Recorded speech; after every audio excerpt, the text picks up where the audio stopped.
Suspense. And the producer of radio's outstanding theater of thrills, the master of mystery and adventure, William N. Robeson. In a niche all his own, apart from other great tellers of tales of terror, stands the moody, dark, and devious genius, Edgar Allan Poe. Obscure and ambiguous, the rolling periods of his prose are not for the casual reader, no more than for the casual listener. But for sheer suspense compounded of horror piled upon horror, literature offers nothing more awful than The Pit and the Pendulum. The terror of the Black Pit would have sufficed a lesser imagination, but to this, the macabre intellect of Poe added the inescapable doom of the razor-sharp pendulum, and then piled on the rats and the moving walls of red-hot iron until the edge of the unbearable is reached. Can you take it? Can you listen through the next half hour? Try. Try to listen to Mr. Vincent Price, starring in The Pit and the Pendulum, which begins in exactly 1 minute. This is Bob Wright with the answer to the greatest challenge in cigarette history. The challenge was, can a cigarette be made that will give decidedly better filtration and also give easy draw with full, natural tobacco flavor? The answer is Kent. Kent with a revolutionary new micronite filter that gives Kent decidedly better filtration, definitely less tars and nicotine than any other leading filter brand. Kent filters best. The answer is Kent with the full, rich flavor of the world's premium quality natural tobaccos and an easy draw. Yes, of all leading filter brands, Kent filters best. Kent filters best. Tomorrow, pick up a pack of Kents with a revolutionary new micronite filter and enjoy the most important advance in the progress of filter smoking. Kent filters best. And now, Mr. Vincent Price stars in Edgar Allan Poe's immortal story of punishment by terror, The Pit and the Pendulum. A tale well calculated to keep you in suspense. I was sick unto death with that long agony. And when at length they unbound me and I was permitted to sit, I felt that my senses were leaving me. The sound of the inquisitorial voices seemed merged in one dreamy, indeterminate hum, from which emerged the syllables of my name. Captain Jean d'Albret. Good fathers, gentlemen. We hear you, my son. Even now I have no knowledge of where I am or to whom I may be speaking. You're speaking to me, my son. I am Fra Pedro d'Espia, prior of the Dominicans of Segovia, and Grand Inquisitor for all Spain. This, then, is the court of the Inquisition? It is. But I am a French officer. That is true. A soldier and creature of the arch-fiend, the Antichrist, Napoleon Bonaparte, who even now is at the gates of Madrid, while his general La Salle menaces our city of Toledo itself. Nonetheless, I am a prisoner of war. By what right do you try me in this court? Let the clerk read the charges against the prisoner. Item, that on the 4th day of September, in the year of our Lord, 1808, the said Captain Jean d'Albret did wed and espouse that most noble lady, the Doña Beatriz Valdez, niece and ward of the illustrious... One moment. Excellency? This marriage was a deplorable thing, if you like, but lawful marriage, however regrettable in a case like this, is no sin nor crime. There are other matters in the indictment. Then continue, but give us nothing that is not material. Item, that on the 12th of October, 1808, the said Jean d'Albret, being in command of a battery of light artillery, did direct the fire of his guns against the holy church of Santa Marta the Innocent, and thereby, of his wicked malice, destroyed that church utterly.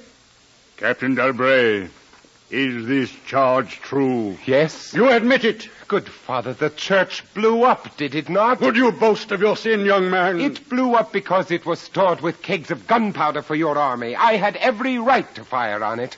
And that is all the defense you have to make? I tell you, I had every right to fire on it by military law. Is military law above God's law? I don't know. I did my duty. Long live the Emperor!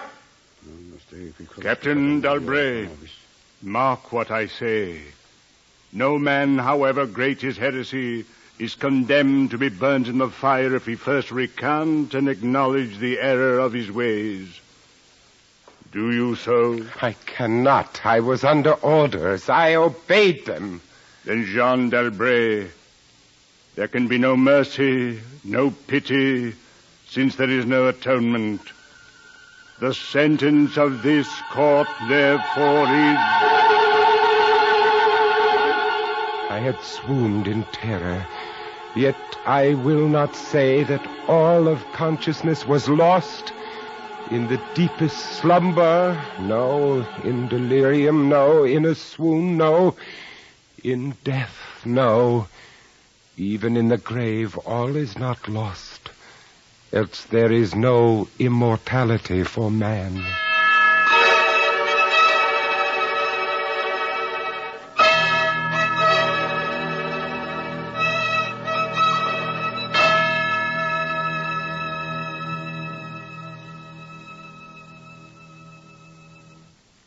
In a moment, we continue with the second act of Suspense. But first, some big news. From Bold New Pontiac, the Bold New Pontiac, the Bold New Pontiac is here. With a Pontiac front seat that lets you in the back seat. Pontiac automatically moves up and back just like that. Pontiac automatically. A portable radio that pulls right out and plays all alone.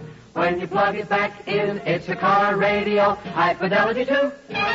What a nice tone. Set your speed on the new speedometer, Pontiac automatically. If you go too fast, a buzzer goes buzz, Pontiac automatically. More good reasons you love the bold new Pontiac. Pontiac automatically. The Bold New Pontiac is here. And now,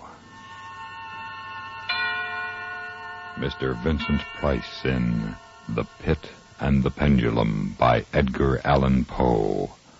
A tale well calculated to keep you in suspense.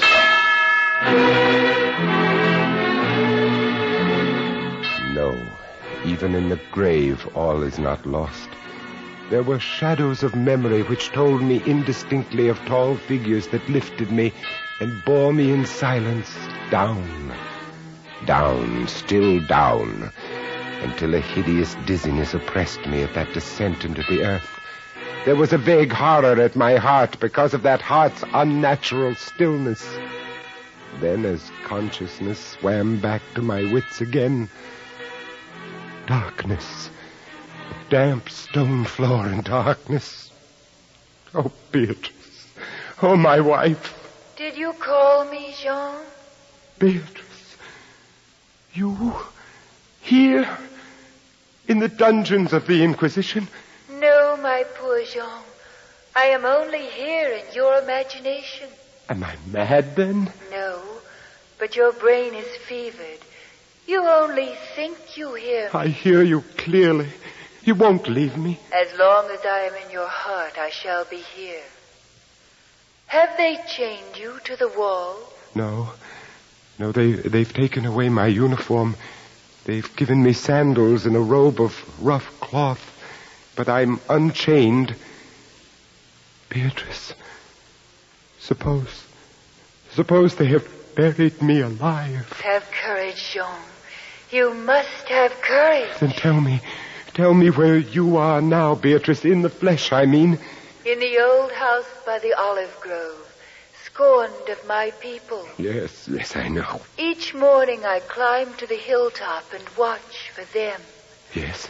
Sometimes I think I hear gun wheels rumble in the hills and long moving columns with the red dust rising above them. Go on. First come the heavy cavalry in plume-crested helmets, on their flanks wheeling like hawks, light hussars in blue and scarlet, and behind them in a glitter of bayonets, as vast as light points on the sea, rank upon rank, the long gray coats and tall bearskin caps. The old guard and the grand army. It's only a vision, my dear one. They do not come. Will they ever come, Beatrice? I cannot tell. Then I must face what has been prepared for me.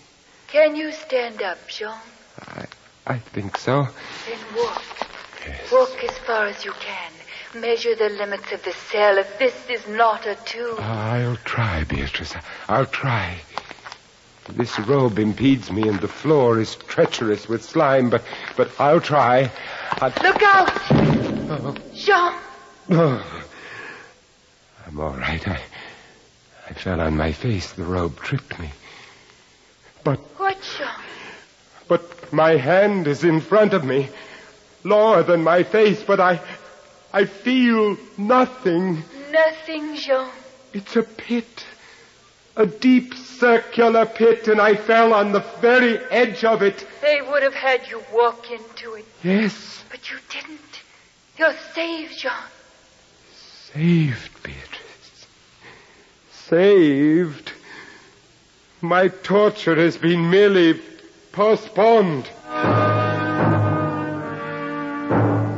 At last, a deep sleep fell upon me, a sleep like that of death. How long it lasted, I know not. But when I opened my eyes once again, I could see. Yes, see. My prison was large and lofty, its walls formed of massive iron plates. A wild, sulphurous luster, I could not trace its origin, lit up the dungeon and the circular pit. I could see, but I could not move.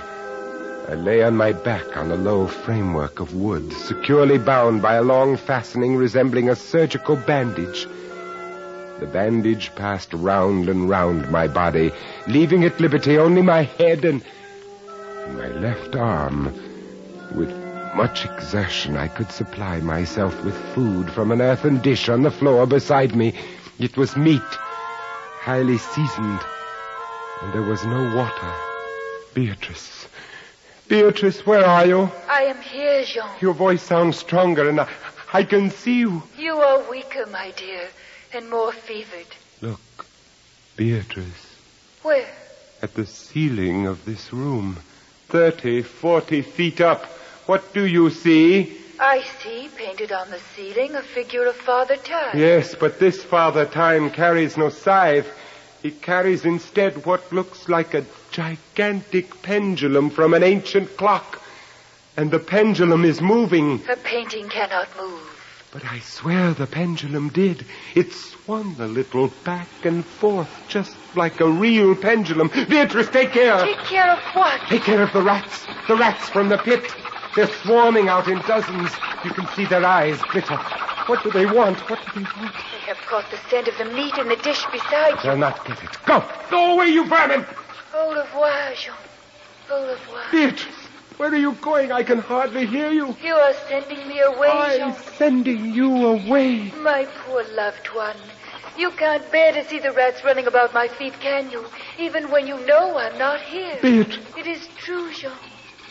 You are sending me away. Yes, it's true. In a cell swarming with vermin, there are others I would rather see here. I would rather see. Did you call me Captain d'Albret? Then in spirit, I am here. Go. I command you, Fra Antonio, go! Not until I have first told you what is in store for you. Which is? Listen. Do you hear anything? Yes, I hear something. Turn your eyes upward. Look at the ceiling. The pendulum. Aye, the pendulum. It is descended. Only a foot or so as yet. As you notice, it is not really a pendulum. No? No. Its underside is a crescent formed of razor-sharp steel. You mean? A ponderous weight, Captain Dalbray. Its movement is slow now, but soon it will take on momentum. It will swing wider and wider, and with each broad movement, it will creep a trifle lower. The steel is directly over me. Yes, above the region of your heart. How long before? You need have no immediate fear. It will not be too soon. But how soon? Who can tell?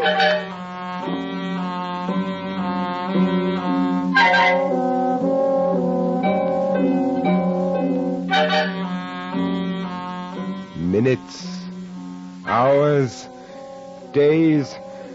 Who can say how long it was?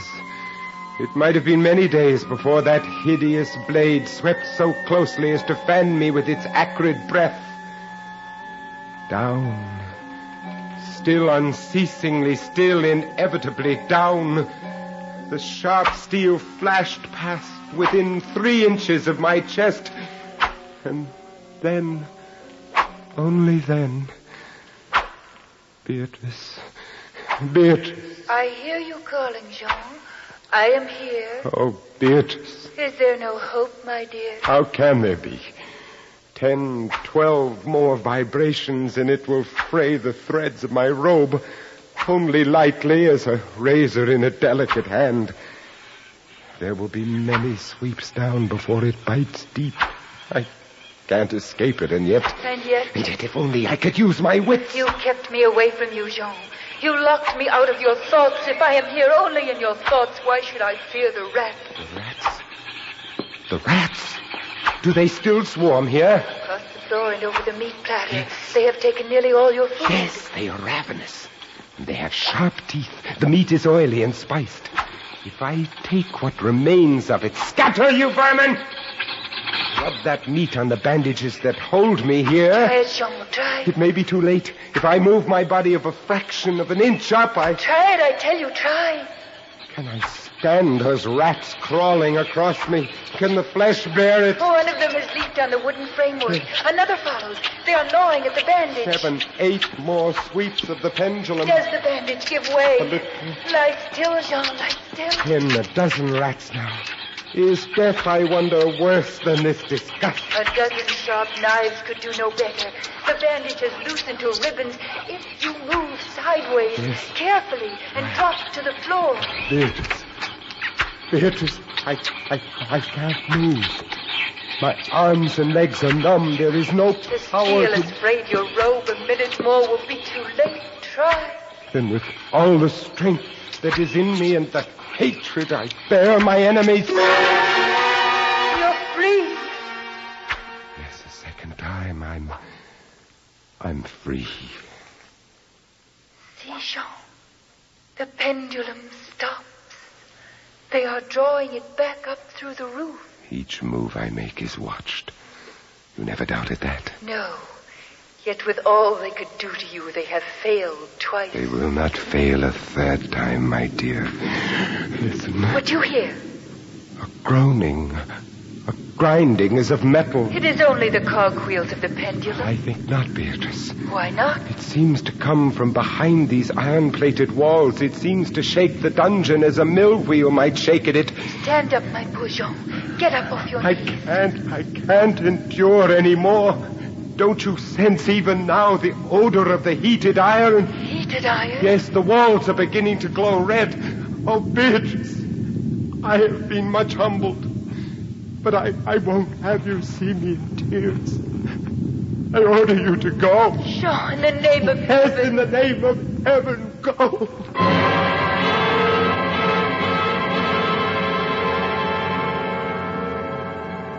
In just a moment, we continue with the third act of Suspense. More families, far more families, use X-Lax than any other laxative. X-Lax is the preferred laxative for one important reason. X-Lax helps you toward your normal regularity, gently, overnight. Today, many doctors recommend trusted X-Lax for youngsters as well as grown-ups. That's because X-Lax gives you the relief you want. the gentle way that nature wants, without upset. When you take chocolated X-Lax at night, it does not disturb your sleep. And X-Lax is so effective that the next morning you'll be well on your way toward your normal regularity. Seldom, if ever, will you need X-Lax the next day. Little wonder that of all the laxatives made today, tablet, powder, or liquid, X-Lax is the most popular. Next time, any time that you or any member of your family needs a laxative, make that laxative pleasant-tasting chocolated X-Lax. Introductory size, only 15 cents. And now, Act 3 of The Pit and the Pendulum, starring Mr. Vincent Price. A tale well calculated to keep you in suspense. Suffocating heat pervaded the prison. I could draw no breath of air into my lungs. Against the lume of that fiery destruction, the thought of the pit and its coolness came like balm. Does the pit please you, Captain Dalbray? You again? Do you find its contents pleasing? Not the pit. And how shall you avoid it? Look! This dungeon has changed its shape. That is true. The walls are closing in. It was formerly a square, and now it is flattening slowly towards the center to force me into the pit. Of course. It will force you along with me. Again, apparently, you must be told, Captain Dalbray, that you are speaking only to your own sick fancy. I am not here at all. Farewell. Now, flatter and flatter grew the red-hot walls. I shrank back, but the closing walls pressed me relentlessly onward toward the loathsome pit. At length, for my seared and writhing body, there was no longer an inch of foothold. I screamed once. I tottered on the edge of the pit. I averted my eyes. Then there was a discordant hum of human voices, and then a loud blast of many trumpets. The fiery walls rushed back. An outstretched arm caught my own as I fell fainting into the abyss. It was that of General LaSalle. The French army had entered Toledo. The Spanish Inquisition was in the hands of its enemy.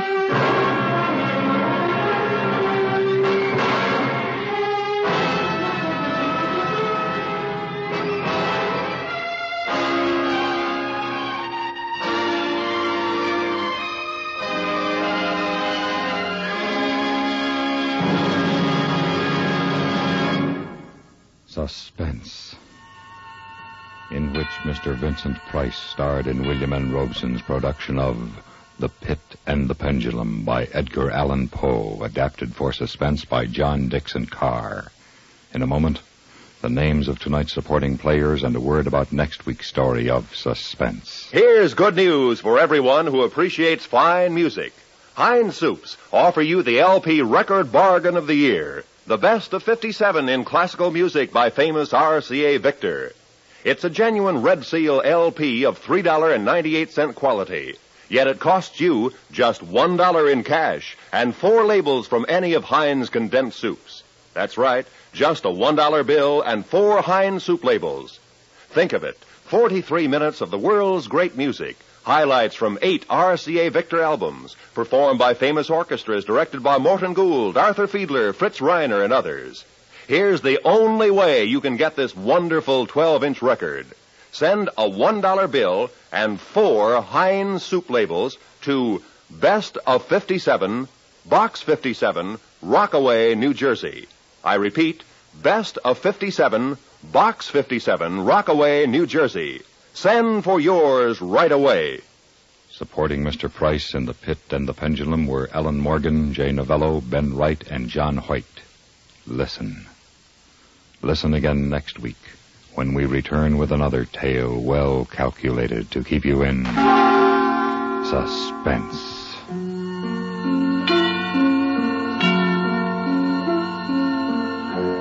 America listens most to the CBS Radio Network.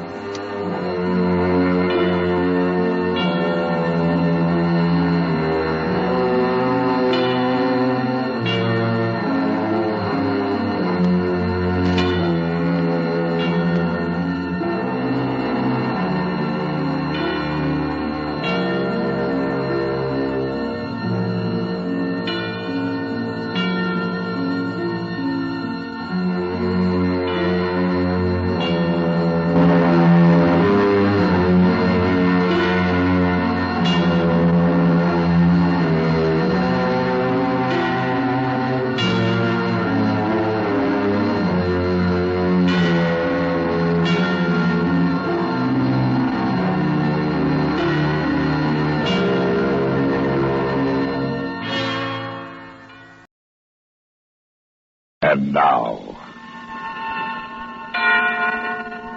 The Steel River Prison Break, starring Bartlett Robinson. A tale well calculated to keep you in suspense.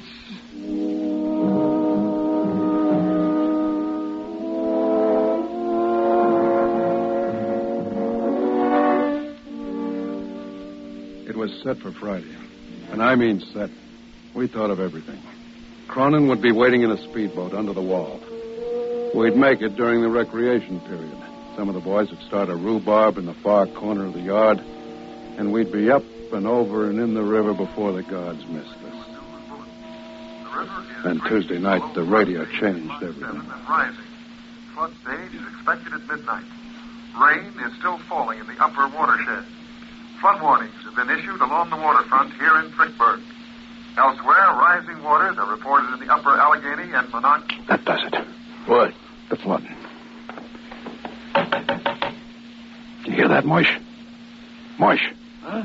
Did you hear that on the radio? Yeah, I heard it.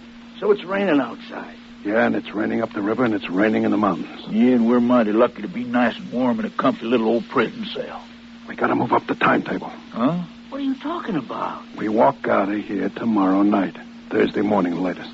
How come? Cronin won't be here first till Friday afternoon. Listen, by midnight tomorrow, this prison will be an island surrounded by the biggest flood since 1886. Very interesting. I don't know much about these things. We don't ever get much water on the Rio Grande. Well, I know. I was born half a mile from here. I know the floods. I was raised on them. Flooded out twice a year when I was a kid, every fall and every spring. By tomorrow night, this cell block will be a swimming pool. That'll be a change. Tomorrow night, we go. Well, what about Cronin? Cronin ain't gonna get here in this flood. I don't think we ought to risk it, Bragg. There ain't any risk. You don't know how it is when there's a flood. People go crazy. We get out of here, we act like any other characters trying to get to high ground. Only we head for my house, get a change of clothes, and we're on our way.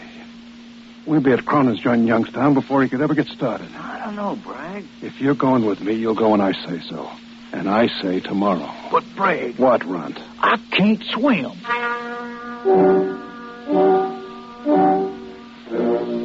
We already had a gun. Don't matter how. Cronin got it into me.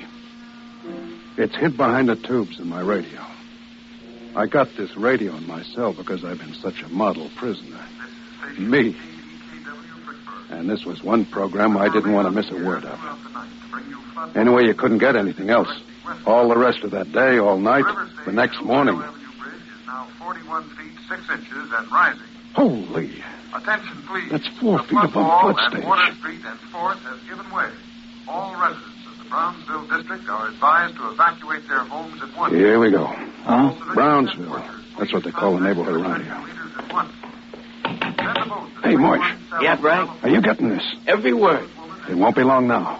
Bragg, look. What? The floor at the end of the sail block. Water. Trickle of water. I told you that means there's a foot and a half or 2 feet out in the yard. A boat to 42 Watson Alley. Hey, and the lights went out. Turn the lights on. Come on, you guys. What are you doing? Come on. Lights down. Quiet here. Turn on. Come on to me. There ain't any lights. Dynamo's flooded out. You men, there'll be 6 feet of water in this cell block by morning. Come on. Get us. Where are you taking us, Lefty? We're moving you to the Conestoga County Jail. It's on high ground. You'll be safe there until the water drops. You'll be in the drunk tank on the 4th floor. I object. All right, now, let's make it snappy. The water's rising 2 feet an hour. I'm going to open the doors. Form in a line and follow me. And no funny business. You all set, Runt? Yeah. Moish? Set. You forgot. No, I didn't. Ain't you going to tape it to your leg? It goes into my belt. We're going to need it in less than 3 minutes. Now, stick close to me. All right, now, line up. Let's go.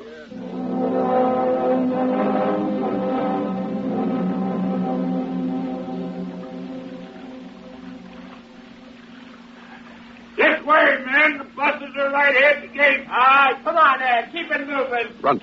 Yeah. Fatty by the gate. I'll take him from behind. You get his gun. Right. All right, let's go, man. Make it snappy. You get Lefty, I'll get Riley. Hey, what about me? Runt, shoot straighter. Just keep with me. All right, come on, boys. We got all night now. Snap it up. Come on, get the lead out. You got the gun, Runt? Got it. Hey, get back in the line. You make me. Stand right where you are. Don't let anybody move. Get behind me, Runt. Okay.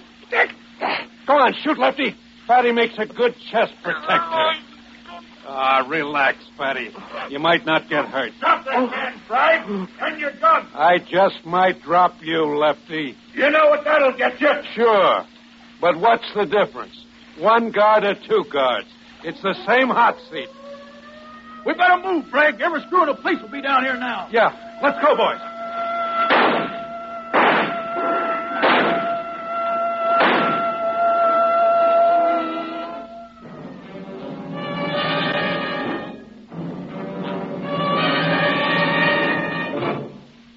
In a moment, we continue with the second act of Suspense. Memo on medals. Interesting information about our military awards and decorations.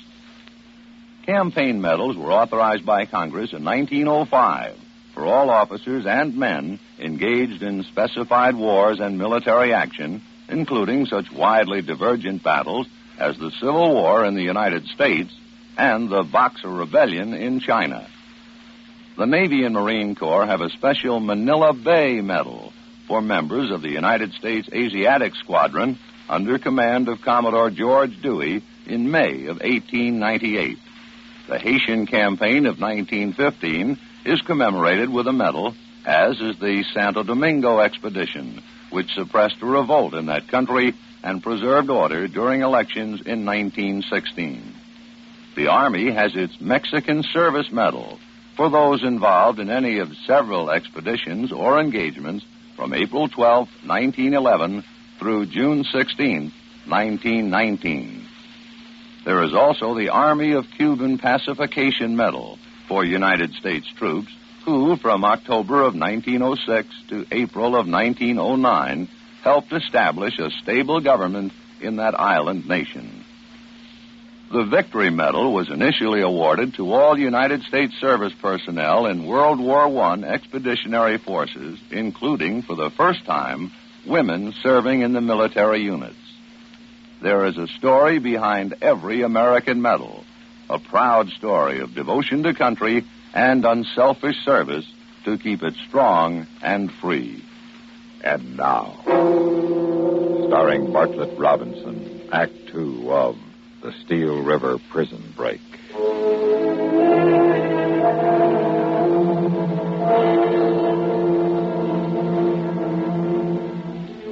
We splashed up Ohio Street, and there wasn't anyone following us. The screws were too busy getting the other cons into the buses. They couldn't have found us anyway, because we lost ourselves behind the swinging doors of Hurley Heath Saloon, where I used to rush the growler for my old man. We were in pretty good shape. I hadn't used my own gun yet, and Runt had 3 rounds left in the guard's gun. So we just stood there in the dark with the water lapping around our knees and watched the buses loaded with stir-birds pull out one by one for the Conestoga County Jail. We had it made. We got it made, boys. Yeah, so far. What do we do now, swim? I told you I can't swim. We ain't gonna walk, that's for sure. My ma's house is 10 blocks closer to the river. This water's going up, not down. And it stinks. Sure it stinks. Floods always stink. You should smell what it's like when the water drops. Only we won't be here to smell it. Hey, listen. Hey, where's our radio coming from? That's a rescue boat. Maybe you'll rescue us. That's what I'm counting on, Runt. You let me handle it. Just you two act like you was a little tight. Hey, Mac, over this way. Where? Duck, he's using a searchlight. Just stay behind the swinging doors. Over here at Hurley Heath. What are you doing here? You took the last guy out of here a half hour ago. Yeah, we was in the back room with a pitcher of beer. We wasn't ready to leave yet. You're lucky I cut through this way. Now that the cons are out of the pen, this entire area's been cleared. You guys might have drowned. Yeah, I guess we might have. Here, take my hand. Up you go. Thanks, mister. Boy, Never saw so much rain in all my life. All aboard? Yep. Yeah, then let's... Hey, what kind of suits is them? You guys are kind. That's right, buddy. All right, take off his windbreaker, Runt. Huh? Strip him. I want to cover this number on my back. Oh, yeah, sure. Give me a hand, boy. There you are, Bray. Good. Over the side with it. Huh? You ain't gonna... No, I ain't gonna. You are. Over the side. Brad, that's murder. Look who's talking. You shot a guard 10 minutes ago. What was that? Target practice? Over the side. Okay, Brad. Okay, you two. Hit the deck out of sight. Here we go.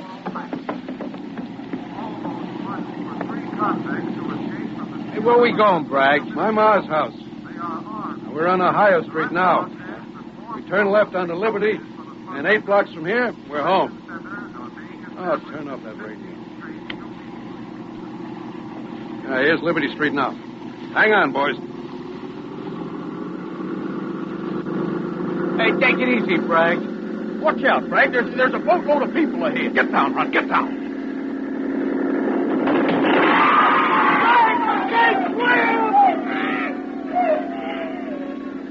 Bragg, you ran down that boat. Yeah, I know.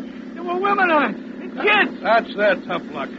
We gotta go back. We can't go back. Hey, where's Run? Huh? Run. Hey, where are you? Get down, Moish. Now stay out of sight. But he ain't here. He must have fell out when we hit that boat. We gotta go back for him. We can't, Moish. He's got the gun. He had the guard's gun. I still got mine with a full clip. Yeah, but Bragg, he can't swim. I know. Maybe the water ain't deep there, huh? Maybe you can walk. Are you kidding? Look at those storefronts. There's 15 feet of water under us.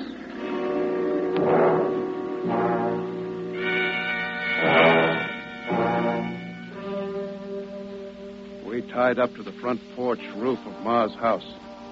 It didn't take long to rip the radio and the battery out of that launch, kick a hole in her bottom, and sink her on Ma's front yard. We needed the radio. I wanted to know whether the boys were looking for us or for flood victims. Your services are desperately needed in Frickburg. Attention all units of the National Guard. They were looking for flood victims, with people drowning and typhoid threatening and the water supply cut off and the phone lines out and the National Guard and Army called in. No one was thinking much about 3 escapees. I mean 2. Ma wasn't home, Natch. She was an old hand at floods. When that water hits 35 feet at the Ohio Avenue Bridge, Ma always lights out for Aunt Carrie's in Mount Austin and sits it out. But everything was snug on the 2nd floor, and my room was just like I'd left it. So Moish and I hit the sack, hoping the water wouldn't come any higher.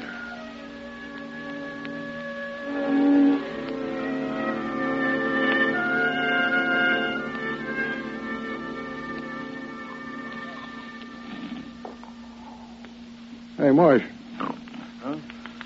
Well, come on, rise and shine, wake up. What are you doing in my cell? This ain't a cell, you jerk. Oh, where am I? You're in my ma's house, remember? We ain't stir no longer. Yeah. Well, come on, get with it. Look out the window. I'm hungry. Oh, who ain't? Look at that. Why? It stopped raining. The water's dropping. You can see the parlor windows in the house across the street. So, by this afternoon, we can move. I'm hungry. Well, you're going to be hungrier. Ma's kitchen will be 3 inches deep in muck. Hey, when this water drops, they'll be looking for us. And we won't be here. By midnight tonight, we'll be in Cronin's joint in Youngstown. How? You're here, ain't you? Yeah. And don't ask how. Just take my word for it. We'll be there.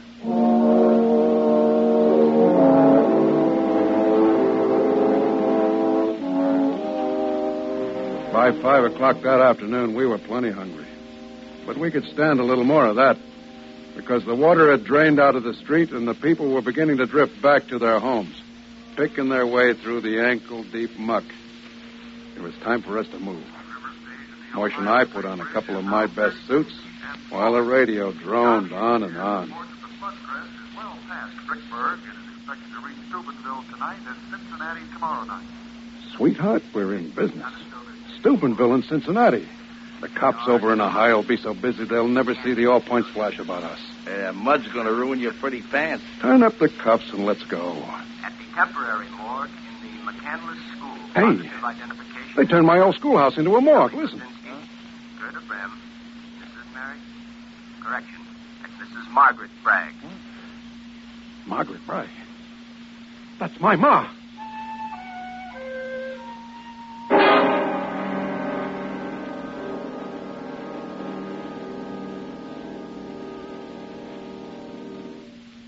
In a moment, we continue with the third act of Suspense.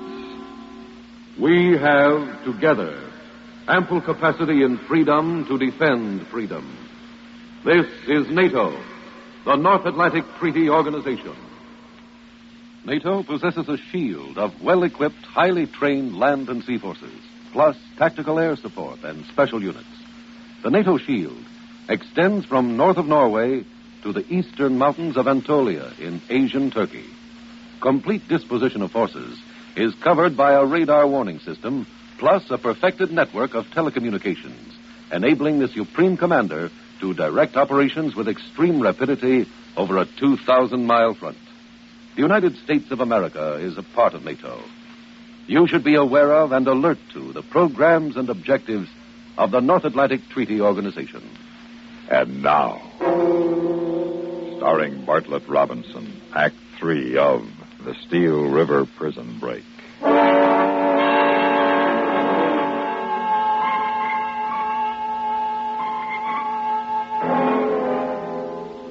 Maybe it was a mistake. It wouldn't be the first time they'd made mistakes like that. Or maybe it was a trick. Maybe the warden put out that flash to trap me. But maybe it was on the level. I had to know if my mother was dead. I had to be sure. So Moish and I sloughed through the mud up to our ankles, but not out on the Youngstown Road. I was headed for the schoolhouse.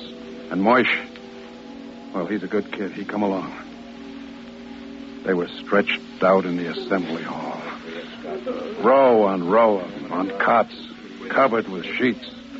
In the assembly hall where us kids used to pledge allegiance to the flag and sing America the Beautiful. Bragg. Yeah. Even if they got her here, maybe it's a trap.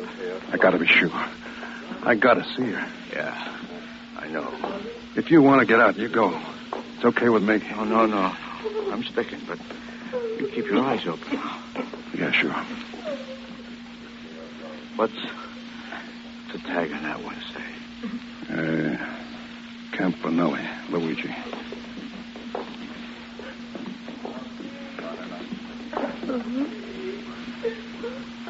This here one, it's unidentified.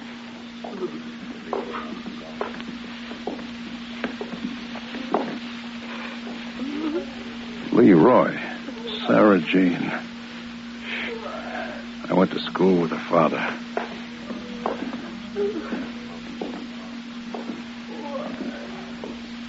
Here, pal.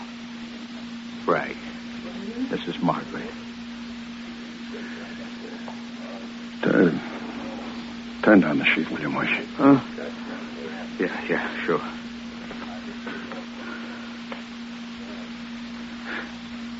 Ma. All right, Bragg, put your hands up. Bragg, slept in the head guard. Down behind his cot. Come on, Bragg, give yourself up. Let's not make any more trouble for these people. They've had enough. I didn't get this far to give myself up in no lousy morgue. Moish, that door behind his cot. Let's go. Yeah, okay. Come on, kid. Huh? Where's this lead? To the balcony, above the swimming pool. This way. All right. Come on. Now, come on. We gotta make it across the catwalk by the high diving board. Okay. Go ahead. I'll follow you. Okay, Moish, come on. We gotta get out through here. Yeah, right. Stay where you are, Moish. Nuts to you, Lefty. No! Moish! You're next, Bragg. Why, you dirty...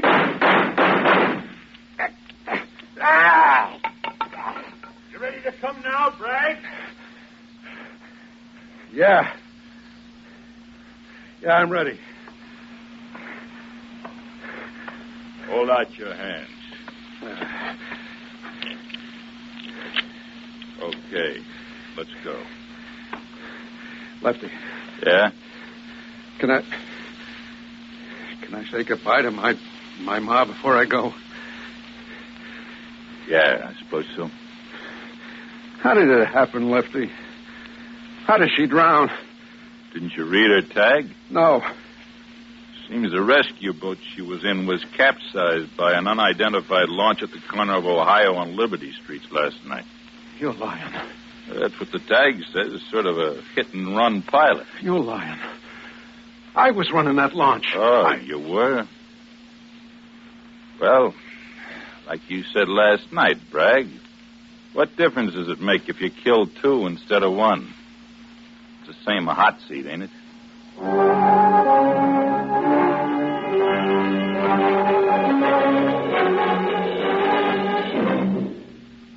Suspense, in which Bartlett Robinson starred in the Steel River Prison Break, written, produced, and directed by William N. Robeson. Supporting Bartlett Robinson in the Steel River Prison Break were Barney Phillips, Jerry Hausner, Jack Moyles, Sam Pierce, Eddie Firestone, and Norm Alden. Listen. Listen again next week when we return with The Voice of Company A. Another tale well calculated to keep you in suspense.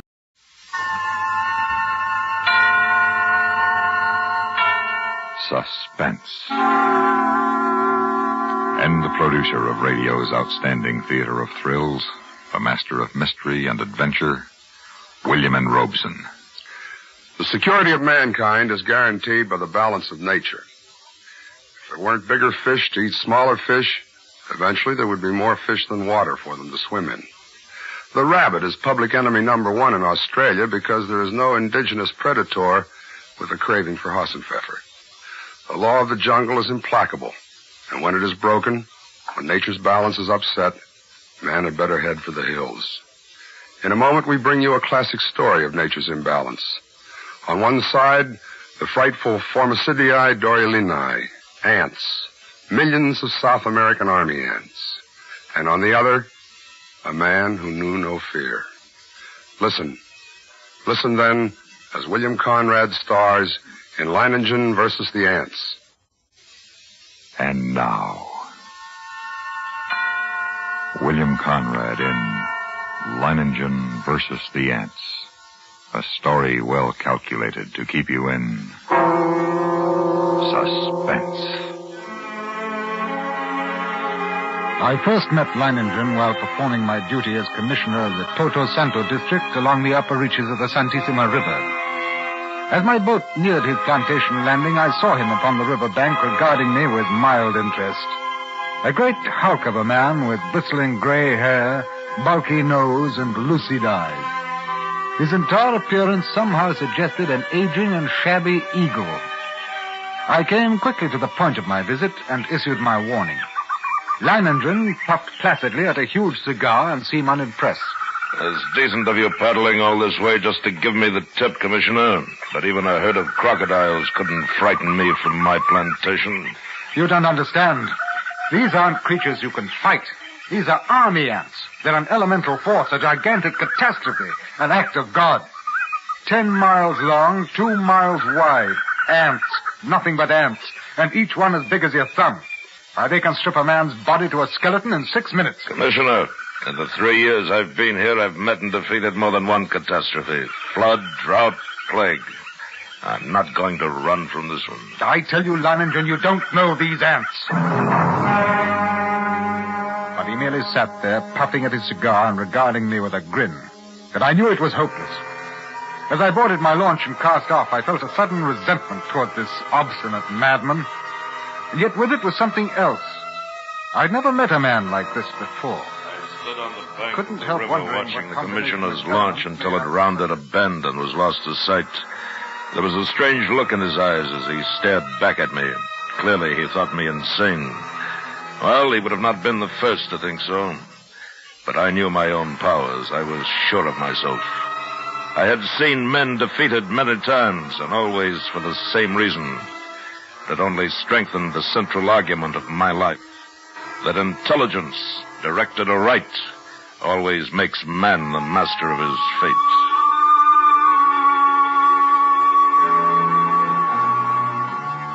That evening, I called my Indian workers together in front of the plantation house, and I saw their faces go ashen with terror as I told them that the ants were coming. Then one of the men stepped forward. Blas, the foreman. Senor, we have worked hard here for these 3 years, all of us.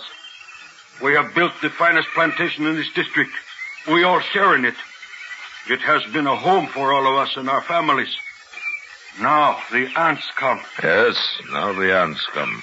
These ditches we dug last year, they were for the ants? They were for the ants. If we moved our families across the river, the ants could not reach them. That's right. Your families would be safe. And you? The ants are mighty. We know what they can do. But we think that you are mightier. We will stay and fight against the ants with you. I knew that the men would give me that answer. I counted on it. And suddenly I thought of the commissioner and wondered what he would say at such an unquestioning confidence. Would he still think I was insane? At least I knew he would not soon forget. The days spent in warning all the plantations in my district, sleep was out of the question for me all that night. I could think of only one thing, one man, Leiningen. One man who calmly evaluated his chances against a deadly menace, coolly decided he could win, and was willing to stake his life on it, to risk a horrible death for it. It was terrifying, and yet it was fascinating. And when dawn came, I knew that the fascination of that man was more than I could resist. That Leiningen's fight was drawing my mind, was drawing me back toward that plantation and death. And there was nothing I could do about it. I had to go back.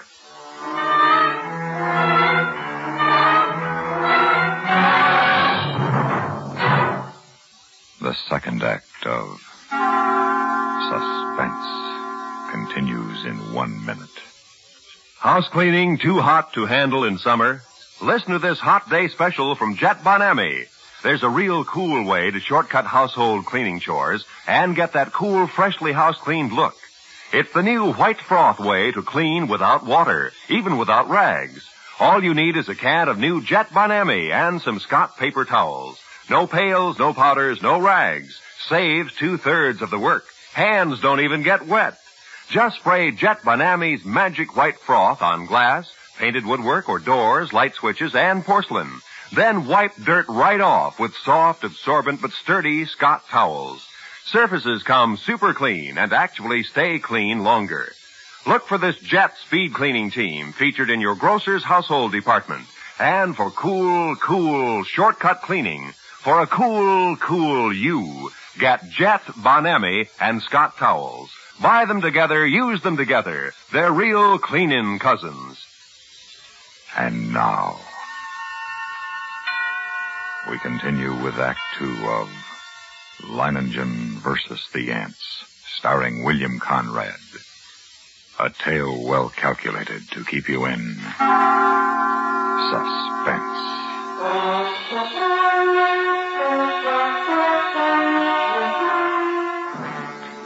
It was 10 o'clock in the morning when I rounded the bend below Leiningen's plantation. I put in at the dock and tied up the launch. And then I saw him standing on the bank above me, arms folded, stubby cigar in his mouth, and a sardonic grin on his face. Back for another warning, Commissioner? No. Back to stay a while, then? Yes. You don't seem very surprised. I'm not. You expected me? I thought you'd be back. Come along, we'll get some horses. You'll want to ride around the plantation. Take a look at the defenses I've rigged. Defenses? How have you had time to... I've always known that sooner or later the ants would come. Well, yes, I'd like to see the defenses. And the ants? We'll be getting a glimpse of them before long, I should think. Yes, and the ants. The defenses Leiningen had devised were quite impressive. Surrounding 3 sides of the plantation like a huge horseshoe with a ditch 12 feet wide. The end of this ditch ran into the river, which formed the 4th side of the plantation. And at the upriver entrance to the ditch, Leiningen had constructed a dam by which river water could be diverted. A large hand wheel controlled the floodgate of the dam. As we approached the ditch and rode along it, I could see that it was nearly full. How do you like my first line of defense, Commissioner? Well, it's reassuring, like a moat around a castle. Unless the ants know how to build rafts, they won't reach the plantation. But this is the outer moat. There's a better one than this. Come along. We'll go up to the high ground where the buildings are. We can get a view from there. Leiningen. I didn't see any women or children around the plantation, or any animals. Yes, that's right. We moved them across the river. Oh, then even you think that there's danger? Not because of danger, Commissioner. Matter of efficiency. Efficiency? Cuts down on the efficiency of the men if they're worried about their families. Critical situations only become crises when oxen and women get excited. Here we are. See the ditch? But it's much smaller than the other. You've noticed how all the buildings are on this piece of high ground. This inner ditch surrounds them, and it's lined with concrete. Yes, but even filled with water, this is no barrier. It's not big enough. Why, if the ants get this far, they'll get no farther. This ditch wasn't built for water, Commissioner. You see the pipes leading into it? See those storage tanks on the hill? Huh? Gasoline. They can throw up a wall of flame. You care to bet they won't like that? Oh, I dare say they won't. Look, Commissioner. Over there on the horizon. Yes, there are your ants. Look at them. It was a sight I'll never forget. Over the range of hills, as far as I could see, crept a darkening hem, ever longer and broader until the shadows spread across the entire slope, and then downward, uncannily swift. And all the grass and bushes on the entire slope was being mowed as by a giant sickle, leaving only the vast moving shadow, extending, deepening, and moving rapidly nearer. They're a hideous lot, aren't they? Oh, Leiningen, we can't last against that. Look at them. Why, they could fill your ditches with their corpses and still have enough to destroy every one of us. We've got to run for it. No. They haven't gotten to us yet, and they never will. Come along. We'd best get back to the men. The hostile army was approaching in perfect formation. No human battalions, however well drilled, could ever hope to rival the precision of that advance. Along a front that moved forward as uniformly as a straight line, the ants drew nearer and nearer to the water ditch. And as they approached, two outlying wings of the army detached themselves from the main body and started marching along the sides of the ditch, no doubt expecting at some point to find a crossing. And during this hour-long flanking movement, the main army remained still. Across the scant 12 feet of ditch, I stared at them, and they seemed to stare back at me.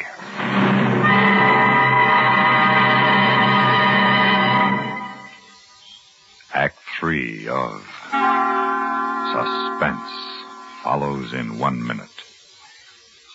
When your local station is affiliated with a network like the CBS radio network, it means that you and your kitchen, your office, your car, wherever you are, can cross boundaries with the speed of light. You're at the White House listening to the president as he speaks. You're in London, Paris, Rome, Moscow, and Tokyo as veteran CBS newsmen report at the scene of the news. You're in Hollywood with Amos and Andy and Stan Freberg. You're in New York with the stars on the Woolworth Hour. You've just come from a spot over the Atlantic as CBS newsman Douglas Edwards describes the sinking of an ocean queen. You're receiving an unparalleled education as a learned man informally discusses a great book on invitation to learning. You're closer to the finish line of the Kentucky Derby than most of the people at Churchill Downs. Through its affiliation with the CBS Radio Network, this station is helping its own efforts to bring you the best in radio broadcasting in your community. And now, we continue with Act 3 of Leiningen versus the Ants, starring William Conrad. A tale well calculated to keep you in suspense. Around 4 in the afternoon, the ant scouts having found no crossing, there was a stirring among the main army, and then an immense flood of ants, about 100 yards in width, commenced pouring in a glimmering black cataract down the far slope of the ditch. Thousands drowned instantly, but the rest began using the bodies as bridges. Leiningen immediately swung into action. Toneo! Get to the dam, open the floodgate wider, get the water in the ditch moving faster. Si, senor. Look at them drowned by the thousands. Yes, but they keep coming. All right, men. Busy with the shovels now. Dump some sand and cords on them. See how they like that. You with the petrol sprinklers. Start pumping. Yes, that's it. They don't like it, Commissioner. They don't like it a bit. Look at them. Yes, but how about the ones on the far side of the ditch?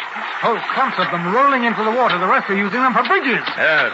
Oh, what's keeping Toneo? He should be at the dam by now. Senor, the ants are crossing the ditch on the clouds of earth. If you climb up on this side even now. Yes, I see them. Use your shovels on them, men. Caught the crawlers. What's the matter?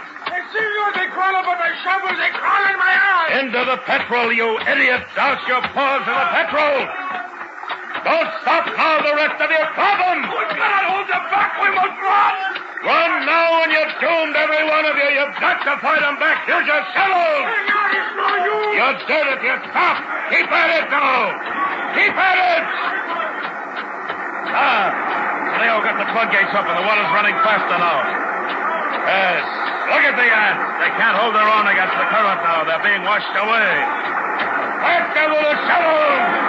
Look at them, Commissioner. We've beat them. We've beat them.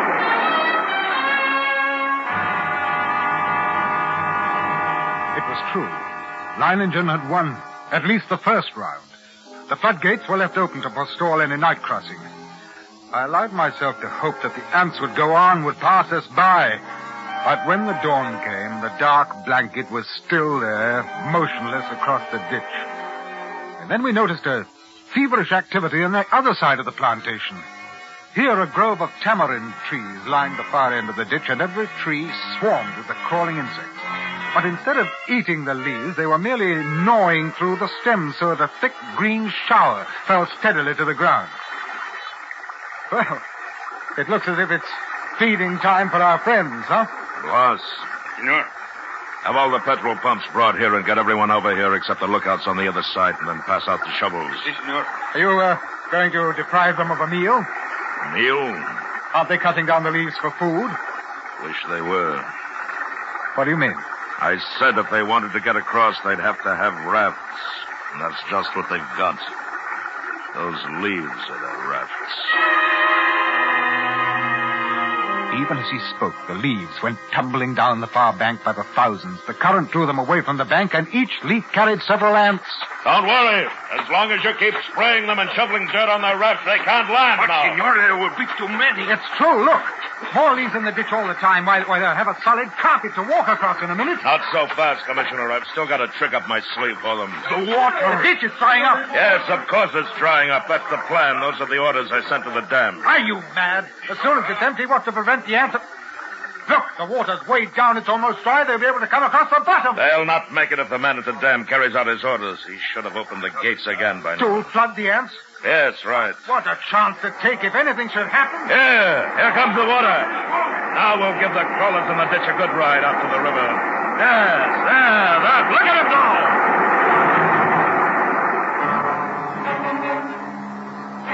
Leiningen's tactics were successful.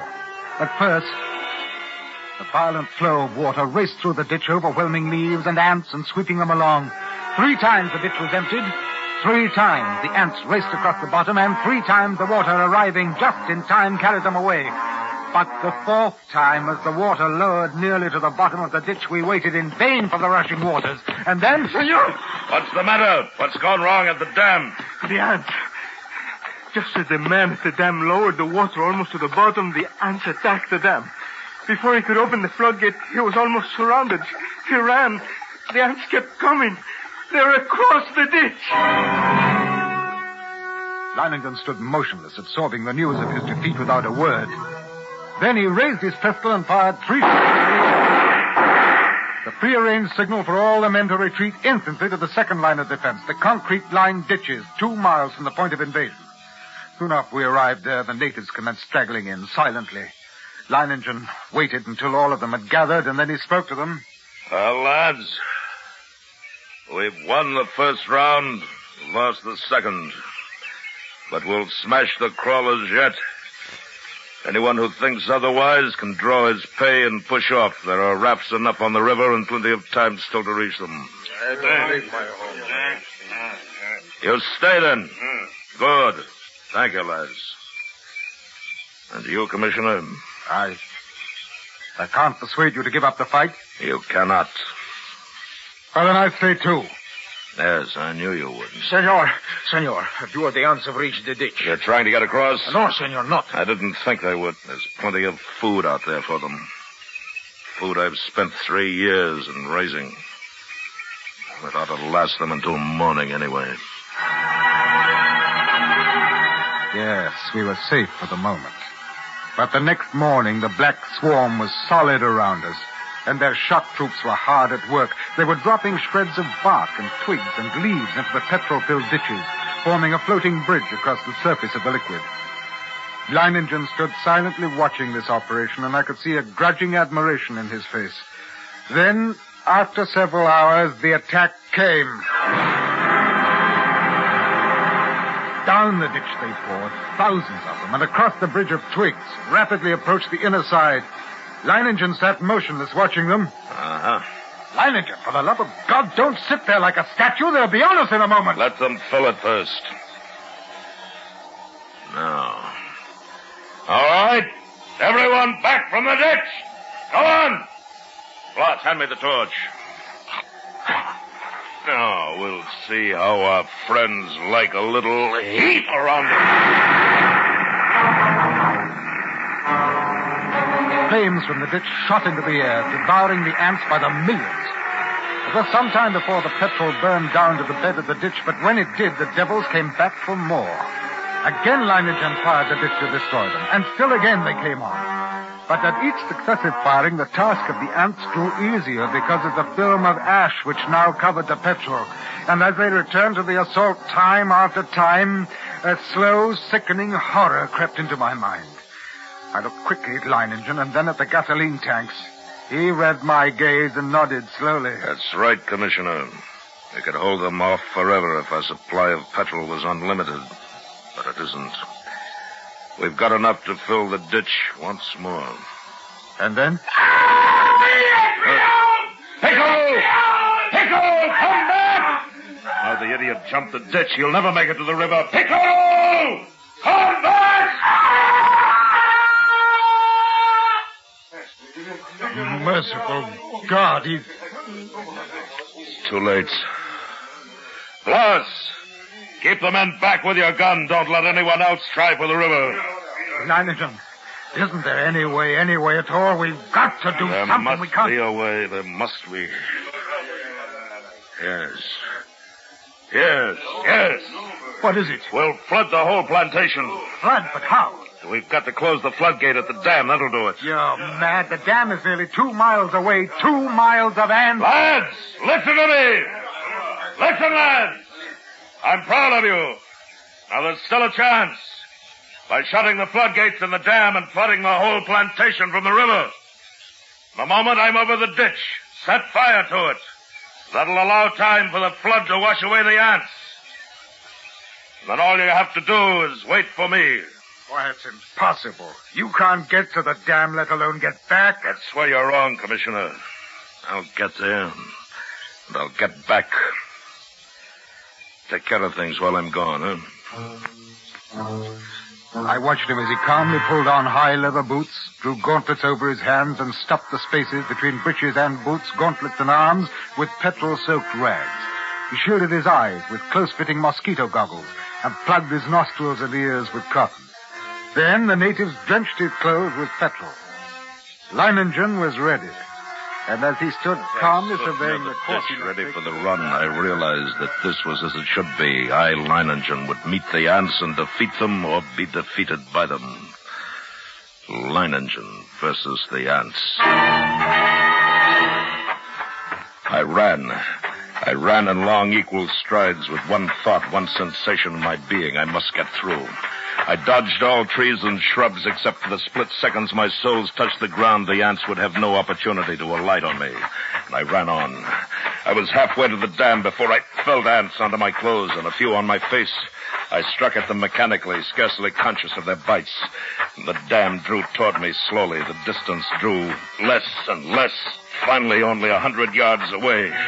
And 50. And then I was there.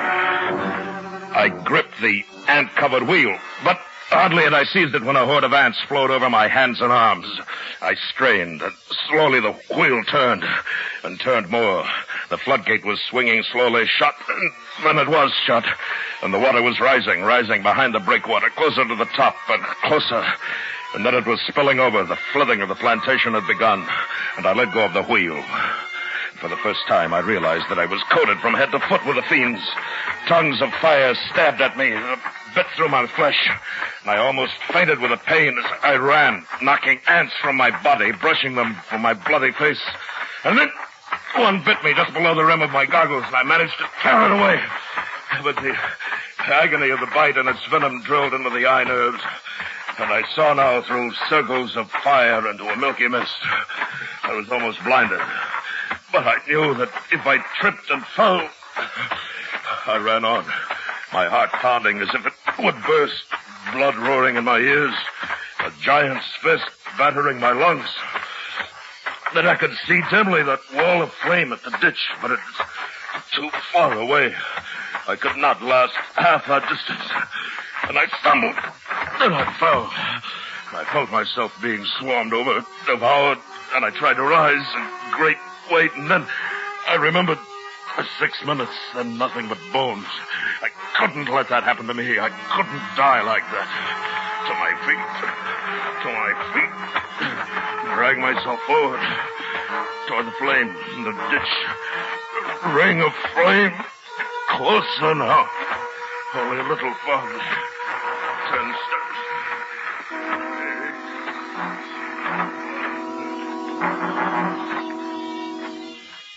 It seemed we had waited for hours.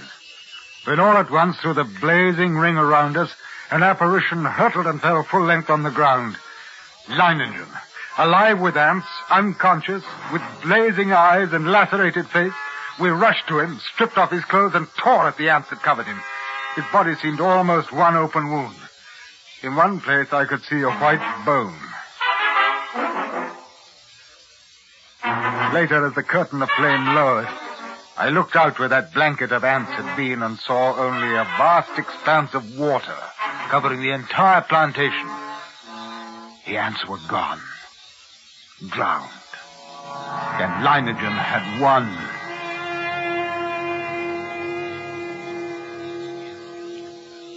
He lay on his bed, his body swathed from head to foot with bandages. But Leiningen was still alive. Commissioner, everything in order? They're gone. The ants are gone. I told you I'd come back. Even if I am a bit streamlined. And then this amazing man grinned, shut his eyes, and quietly fell asleep.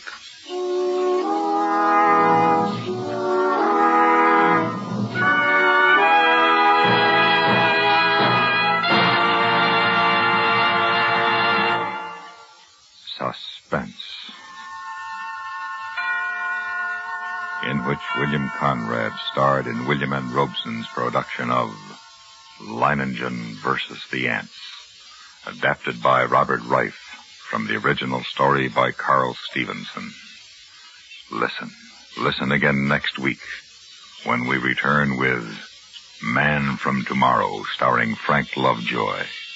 Another tale well calculated to keep you in suspense. Supporting Mr. Conrad in Leiningen versus the Ants were Ben Wright, Lou Merrill, Donald Buca, and Don Diamond. What has compulsory sex education done to Sweden? Is that country better or worse since the schools took over sex education? In the current issue of Look magazine, you'll find some of the answers to this provocative question. Would you agree with the Swedish mother who says in Look that if a mother cannot trust her daughter to use her own judgment by the time she leaves high school, she hasn't raised her properly, and that it's too late to worry then? Why do the Swedes teach youngsters about birth control? Would you say that discussing sex openly is healthier than the American practice of suppressing it? Read this issue of Look and find out why Swedish young people rarely see the inside of a church. As an American, you may be surprised by the seeming easy virtue of present-day Sweden. But don't make your mind up about it until you've gotten the whole story on sex education in Sweden. It's in Look magazine, the issue with the beautiful Swedish girl on the cover. Get Look today.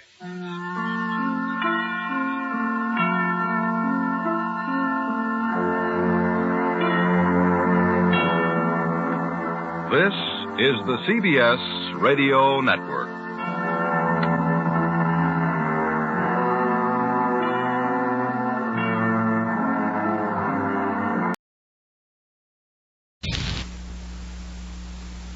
And now, another tale well calculated to keep you in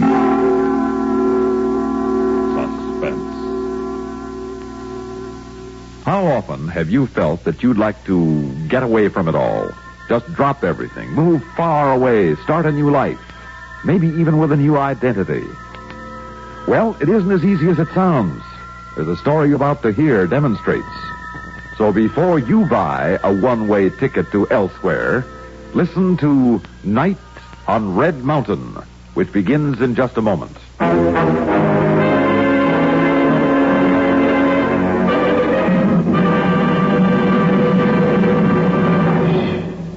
When news makes news, that's news. As several trade publications in the broadcasting field have recently announced, a week from tomorrow, CBS News on the Hour goes to twice its current length each weekday. Beginning Monday the 28th, you'll hear a first in network broadcasting history, the initiation of dramatically expanded coverage by award-winning CBS News. Full 10-minute coverage every hour on the hour. That's the date, November 28th, when CBS News goes double for you at this address on your dial.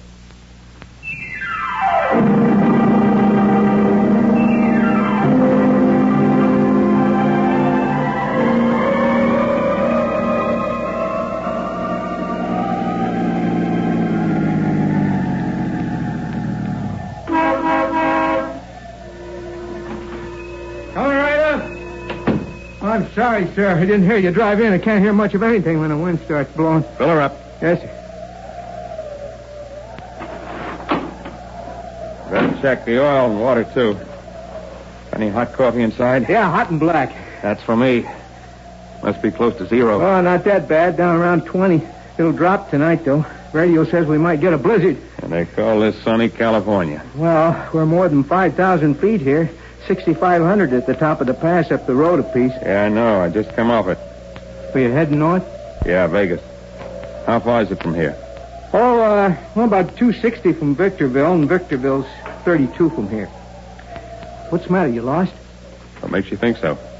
Well, US 66 is a direct route. Not many come across Red Mountain in the winter. Hey, Yeah?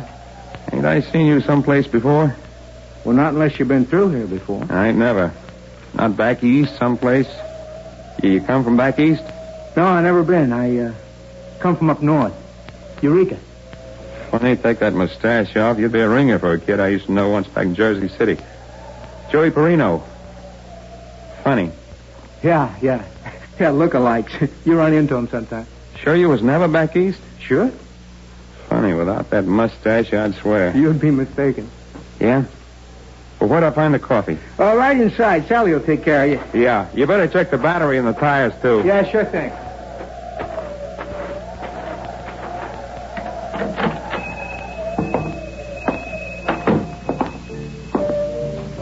Good evening. Give me a cup of black coffee. Yes, sir. The State Highway Patrol has asked us to make this announcement.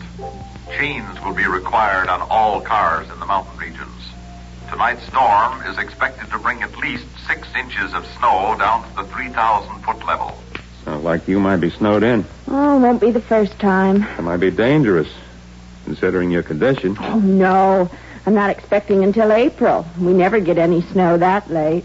Not even when the weather's unusual, like they say out here? Well, it's never that unusual. You better get Walt to put on your chains. Ain't got any. Oh? Well, then watch your step going down that hill. Particularly Mule Shoe Curve. It's bad in snow like this. I'll remember that. Is he your husband? Who? Fella gassing me up to this Walt. Oh, yeah. You two all alone up here? No, there's my dad. And he'd better get a move on or he won't get back up that mountain tonight. Where is he? Oh, he went down to Victorville this afternoon for supplies. Oh? You born around here? No, up north. Eureka? Well, yeah, how'd you guess? Your husband said that's where he come from. He did? Yeah. Doesn't he? Well, he said he did, didn't he? Yeah. Yeah.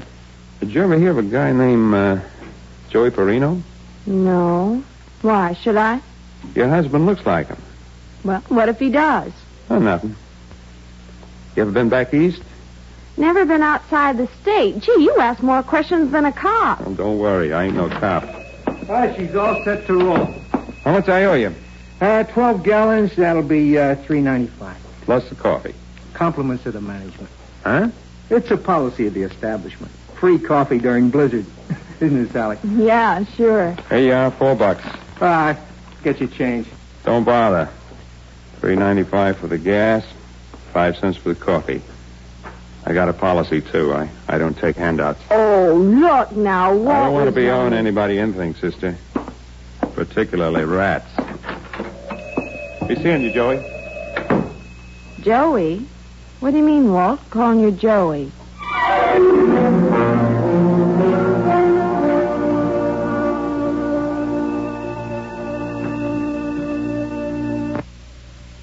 In just a moment, we will return for the second act of Suspense.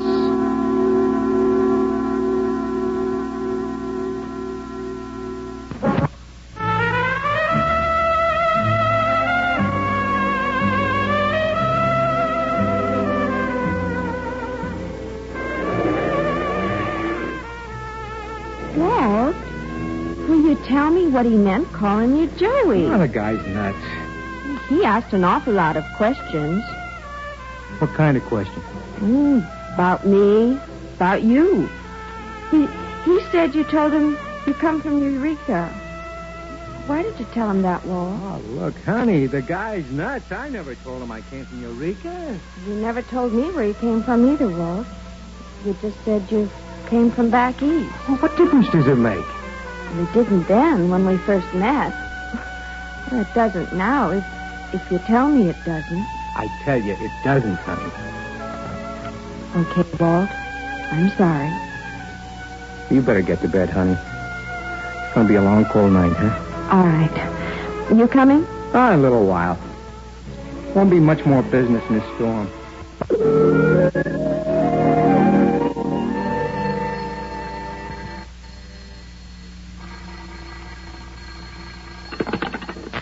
Yeah. Mr. Pirelli? Yeah? I have a long-distance call for you from Victorville, California. Who's calling? Mr. Battaglia. All right, operator, put him on. Go ahead, sir. Hello, Big Pete? Yeah, Bat, what are you doing down in Victorville?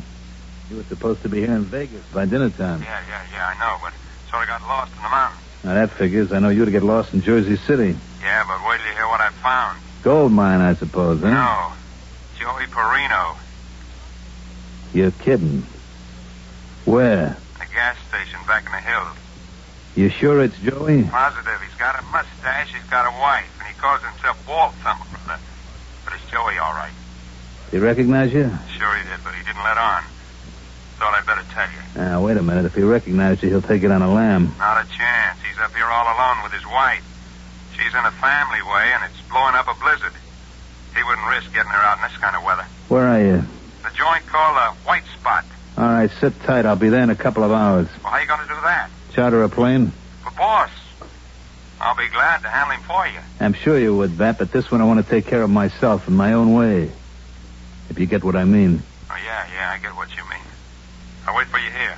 What's the name of this place he's at? Walt Summit Service. Why? Thought I might give him a ring before I leave. Tip him off? No. Offer him another chance. Are you kidding? What do you think?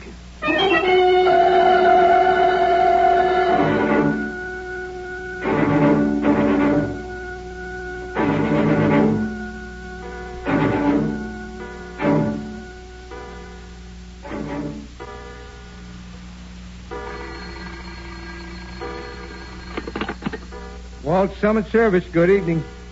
Hello, Joey. You must have the wrong number. This is Walt Summit Service. Nah, Joey, I got the right number. This is Big Pete, remember me? There's some mistake. There's no mistake, Joey. That just told me he was by your joint a little while ago.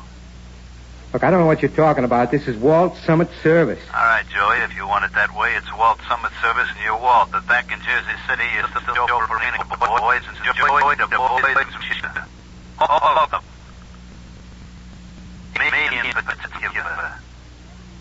I miss you so much, Joey, I feel I just got to talk to you. I'm sorry, you have the wrong number.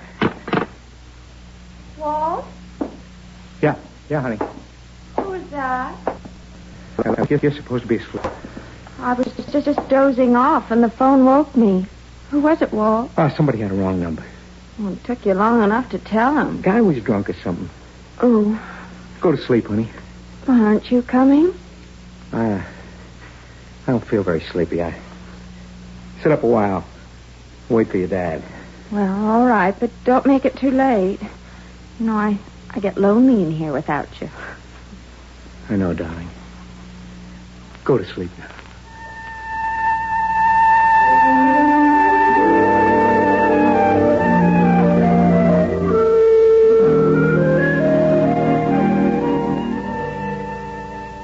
Small craft warnings are flying from Point Concepcion to Point Dumas. All planes are grounded at Los Angeles International Airport. The Weather Bureau predicts that close upon the heels of the present storm is another developing off the coast of northern California. This is an undisguised blessing for the farmer in the San Joaquin Valley and the growers in Orange County. Walt Summit Service. Hello, Joey. Wrong number. You shouldn't hang up on Big Pete, Joey. Wrong number. Now listen to me, Joey, and listen good. I want to talk to you. You got the wrong number. Okay, Joey. Now you just listen to me, boy. You know a joint in Victorville called the White Spot? Yeah, I know it. Good. I'm at the airport in Vegas. I'm taking off from here in 5 minutes. You take off in 5 minutes, too, Joey. Now, look here. Now, don't hang up on me, Joey. Just listen. It'll take you about the same time to get down off that mountain as it'll take me to fly to Victorville. Meet me in the White Spot. That's an order. I don't take orders from you anymore. You'll take this one, or I'll come up there and shove it down your throat. Oh, come on. Come on. A highway patrol car just pulled up outside. Who are you kidding, Joey? You think you can scare me off with them two-bit cops? Look, I'm not trying to kid you, Pete. Oh, that's my boy, Joey. You finally recognize your old boss. Now, you ain't going to squeal with them orange pickers, are you, Joey? I'm not a squealer, Pete. Ain't you? No. How do I know? Look, I'm telling you. So how come you took a powder on me 2 years ago, huh? How come? How come you just blew? I want it out. Hey, Walt, are you in there? Yeah, I'll be right there. Who are you talking to? Highway patrol. I told you. You going to tell them why you walked out on old Pete? Now, look, I don't tell nothing to nobody. I just want to be left alone. I want it out. I got it out. You ain't out yet, kid. Nobody ever quits on me. Hey, look. Leave me alone, will you, Pete? Sure, so I worked for you. I drove for you. I don't know nothing. I ain't talking. Sure ain't. I gotta go now. Just let me alone, Pete. For the love of heaven, let me alone. Walt, there's someone at the door. I know it. Who you talking to now? It's my wife. Look, get rid of the cops, Joey. Tell your wife to go to bed. You got the wrong number. Meet me in 2 hours at the White Spot in Victorville. You got it? Yeah, I got the number you're calling, but this now, isn't you better it. be there, Joey. Or I'm coming up the hill for you.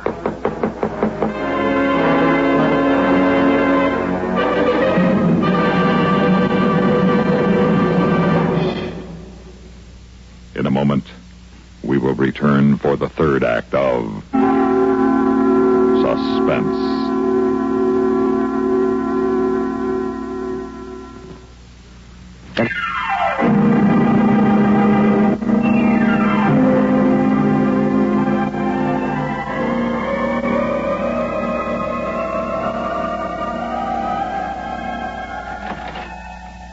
Good evening, Mrs. Parsons. I'm sorry I disturbed you, ma'am. Oh, that's all right, Sergeant Toohey. Come in. Come on. Thank you. Walt was on the phone. Yeah, Sergeant, some crackpot got a wrong number and can't get it out of his drunken head, you know. Well, I just stopped by to see if you folks were all right. Oh, yeah, sure.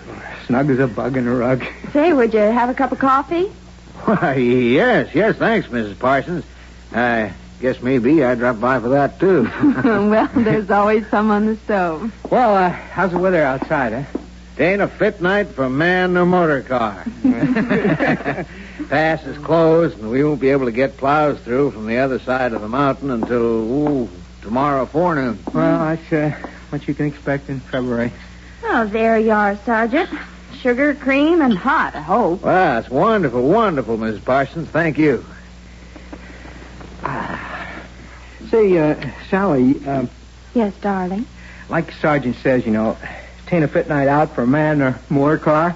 Yeah? Well, I thought we might put him up for the night. Huh? Why, of course. Oh, no. I wouldn't want to inconvenience you. Oh, but it wouldn't be any No, inconvenience. not at all. No inconvenience at all. We'd sure like to have you stay. That's right nice of you, believe me, but I've got to get on down the road. Oh, but it's after 10 now, and you're off duty. No. In a storm like this, nobody's off duty. Well, thanks for the coffee, Mrs. Parsons. You're welcome. Say, I got something to thank you for, Walt. Oh, what's that? The only laugh I had this evening. I'd like to hear it. What's the laugh, Sarge? Well, that car out front. Huh? What car? A couple of hours ago, when I was going up to the pass, that two-tone job standing out front with the big tail fins. What about it?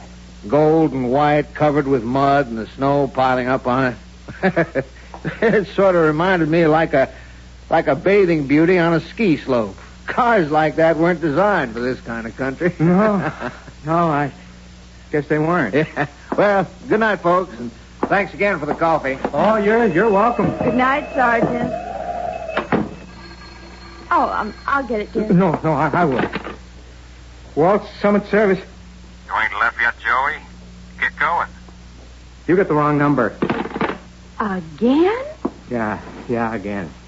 Darling, what is it? This screwball. Well, what's he wrong? Oh, who knows? He's drunk. Let's go to bed, huh? Oh, I'm not very sleepy. I know what. Let's sit up and wait for Dad. Oh, he won't make it now. Well, he might. Well, let's go to bed, I said. Well, all right, honey. Well, go to bed. Well, go then. I gotta lock up, huh? All right. Walt. What? Well, what's the matter? Nothing's the matter. I gotta look up, that's all. Get to bed. Stop asking a lot of stupid questions, will you?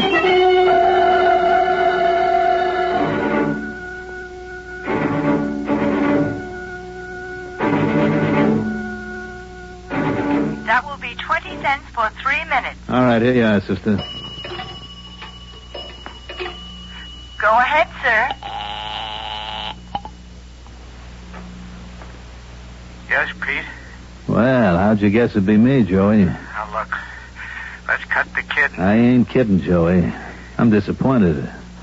Real disappointed. I fly all the way down here to Victorville just to talk to you, and what happens? You ain't got the courtesy to come down the hill to see an old pal. How come you ain't here, Joey? I'm not coming, Pete. You ain't, huh? No. Well, then I guess I have to come up there. Nobody's asking you. Now, Joey, that ain't no way to talk. Oh, lay off, will you, Pete? I ain't done nothing to you. You walked out on me, Joey. Nobody walks out on Big Pete. I'll see you in an hour. And, Joey... Yeah? Don't try taking no powder.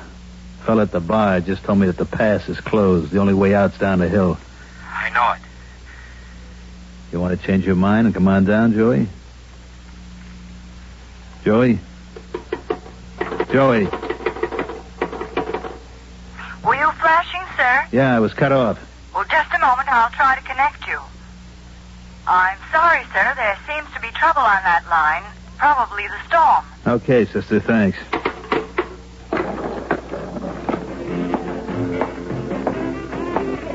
Coming? No. But it's couldn't be better. The line just went out in the storm. And the pass is blocked. It's a sweet setup. Ain't it? Let's go. A pleasure.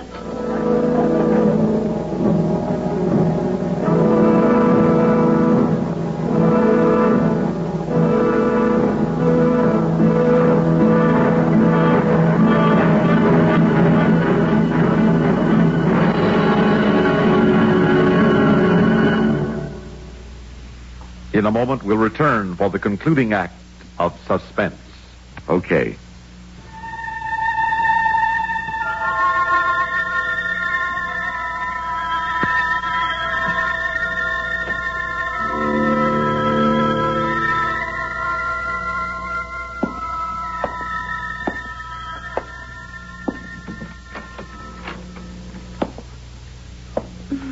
That you, honey? Yeah, Come to bed, darling. I can't. Where are you going? Well, what are you putting on your coat for? I gotta go down the hill. Oh, Walt, what's the matter? I'm worried about your dad. I'm gonna look for him. Now you know he's probably staying in town at the Rances. If you're worried, telephone them. I tried. The line's out. I gotta go down the hill. But, Walt, you can't leave me here alone. I got it, honey. I got it. But I'm afraid. Look, there's nothing to be scared of. You'll be safe here. Your gun. Why are you taking your gun? Feel better with a gun. Walt, you're keeping something from me. You gotta tell me. There's nothing to tell, honey. Get back in bed, honey, please. If you promise not to go out. I can't. I gotta go, and I gotta go alone. Well, then it isn't Dad. It's something else. Now, look, honey, don't make me... Hey! How come the place all lit up like a Christmas tree? Can't be that much business tonight. Oh, Dad, thank goodness you're here. This silly husband of mine was just going out to look for you. He was afraid you skidded into the canyon or something. Oh, an old mountain man like me? Oh, fiddlesticks. I'm glad you're dressed, though, Walt. I promised Sergeant Toohey I'd send you down the road with the tow truck and give him a hand. Accident? Yeah. Some darn fool was driving without chains. Went through the guardrail on Mule Shoe Curve. Yeah, one of these fancy new two-tone jobs with airplane fins. Gold and white? Hardtop convertible? Toohey didn't specify, but he recognized the driver. Big shot gangster from back east, he said. Name of Big Pete Pirelli. Yeah, that was it. Didn't know the other fella. Were they, hurt? Hurt? They're both as dead as last week's hamburgers. Okay, I'll get going. I guess I won't need this gun after all. I'll be back in a little while, Sally. All right, honey. See that she gets to bed, will you, Dad? Sure, son. She hasn't had much sleep tonight. Don't worry, darling. I'll sleep now. Good. You know something? What? I love you very much.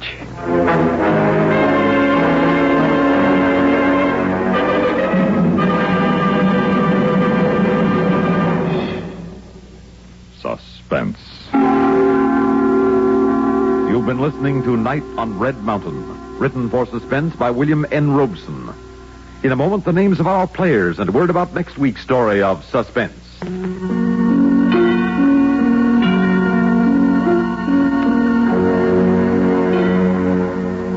Heard in tonight's story were Lawson Zerby as Walt, Jim Bowles as Bat, Mandel Kramer as Pete, Ellen McCrae as Sally, Bob Dryden as Sarge, Ruth Tobin as the operator, and Bill Adams as Dad.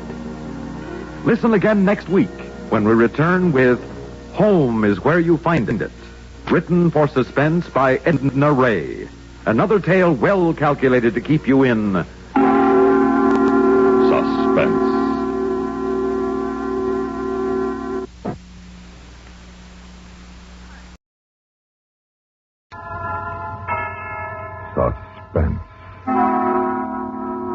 And the producer of radio's outstanding theater of thrills, the master of mystery and adventure, William N. Robeson. Radio drama is an art form which developed slowly during the quarter century between the perfecting of the audio tube of Dr. Lee DeForest and the video tube of Dr. Vladimir Zworykin. We feel that great radio plays, just as great stage plays, should be revived from time to time. So, to begin this 16th broadcasting year of Suspense, we are presenting a revival of one of the most famous radio plays of all time, Lucille Fletcher's unforgettable Sorry, Wrong Number. And of course, there is only one actress in the world entitled to play the leading role of a harassed Mrs. Stevenson. She who created the role 14 years ago, Miss Agnes Moorehead. Listen then to Sorry, Wrong Number. And now,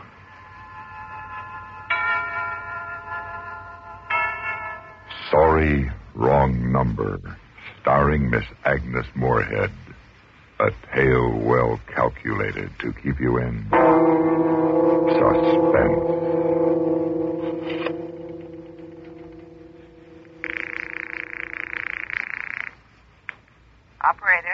Operator, I've been dialing Murray Hill 40599. Now, for the last 3/4 of an hour, and the line is always busy. I don't see how it could be busy that long. Will you try it for me, please? I will be glad to try that number for you. One moment, please. You see, it's my husband's office. He's working late tonight, and I'm all alone here in the house. My health is very poor, and I've been feeling so nervous all day. I am ringing Murray Hill 40599.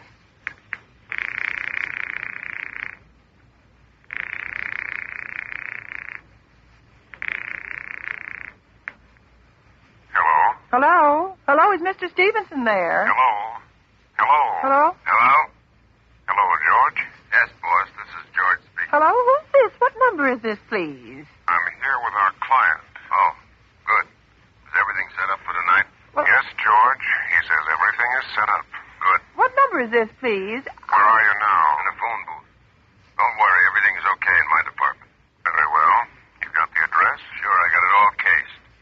At 11 o'clock, the private patrolman goes around to a bar on 2nd Avenue for a beer. Yes. At 11:15, a train crosses the bridge. It makes a noise in case her window is open and she should scream. Hello? Remember, George, make it quick. Our client doesn't wish her to suffer long. I'll use a knife then. Yes, a knife will do very well. And remember afterwards, remove her rings and bracelets and the jewelry in the bureau drawer. Our client wishes it to look like simple robbery. I know. Don't worry. I never muff a job like this. Everything's okay. I never... Oh, how awful. How unspeakably awful. Operator, I've just been cut off. I'm sorry. What number were you calling? Why, it was supposed to be Murray Hill 40599, but it wasn't. Some wires must have got crossed, and I was cut into a wrong number, and I've just heard the most dreadful things. Something about a murder. And, operator, you'll simply have to trace that call at once. What was the number? Well, I don't know. It was a wrong number, and these two men, they were cold-blooded fiends. And they were going to murder somebody, some poor innocent woman who was all alone in a house near a bridge. We've got to stop them. What number were you calling? Well, that doesn't matter. It was a wrong number. Now, look, it was obviously a case of some little slip of the finger. I asked you to get me Murray Hill 40599. You dialed it, but your finger must have slipped. And I was connected with some other number. I could hear them, but they couldn't hear me. Now, I simply fail to see why you couldn't make that same mistake again on purpose, why you couldn't try to dial Murray Hill 40599 in the same sort of careless way. Murray Hill 40599. I will try to get it for you. Well, thank you.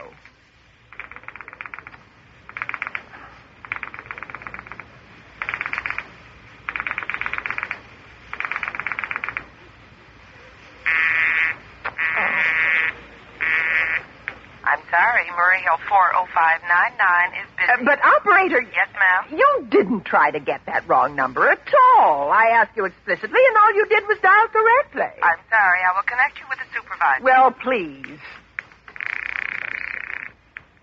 This is the supervisor. May I help you? Yes, I want you to trace a telephone call immediately. I don't know where it came from or who was making it, but it's absolutely necessary that it be traced because it was about a murder that someone's planning. A terrible, cold-blooded murder of a poor, innocent woman tonight at 11:15. I Well, can you trace it for me? Can you track down those men? I'm not certain. I can try. May I have your name, please? Mrs. Stevenson. Mrs. Elbert Stevenson. But listen... And your telephone number, please? Plaza 3, 7599. But if you go on wasting all this time... Why do you want this call traced, please? Why? Well, I told you why. These men sounded like killers. They're dangerous. They're going to murder this woman at 11:15 tonight, and I thought the police ought to know. Have you reported this to the police? Well, no, not yet. You want this call checked purely as a private individual? Well, yes, but meanwhile... Sorry, Mrs. Stevenson, but I'm afraid we couldn't trace the call just on your say-so as a private individual. We'd have to have something more official. Oh, for heaven's sake. Well, all right, I'll call the police. Thank you. I'm sure that would be the best way to get... Ridiculous. Operator? The police department. Get me the police department, please. Thank you. I will connect you with the police department. Oh, dear. Do you have to dial? Can't you ring them directly? Police station, precinct 43, Sergeant Martin speaking. Police department? Oh, this is Mrs. Stevenson. Mrs. Elbert Smythe Stevenson of 53 North Sutton Place. I'm calling up to report a murder. I mean, the murder hasn't been committed yet, but I overheard plans for it over the telephone, over a wrong number that the operator gave me. Yes, ma'am. It was a perfectly definite murder. I heard their plans distinctly. Two men were talking, and they were going to murder some woman at 11:15 tonight. She lived in a house near a bridge. Are you listening to me? Yes, ma'am. And there was a private patrolman on the street. He was going to go around for a beer on 2nd Avenue. And there was some third man, a client, who was paying to have this poor woman murdered. They were going to take her rings and bracelets and use a knife. Well, it's just unnerved me dreadfully, and I'm not well. I see, and when was all this, ma'am? About 8 minutes ago. And what was that number you were calling? Murray Hill 40599. But that wasn't the number I overheard. I mean, Murray Hill 40599 is my husband's office. He's working late tonight, and I was trying to reach him to ask him to come home.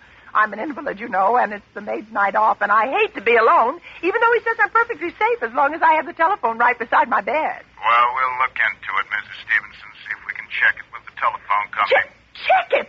I've already taken care of that. Oh, you have? Yes, and personally I feel you want to do something far more immediate and drastic than just check the call. I'd say the whole thing calls for a search. A complete and thorough search of the whole city. I'm very near the bridge, and I'm not far from 2nd Avenue, and I know I'd feel a whole lot better if you sent around a radio car to this neighborhood at once. And what makes you think the murder's going to be committed in your neighborhood, ma'am? Well, I don't know. Only the coincidence is so horrible. 2nd Avenue, the patrolman, the bridge. Look, lady, why don't you look at it this way?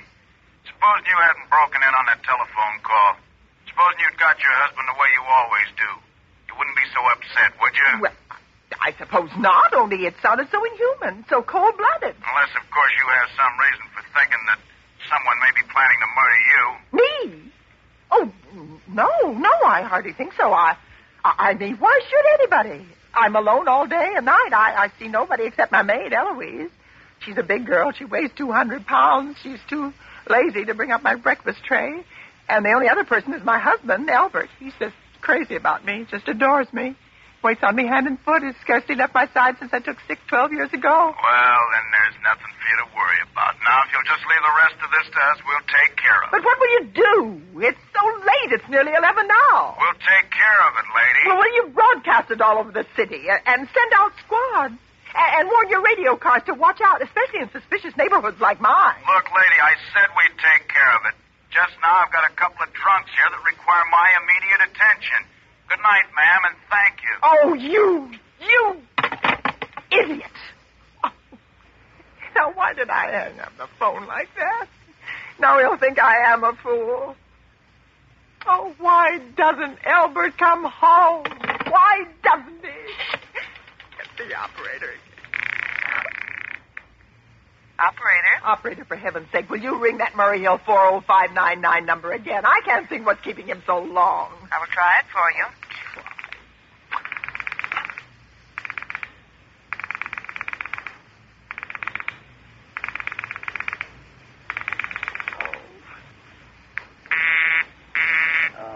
I'm sorry, Murray Hill 40599 is busy. I can hear it. You don't have to tell me. I know it's busy. Oh, if I can only get out of this bed for a little while. If I could just get a breath of fresh air or just lean out of the window and see the street. Oh. Hello? Albert? Hello? Hello? Hello? Oh, what's the matter with this phone? Hello? Hello? What in the world? Hello? Hello? Oh, for heaven's sake, who is this? Hello? Hello? Hello? What in the world? What are they trying to do to me anyway? Operator? Hello, operator. I don't know what's the matter with this telephone tonight, but it's positively driving me crazy. I've never seen such inefficient, miserable service. Now, look, I'm an invalid, and I'm very nervous, and I'm not supposed to be annoyed. But if this keeps on much longer... What seems to be the trouble, please? Well, everything's wrong. I haven't had one bit of satisfaction out of one call I've made this evening. The whole world could be murdered for all you people care, and now my phone keeps ringing and ringing and ringing and ringing every 5 seconds, and when I pick it up, there's no one there. I'm sorry. If you will hang up, I will test it for you. I don't want you to test it for me. I want you to put that call through, whoever it is, at once.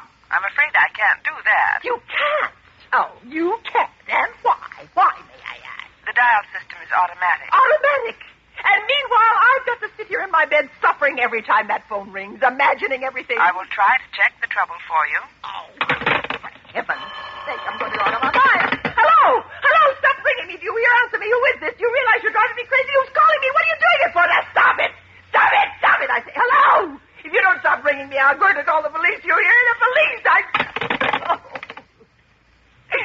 Oh, if Albert would only come home. Oh, let it ring. Go on, ring. Trick of some kind. I won't answer it. I will go on, ring. Ring. Ring.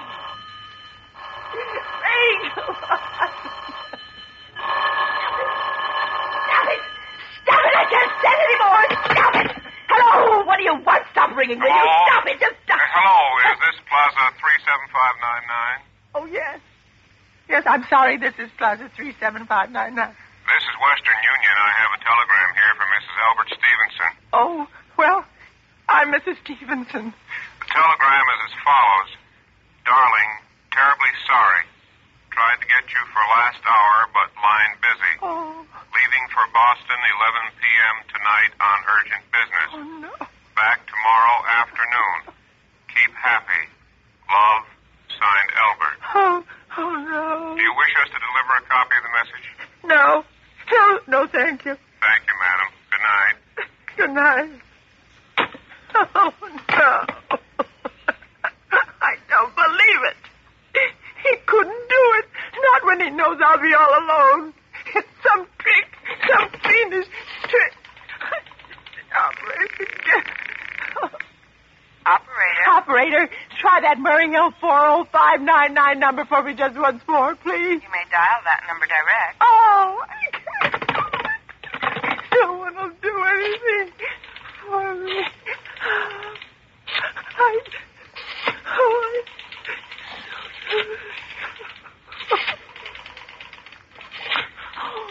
It's got to be there.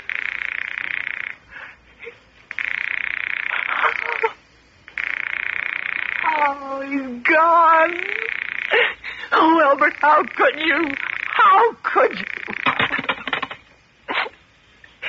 I can't be alone tonight. I just can't. If I'm alone one more second, I'll go mad. I don't care what he says or what the expense is. I'm a sick woman. I'm entitled to a little consideration.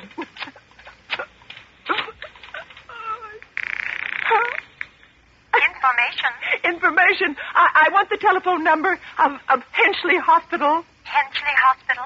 Do you have the street address? No, but it's somewhere in the 70s. It's a very small, private, and exclusive hospital where I had my appendix out 2 years ago. Henchley, H-E-N-C. One moment, please. Well, please hurry. And please, what is the time?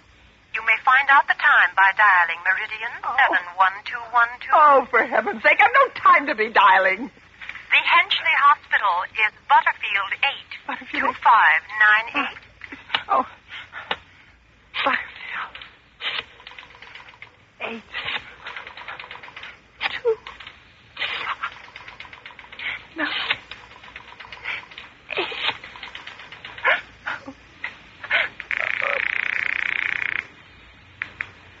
Henchley Hospital, good evening. the nurse's registry, please. Who was it you wish to speak to, please? I want the nurse's registry at once. I want a trained nurse. I want to hire her immediately for the night. I see. And what is the nature of the case, madam? Nerves! I'm very nervous. I need soothing and companionship. You see, my husband is away. Have you been recommended to us by any doctor in particular, madam? No. And our superintendent has asked us to send people out only in those cases where the physician in charge feels it is absolutely necessary. Well, it is absolutely necessary. I'm a sick woman. I'm very upset. I'm alone in this house, and I'm an invalid. And tonight I overheard a telephone conversation that upset me dreadfully. In fact, if someone doesn't come at once, I'm afraid I'll go out of my mind. I see. Well, I'll speak to Miss Phillips as soon as she comes in. Miss Phillips? And what is your name, madam? When do you expect her in? Well, I really couldn't say. She went out to supper at 11 o'clock. 11 o'clock? But it's not 11 yet. Where's my clock? Oh, my clock has stopped. Oh, what time is it? Just 15 minutes past 11. Oh, what was that? What, madam? That click, just now, in my own telephone. As though someone has lifted the receiver off the hook of the extension phone downstairs. I didn't hear it, madam. Now about... But I did! There's someone in this house. Someone downstairs in the kitchen, and they're listening to me now. I won't pick it up. I won't let them hear me. I'll be quiet and unhealthy. But if I don't call someone now, while they're still down there, there'll be no time. I've got to get the operator. I've got to get the operator. Operator.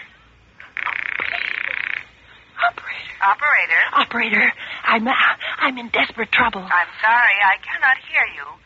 Please speak louder. I don't dare. There's someone listening. Can you hear me now? I'm sorry. But you've got to hear me. Oh, please, you've got to help me. There's someone in this house. Someone who's going to murder me, and you've got to get in touch with him. There it is. Did you hear it? He's put it down. He's put down the extension phone. He's coming up. He's coming up the stairs. Oh, give me the police department. Give me the police department. One moment, please. I will connect you. Please. Somebody's got to hurry. Get the police. Oh, my God. What do you want? Oh, don't come near me. Please, I haven't hurt anybody. Please, please don't hurt me. Please. I haven't done anything.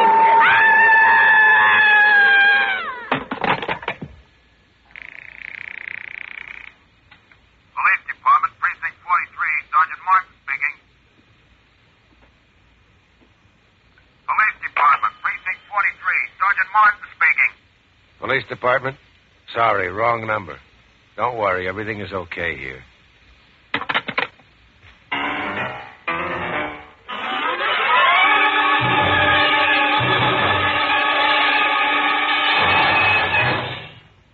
Suspense. In which Miss Agnes Moorehead starred in William N. Robeson's production of Sorry, Wrong Number, written by Lucille Fletcher. Supporting Miss Moorehead in Sorry, Wrong Number were Jeanette Nolan, Virginia Gregg, Ellen Morgan, Joe DeSantis, Byron Kane, and Norm Alden. Listen. Listen again next week when we return with The Country of the Blind by H.G. Wells. Another tale well calculated to keep you in suspense. This is the CBS Radio Network.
Suspense. And the producer of radio's outstanding theater of thrills, the master of mystery and adventure, William N. Robeson. H.G. Wells was one of the most remarkable writers of this century. The storyteller whose tales are more than mere entertainment designed for a moment of escape. They linger on in memory, seducing one into that sometimes dangerous and risky practice of thinking. Such a story you're about to hear. A story with a shattering moral. A story we guarantee you will not soon forget. Listen then as Mr. Raymond Burr stars in The Country of the Blind by H.G. Wells. And now, The Country of the Blind, starring Mr. Raymond Burr. A tale well calculated to keep you in suspense. Once I had made my way across the Cordillera, I had to find Senor Cartwright if he was still alive. For it was he who had seen me last. That terrible night more than a year ago when I slipped and fell from a ledge 18,000 feet up the face of Mount Paris-Cotepetl. It was a long and painful journey, but at last I arrived at the mine, high in the Andes above Quito, where Senor Cartwright was superintendent. I dragged my aching feet across the porch of his shack and tapped on the door. Come in. Senor Cartwright, is it you? Yes? What do you want? You do not know me, Senor? I know. You look like a man I knew once, but he is dead. Dead on the slopes of Paris-Cotepetl.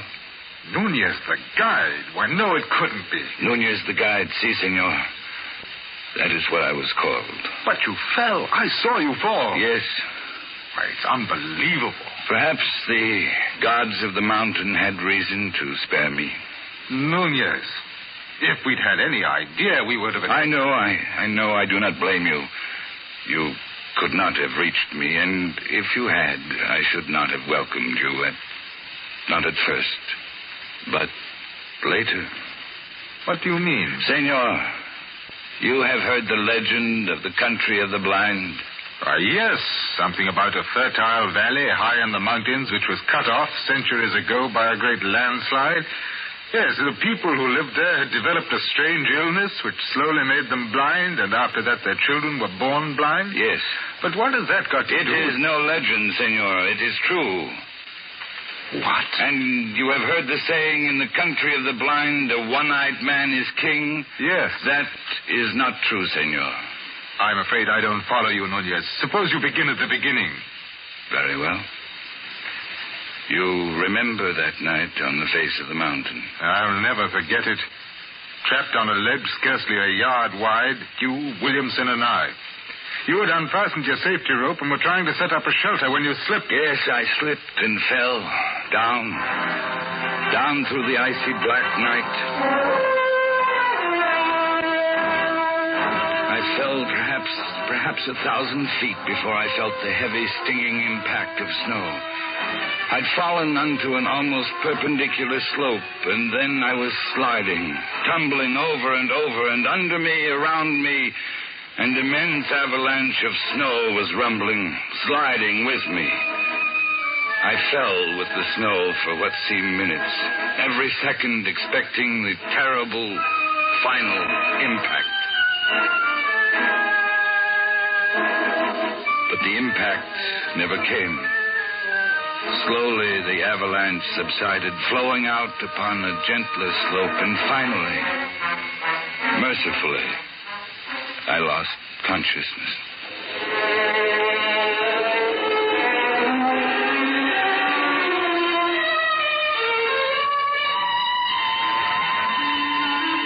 When I awoke, it was morning.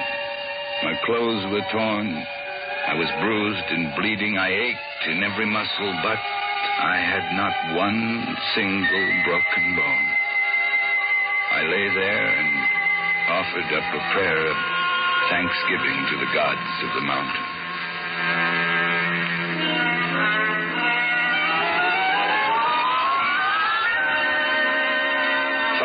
me lay a lush valley, sparkling in the morning sunlight. I could see the stately trees and the green meadows fresh with dew. And then I saw them. People, men and women, working in the fields. Two of them who were quite close failed to notice me as I approached until I shouted. Only then did they look up attentively in my direction. I waved wildly at them, but they took no notice. Why, the fools must be blind. Blind? Could it be that I had fallen into the country of the blind? As that realization came over me, I remembered the words, "In the country of the blind, the one-eyed man is king." I walked toward the men, and I spoke to them. Hello. Oh, hello there. Who is this man? Or is he a spirit come down from the rocks? Oh, I'm a man, all right, just like you. But I've had a miraculous escape. And now I find myself here in your valley. Valley? What is valley? Come hither. Let me feel of you. Certainly. Here, my arm, my face. You see, I'm indeed a man like yourself. My lips move with speech. You feel... Here, careful there. Careful, gently on the eyes. Eyes? What are eyes? This is strange. Feel this, Korea. Yes. He is imperfectly formed. Some strange bulge there. Unseemly. No. Oh, your eyes are shrunken in, but mine are whole. I can see. See? Pedro, he is a strange wild one. I wonder where he comes from. Down out of the rock? No. Over the mountains, out of the country beyond there, where men can see. From Bogota, where there are 100,000 people. And the city stretches out of sight. Sight? What strange words he uses. Without meaning. We must lead him to the elders. No need to lead me. I can see. See? His senses are still imperfect. Lead him by the hand. But look, I can... Oh, well, all right.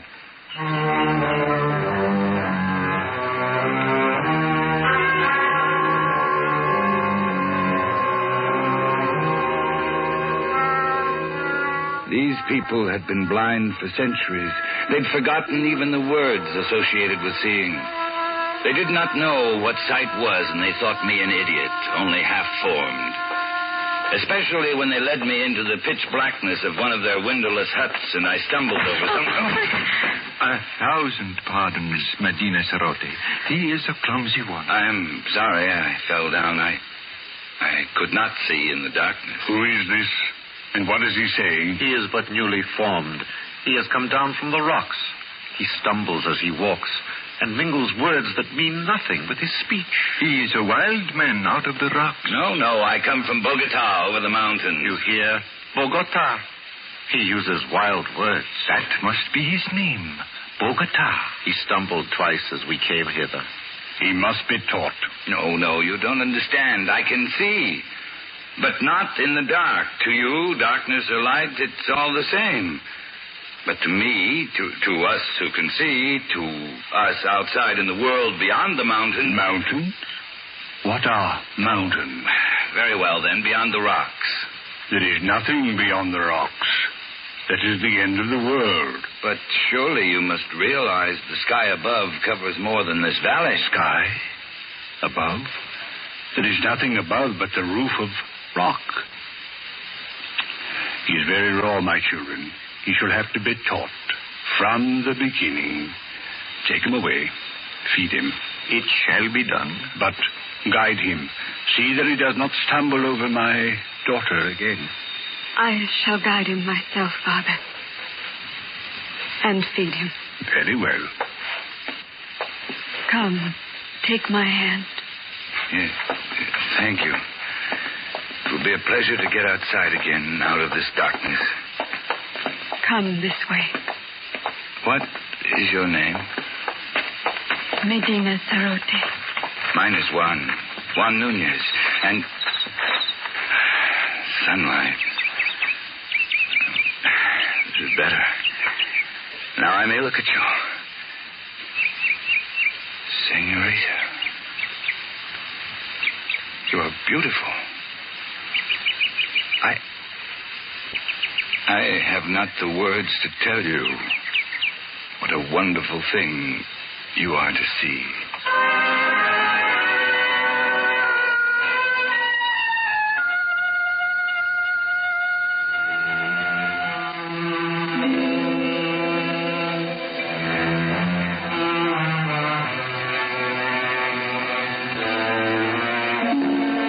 And so it began. I, the village idiot, the slave boy, I with my eyes still whole. I fell in love with Medina Sarote, the daughter of the elder of the village. Only to her could I open my heart. Only to her could I speak of the beauty I could see around me. It is a beautiful valley. Green with grass and yellow with sunlight and flowers, bright flowers dotting the hills. And I. You said I was beautiful, too? Yes, Medina Sarote. Yes, you are most beautiful. It means something nice. Something very nice. Medina Sarote, why is it you have no husband? I have a disfigurement. These long hairs. Your eyelashes. But they are beautiful. They are considered disfigurement. Why? You are the most lovely girl in the valley. But they wouldn't know here, would they? So you have no husband? No. What do you think of me? Do you think of me like all the rest do? Do you think of me as an idiot? No. No, you have much to learn, but you will learn it, I'm sure. And you are kind and gentle. And your voice is soft. You speak the words that are soft and warm. No one has ever spoken such words to me. I shall speak them often. Medina Sarote, I love you. And I love you. Then, will you marry me? I would be very happy to.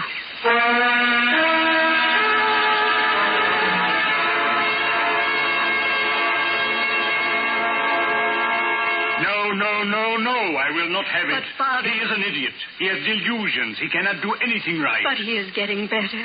He's better than he was. And he is strong and kind, stronger and kinder than anyone in the world. And he loves me. And I love him. No, I will not have it. Great sire, if you please. Yes, what is it, good doctor? I have examined Bogota, and the case is clear to me. I think very probably he might be cured. And how might that be done? His brain is affected by something. I believe I know what it is. Those queer things he calls eyes. Where we have but an agreeable depression, he has great lumps. Consequently, his brain is in a constant state of irritation. But what can be done to cure him? It is a very simple surgical operation. Remove the cause of the irritation. We will merely cut out those things he calls eyes.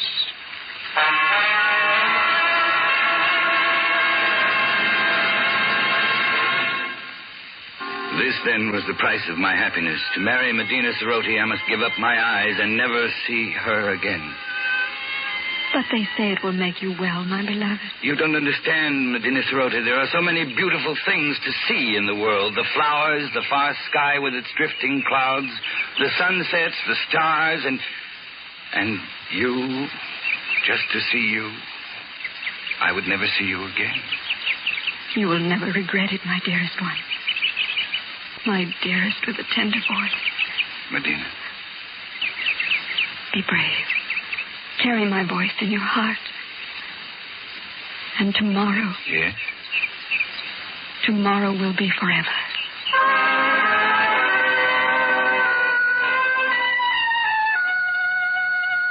I only meant to go up on the rocks and look out over the valley. To spend my last day of sight, feasting my eyes on the wonderful, beautiful world of light and color. I drank it in, the green of the fields, the blue of the gently curving stream, the orange of the lichen in the rocky crevasses. I climbed higher to see the great snow-capped peaks towering above and away to the distant sky, and higher as the shadows turned the snow to purple and crimson and deep blue. The valley was far below, and as beautiful as a painting, but like a painting, unreal. Medina Sarote was small and far away, a distant dream. The world of sight was here, all around, overpowering, wonderful. I turned and began to climb up that sheer rock wall.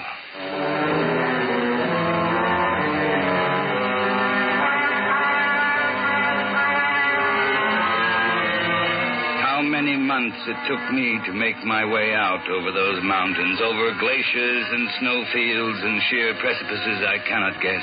How I lived through the cold and the hunger of it, I cannot tell you. But I'm here at last. Back from the country of the blind. Good heavens, man. What a terrible experience. Terrible and wonderful. But you aren't sorry you came back? Sorry? I see her face clearly now. It is the only thing I do see. Nunez, you are... Yes. The gods of the mountain have had their revenge. Those months of crawling over the snow and ice with the sun glaring down. Yes. Yes, I'm blind.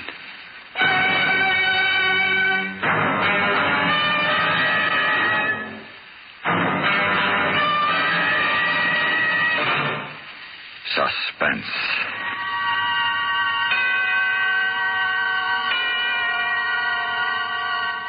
In which Mr. Raymond Burr starred in William N. Robeson's production of The Country of the Blind. Written by H.G. Wells and adapted for radio by John Dunkel. Supporting Mr. Burr in The Country of the Blind were Peggy Weber, Ben Wright, Ed Jerome, Edgar Barrier, and Jay Novello. Listen. Listen again next week when we return with another tale well calculated to keep you in suspense.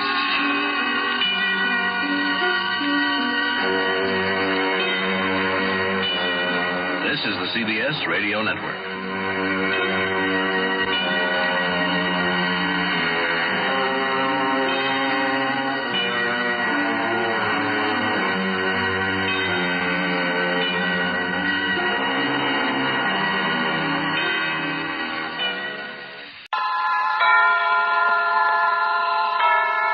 Suspense.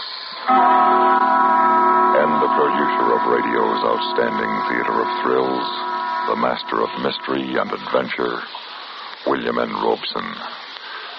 It is now 50 years since the first motion picture was made amidst the orange groves of a sleepy little California village called Hollywood. And a latter-day gold rush began. Hollywood quickly became a sprawling, brawling boom town. True to the tradition of the Western frontier, a tradition it helped to create and has fondly fostered, Hollywood lived violently. And not a few of its citizens died violently, with and sometimes without their boots on. The stakes were high, worldwide fame and undreamt of fortune. And the passions that poured onto the silver screen sometimes spilled over into private lives with lethal results. Of such passions and such results you are about to hear. And who better to tell this story than a man who was there? A man who has starred in more motion pictures than any other actor, living or dead, Francis X. Bushman. Listen then, as Mr. Bushman tells about the city that was, in exactly 1 minute. Memo on medals. Interesting information about our military awards and decorations. Campaign medals were authorized by Congress in 1905 for all officers and men engaged in specified wars and military action, including such widely divergent battles as the Civil War in the United States and the Boxer Rebellion in China. The Navy and Marine Corps have a special Manila Bay Medal for members of the United States Asiatic Squadron under command of Commodore George Dewey in May of 1898. The Haitian Campaign of 1915 is commemorated with a medal, as is the Santo Domingo Expedition, which suppressed a revolt in that country and preserved order during elections in 1916. The Army has its Mexican Service Medal for those involved in any of several expeditions or engagements from April 12, 1911 through June 16, 1919. There is also the Army of Cuban Pacification Medal for United States troops who, from October of 1906 to April of 1909, helped establish a stable government in that island nation. The Victory Medal was initially awarded to all United States service personnel in World War I expeditionary forces, including, for the first time, women serving in the military units. There is a story behind every American medal, a proud story of devotion to country and unselfish service to keep it strong and free. And now,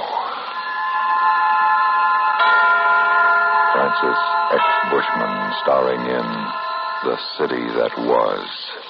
A tale well calculated to keep you in suspense.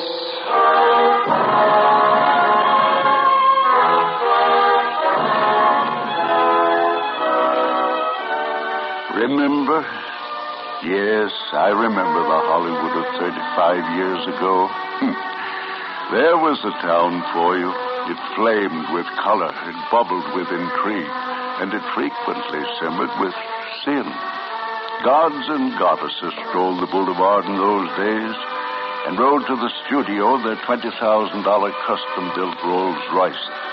It was the era of Valentino and Mabel Normand and Wallace Reed, of Barbara Lamar and William Desmond Taylor and William S. Hart, and the great vamps, Nita Naldi, Paula Negri, and Theda Bara. It was the era, too, of Anthony Kendall, matinee idol, turned movie king, and his leading lady, Rena Chalfant, who used to be called the golden flame of the silver screen. You must remember them, and how they were tied up with that Korsakoff killing. Well, all the facts of that cause célèbre were not told at the time, but they can be told now. And this is what really happened that rainy night in November 35 years ago. Joni and Rena had finished the long day's shooting. It was nearly 7 o'clock when Tony tooled his big white Cunningham Roadster into the driveway of his Whitley Heights estate.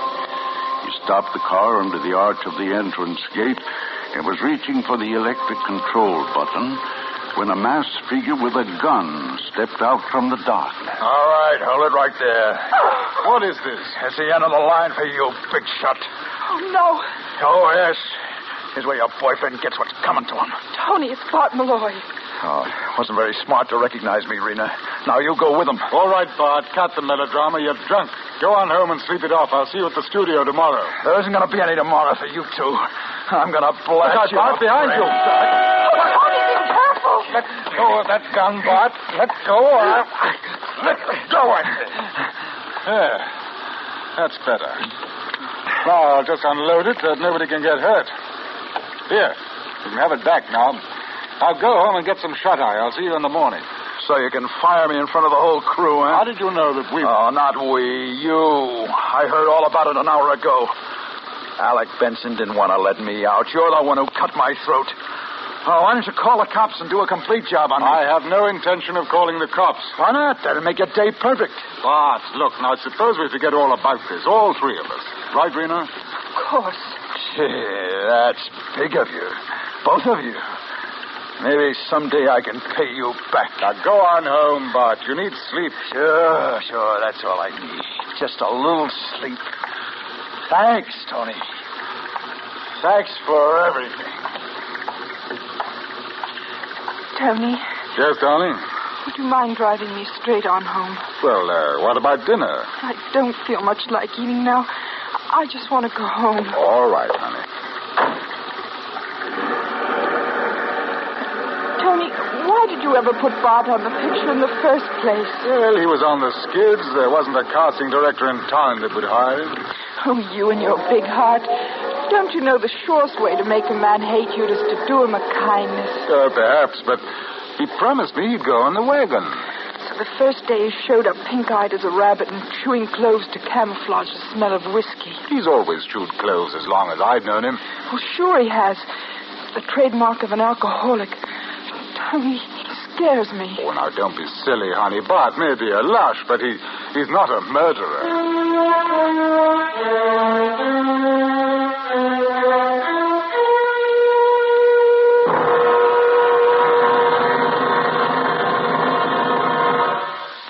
In a moment, we continue with the second act of Suspense.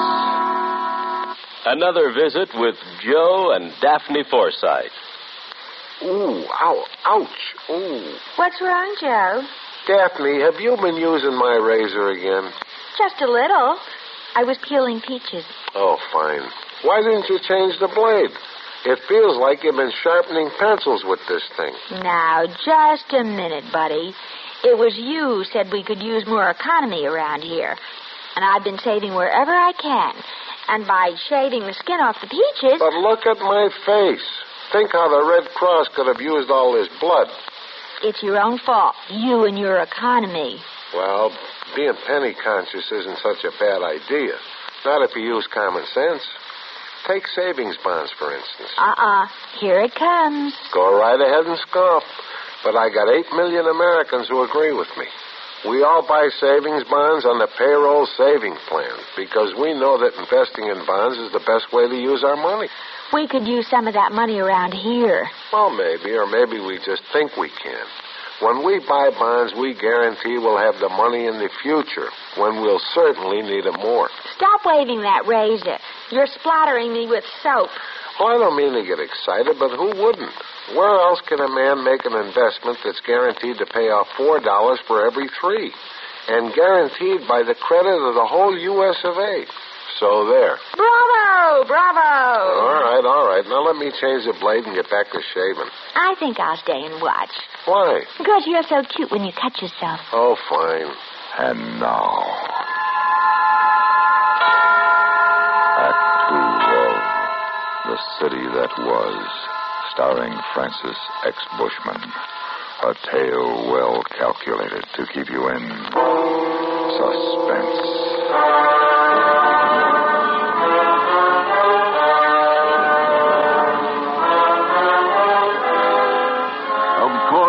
Bart Malloy didn't take Tony's advice and go home.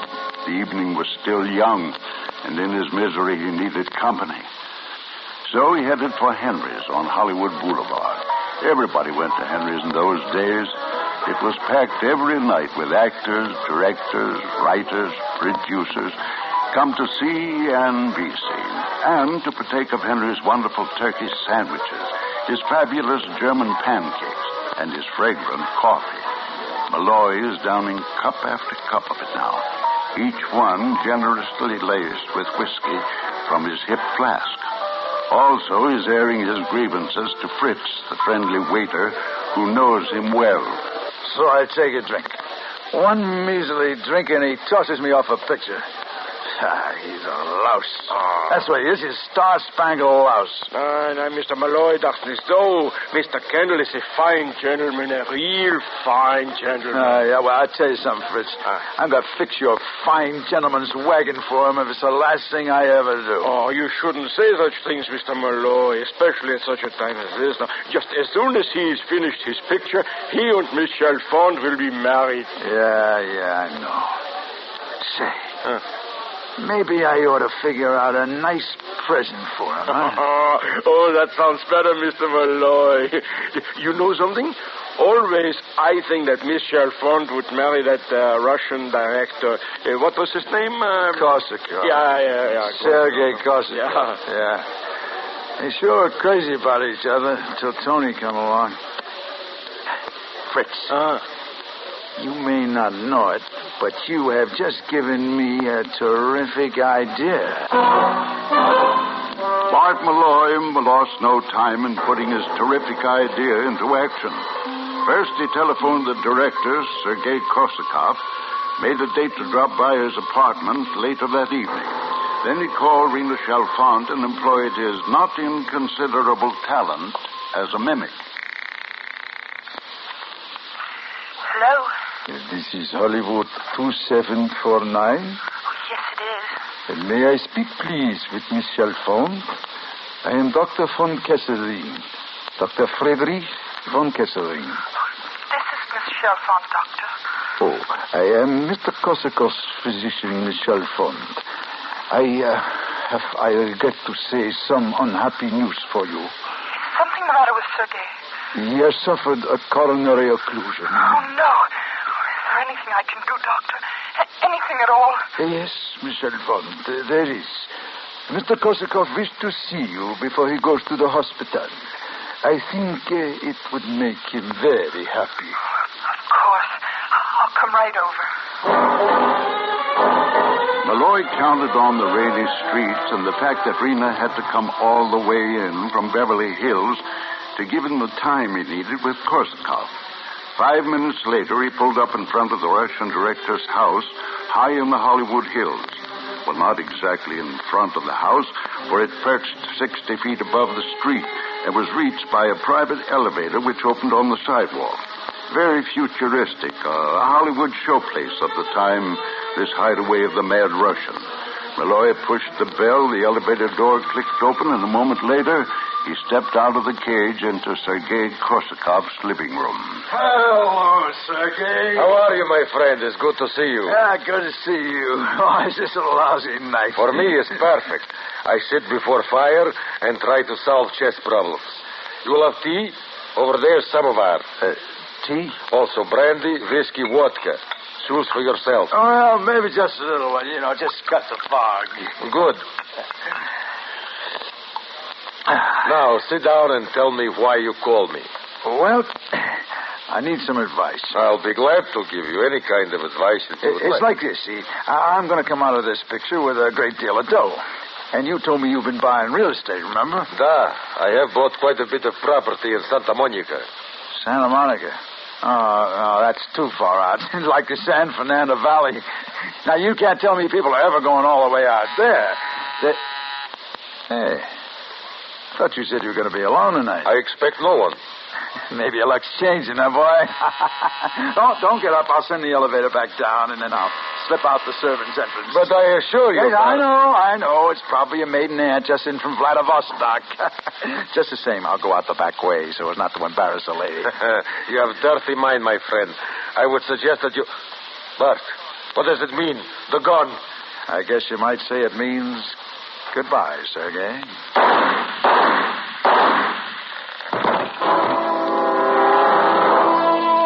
Malloy moved fast now. He wiped his fingerprints from the smoking gun and from the whiskey glass. Then he dropped the gun to the floor and headed for the service entrance. He was gone when the elevator stopped, and Rena walked into the living room to discover Sergei's bullet-riddled body sprawled on the floor.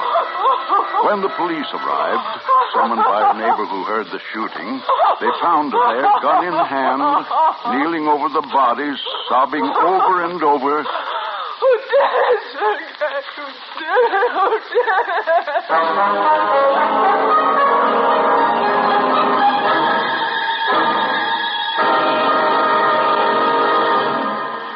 it? In just a moment, we continue with the third act of Suspense. We have together ample capacity and freedom to defend freedom. This is NATO, the North Atlantic Treaty Organization. While the Soviets seek to weaken and disrupt the free world through worldwide military, political, and economic activities, the free world has organized its resources, moral, military, political, and economic, and is ready to deploy them wherever the situation demands. This is the basic reasoning behind the North Atlantic Treaty Organization. The United States of America is a part of NATO. You should be aware of and alert to the objectives and programs of the North Atlantic Treaty Organization. And now, Act 3 of The City That Was, starring Francis X. Bushman. A tale well calculated to keep you in suspense. They allowed Rena Chalfant one phone call. Naturally, she called Tony Kendall. But there wasn't much here his attorney could do for her, since there's no bail on a murder charge. So Tony went to the scene of the crime, and there he found that an old friend of his was in charge of the investigation. Sergeant K. of Homicide. I'm sorry, Tony, but it just don't look good for your girlfriend. But Rena's no killer. Well, that's not for me to say. I can only go by the evidence I find, and it all points to her. But where's the motive? Rena had no motive. She might have. What do you mean? This is just a theory, of course. Well, let's have it. You may not like it, Tony. I told you, go ahead. Well, she and Korsakoff were pretty good friends before you came along, right? Yes. So maybe he's still in love with her. Maybe he doesn't want her to marry you. Maybe he threatens to do something to stop the wedding. And maybe she shoots him? Right. Wrong. Rena is not a killer, Marty. Maybe. But it looks like she did it. You've been all over the place, I suppose. Stem to stern, everything strictly copacetic, except for a whiskey glass with no fingerprints on it. What? This one right here. Somebody had a shot of bourbon out of it, then wiped off the prints. Sergei didn't drink. No? And maybe your girlfriend must... Here we go with that maybe routine again. No. For your information, Marty, Rena isn't a drinker either. That samovar over there is more in her line. So that's what you call that thing. What's it for? Making tea, Russian style. Hey, what's all this stuff in these little saucers? Lemon peel, cinnamon, rose petals, cloves. They put it in the tea. All at once? No, one at a time. Then Korsakov must have been a clove boy. We found a lot of them on the floor. Cloves, eh? And a whiskey glass. You got a theory? Maybe I have. What is it? I'll let you know when I've proved it. Tony Kendall was in makeup and on the set at 8 o'clock the next morning. The cameras were in place and the lights were all set up for the climax scene of Passion Lost, the big fight scene. Alec Benson, the director, greeted Tony with the long face usually reserved for funerals. Tony, I just heard about Rena. What a terrible... I'll save your sympathy. She's innocent. Of course, but what's it going to do to our shooting schedule? Oh, you're just chock full of compassion, aren't you? Well, I mean... Well, how's the great man this morning? Good morning, Bart. And who's going to lower the boom? You or Alec? Well, Bart, you see... I told you last night we'd forget all about it, Bart. Yeah, but I thought you meant... You're still on the picture, Bart. But, Tony, I've already hired... You heard me, Alec. Oh, Tony, I don't know what to say. Well, then save it, and let's get on with this fight scene. Okay. Now, this has got to top any fight scene that's ever been photographed. Sam, I can't hear myself think. All right, you guys. Come on over. Hold the hammers. Hold the talk. Come on. Yeah. Now, we've got to make the brawl in the spoilers look like a chorus boys' picnic. I want... Look where you go with your knucklehead. Don't trip over those cables. Will you please knock it off, Sam? You make more noise than the hammers. Oh, sorry, Mr. Benson. Now, let's get the suspense of the fight in Tolerable David, the brutality of Noah Beery and the Seawolf, the cruelty... Hey, look, Alec, why don't you let Bart and me sort of work it out by ourselves, and then we'll tell you how we see it, and then if it's okay with you, we'll try a take, huh? Well, all right. Just call me when you're ready. All right. Come on, Bart, let's block out the action. Let's see, we begin here on the balcony when I find you coming out of Helena's room. You go for your gun, but before you can get it from... Tony, I want to thank you for keeping me on the picture. Well, that's all right, Bart. Now, as I was saying, when you... And I want you to know how sorry I am about Rena. Are you really? Are you really sorry? Oh, I sure am. Rena's one of them. Well, then you'll be happy to know that you didn't kill Korsakov. No? Well, then, who did? You, Malloy. What? You killed him. Oh, you must be out of your mind. What would I want to do a thing like that for? You killed him, and then you framed Rena. You did it for revenge to get back at me. Why, you're talking like a maniac. Am I? What about the cloves that dropped out of your pocket onto the floor? But Korsakov had cloves, too. They were right there by that samovar. That you were there, Malloy, and you killed him. Well, you try and prove it. I won't have to prove it. You're going to admit it. Oh, yeah, man. That's right. I'm going to beat the truth out of you, right? You keep away from me, Kettle. You keep away. Oh, I'm going to fix that pretty face of yours. Hey, look. Over there like that. Hey, wait a minute, Tony. Hold it, boys, until we can... It ain't holding, Mr. Benson. Wow, what a wallop. Oh, boy, that sure looked real, didn't it, huh? What are we standing there for? Let's get it on film. Lights. Larry, Paul, start cranking those cameras. All right, you guys, you heard Mr. Benson. Come on, lights, camera.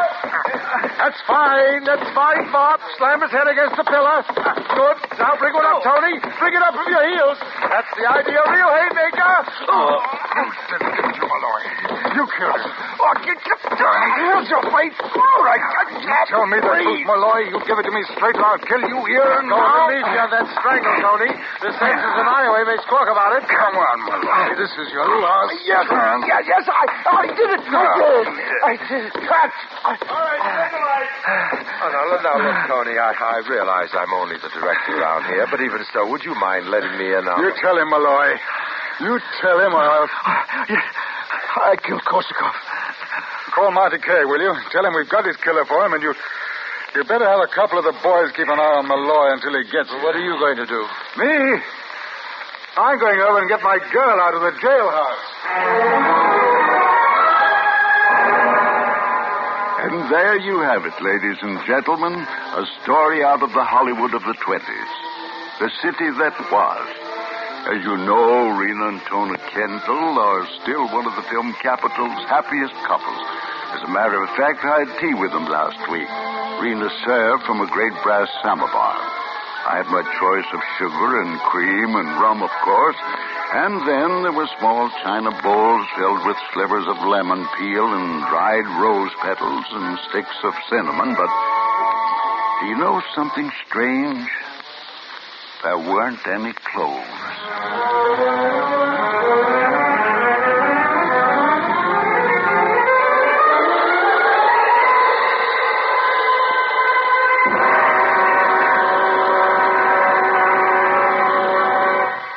Suspense, in which Francis X. Bushman starred in William N. Robeson's production of The City That Was by Richard Wheel. Supporting Mr. Bushman in The City That Was were Norma Eberhardt, Chester Stratton, Ben Wright, Jack Crucian, Joe DeSantis, and Norm Alden. Listen.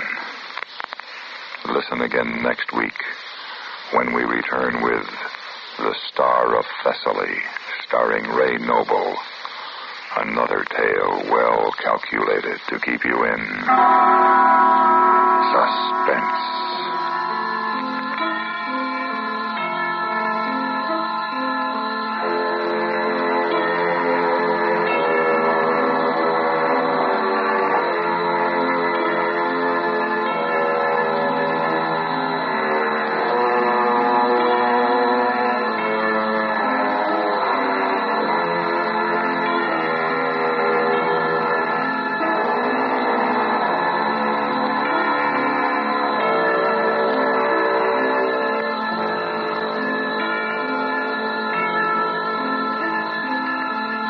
Suspense has been brought to you through the worldwide facilities of the United States Armed Forces Radio and Television Service.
Suspense. And the producer of radio's outstanding theater of thrills, the master of mystery and adventure, William N. Robeson.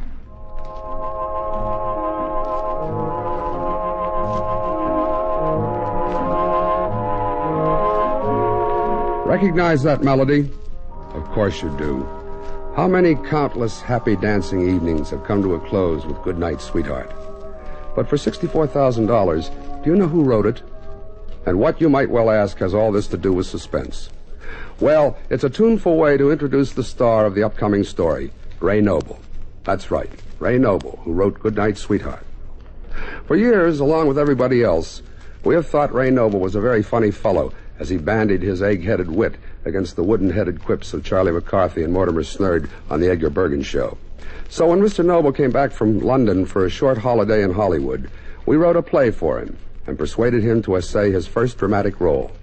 Listen then, as Ray Noble stars in The Star of Thessaly, which begins in exactly 1 minute. What is one of the most honored symbols of dedication to freedom? It is the Navy Distinguished Service Medal, a gold-bronze medallion depicting the American eagle encircled by a blue enamel band containing the words, United States of America, Navy. It is surmounted by a white enamel star with a gold anchor in its center and is attached to a blue ribbon with a narrow gold stripe in the middle. On the medallion's reverse side is a trident and the legend, For Distinguished Service. The Navy Distinguished Service Medal ranks as the third highest decoration the Navy can bestow. It is a prize worthy of the supreme achievement needed to earn it, a symbol of selfless service during the height of a crucial emergency. Down through the years, United States military decorations have proved to be an inspiration for greater accomplishment in all branches of service. Our Navy's Distinguished Service Medal, and the men who have earned it, carry on this great tradition to inspire sailors of the present and the future. And now, Mr. Ray Noble starring in The Star of Thessaly, a tale well calculated to keep you in suspense.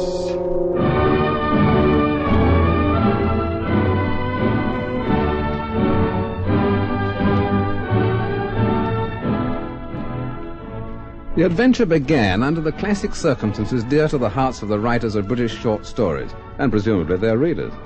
That is to say, it was a foggy November night in London, and a group of us were gathered before the crackling fire in St. Botolph's Club in the West End. There were, as I remember, Sir Eustace Twining, Christopher Wrexham, Colonel Thorndyke, just home from India, and one other. Now, who could that have been? Oh, yes, it was I, Captain Anthony Chumley Smythe, OBE, DSC, recently retired and presently unemployed. Dreary weather. Beastly. Monstrous. Absolutely monstrous.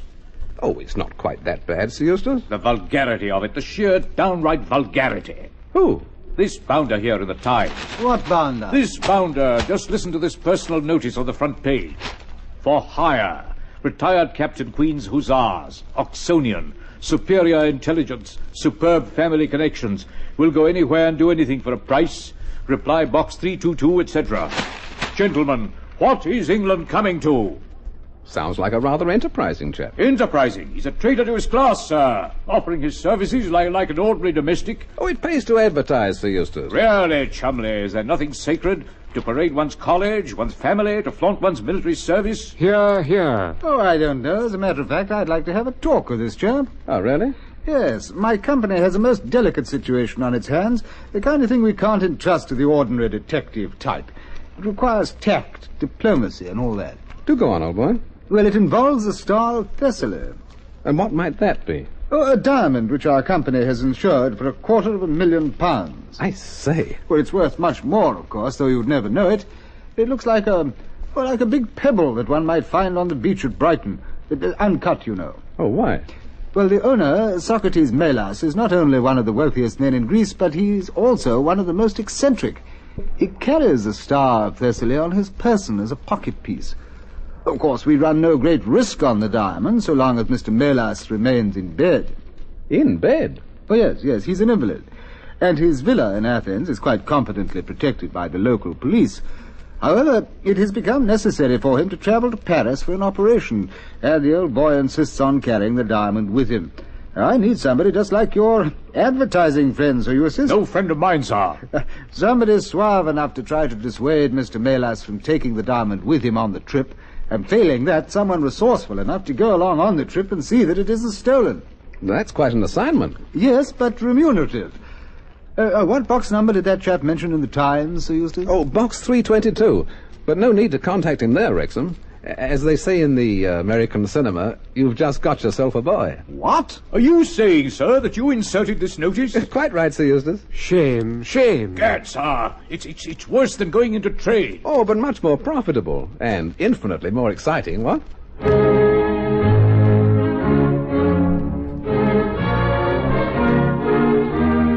36 hours later, I presented myself at Socrates Melas' villa on Mount Lycabettus overlooking Athens. A mustachioed guard in a white pleated ballet skirt showed me into the old man's room. It was like a museum with a bed. Around the walls were ancient figurines of marble and terracotta and whatnot, and in the bed was a mummy, dried and wrinkled and yellow. Since it moved and spoke, I assumed it must be Socrates Melas himself, and so it was. I know why you have come here, and I wish you would go away. I will, sir, as soon as you've agreed to place the Star of Thessaly in a safe deposit box. The star is my talisman. I am never without it. Look, Mr. Melas, it's not only unwise, it's actually dangerous to go travelling around Europe with 250,000 quid in your pocket. Oh, nonsense. Nonsense, I say. The star is only a piece of crystallized carbon. Look at it. It's just a little rock. Yes, sir, but a highly publicized little rock. You must leave it behind. Never! I like the feel of it. I like to know that it's in my pocket. I am never without it. Very well, then. I'm afraid you'll never be without me until I can deliver you safely in Paris. Senseless idiocy. I have a nurse to take care of me. Nursing schools don't teach the kind of care I'm speaking of. So, I can't rid myself of you, eh? No, sir, not unless you put the Star of Thessaly in a safe place while you're away. Very well. We leave tonight at 10 o'clock. What is your name? Captain Anthony Chumley Smythe. Did you ring, sir? Did I ring? Yes. This is Captain Smythe. He's traveling to Paris with us. His name is Hippolyte. Oh, how do you do? Delightfully. Huh? Make reservations for him on the same car as ours. Yes, sir. All right, Captain Smythe. I don't think we have anything further to discuss. No, sir, I suppose not. Show Captain Smythe out, Hippolyte. Yes, sir. This way, please. I'll see you on the train, Mr. Melas. I hope not. Huh. Your employer seems to be a man of pretty strong likes and dislikes. He's more than that, Captain. He's selfish, ungrateful, and downright mean. I've given him the best years of my life, and I don't even have his thanks to show for it. Crying shame, isn't it? I tell you, Captain Smythe, it is the end. Well, I'm awfully... Hey, wait a minute. Out there in the garden. I say, what an exquisite creature. Oh, her. That's Kula. Is she his nurse? Good heavens, no. Kula's his granddaughter. I am his nurse.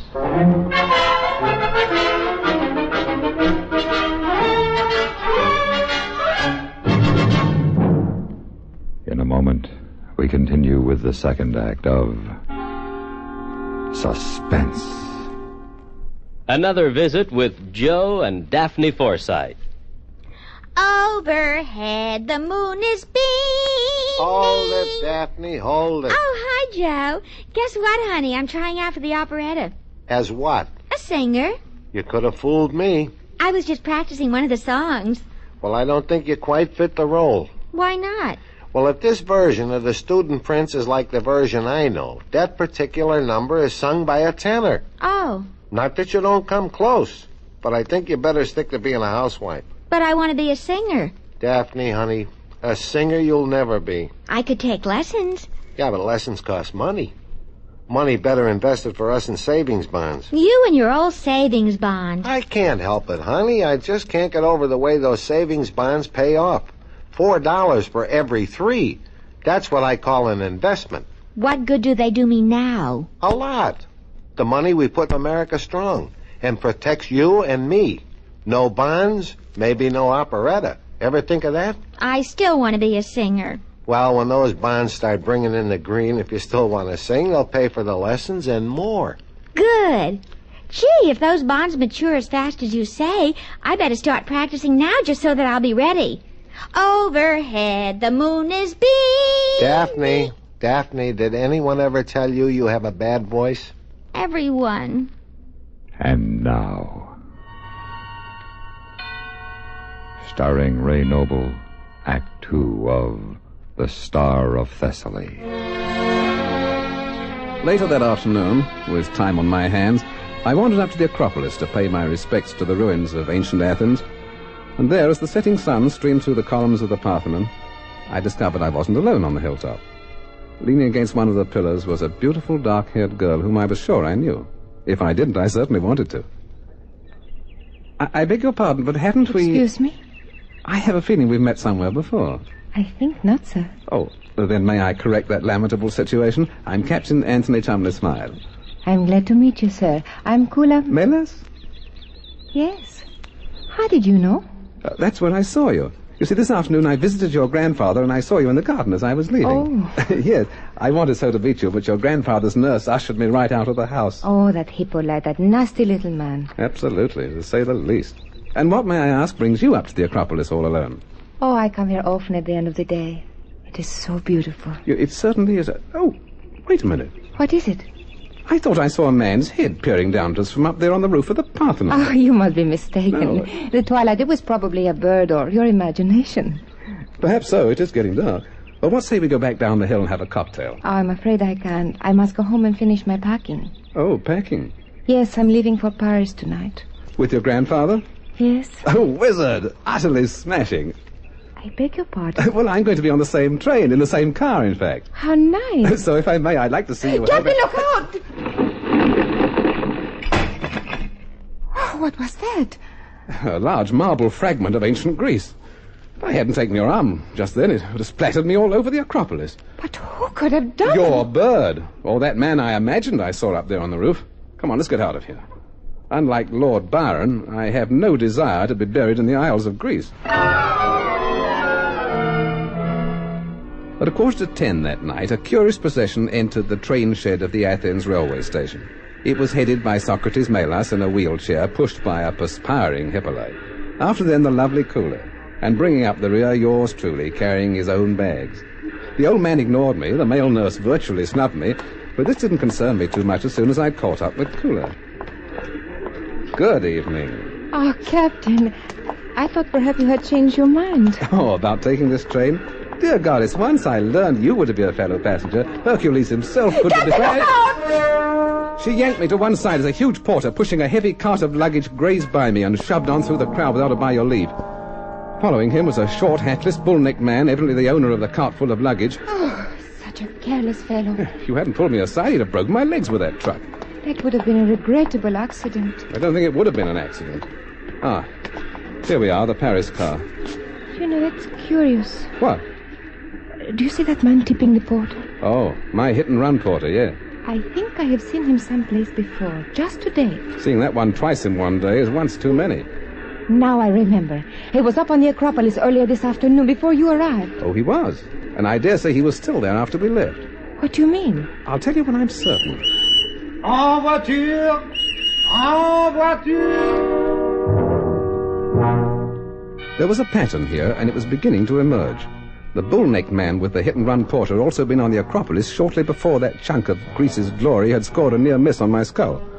And now he was traveling in the same car with me. It was all very well to be Socrates Melas' bodyguard, but at that moment I would have liked very much to have a bodyguard for myself. But things looked better in the morning, as our through car joined the Orient Express at Salonika. The bull-necked man hadn't emerged from his compartment, and what disturbed me more, neither had Kula. So I breakfasted alone. And then as the train sped west towards Italy and the Alps, I went forward to pay my respects to the boss. Yes? Oh, Captain Smythe. How's Mr. Melas today? Quite well. Who is that, Hippolyte? Captain Smythe. Send him away. Oh, come now, old chap. I'm not here by choice, you know. How are you feeling? Very well. Why shouldn't I be? Everything all right? Certainly. The Star of Thessaly is right here in my pajama pocket, if that's what you mean. Good. That's what I mean.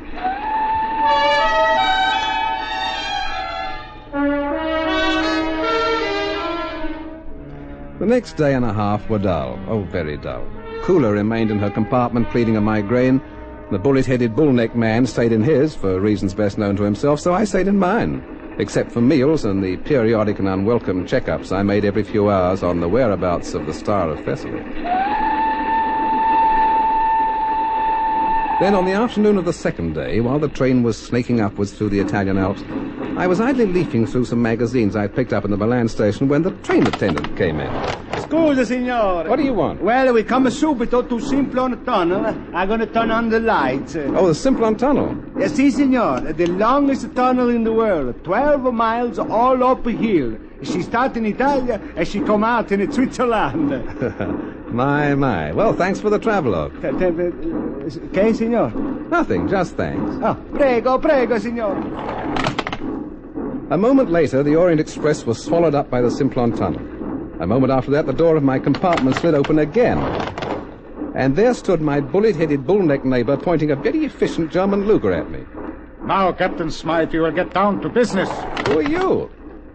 It is of no importance. And what is the business we're going to get down to? The business of you leaving the train right now. Oh, come now. It's dark out there in the tunnel. Lower that window. Well, and let all the smoke in. Lower it or... All right. Don't get so excited.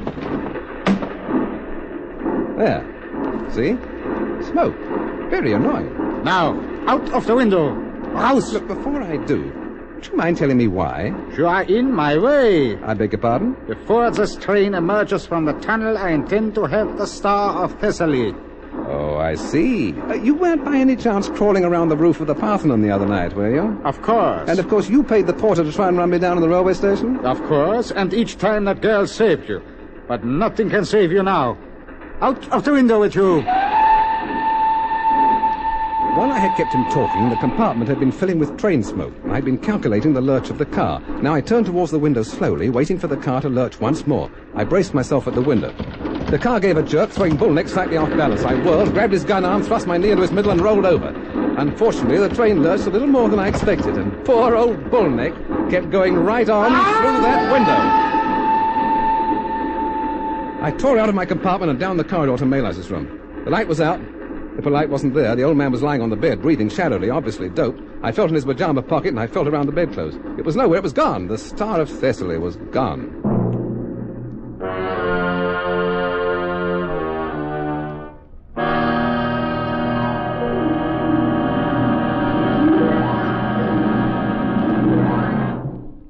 In just a moment, we continue with the third act of Suspense. Memo on medals. Information about our military awards and decorations. The awarding of American medals had its beginning during the Revolutionary War. Certain military and naval commanders were presented gold medals to commemorate their victories. The first medal in our nation's history was given to General George Washington after he had forced the British to evacuate Boston.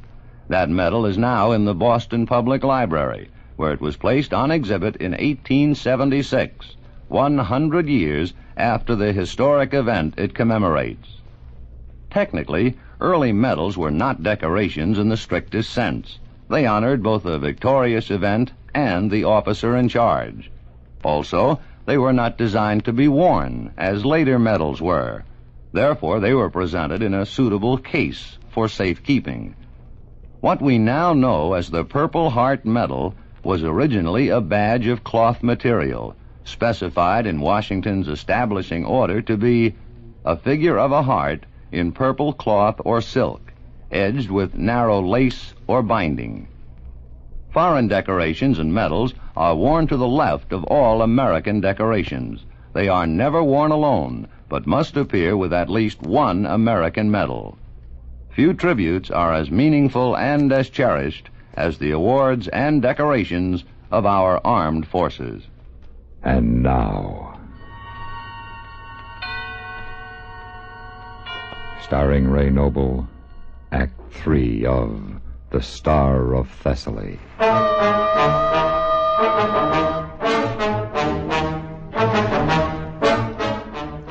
The Star of Thessaly was gone, and the man who had planned to steal it was gone too. Who else was after it then? Of course, there wasn't much time. I sent Cooler in to look after her grandfather, and I started to search the car, compartment by compartment. By the time I was halfway through, the train was out of the tunnel and slowing down for Swiss customs inspection.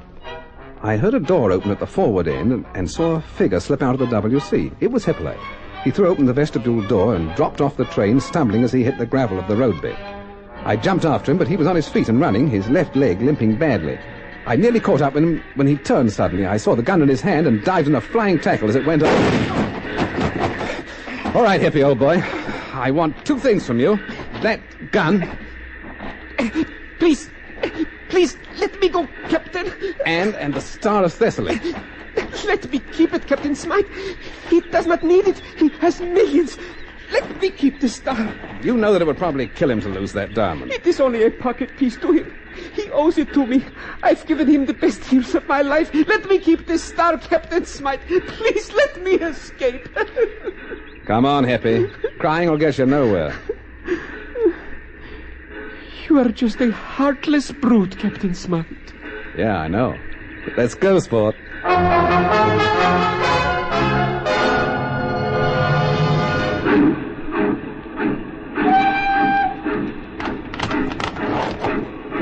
Tony, where have you been? I've been so worried. Is he still asleep? Yes, he hasn't moved. Good.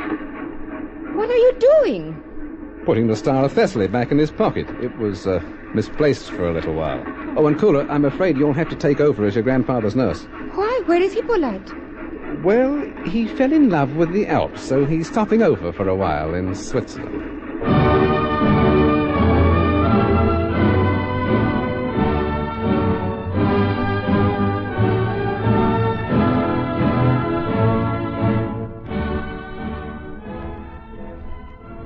Dreadful weather. Beastly. Hello, evening, chaps. Oh, evening, Chumley. Well, aren't you going to ask me about my trip? Trip? You've been away? Yes, I thought I hadn't seen you about for a few days. Dreadful weather we're having, isn't it? Oh, yes. Beastly.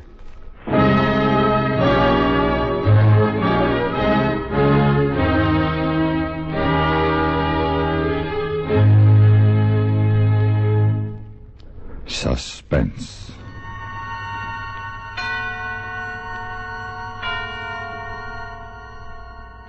In which Ray Noble starred in The Star of Thessaly, written, directed, and produced by William N. Robeson.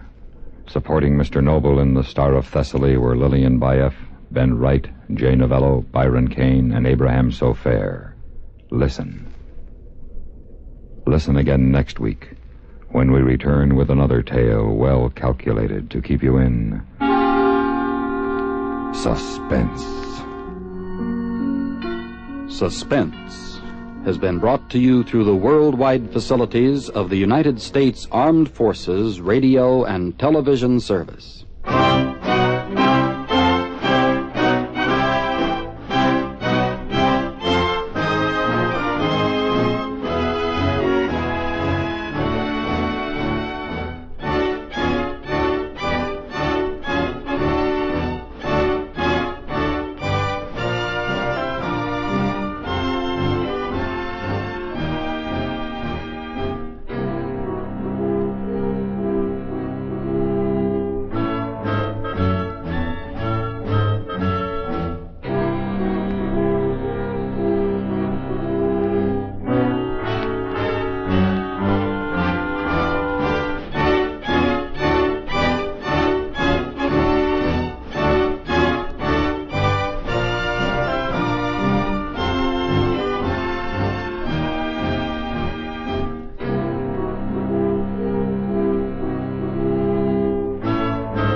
and the producer of radio's outstanding theater of thrills, the master of mystery and adventure, William N. Robeson.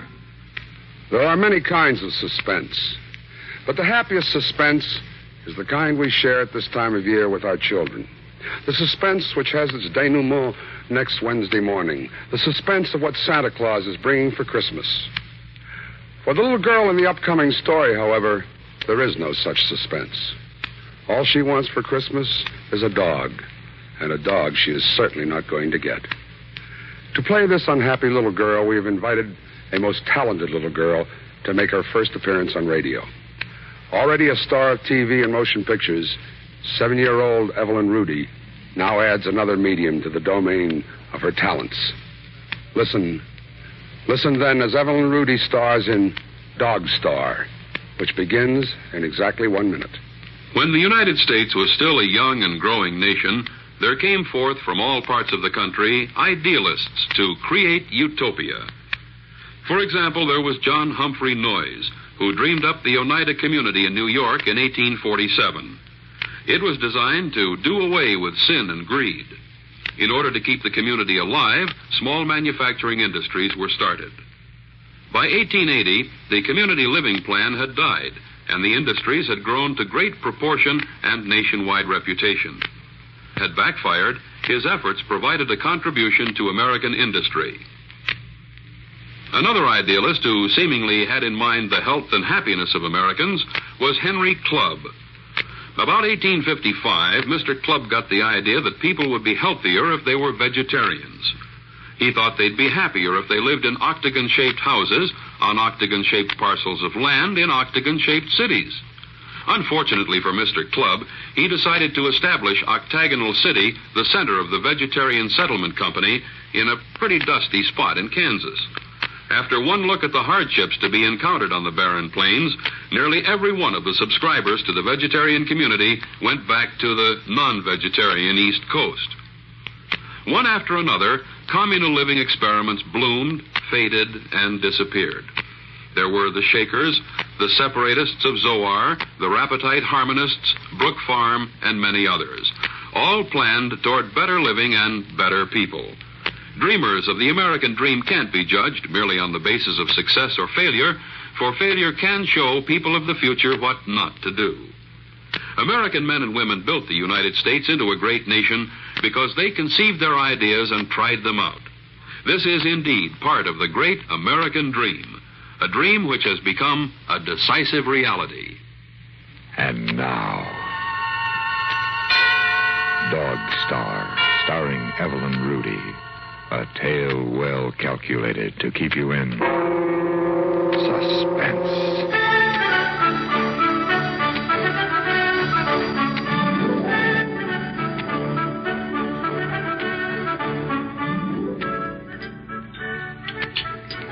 Daddy, honest, Daddy, the only thing I want for Christmas is a dog. Even if it isn't exactly the kind Mike was, that's all I want. Ray, please. Sorry. Well, if she weren't such a tomboy, it'd be different. But can you imagine getting Julie a dollhouse or a painting set or a party dress? I'm sorry, Anne. And Julie, no dog. Then you shop for her. I'm tired of roaming around like a zombie in every store in town. You find her present. If I can't have a dog again, I just don't care what I get. Now listen, both of you.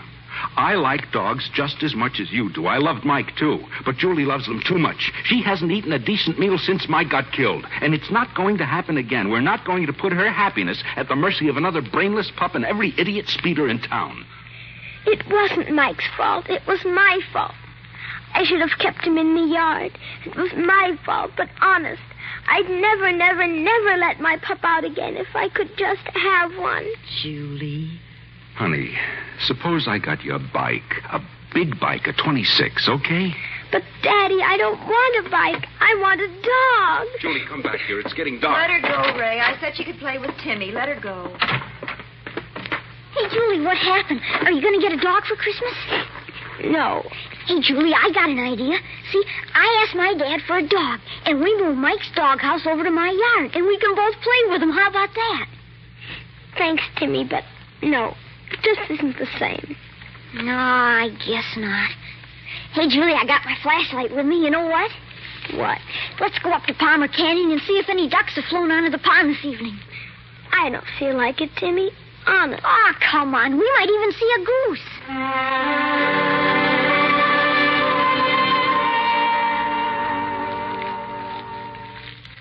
But how do the ducks find their way all the way down here from the north? Oh, it's something called instinct.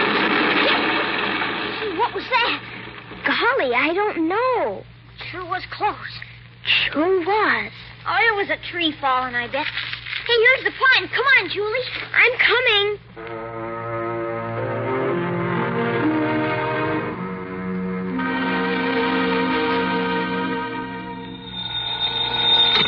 Oakdale Police, Lieutenant Spencer speaking. Oh, this is Professor Goodwin at the observatory. Oh, yes, Professor. Lieutenant, for the past half hour, we've been tracking one of their later satellites. It landed about 3 minutes ago. Huh? We have a fix. It hit the Palmer Canyon area of Oakdale. Yeah? You sure? Positive. I'm leaving now. And, Lieutenant, I think you better get some men up there quick. Sergeant, get 3 cars up to Palmer Canyon. Emergency. Call the off section for guard duty. And call the chief on the highway patrol. Call the mayor, too. Tell him a satellite landed in Palmer Canyon.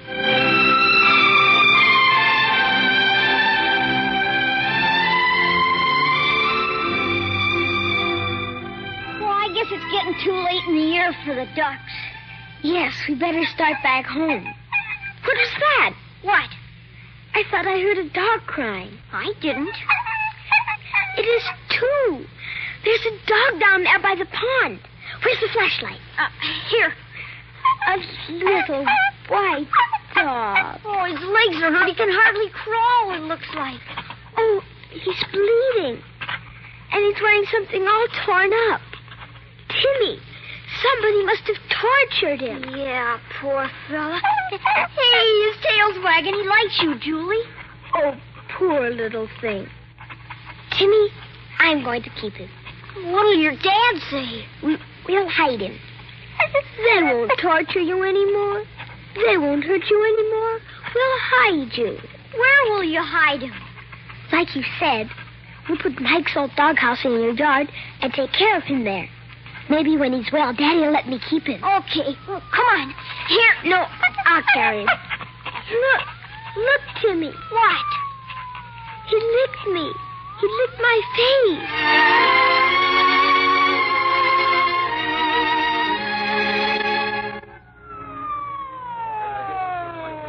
Joe, you and Maury take the uphill side. And don't let anybody near the parachute unless Professor Goodwin says to. Okay, we are. All right. Okay, Professor, I guess that covers it. Well, I'll sure be glad when the Air Force gets here. Just think where this thing has been. Yeah. It looks like a metal beach ball with portholes. Hey, what's this, Professor? An oxygen mask for a midget?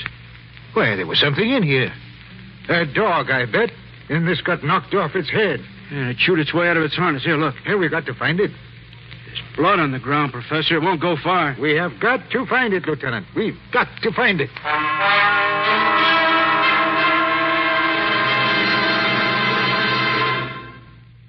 For a long, long time, women have figured in the affairs of men.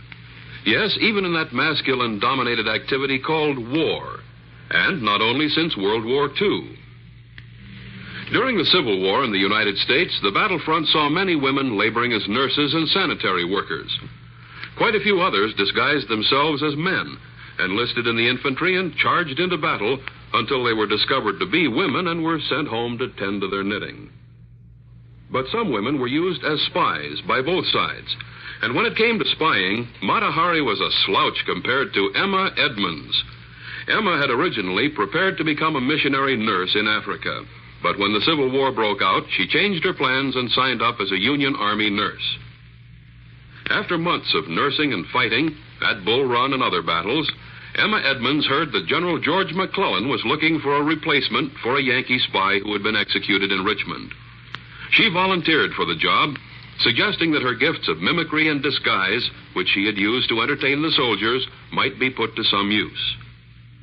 After being interviewed by 7 generals, tested on her military knowledge and ability to ride and shoot, and proving that she could fool her closest friends with her effective disguises, Emma Edmonds was accepted as a Union spy. 11 times she risked her life crossing back and forth through the battle lines while gathering vital military information, which she reported to her commanding officer. During the dangerous missions, she successfully passed herself off as many different characters, both Negro and white, male and female. Although she was nearly discovered several times, she continued her work undaunted. Between spying assignments, she continued to nurse the sick and wounded. The story of Emma Edmonds is one of hazard and adventure, a story of a woman who endangered her life that her country should live. And now, starring Evelyn Rudy, Act 2 of Dog Star.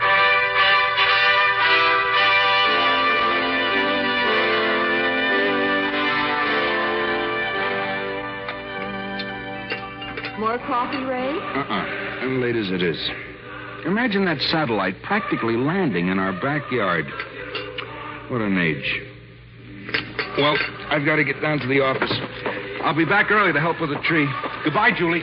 Bye, Daddy. Now, would you please take care of that thing for Julie we were talking about? Julie, Timmy, come in. Hand me a knife, quick. What are you doing? Cutting him some meat, quick. Here.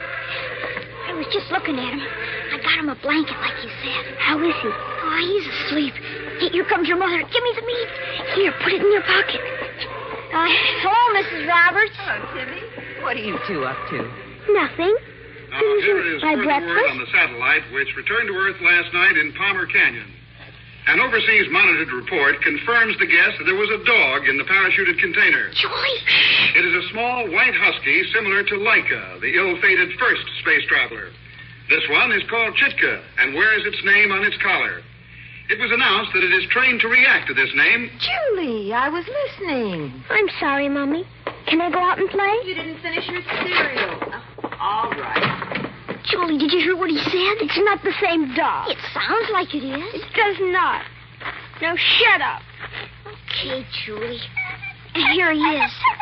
Hi, Mike. We'll call him Mike. Look, he's opening his eyes. Give me the meat. Here, Mike. Oh, look, he won't eat it. He's pretty sick, Julie. Hey, let's see his collar. No. It's all funny letters, Julie. I can't read it. I'm going to take it off. Say his name, Julie. Mike. No, the one the radio said. No. We've got to know, Julie. I forget. No, you don't. You never forget anything. Chitka. I don't care. I don't care. I don't care. I won't let them take you back. I'm going to keep you anyway.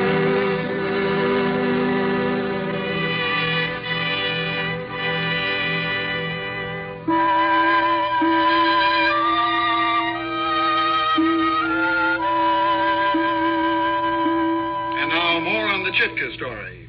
On this Christmas Eve, the little white dog has not yet been found, although he is thought to be injured. All veterinarians in the area have been alerted. Well, I return you now that to our satellite really shook up Christmas. this town. Cops all over the place looking for the pooch. Dad, if we found him, if our country found him, do we have to send him back? I'm just a small-town lawyer, honey. There are big shots straining their brains on that one. We'd have to stick to international law, of course. It's Timmy. I'll go. Now, don't be long. I won't. Hi, Timmy. How is he? Well, I just looked at him, Julie. I think he's awful sick. Come on, then. Have you got the flashlight? Yeah. Here it is. He just lies there panting like. Oh, he's got to be all right. He's got to be. Oh, Mike. He is sick, Timmy. Yeah, he sure is. Oh, Mike, don't die. Please don't die. Give me the blanket, Timmy. What are you going to do? Come on, Mike. Come on, nice little dog. But they all know about him. I heard it on the radio. I have to. I can't let him die.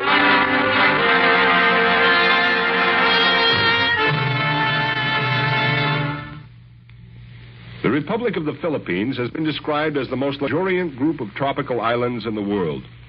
It has fertile coastal plains and valleys, more than 7,000 islands, and most of the population is concentrated in 11 of them. Ownership of land is one of the primary symbols of social position. since the typical Filipino is a farmer whose roots are deep in the soil he tills. Unlike our farmers, whose homes are generally on their farm, the Filipino taos, or farmers, live in small settlements, barrios, and walk to work in the nearby fields. The average Filipino home has 1 or 2 rooms and is made of bamboo and woven palm leaves. It is set on bamboo posts about 4 to 6 feet above the ground. This elevation not only keeps the house dry during the rainy season, but also provides shelter for the family animals. The Filipino family is closely knit and is built on a strong foundation of understanding between parent and children. An interesting note is the fact that the woman almost always handles the family finances. Since their inception as a democratic nation, the Republic of the Philippines continued to grow in stature as an active member of the international community. And now, starring Evelyn Rudy, Act 3 of Dog Star.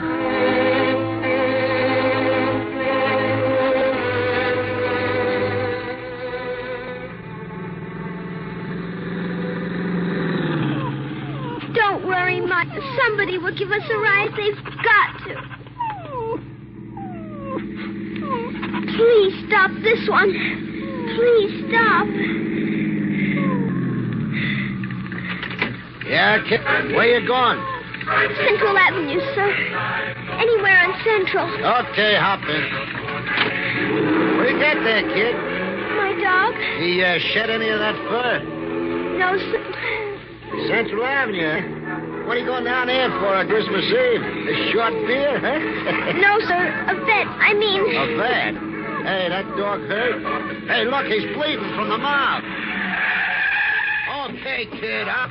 Oh, mister, can't you please take us away? Listen, these are no seat covers. Out. Oh, Mike. Stay alive just 5 minutes. The vet'll make you well. Just 5 minutes.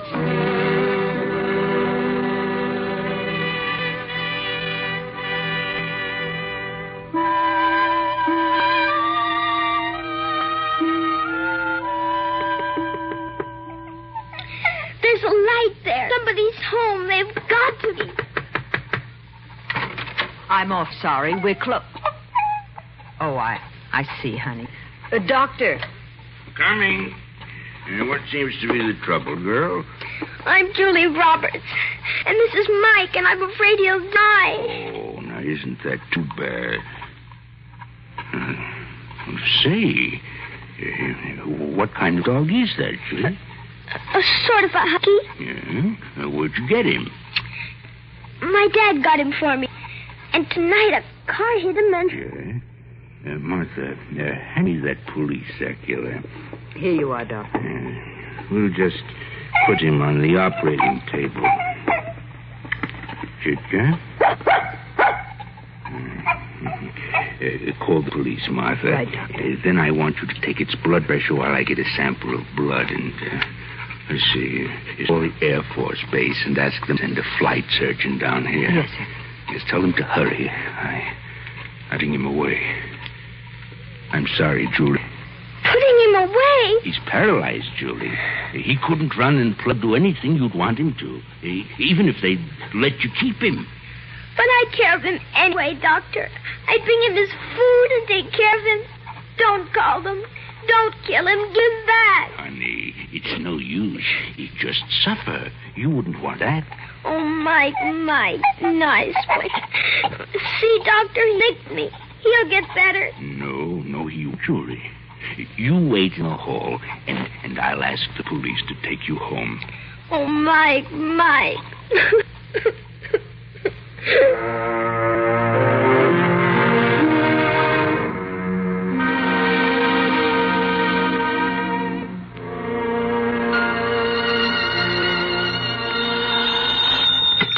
Oakdale Police. Yes, ma'am? No kidding. God, well, thank you, ma'am. Hey, Scoop, you want to get that AP job in New York? Here's your chance. That pooch just turned up at the Parks Dog and Cat Hospital. Holy cow. Fast Sarge.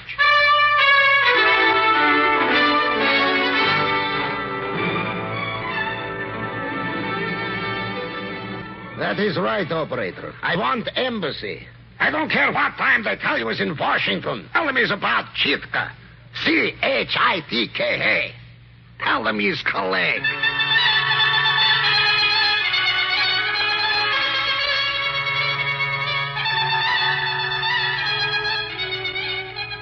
Central Intelligence? Now, look, this is Peters in Oakdale. You give me the chief? Merry Christmas, Chief. The dog turned up. Yeah, some kid had it. That's right, a little girl. Name of Julie Roberts, 354 Parkdale Terrace, Oakdale. Yeah, I'm sober. Little girl. Что случилось, Читка? Это другой вопрос американский выходка. Читка — советская собака. Американский держание от Читка. Момент. Это оскорбление Советской Республики.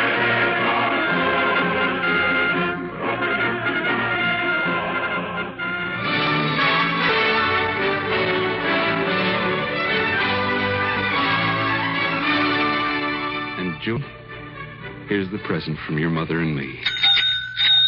A bike. A big bike. Thanks, Dad. You may need it to outrun the reporter. It's just wonderful. But, it isn't a dog. No.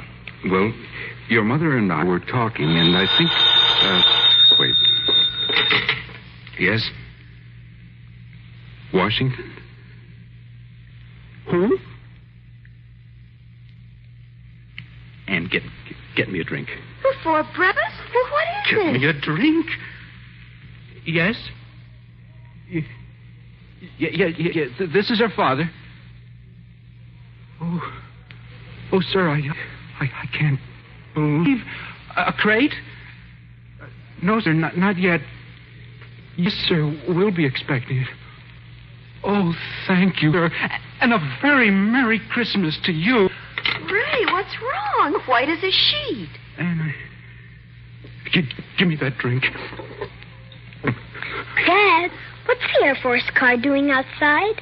Look, they're bringing a box up the Oh, and this room's a mess.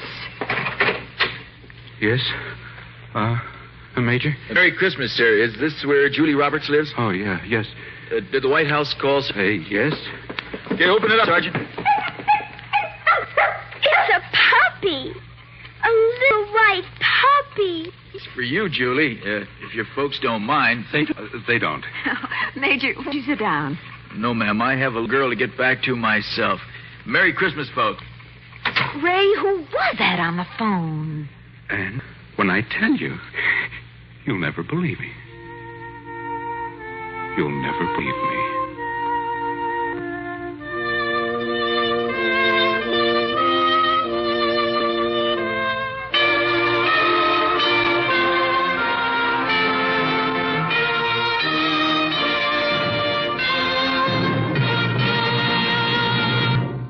Suspense, in which Evelyn Rudy starred in William N. Robeson's production of Dog Star by Michael Frost.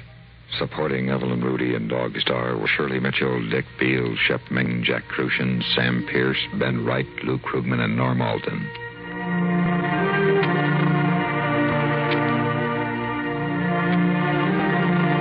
The preceding special Christmas presentation has come to you through worldwide facilities of the United States Armed Forces Radio and Television Service.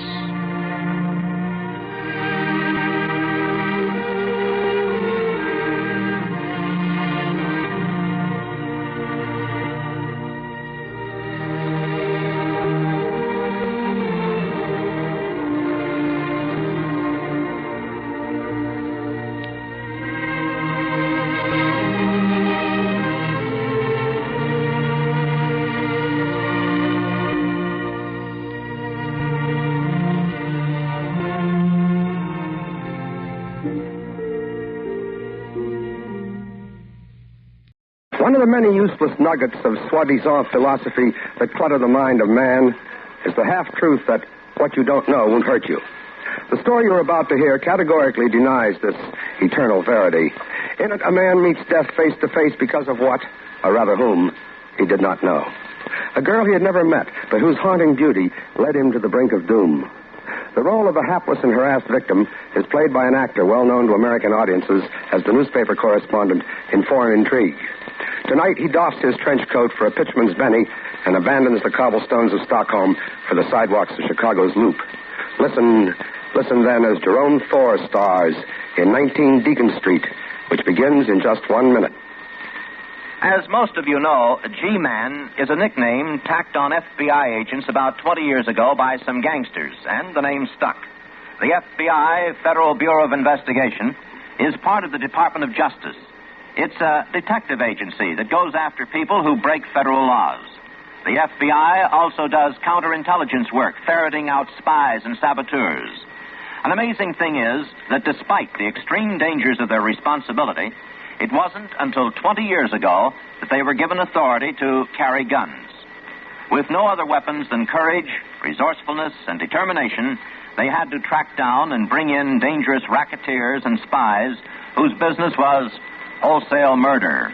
Today, however, you'll find the typical FBI agent may be a lawyer, accountant, or a specialist in some other profession specially trained to scientific police methods, handy with any type of weapon. Gentlemen all, until somebody gets rough, then look out, Buster. And now, 19 Deacon Street, starring Jerome Thor. A tale well calculated to keep you in suspense. Neckties are my business. Wholesale. I came to Chicago with a red-hot line and an exclusive to the Middle West all sewed up. But first, I had to find a place to do business and a place to live. Well, some ham actor on the train tipped me off to a theatrical rooming house at 19 Deacon Street. So I go to this place, and the dame that answers the door looks like a tired old duchess. Oh, good afternoon. I'm looking for a room. I'm very sorry. We have no vacancy. Oh? Well, an actor on the train said maybe you could put me up. An actor? Are you an actor? Well, yeah, sort of. Well, I do hate to turn you away if you're in the profession. There was a time when we catered exclusively to theatrical people. Well, I'm away all day, and all I want is a place to sleep, you know. Well, I'm going to show this room to you on one condition. Yeah? This room belongs to someone very dear to me. She's away, but, well, I expect her back sometime. So? I want you to promise that no matter what, you'll not disturb anything or ask any questions about her. That's a funny request. But I must make it. Promise? Okay, it's a deal.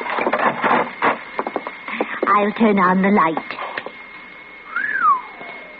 Well? It's kind of feminine, isn't it? Yellow fluffy curtains, costume dolls, cold cream and grease paint. And hey, ladies' stockings. Yes, we haven't changed it at all because someday she'll be coming back and she'll find everything just as she left it. She's good, you see, no matter what they say. Is this her picture on the mantel? Yes. Isn't she beautiful? Yeah, I never saw such a beautiful dame. When do you expect her back? I don't know. Oh, didn't she say? No, she didn't say a word. One day she was here, and the next she was gone, without a word. How long ago did she leave? In a few days, it will be 10 years. Well, I rented the room. When the landlady left, I took the French doll off the pillow and flopped down on the bed for a little nap. But from where I lay, I could look straight at the picture of the beautiful blonde. And I felt the back of my neck crawl. There was something about her eyes and her long golden hair. Finally, I couldn't stand it any longer. I jumped up and turned the picture to the wall. Then I dozed off.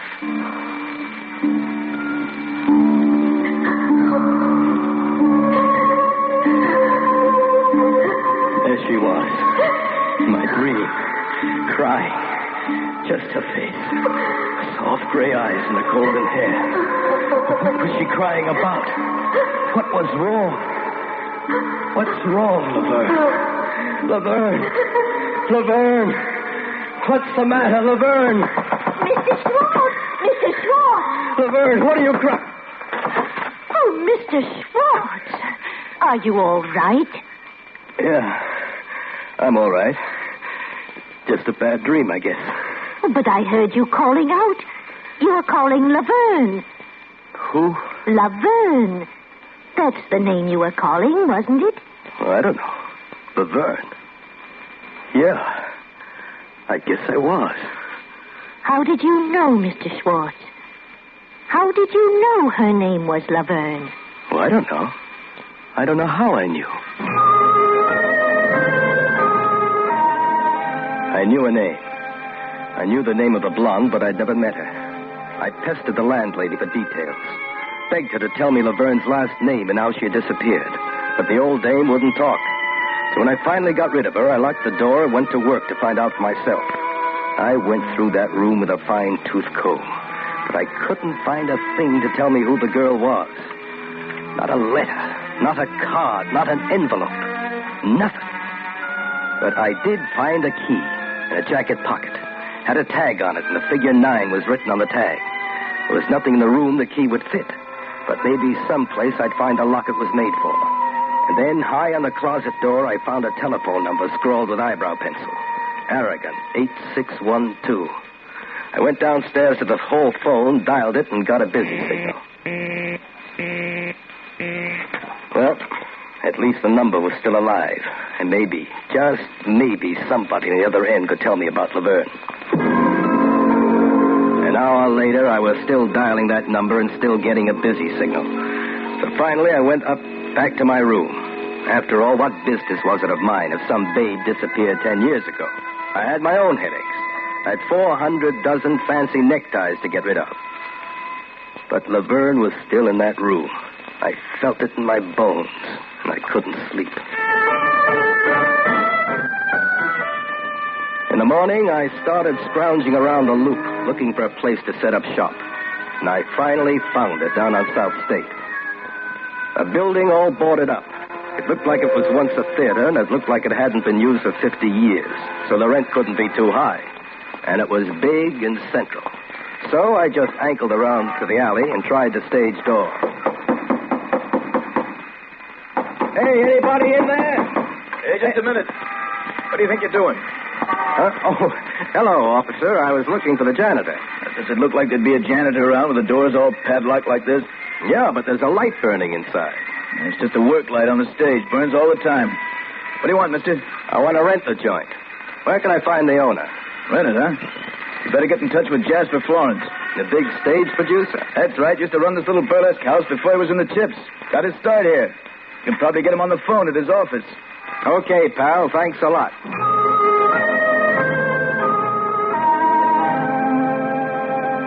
Good morning, Florence Productions.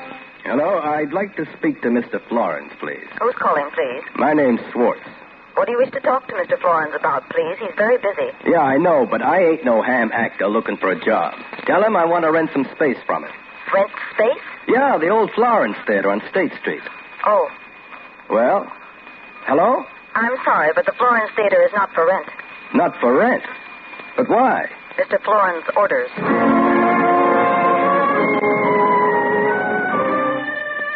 I burned up. The nerve of that guy letting his theater sit there empty while I needed it so bad. Well, I wandered back to the rooming house and got a detective mystery and tried to pass the time away. But it didn't work. I couldn't think of a thing except Laverne. Then I lay back on the bed, and I must have been dead tired, because in nothing flat, I was out.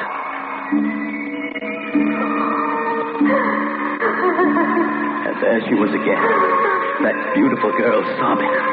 This time I was sure she was trying to say something to me. Trying to get a message of some kind to me. But I just couldn't understand. What was she trying to say? Was she asking me to find her?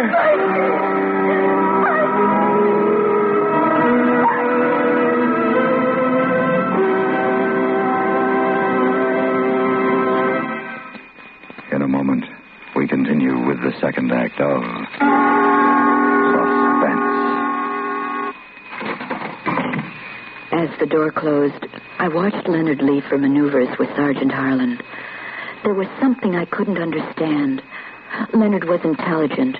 He had looks. He could take orders. Why hadn't he been able to move ahead in his outfit? Has he thought about improving his education? Who are you? You may not believe this, but my name is Goosey Gander. That's an unusual name. I sell an unusual product, the GI Bill. Did you know that the GI Bill will pay active duty personnel up to $175 a month toward college tuition, books, and fees? Interesting. This figure is prorated according to whether the serviceman attends classes on a part-time or full-time basis. Provocative. The question is your husband Leonard man enough to take advantage of the GI Bill? Leonard isn't my husband.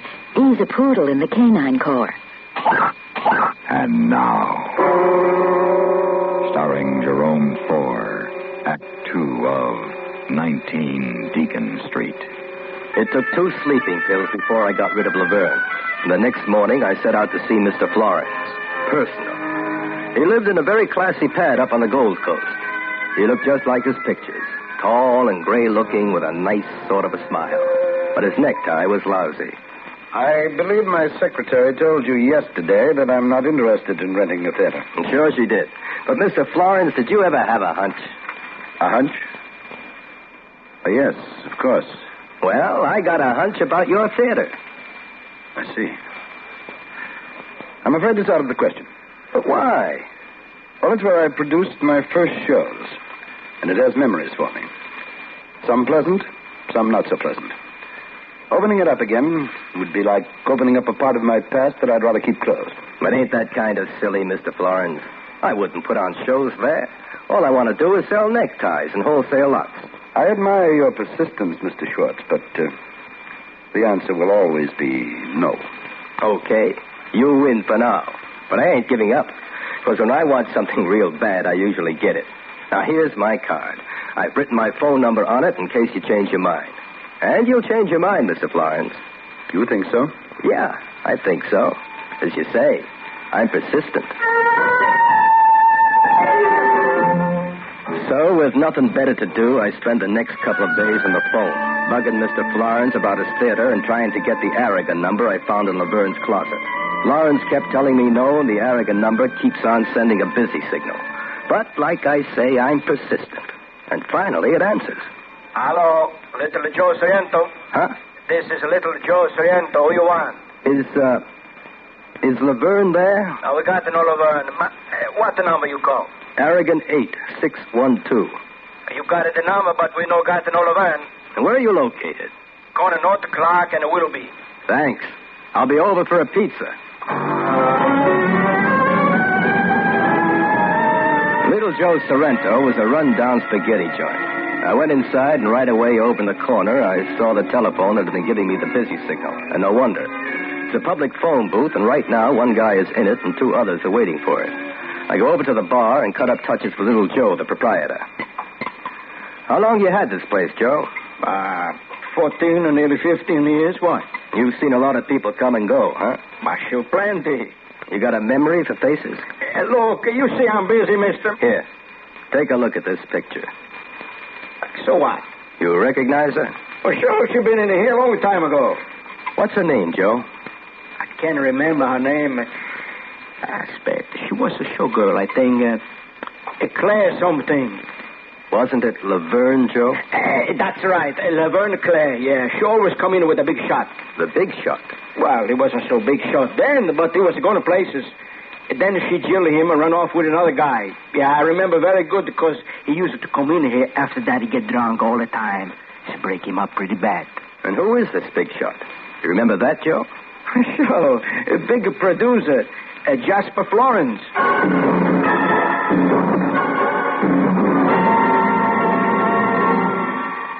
In just a moment, we continue with the third act of Suspense.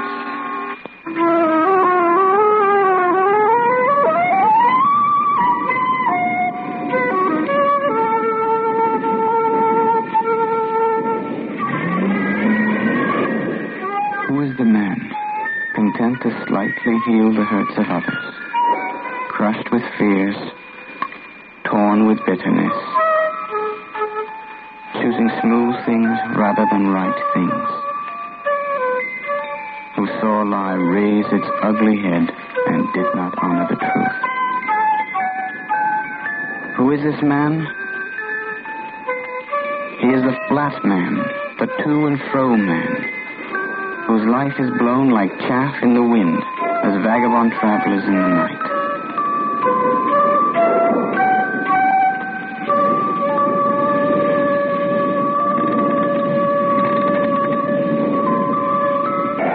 And now,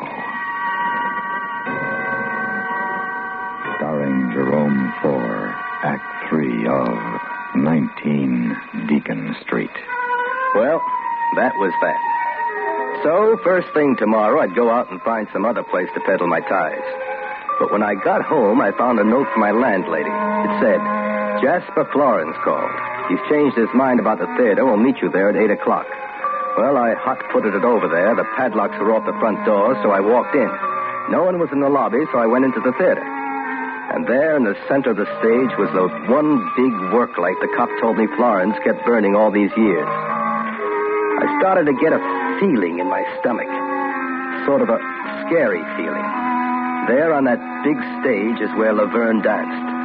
How she must have killed her audience. I walked down the long aisle, then up the stairs onto the stage and looked around. Way up above me in the shadows were the flies alongside the catwalk, and the asbestos curtain, an old-fashioned one, and a heavy wooden roller. I was looking at it when I saw something that made me almost drop in my tracks. I saw somebody move. I was sure of it. Just off stage, a guy moved in the darkness. Come out of there, you! Out of there! He didn't move. I walked over closer. In the dressing room, the guy I saw was Maurice Swartz. That's right, me, Maurice Swartz, reflected in a dressing table mirror. Well, just then I saw a door to another dressing room across the hall. And on it was the number 9. I remembered the key I had picked up in Laverne's room. In a flash, I had it out of my pocket and was trying it in the door. Number 9, the tag said, and it worked. I stepped in, and then I stepped on something. It was dark, and I couldn't figure what it was, so I lit a match. There on the floor were the white bones of a skeleton.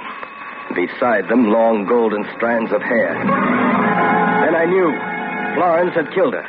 He had killed her, then closed his theater and locked it up so she'd never be found. No wonder he wouldn't rent. And because I wouldn't take no for an answer, he thinks I know something about her murder.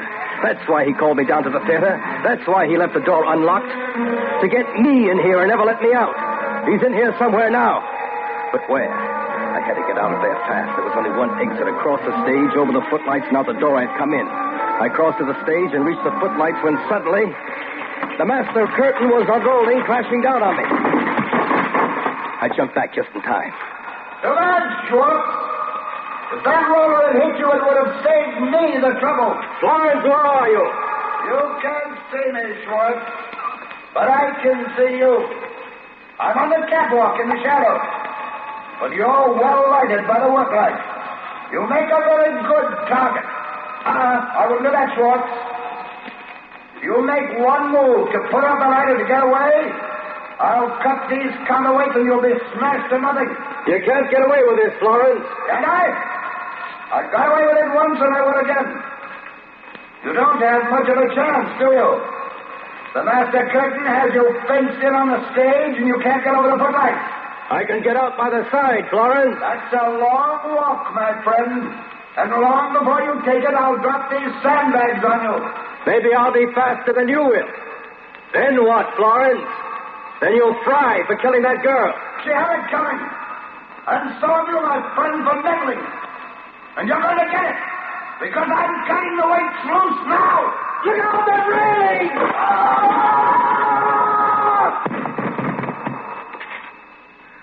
That's a long way to fall. And an awful way to die. Even for you, Florence.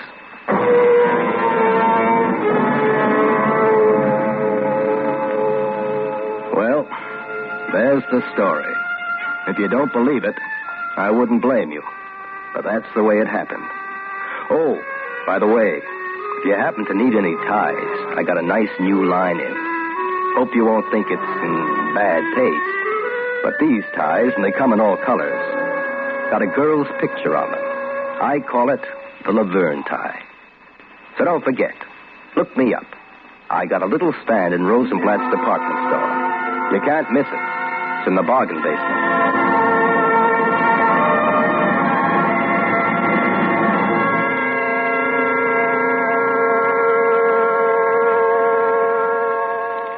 Suspense, in which Jerome Thor starred in William N. Robeson's production of 19 Deacon Street by Lawrence Marcus and Robert Webster Light. Supporting Mr. Thor in 19 Deacon Street were Paula Winslow, Sidney Scott, Jack Crucian, Ted DeCorsia, and Norm Alden. Listen. Listen again next week when we return with another tale well calculated to keep you in suspense.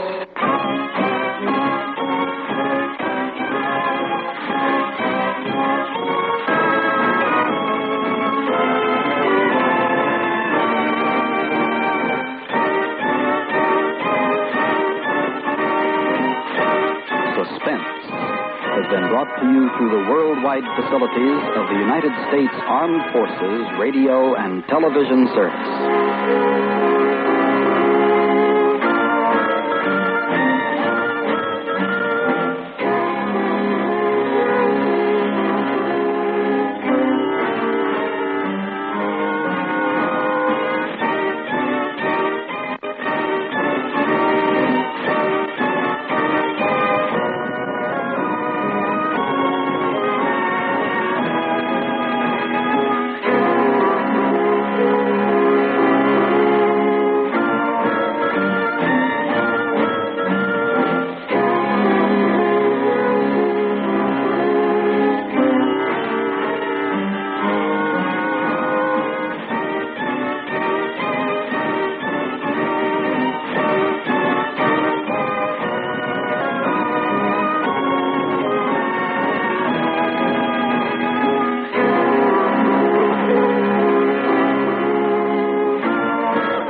Suspense. And the producer of radio's outstanding theater of thrills, the master of mystery and adventure, William N. Robeson. The story with the surprise ending is one of the most difficult to write. Yet, the old switcheroo, as we call it in the trade, had fascinated readers for a long, long time before O. Henry virtually patented it. It's a difficult form because the switch must come logically out of the characters and their behavior, but it must come suddenly, unexpectedly, and at the very end of the story. You're about to hear a modern example, and we'll bet you all the red flags in communist China you can't guess the end until 25 minutes from now. Listen then as Mr. Herbert Marshall stars in The Long Shot, which begins in exactly 1 minute from now.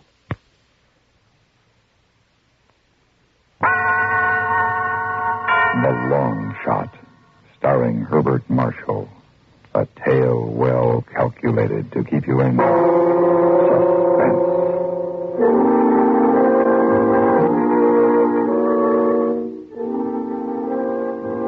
Very well, then, Lieutenant. If you're ready to...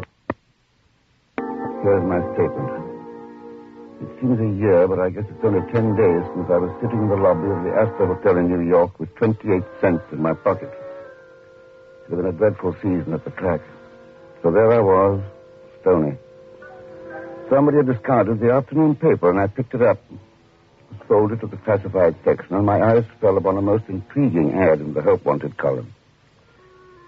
Englishmen will pay $150 and expenses to fellow countrymen, preferably Londoner, in return for services as driver and traveling companion on automobile trip to San Francisco. This was the answer to all my problems. And a quarter hour later, I presented myself at the door of my unwitting benefactor's quarters. Yes? I've come about your advertisement. Oh, yes. Step inside, please. Thank you. You have a chair. Thank you. You're English, I presume? Yes, indeed. A Londoner, I hope? Born and bred. Well, I must say that's a relief. I've been plagued with applicants all day, not a Londoner in the lot. You see, the old town is sort of a fetish with me. A man can't really consider himself civilized unless he's a Londoner. Quite. You say you were born there? Oh, yes, in Vigo Street, just off St. James's Square. August 18th, 1910. Know the town like the inside of my hat. Vigo Street? I'm not sure I know it. It turns right off Sackville Street and runs some little way before it reaches Regent Street. Oh, Oh, yes. I place it now. Well, you seem to be the genuine article. Tell me, why are you interested in going to San Francisco? You know anything about horse racing, Mr. No, I'm sorry. My name is Hendricks, Walker Hendricks. Mine's Kelly Raymond. Well, how do you do, Mr. Raymond? No, I can't say that I do particularly. Been to Epsom Downs on a few occasions. I see. Well, I've become rather fond of the horses. I might even say financially dependent on them. And with Bay Meadows opening shortly... Bay Meadows? That's a race course near San Francisco. Oh, I see.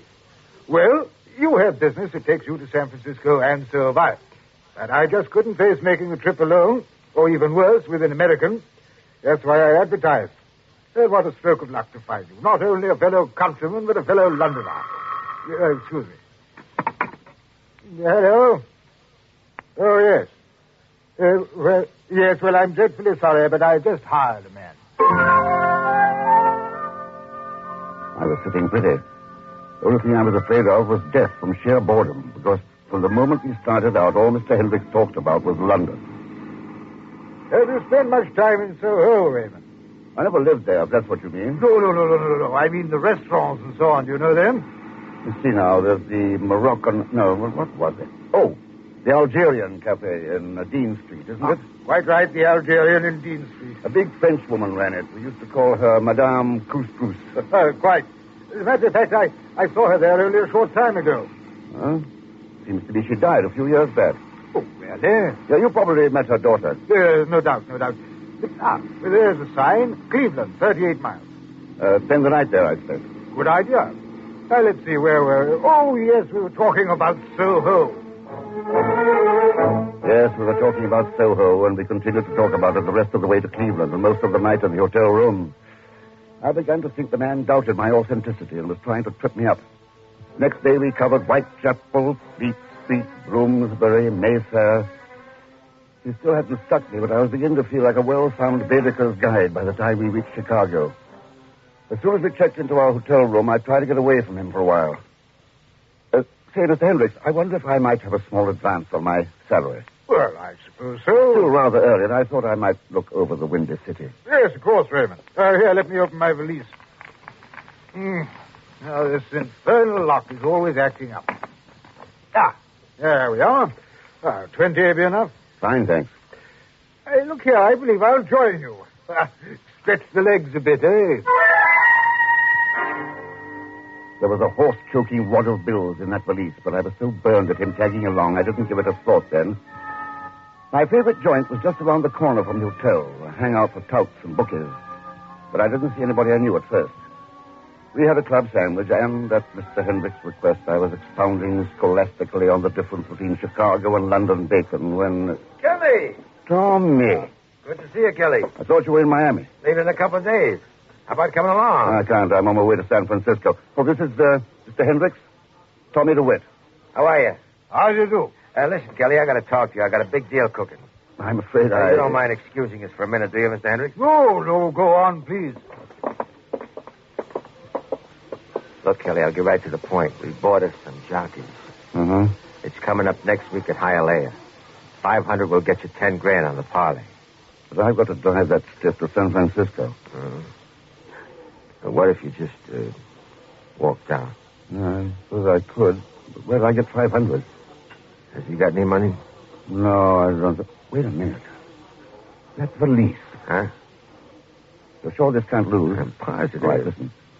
You go back to the booth and keep Hendricks busy for a few minutes. Tell him I have to make a phone call or something. I'll meet you at the IC station in half an hour. I stepped out through the kitchen, and in 2 minutes I was back in our room at the hotel. There was the valise just as he'd left it, and to make things even easier, the faulty catch wasn't locked. There was $680 in $20 bills in the wallet and a sheet of legal-looking documents in the portfolio next to it. I glanced at them idly as I pocketed the money. On top was a letter from a law firm in San Francisco. It was dated 2 months ago and addressed to Hendricks in Bedford Park, London. It said, "Since you are completely unknown personally to either relatives or legal counsel in the United States, it has been necessary to establish proof of your right to your uncle's estate entirely by documentary evidence, and we are happy to state that such proof is now thoroughly established. We ask that you present yourself at your earliest convenience at our San Francisco law offices, so that final disposition of the estate may be accomplished. Birth certificate, affidavits from friends, notarized statement from the Department of Records, a sheaf of letters. It was a long shot. A long shot that would pay off at least $100,000. Everything. Every affidavit and statement was a guarantee of Walker Hendricks, the bearer. And to tie it up tighter, one of the letters said pictures wouldn't be necessary, just a passport. And I knew a place in San Francisco that made passports to order. A long shot. But did you ever see odds like that?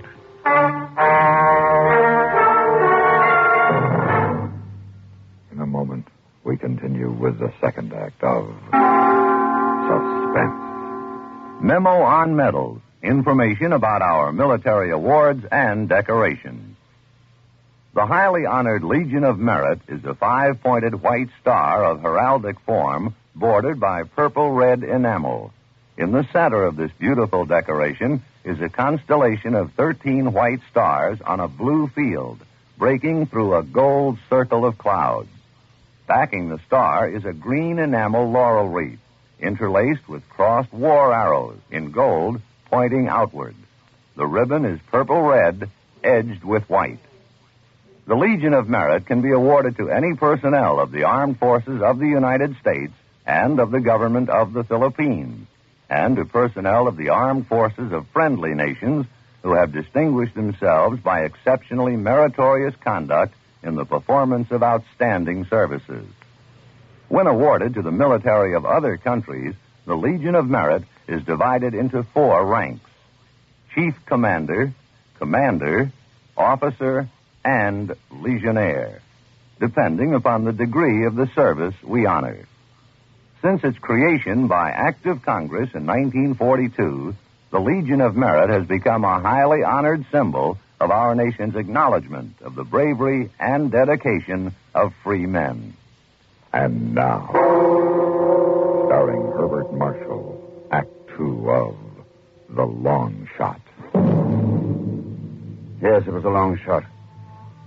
Anyway, I put the papers and the money back in the valise and called Tommy DeWitt. Told him the higher deal was off. But there wasn't any money in the room. And the next morning, Hendricks and I left Chicago westbound on Route 30. And old London town rode with us. You say you know the George Inn, Raymond? Yes, but it's not in London proper. It's in Southwark on the other side of the river. Oh, I believe you're right at that. Rare old inn, the George. With its posting yard. I did a lot of thinking during those long, dull miles across the plains. In Omaha, it had looked like a cinch, but by the time we hit Cheyenne, I began to waver a little.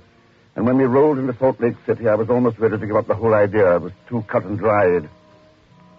Too easy for a long shot. Almost like a trap someone set for me with $100,000 as the bait.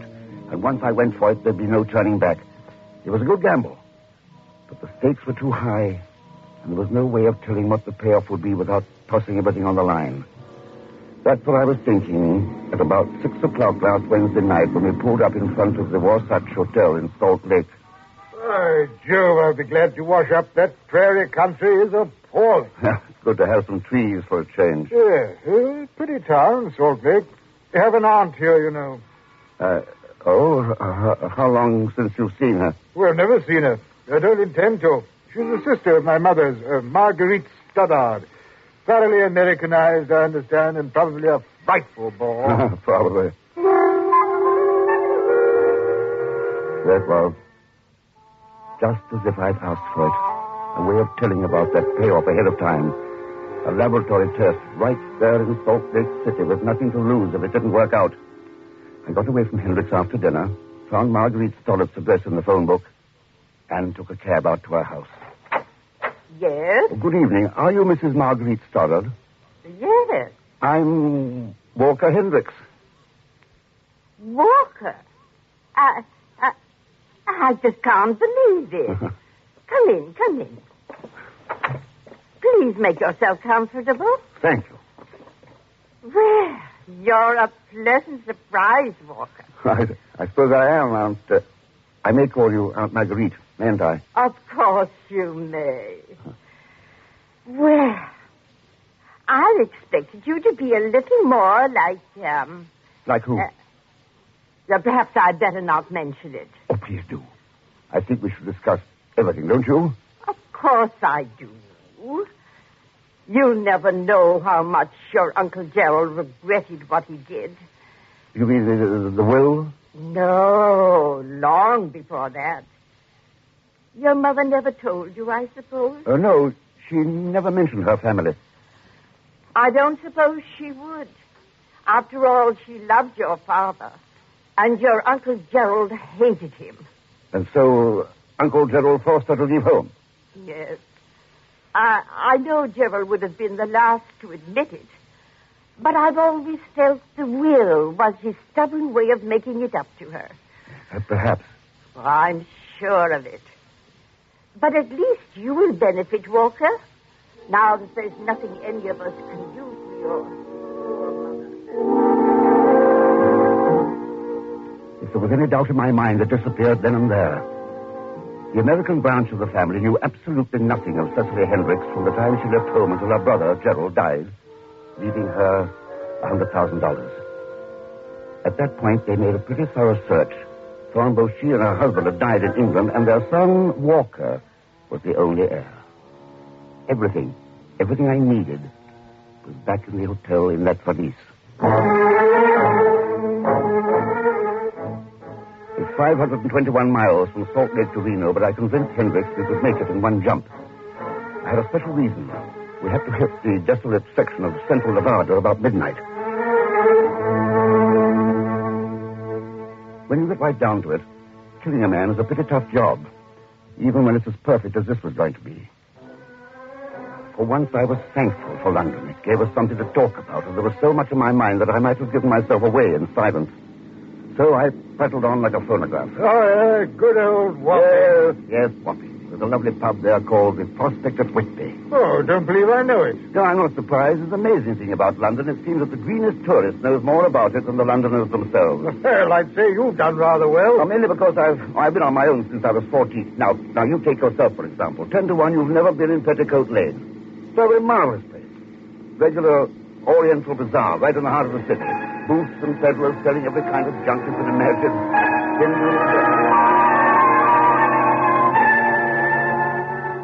At midnight, we were somewhere between Winnemucca and Reno, passing through some barren hills. I knew the time had come, and my hands began to shake so much I had to grab the wheel with both of them. I felt beneath the cushion where I'd put the wrench. It was still there. Finally, I held my breath, pulled over on the shoulder. I say, what are you stopping for? Look, over there, the moonlight on that cliff. Oh, I say, that is lovely. It's all over. Never knew what hit him. I turned up the lights and pulled the body out on the right-hand side. We hadn't passed a car for an hour, so I wasn't worried much about being seen. He was pretty heavy, but I managed to carry him over my shoulder. About a quarter of a mile from the road, I found a small cave at one side of the ravine. I shoved the body in and rolled a large rock over the opening. It started a small landslide which completely covered the hole. No one could possibly find it.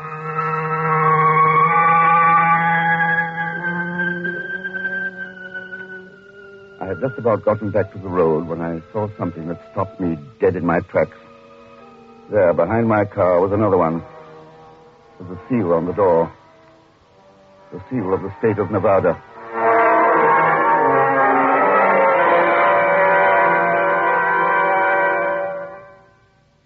In just a moment, we continue with the third act of Suspense. And now, starring Herbert Marshall, Act 3 of The Long Shot. Nobody was in the patrol car. The officer must be wandering around looking for me. I lifted the hood of my car and knocked the battery cable off one of the terminals. Then I waited and waited while the coyotes jeered at me from the hills. At last he appeared from the other side of the highway. Hi there. What's trouble? Oh, I don't know, officer. She just went dead on me. I was having a look up the road when you arrived. Say she went dead on you? Yes. The lights went out. Motor just died. Then under the hood? Wouldn't do much good, I'm afraid. I'm pretty green at that sort of thing. Let me have a look at it. Would you please?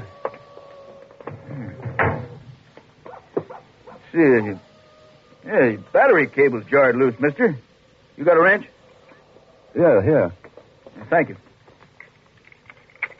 There you are. Yeah, try her now. That looked pretty simple. Yeah, it was.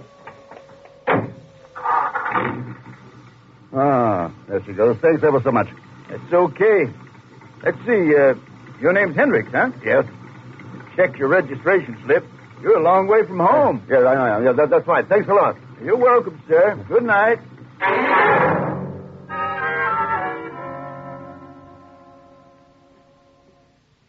Well, there it is, Lieutenant. It was a long shot. It was a sure thing until I found you waiting for me in the attorney's office. Even then, I'd have gotten away with it if you hadn't told me that the body had been found. Well, aren't you going to say something? Don't you still think I could have carried it off, Lieutenant? Well, Raymond, we arrested you for the murder of Walker Hendricks. But it appears we were wrong. Huh? What are you talking about? It was a long shot, Raymond. And it was almost a sure thing. Maybe that's why both of you gambled on it. What do you mean, both of us? You and that guy you bumped off in Nevada. That guy? Well, that was Hendricks. Oh, Hendricks was murdered, all right. But you didn't do it. What? You see, he beat you to it, Raymond. Who beat me? Your traveling companion. He wasn't Hendricks. He was an out-of-work actor. He wasn't even an Englishman. That was why he was pumping you so much about London.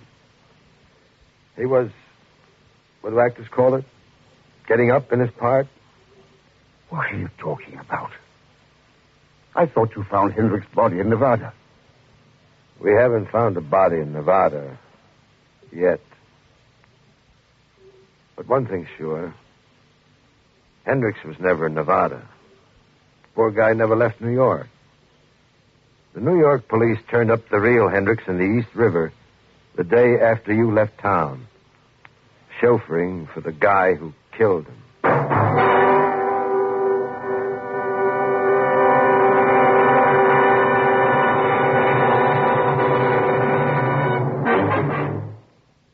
Suspense, in which Herbert Marshall starred in William N. Robeson's production of The Long Shot by Harold Swanton. Supporting Mr. Marshall in The Long Shot were Florence Walcott, Ben Wright, Joe DeSantis, and Norm Alden. Listen.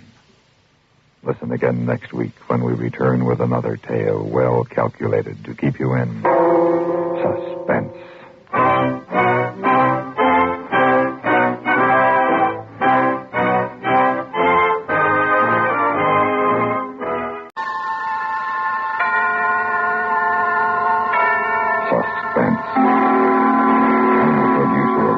Outstanding theater of thrills, the master of mystery and adventure, William N. Robeson.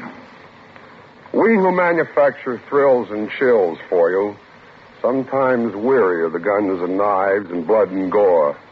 We yearn to smile once in a while. We crave an occasional chuckle instead of the groans which fill our working days. But murder is serious business, and all too rarely do we find it a laughing matter. The story you are about to hear is one of these rare and happy occasions. It concerns two missing persons and the intertwined lives of two French chefs named Henry Stringbean and Frank Pigsfoot, and how their friendship flourished in the kitchens of a New York restaurant called the King's Eggplant. It marks also the welcome addition to Suspense's company of stars of the popular French actor Maurice Marsac.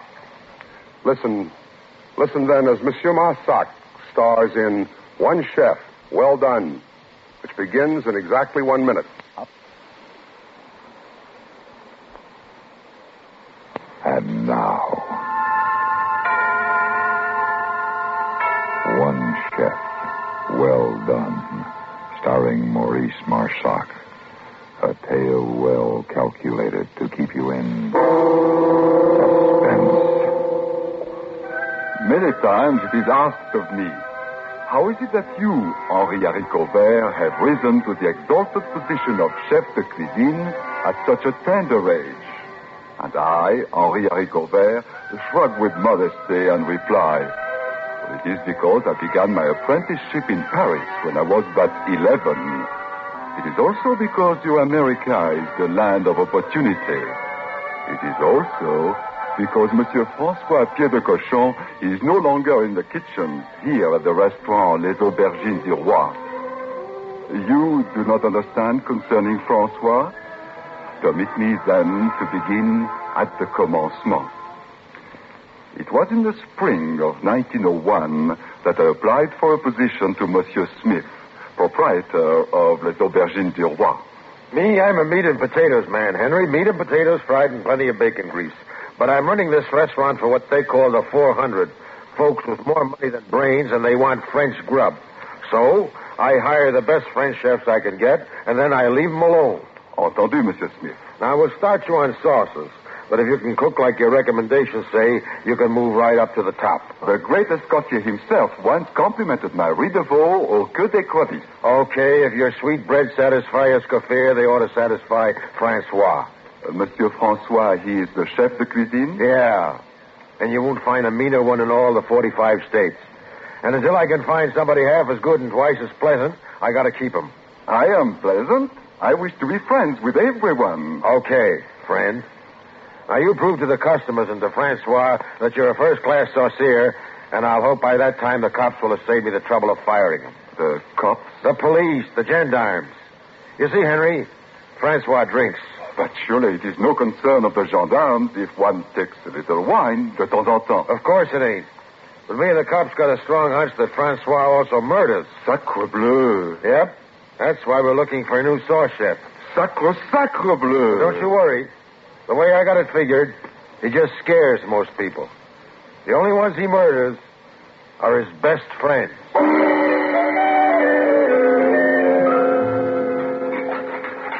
Idiot of a goat! I instructed you to poach that salmon, not to make a stew of it. Get out of this kitchen before I take my sharpest knife to your miserable... That's him, Henry. Oh, Francois. Don't come screaming at me during the dinner preparation, Monsieur Smith. You staff your kitchen with mutton-headed fools who cannot slice a shallot. Your stupid New York gendarme harassed me with questions about poor Lucien's death. And today my head throbbed as though it were a veal cutlet becoming a scallopini. Now, Francois, don't get excited. I just want you to meet the new sauce chef. Monsieur Francois Petit Cochon, Monsieur Henry Haricot Vert. Bonjour, monsieur. What is bon about it? Can you cook? Henry's got recommendations from Escoffier. Oh, ask you, espèce de chameau. Now then, haricot vert, get into your working clothes and prepare a bolognaise, a bordelaise, and a rouennaise.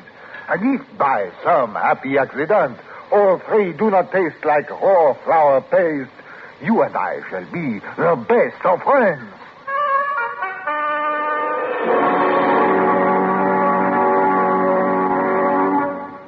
In a moment, we continue with the second act of Suspense. Another visit with Joe and Daphne Forsythe. Hey, honey, I'm home. Daphne. Drop dead. Uh-oh, what's the matter, honey? Don't you speak to me, you Don Juan. Don Juan? Daphne, I'm no Don Juan. No habla español. Very funny. Ha, ha, ha. Well, it was no prize winner, but... Neither are you Lothario. I've often wondered, what's a Lothario? I don't know, but that's what the wives on TV always call their husbands. I guess it applies. Do you want me to go out and come in again? As far as I'm concerned, you can go for a long walk, preferably on a short pier. Well. Oh, come on, Daphne. What's wrong? Your good friend Harry called, and he spilled the beans. Which beans? He said, quote, "Tell Joe he was right about those blondes. They're great," unquote. Blondes? That's what he said. Well? He didn't say blondes. He said bonds. Savings bonds. What? Sure. I buy them on the payroll savings plan. And I told Harry he ought to do it, too.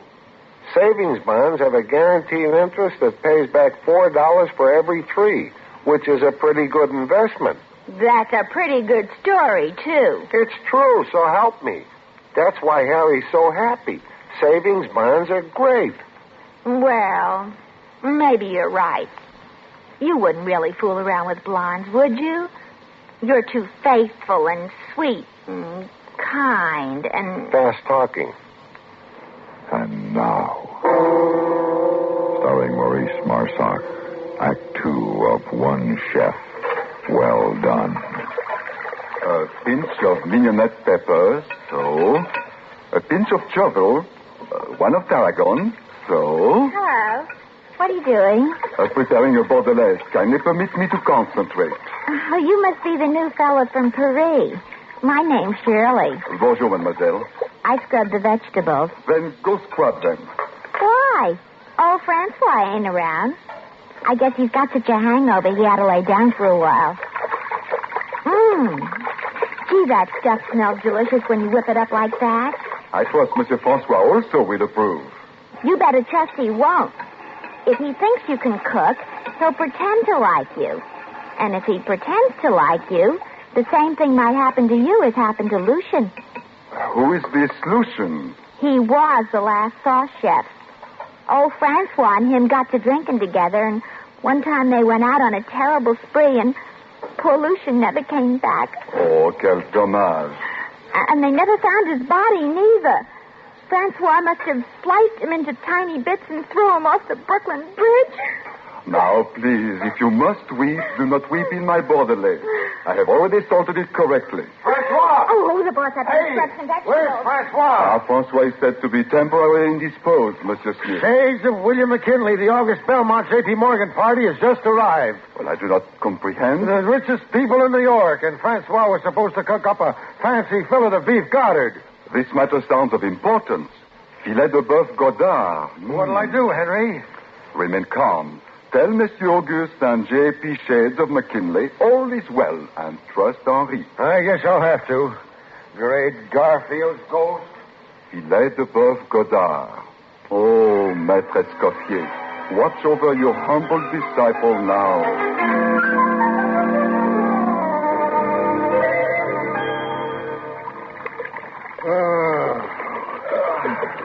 Nothing like a few moments in Madison Square to relieve a murderous pain in the head.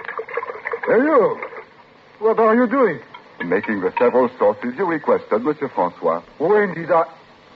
Who are you? Henri Haricot Vert. Do you not remember? Your face is vaguely familiar. What is this wine? An excellent sherry. Do not waste too much in the sauce. Well, what time is it? 10 minutes past the 9. Ah, yes. A miserable American royalty is to dine at 6:30, and I must prepare a filet de... 10 past the 9. Oh, my filet. Oh, the filet was served, Monsieur Francois. Served à la Godard. I prepared the garnishment and the sauce. You garnished my filet? Henry, look out, his knife! Pig, cabbage, offspring of a turnip. Henry, you hit a home run first time at bat. Do not interrupt, Monsieur Smith. I have a lamb to butcher. Belmont and Morgan said it was the finest beef Goddard they ever ate. Huh? They're coming back tomorrow, and they left a $100 tip for the chef.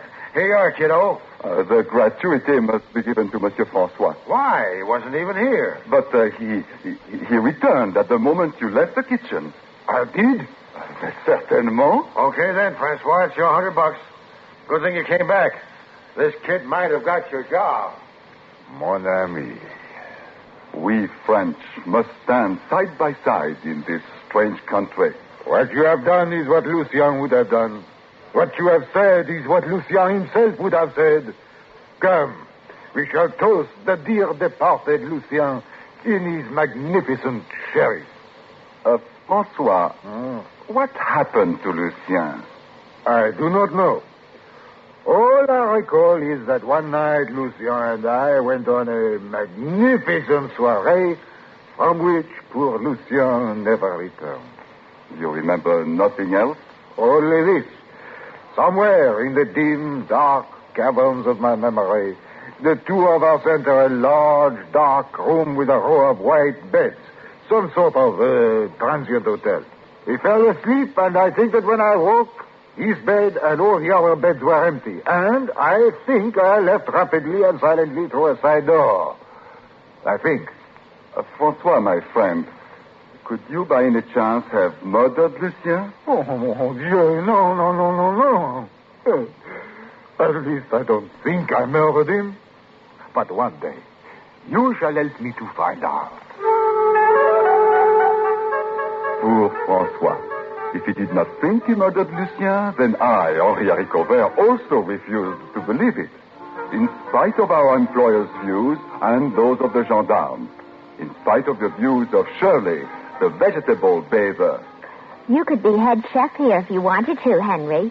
Mr. Smith keeps saying so. Francois and I constitute a two-headed head chef. It does not matter what title we are called by. That's another thing. You're always hanging around with old Francois instead of paying a little attention to me once in a while. And what could you contribute to a discussion of classic cookery? Is cooking all you French guys think about? When I think of other matters, do I not seek your company? Yeah, and you always try to get me drunk. Just like Lucien used to. I believe Lucien and I would have had a great deal in common. That's what I keep telling you, Henry. If you don't quit being friends with Francois, you and Lucien will be dead in common. And when you are, don't come to me for sympathy. One who is too stupid to cook cannot understand one whose whole life is cookery. But Francois and I, we understand each other parfaitement. And often, when the diners had departed and the kitchen help had gone, we would remain at the restaurant and create magnificent dishes. And now, mon ami, the question is, how shall we prepare this large corn-fed ham? First, I have a question for you, Francois. I have found in the spirit pantry a case of these strange bottles. The label is printed in American, and while I now speak the language like a native, I do not yet read it so neatly. Let me see. Old Usquebaugh bourbon whiskey, 100 proof, bottled in bond. Yes, Henri. This is an American cooking wine made from the fermented juice of the corn. Taste it, mon ami. Voila. Your turn, Francois. Mon ami, I have an inspiration. We shall create a sauce for the corn-fed ham from this corn-flavored wine. So, why do you weep? No. If it is bad, we shall simply feed it to Monsieur Smith. No, mon ami. I weep because, tout à coup, I too have the inspiration. Now we shall at last discover the fate of poor Lucien. You believe that he died from eating ham? No. On the very evening Lucien and I embarked upon our last soirée, he too thought to create a corn wine sauce for a ham. And when we had tasted enough of this Usquebaugh to determine its properties led us on a grand exploration from which he did not return. You believe that a bottle or two or three might lead us on a similar grand exploration? Oui. Even now, incidents I could not recall begin to take shape in my memory. If only I can recall the very incident of Lucien's departure, perhaps even the idiot gendarme will leave me in peace. So, mon ami, we shall try to retrace every beautiful, fatal step, and you shall play the part of Lucien.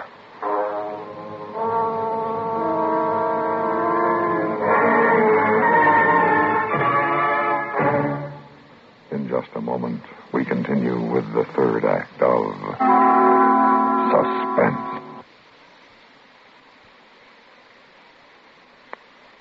And now, starring Maurice Marsac, Act 3 of One Chef. Well done.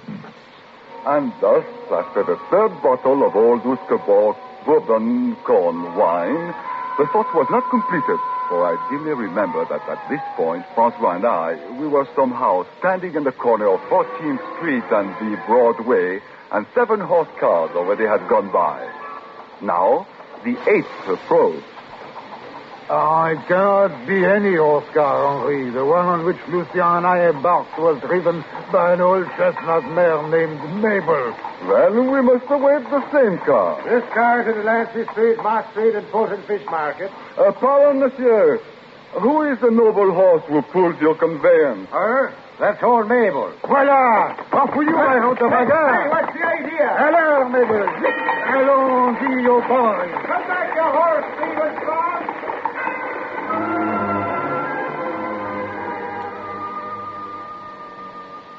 You gents sure you can handle a load like you're taking on? Il semble encore, s'il vous plaît. Hey, wasn't you in here a few weeks ago? Well, Henri, Mabel has brought us to the right place. Sure, only it was with another guy. Lukey or something like that you called him. The excellence of your memory is exceeded only by the charm of your establishment. Now, Henri, we must seek the hotel from which Lucien never returned. You don't tell me your boys is leaving already? No offense, monsieur. Oh, offense my hair, please. I want to do you a favor. I'm kind of worried about you getting home. So why don't you just write your names and addresses on these cardboard tags and tie them to your wrists? Then if you pass out somewhere, the cops will deliver you. Merci. You are a true friend. Don't mention it. And what's yours, Kent? Henri. Do not inscribe your correct name. No. Write as I am writing. Name unknown. Address unknown. Louis? But why? Our true friend is a spy of the gendarme, but we have now outwitted him.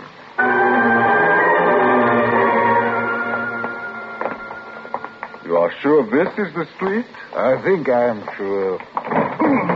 What's the matter? Huh? Oh, it's nothing. I have simply run into a building. Then it is the hotel we seek. Lucien discovered it in the same way. But where is the entrance? And the desk for registration? My fine pigeon, we shall save the centime they would charge. I can grope to the side entrance, which, as you shall see, opens directly into a large room of many beds. There, I am sure, we will discover what happened to poor Lucien. I remember, and yet I do not remember. We seemed to be in a cavernous place of gloom, with sleeping figures upon narrow white beds.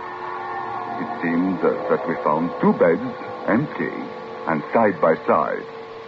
When I lay down, the bed seemed cool and hard. But I am tired, and soon I fall into the deep slumber. Then I awaken, and I am unsure that I am truly awake. Cold, gray light, the feeling that I am alone in the room. No, there on the next bed, Francois slumbers, so I am awake. No, two men come and lift the sleeping Francois to a cart with wheels. This cannot be, so I am still asleep. Their voices are a part of my dream. This one hasn't been claimed either? Nope. Name unknown, address unknown. That's life. Here today, gone tomorrow. So I dream that they wheel Francois off on the cart to a far end of the room. I dream that in the wall a small door opens. And as it opens, I dream that a cheery fire blazes beyond. Then the door shuts. And I dream a strange sound. And I dream that I'm running, and when I awaken, I am outside a hotel. I walk around to the front of the building. Over the doorway are painted in American words the name of the establishment. Pardon, monsieur. Yeah? Your language I speak with perfection, but I do not read it so neatly. What mean those words, s'il vous plaît? No, they don't mean s'il vous plaît. Just says New York Morgue. Entrance to crematory. Oh, merci bien. And thus, because Francois is no longer here in the kitchens of the restaurant Aubergine du Roi, I have been persuaded to accept the title of chef de cuisine.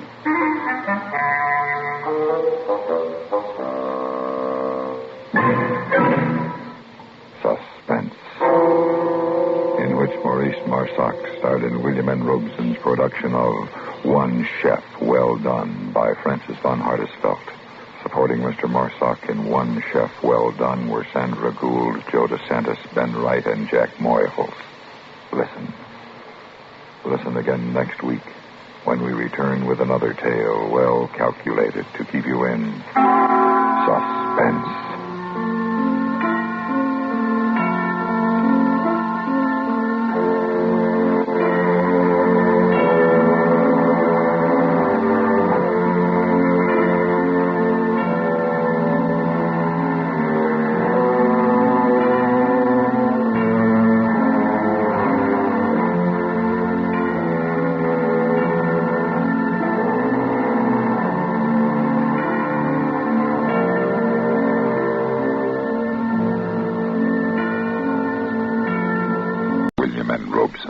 Am I my brother's keeper has often been the agonized cry of mankind when the troubles of his fellows have been heaped upon his shoulders.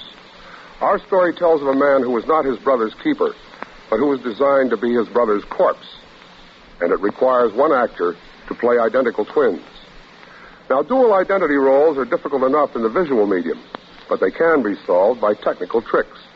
In radio, they depend completely on the vocal skill of the actor. That is why we have asked one of radio's finest actors, Mr. Carl Swenson, to complete this assignment.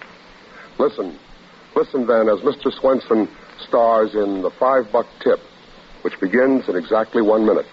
Another visit with Joe and Daphne Forsythe. Joe, Yeah, Daphne? you think I should go on a diet? No. But I'm adding weight. Only in the right places. Flatterer.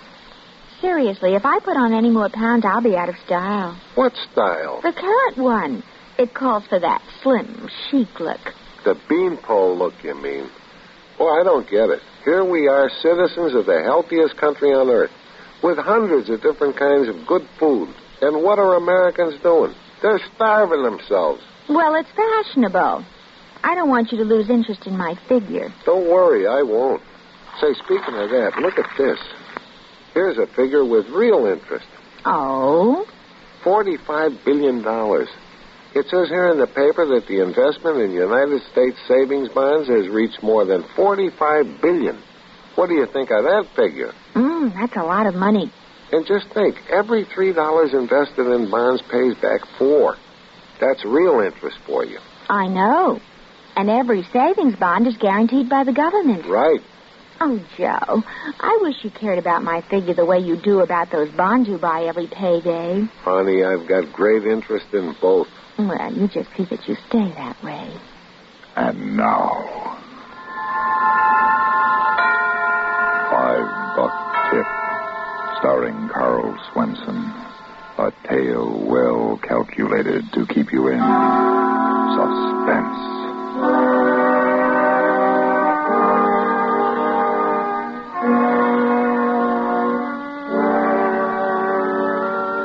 I had flown all the way from Cleveland to be with my brother on his last night, and it was no joyride. His picture was on page 1 of the Tribune under a big black headline. Governor denies appeal. Jardine to die tonight. On the plane, they all looked at me like I'd broken out of death row. I couldn't blame them. Tommy Jardine was not only my brother, he was my identical twin. At midnight, he'd be gone. This black shadow, this evil image of me that had forced me to run away and change my name so I could make an honest living. Jackie Cavanaugh, his girl, had begged me to come on, and after all, I felt I owed him this last night, just for the relief I would know afterward. I found the Blue Hour, a quiet little bistro where she'd asked me to meet her. Stopped at the check stand, leave my hat and suitcase. One hat, one bag, yes, sir. Do something for me, will you? Don't let me leave without them. I do that all the time. Yes, sir. I'll remember. Hey, you look like... Yeah, I know who I look like. I'm supposed to meet a Miss Cavanaugh here. Yes, sir. In the corner booth, red coat. Thank you. I fumbled in my pocket for something to help his memory. Found the bill and laid it on the counter, thinking it was a single. I didn't know until later it wasn't. It was a 5. All things considered, it was the best $5 I ever spent. Jackie Cavanaugh was staring into her scotch, looking very lonely. And she had reason to. She'd been in love with Tommy for as long as I could remember. Sit down, Mark. Thanks. What time will we do over there? 8:30. No visitors until 8:30. The warden's a bearcat for rules. You're looking more like Tommy every day, Mark. There's nothing I can do about that. Try to be kind to him on his last night, will you? Yeah. I'll try.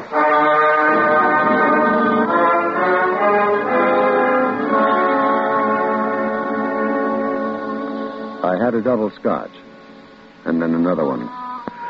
And we sat there for a half hour with Tommy's picture staring at us out of page 1. Then we slipped out a side door and caught a cab for the prison.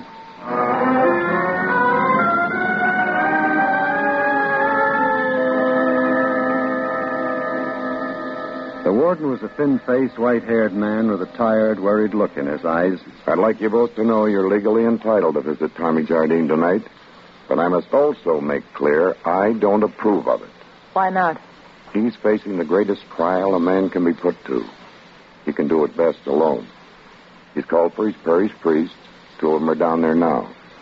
And if you insist on seeing him, you'll have to decide now. In 5 minutes, the main gates will be locked until after the execution. Mark, I think I'll stay here.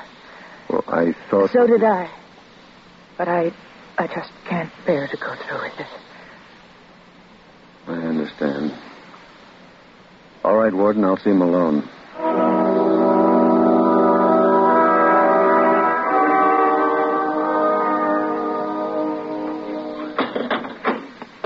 So you're the twin brother, huh? How come your name's different? I changed it. I don't blame you. It's funny, up to now, we didn't believe he had a twin brother. Thought it was all part of the act. What act? Well, it's against the law to execute an insane man. You mean Tommy is... Crazy as a coot. Or at least that's what he'd like us to think. It's turned into an endurance contest. 3 days and nights without a let-up. And you know what it'll add up to, don't you? He'll go to the chair, sound and sand, and we'll go to the nut house. The priest is in there with him. Go ahead. Excuse me, Father. Yes? You got company, Jardine. Hello, Tommy. Huh? What do you know? So you had the nerve to come after all. Padre, shake hands with my brother. I'll be back in 15 minutes, Mr. Heston. Hey, listen to me, you idiot. My name is Heston. Mark Heston. Shut up, Jardine. Look, do I have to die to prove it? Padre, how can I convince him? What can I do? Look at him, Mark. You see what I mean, Mr. Heston? It's been going on like this day and night. He's driving us nuts. He'll be all right. Funny. Seems to come over every so often. Perfectly rational 1 minute, and then... Yeah. Well, Padre, see you in 15 minutes. Tommy. Huh? What happened? Did I do it again? Yes, son. You said you were Mark, just like before. Oh. Mark? I'm sorry, Mark. I don't know why. We understand, don't we, Mr. Heston? Sure. Is there anything I can do for you, Tommy? Afterwards? Well, he does have some personal affairs to clean up. Yeah, I'll be leaving some cash for one thing. In a safe deposit box in Detroit. And there's a car and some personal stuff. That'll all go to Jackie.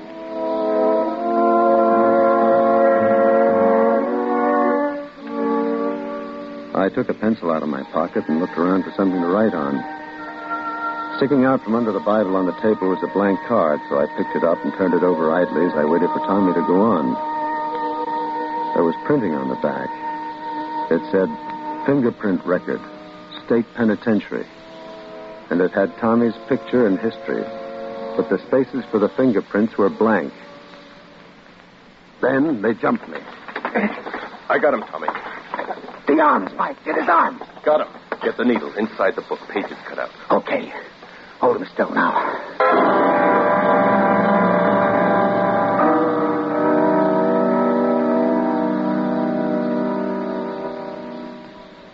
Come on, Jardine. Wake up. All right, snap out of it, Park. All right, get the leg out from under you. That's a boy. All right, now. Hey, wait. What is it? What are you doing? What is this? Look, Jardine, will you save the act for the newspaper boys, huh? Look, I'm not Jardine. I'm Heston. I'm Mark Yeah, Heston. and I'm Marilyn Monroe. Hey, wait. Listen. Oh, you listen, Jardine. I'm fed up with this act. You either play ball or job or no job, I kick your teeth in. Let go of me. What are you doing? I'm slitting your trouser leg because that's where we fasten the electrode. That's 10 after 11. In less than an hour, you go to the chair.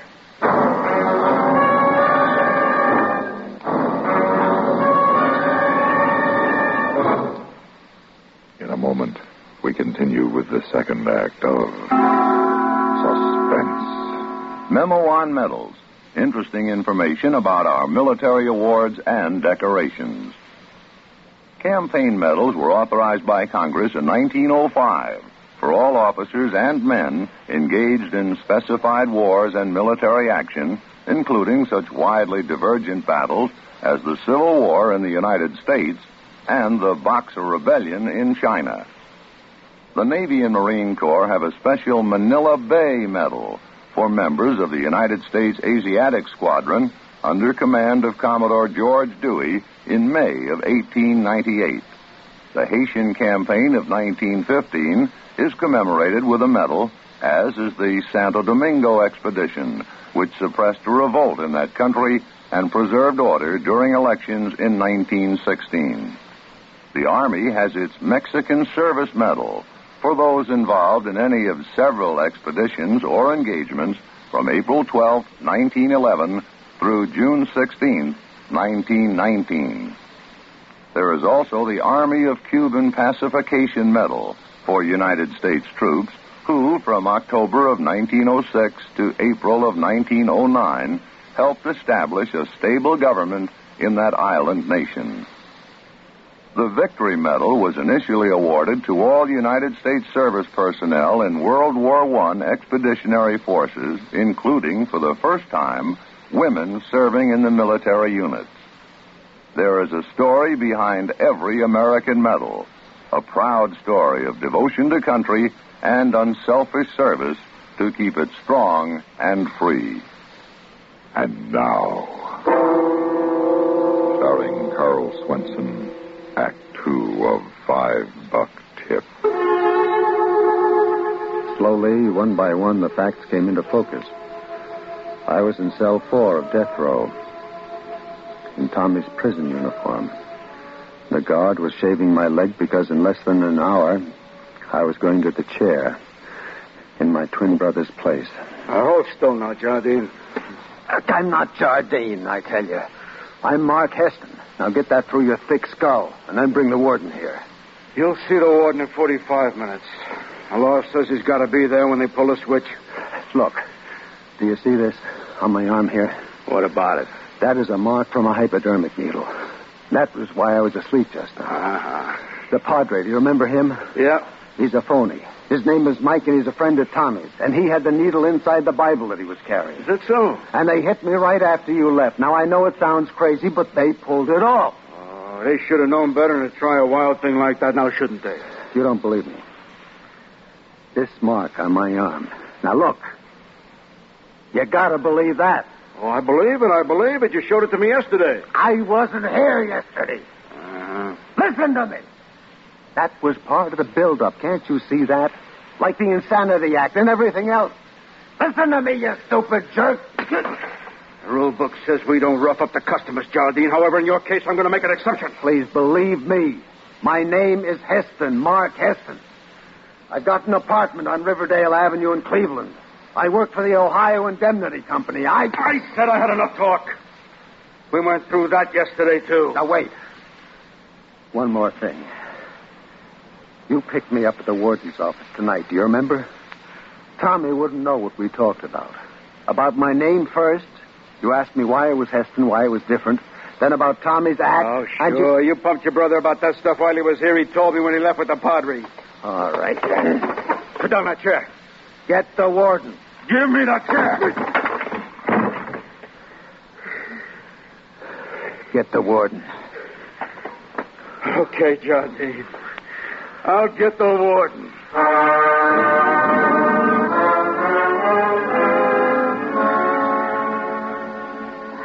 I can't stand it. I can't stand it. Look, Warden, I got to get her out of here. She's going to pieces. Can't you see that? I made that clear to you, Mr. Heston. The main gate's locked until after the execution. Regulations. Can't you forget? Let me go. I can't stay here while they kill him. Let me out of here. Please, Warden. All right, I'll call the gate.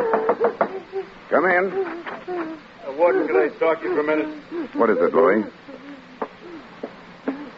Can't handle Jardine. All right. Excuse me a minute, please. Tommy, shut up. Got a feeling we're not going to make it. You're doing great. We'll be out of here in 5 minutes. What are they talking about? What's he telling the warden? Can I go now, Warden? I'm afraid you two will have to stay here in the office for a few minutes. I may need you.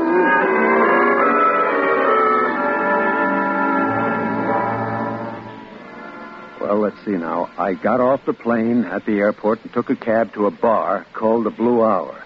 She said she'd be waiting there for me. Jardine, listen to me. Don't call me Jardine. I'm Mark Heston. There's only a half hour to go, Tommy. This won't do you any good. Warden, please, listen to me. He has been planning this for weeks.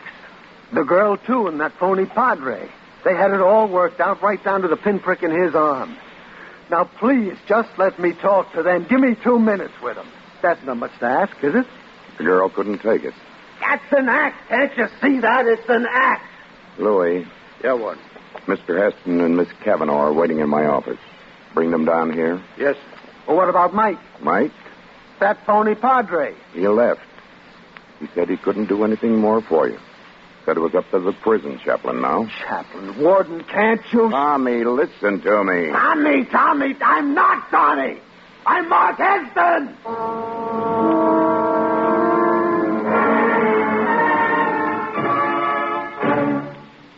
In just a moment, we continue with the third act of Suspense.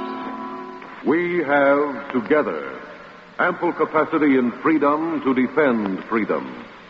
This is NATO, the North Atlantic Treaty Organization. The 15 nations comprising the North Atlantic Treaty Organization have reaffirmed their faith in the aims of the United Nations. They have reaffirmed a desire to live in peace with all people, all governments. NATO is a framework within which the member nations can cooperate in every way to achieve peace and freedom for the world in our time. The United States of America is a part of NATO. You should be aware of and alert to the objectives and programs of the North Atlantic Treaty Organization. And now, starring Carl Swenson, Act 3 of $5 Tip.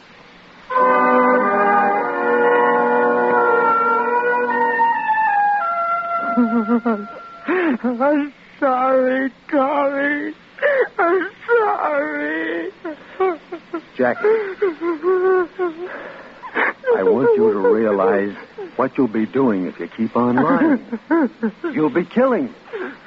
You'll be killing an innocent man, just like shooting him with a gun. It's murder. Oh, please, no. And they're going to find out, sooner or later. Tommy. Listen to me. I just told the warden how we met at the Blue Hour. You were wearing that red coat so I could find you, waiting for me in the corner booth. Blue Hour? Yes, you remember that, don't you, Jackie? The Blue Hour. A bar on North Lake Street. Well... Answer me! It won't work, Tommy. It just won't work. Warden, call them. Call the Blue Hour. They'll tell you that I was there. It's my job to give you every reasonable consideration, Tommy. But there are limits. Limits? This is the limit. This is ridiculous. What about the fingerprints? You have his fingerprints here on file, right here in the prison. Why don't you... I remembered then. The blank fingerprint card sticking out from under the Bible. There was a faint smudge of ink on my fingertips. They had thought of everything. I thought it might come to this, Tommy. We stopped at the files on the way down and picked up your card. Give me your hand. Warden, I forgot to tell you something. Give me the ink pad, Louis. Yes. No, Warden, I hope this will settle it once and for all. It won't settle anything. I looked at Tommy while they took my prints. The corner of his mouth was twitching again. But he didn't dare look me in the eye. Well, there you are, Jardine. They match perfectly. Well, of course they match. They're my prints on the card. My brother and that phony priest took them while I was unconscious and switched cards in the files. Come on, Louis. Yes, sir. Tommy, it's 20 minutes to 12. Prison chaplain will be here in 5 minutes if you want him. No, wait! Look, don't you walk out on me. I am Mark Heston, I tell you. There was a switch. Look! Look at him! Can't you see it? You've got the wrong man! The wrong man! There was my last faint hope. And all that was left was the horrible, unbelievable truth. They were going to do it. They were actually going to execute me.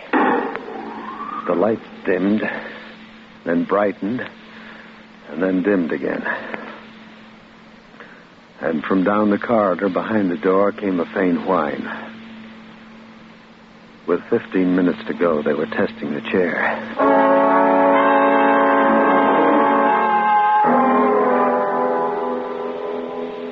15 minutes. The prison chaplain came in. I had nothing more to say, nothing anyone would believe, so I told him to go away. Then Louis came back with a couple of assistants, and they shaved my head. 8 minutes. 7. 6. A kind of paralysis took me. I could hardly stand up. I could hardly breathe. 3 minutes. The chaplain came back again and more guards. Finally, the door to the block opened and the warden walked toward my cell. The hands on the clock over the door were almost straight up. The time had come. The warden moved slowly through the crowd of witnesses, white-faced and shaken. He took my arm. Come on, Mark. Okay. There's nothing left to... Wait. You called me Mark.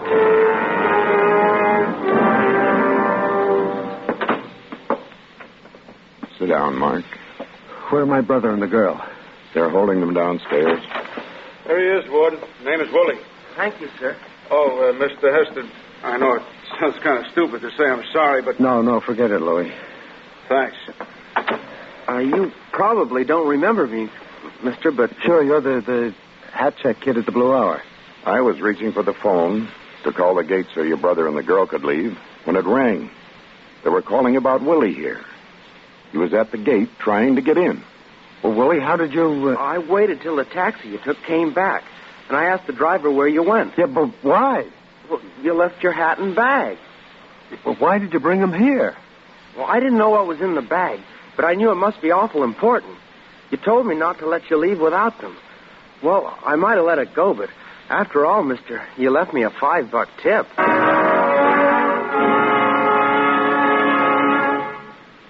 Suspense, in which Carl Swenson starred in William N. Robeson's production of $5 Tip by Harold Swanton. Supporting Mr. Swenson in $5 Tip were Kathy Lewis, Henry Blair, Jack Crucian, Jerome Thor, and Ken Christie. Listen again next week when we return with another tale well calculated to keep you in suspense.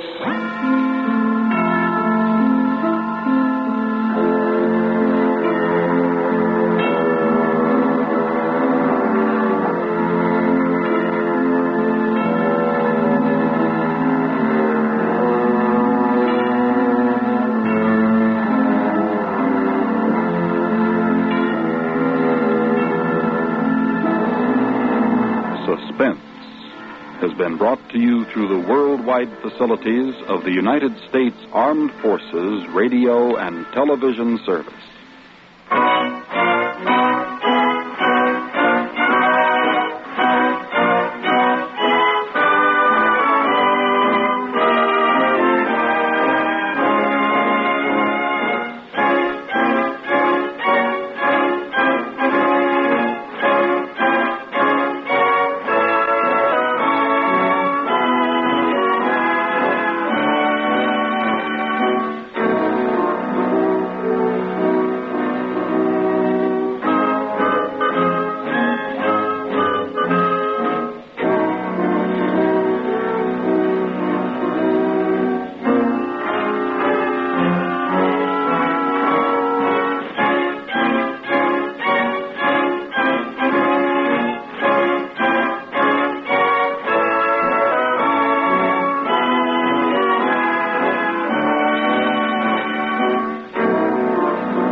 Suspense.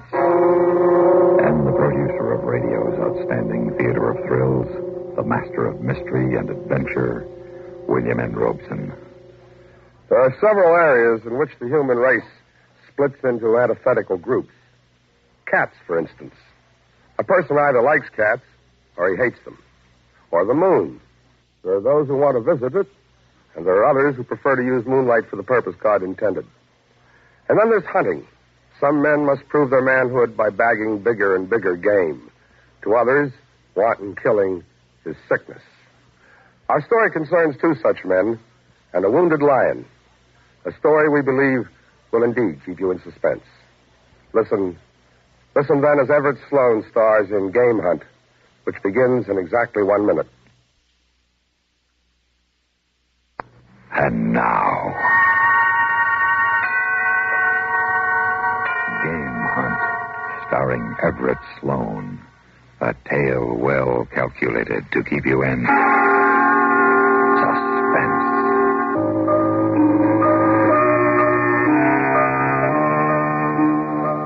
The day had begun much the same as the other mornings on safari. We had left the base camp deep in the Kenya country before a cloudy dawn broke. Now we were advancing through the waist-high grass of the savannah.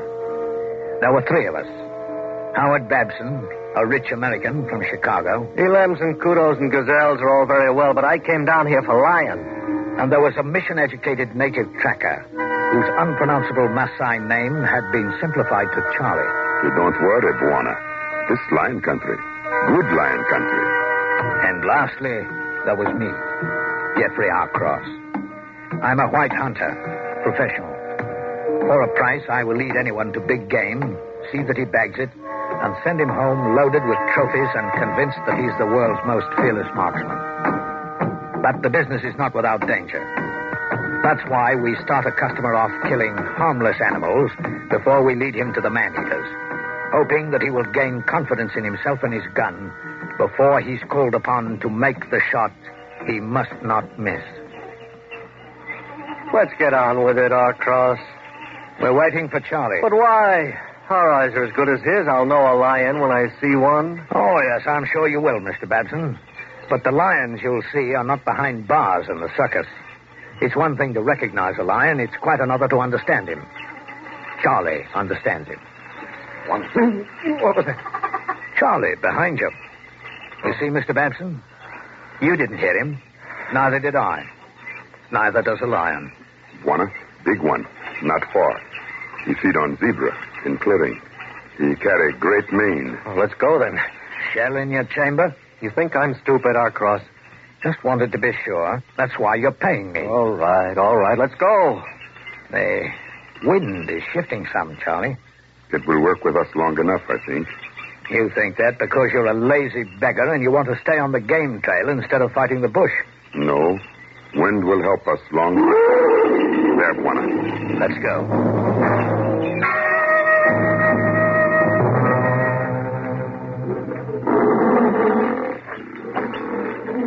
There you are. There's your trophy. A black mane. Oh, he's big. It's a beauty. Can he smell us? Not with the nose full of zebra blood he's got. The wind, Charlie. It stays same. You won't be able to take him the way he is, low behind the zebra, Babson. But he's bound to move before long. So settle into a good position and relax. He's a monster. He looked good on your wall, Babson. Yes, I got just the place for him. You know, the sun came up today for him just like every other day. But it's the last sun he'll see. Thanks to you and to Charlie and to me. You developing a guilty conscience, Harcross? I'm getting tired of killing, that's all. Killing is bad unless it's for food or to save your own life. Wanna look. Wife is coming. Ah, yes. She's prettier. Careful, Babson. He'll move now. Oh? Take your time. He's only chasing the old lady off. He'll be back and give you a good shot as he comes. Oh? No, Babson. Not now. Not now! Why did you fire? I hit him. You gut shot him. He can live for days or weeks. You go into elephant grass. Yes, always the meanest place to find him. Well, there's your trophy, Mr. Babson. He's wounded and holed up, and he's the most dangerous animal in the world right now. You want to go in after him? No. No, I don't know enough about it. Well, you thought you knew enough to fire when I told you not to. But we hunted over a week for a good head. That's all I was thinking of when I saw him running away. I wanted him. Right now, he wants you, Mr. Babson. You stay here. Charlie and I'll go in and try and get him. Why don't you leave him? He'll die. I know I hit him well. Not well enough. It's against the game laws to leave a wounded animal. And he'll charge any man he sees until he dies.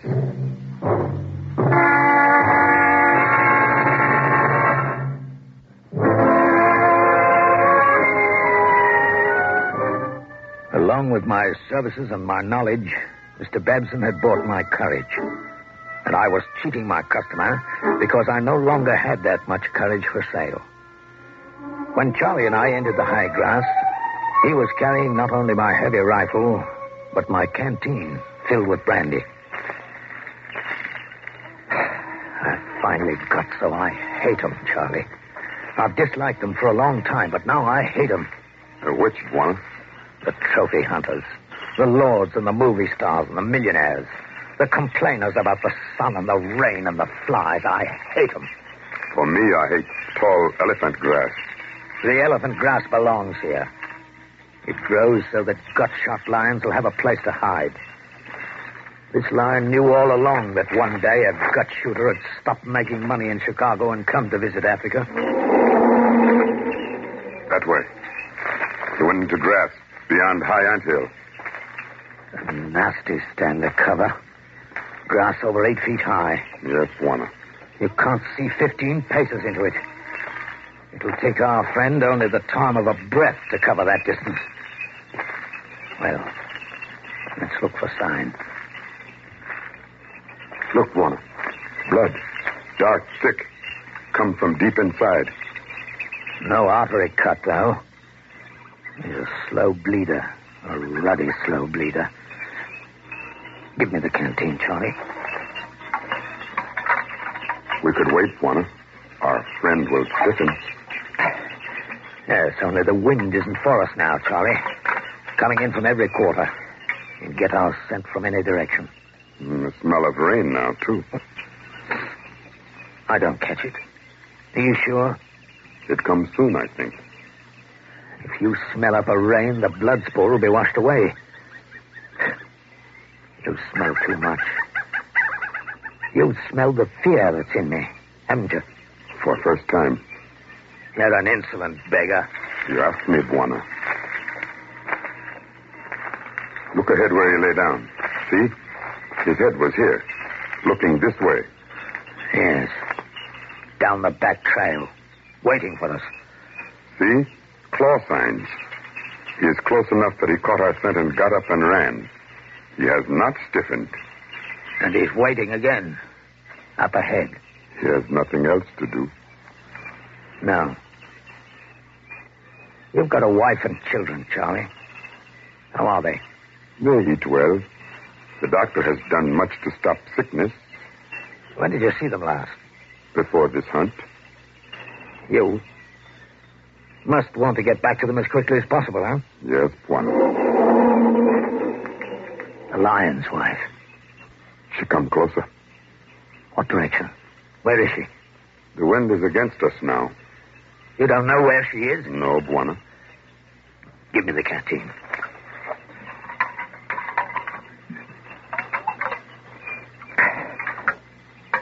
You ever been to Nairobi, Charlie?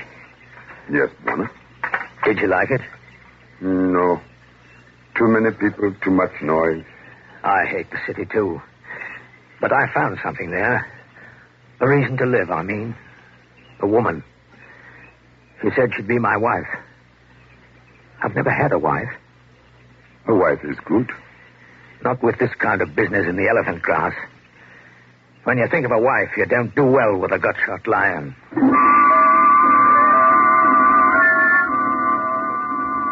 Then the rain began to fall, and the center of the stand of grass was now a place of dull gray light and darker shadows. Do you still find sign in this much, Charlie? Too much. We stay on old trail.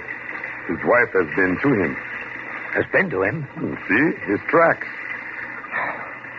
Look at the size of that forepaw. It's bigger than I thought. And here, her tracks, going other way. What? That puts her behind us now. Yes, Buana. Now she hunts us.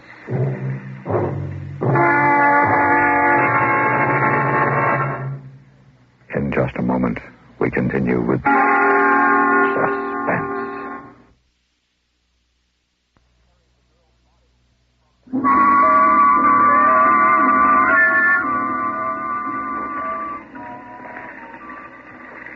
He is close, Buana. Blood spores here again. Very close. Our rain would have washed it away. See? Yes. Very close, Charlie. Give me the brandy. I have never seen this in you before. Nairobi fear. And I'm not ashamed to show it to you because you're my friend. I'm going to quit this business. Get a city job. A nice, safe, dull job in the city where you go home every night after work. I've been a good... And she's still behind us. I've been a good hunter. It's been said that I think like an animal when I'm on a stalk. And I know what the game is going to do before it's done it. I have seen this with you. Not anymore. After Nairobi, it left me. After the woman, I thought only as a man. But the female crossed the trail. Did you see her? Yes, Buana. I'm going to put her out of the way. We can't have her trailing along behind. Where is she, Charlie? It was close to here that she crossed. Ahead, Buana. You see? Small grass broken. I see it now. Come on. Babson. If he fired at her, I hope he did better than the last time. Cross! Are you all right? I'm fine. I got the female. Bend some of the grass against the wind so we can locate you. Here she is. Never did see me. Lying with her back to me in the trail, looking in your direction, I guess. Waiting for us. We were stalking each other. When she got up to move to the side, I had my sights on her shoulder. Simple as that. Isn't she a beauty? Lovely. Her head will go well next to the male's. Where is he? Well, we've been only a few paces away from him, but we haven't seen him yet. Now, Mr. Babson, I told you to stay out in the clearing. Why did you come in here? Because I couldn't let you two finish a job that I bungled. Well, I want you to go back out. You've done enough for us killing the female. No, I'm going to stay with you. Now, it was my excitement, my bad shooting that caused it all. I'm staying with you. I'd call myself a coward every time I looked at my trophies if I didn't. All right. It's your privilege. But any time you feel like turning back, do it. Oh, I won't turn back. I'm all right now.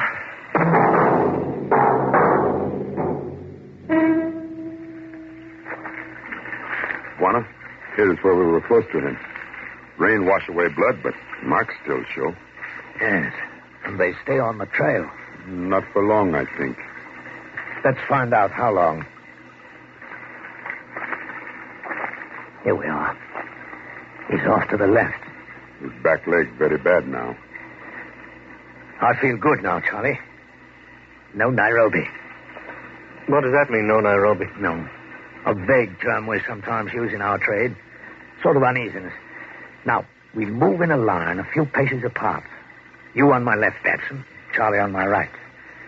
When he decides to come, he'll charge anything that moves. So freeze when he starts. Charlie and I will draw his attention and swing his charge toward us. Now, this isn't to favor you, Batson. It's to give you a better target. Well, I'll have him broadside, you mean? Right. Don't move your position and keep firing until your rifle is empty. Reload, start firing again. A few paces this way for me? That's good. All right, Charlie. Take us to him. Yes, Warner.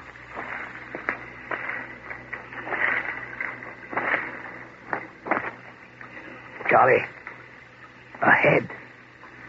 You see the tops of the grass moving against the wind? I see it.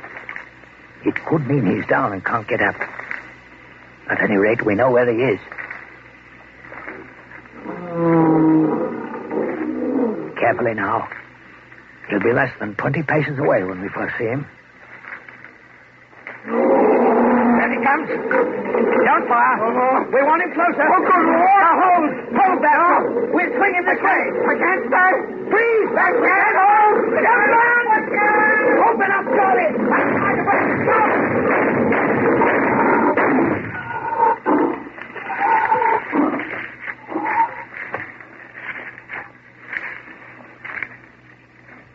Does he die, Charlie? He is dead, Warner. He doesn't look it, Charlie. You'd think he's ready to charge again, wouldn't you? He's dead. Not for Mr. Babson, he isn't. But Warner... Get the trophy hunter and bring him here. Load his gun with expanding ammunition. Bullets to finish the thing. To smash it. Yes, Warner. I understand.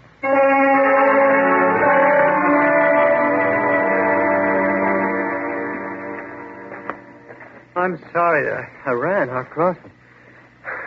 I couldn't help it. There was nothing I could do. Well, of course there wasn't. Your first time and all. Yeah.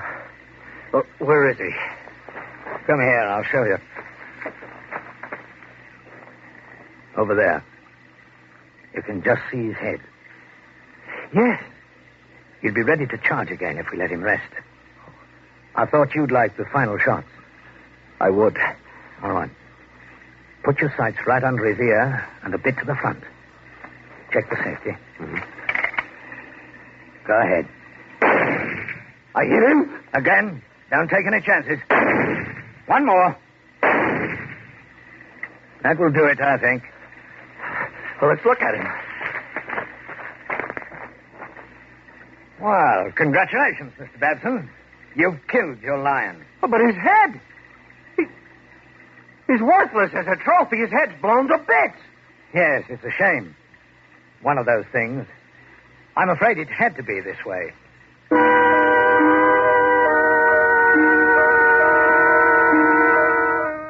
Yes, it had to be this way.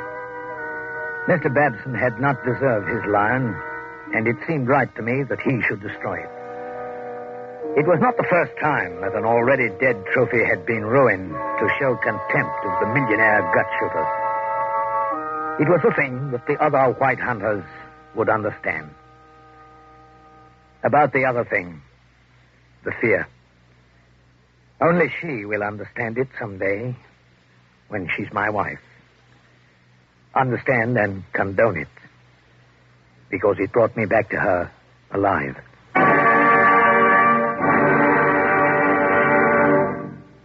Suspense, in which Everett Sloane starred in William N. Robeson's production of Game Hunt by Gil Dowd.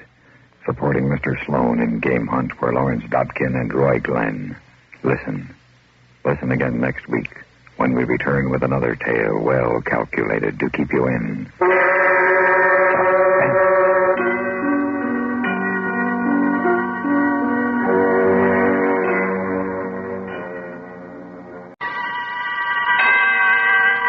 The Sisters, starring Miss Frances Farmer with Miss Kathy Lewis.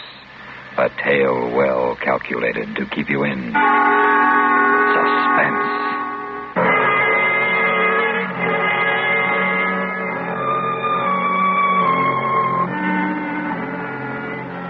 Now, here is a very lovely item.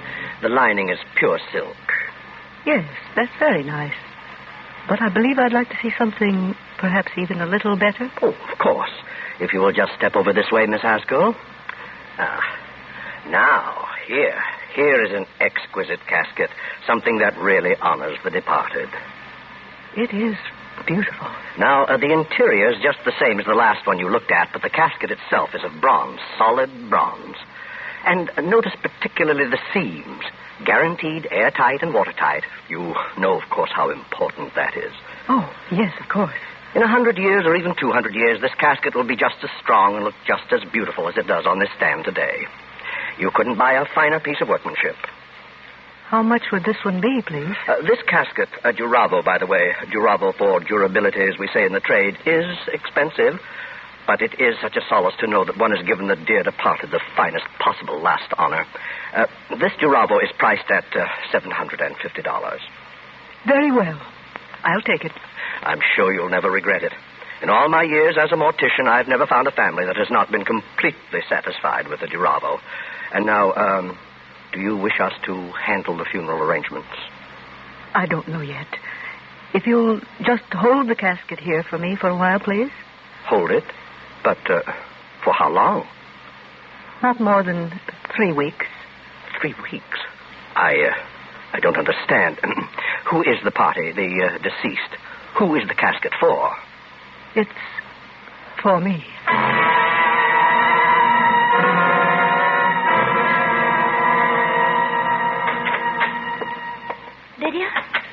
Lydia, where have you been? You've been gone all afternoon. I've been shopping. Did you get me some ribbons? No, I didn't have time. Oh, I wanted some new ribbons. My others are all worn out. See, Lydia? Ellie, I wish you'd stop putting ribbons in your hair like a schoolgirl. You're almost 40 years old. I know, Lydia. I know. Then try to act like it. I wonder why we have to grow old.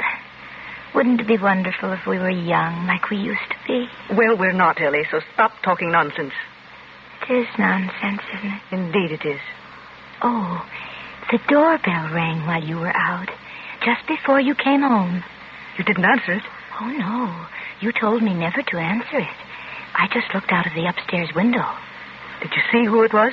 Yes, it was a man, a rather big man. He rang a long time, and then he went away. He didn't see you, did he? Oh, no. I just peeked ever so carefully from behind the curtains. Then I came down here and watched him going down the walk. You came downstairs? Yes, I told you never to come down those stairs when I'm not in the house. It was all right, Lydia. I held on very tight to the banisters all the way, and I didn't once look down the stairwell. So I didn't get dizzy, and I didn't want to jump. Well, don't do it again. I won't. I promise. What did you buy today, Lydia? A Duravo. What's a Duravo? Don't ask so many questions, Ellie. All right. Lydia, I think I'll sew a while. I could fix up some of these old ribbons. May I, Lydia? Yes, so. It will be good for you. Thank you.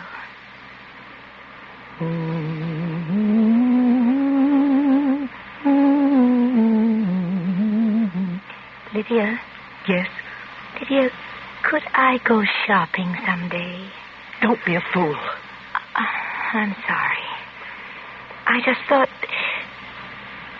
No, I suppose you're right. It wouldn't do. Not yet.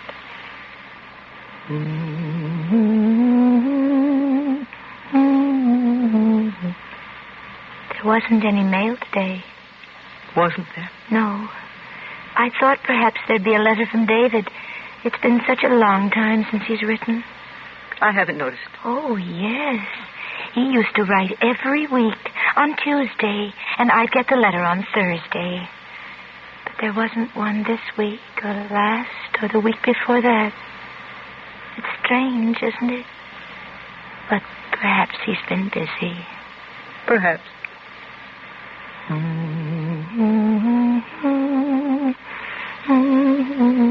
Stop singing that. Stop it. But Lydia, it's my favorite hymn. Well, learn another one. That's all you sing day and night, the same tune over and over and over. Now stop it. Lydia, sometimes you frighten me. The way you look at me. You make me think that perhaps I'm not getting well. That perhaps I'm still crazy. I'm not. Am I, Lydia? I'm not so crazy.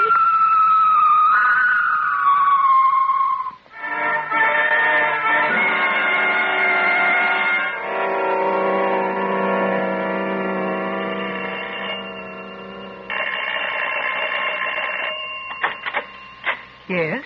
Good evening. You Miss Lydia Haskell? Yes? Well, can I speak to you for a minute? Well, I don't... I was here this afternoon. There was no one home. What is it, please? I'm from the police department. Oh, really? I don't see what the police would want with me. But come in if you wish. Thanks. Miss Haskell, we got a call this afternoon from Doane Brothers, the undertakers. And, well, you've got to admit it's sort of unusual for a woman to order a casket for herself. Unusual? I've heard of many cases of that kind. People who are alone in this world with no one else to look after things. Sure, I know. Only it's a little more unusual when you can name the date. The undertaker said you wanted the casket held for 3 weeks. Why 3 weeks? There must be some reason for that. There is. I'm going to die. I shall die in 3 weeks, or perhaps even before. That's why I ordered the casket. You may call it a premonition, if you like. Maybe I could also call it suicide. I don't know whether you know it, but suicide is a crime in the eyes of the state. For which there is no punishment. Not if it's successful, no, but our job's to prevent it. I have no intention of taking my own life. There is no need to do so, since I know I'm going to die. I don't quite understand that. I didn't expect you to. Miss Haskell, do you live here alone? Yes. No relations? No housekeeper? I live alone here. And now if you're finished with your impertinent question... I'm sorry, Miss Haskell. I'm only doing my job. I was told to find out why you bought that casket. Then I think we may assume you have found out. I guess so. Sorry I had to bother you. So am I. Good night.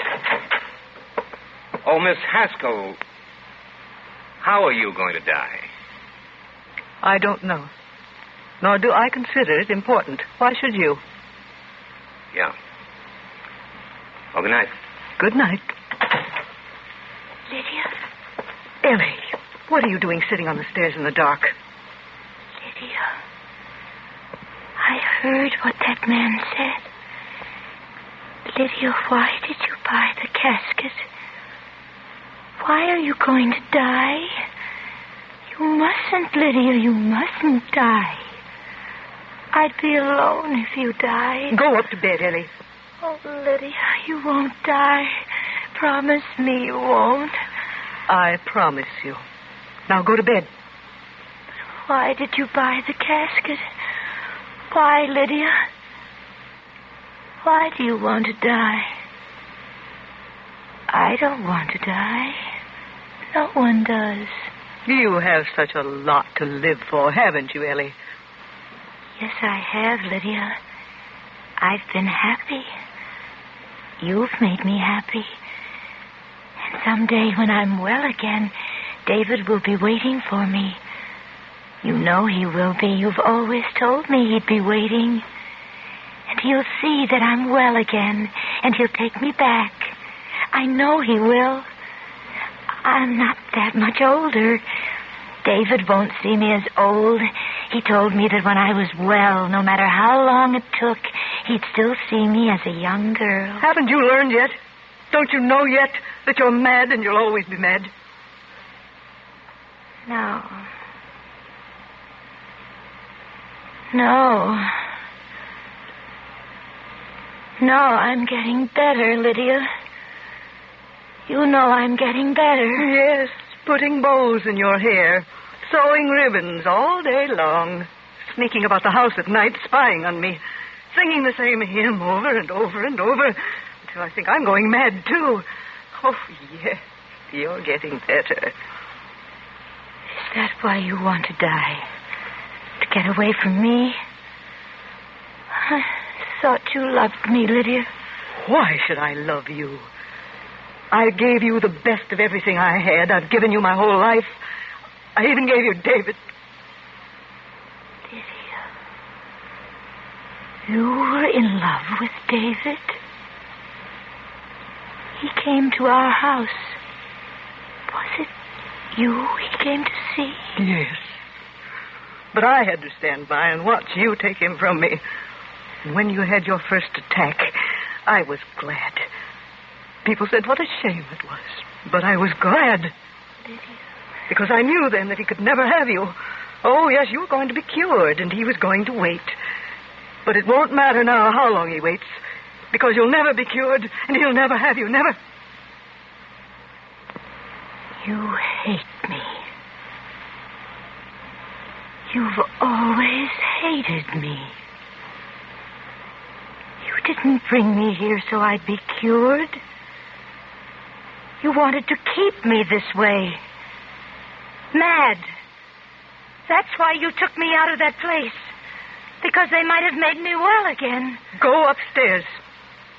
You hate me. You bought a casket today, Lydia. Was it for yourself? Or is it for me? Ellie, what a dreadful thing to say. Yes. I can see it in your eyes. It is for me. You're going to kill me. Ellie, you're my sister.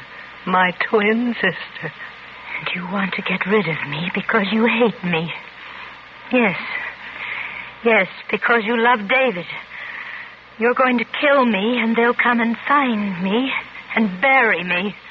And they'll think it's you. Ellie, you are mad. They'll think it's you who is dead. Because no one knows I'm living here. And then you'll go away. You'll go back to David. And you'll say that Lydia has died. And he'll think you are me. And that I'm well again. And he'll marry you. You'll have him. You'll be Ellie. And you'll have my David. Did you hear what I said? Go upstairs and get to bed. Lydia. Lydia. How can you be so wicked?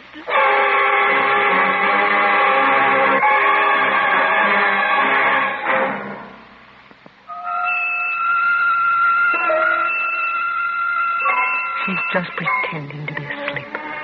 She's lying over there on the other side of the room, staring at me through the dark. She knows it was the truth tonight. She knows I'm going to kill her. And now that she knows it will have to be soon. And it mustn't look like murder. No, it mustn't. But how? How shall I do it?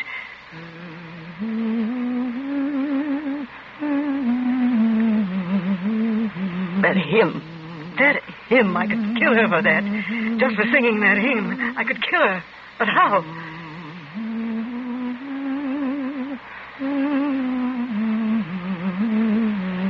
The stairwell. She gets dizzy as she looks down into the stairwell. Yes. 3 floors straight down. The stairwell, of course.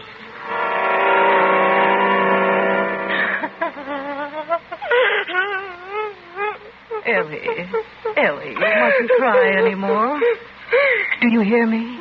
You mustn't be afraid of the dark. Here, I'll light the lamp for you. There, dear. That's better, isn't it?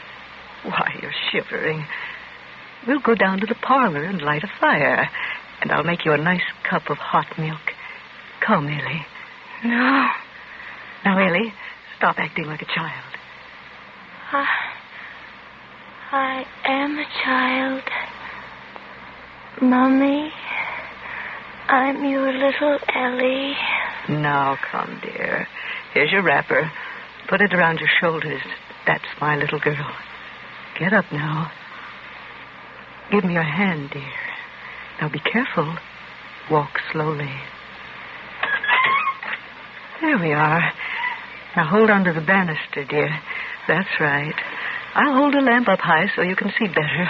I'm afraid. The stairwell. Ellie, you must get over that fear. Look, Ellie. Just look down. There's nothing to frighten you. Look down the stairwell, Ellie. No. I'm holding you, dear. Just lean over and look down. No. Don't make me look. I can't stand it. Come closer, dear. No. Closer. Lean over. Lean over. No. Lean over, Ellie. Look down. No. Now, Ellie. No. Let me go. Lean over. Look down. Look down.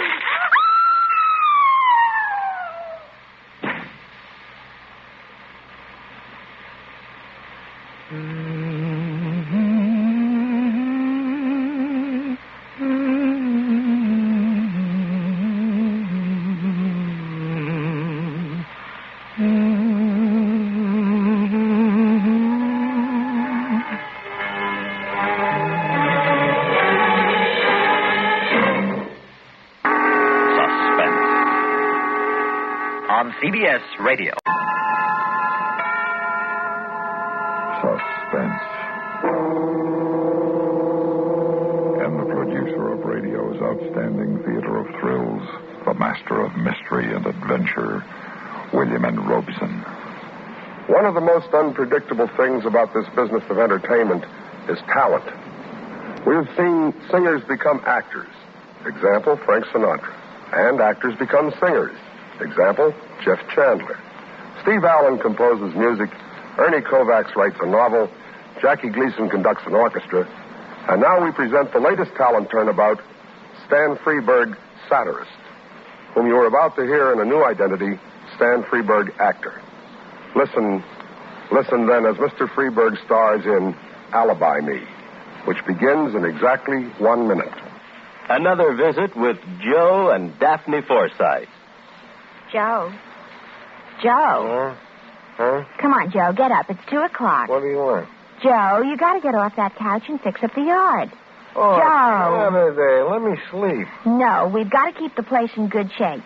Now rise and shine. Oh, come on, Daphne. I'll do it tomorrow. Tomorrow. Always tomorrow. You can't keep putting things off. I don't. Who was it bought the savings bond to take care of our future? Who suggested the idea? Well, who read the story in the paper that told about bonds being a good investment because they pay off $4 for every 3? And who pointed out the article for you to read? Well... Right. And now I'm pointing out the yard to you. Our bonds are guaranteed by the government. Our grass isn't. Mow. That proves it. What? A little knowledge in the hands of the wrong person can be dangerous. What does that mean? You know one plain, simple fact. Bonds are a good investment. Now, you not only use it to get me to buy a bond a month on the payroll savings plan, but you'll probably use it against me the rest of my life. If it gets you to mow the yard, I will. Move out, boy. I'm going. But understand this. My next wife is going to show more respect for my hard work. So would I if I ever saw any. Bye. Murder. And now, Alibi Me, starring Stan Freberg. A tale well calculated to keep you in suspense.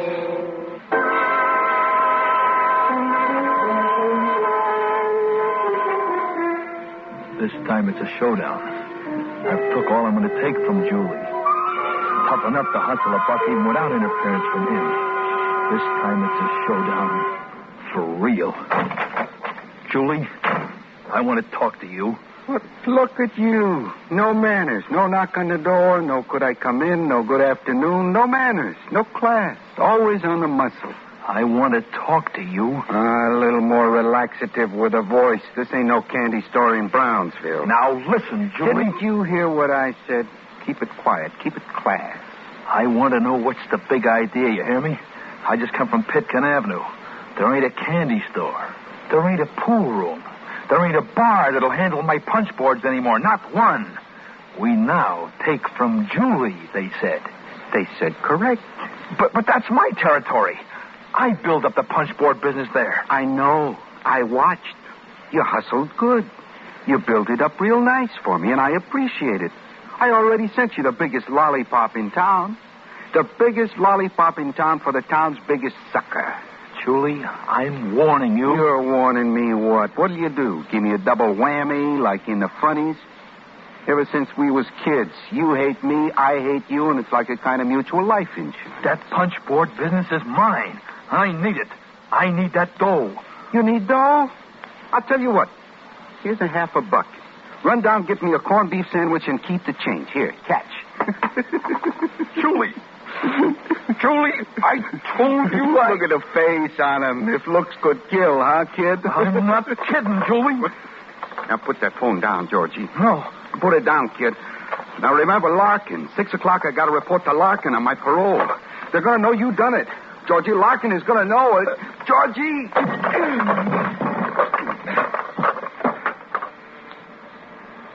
That does it.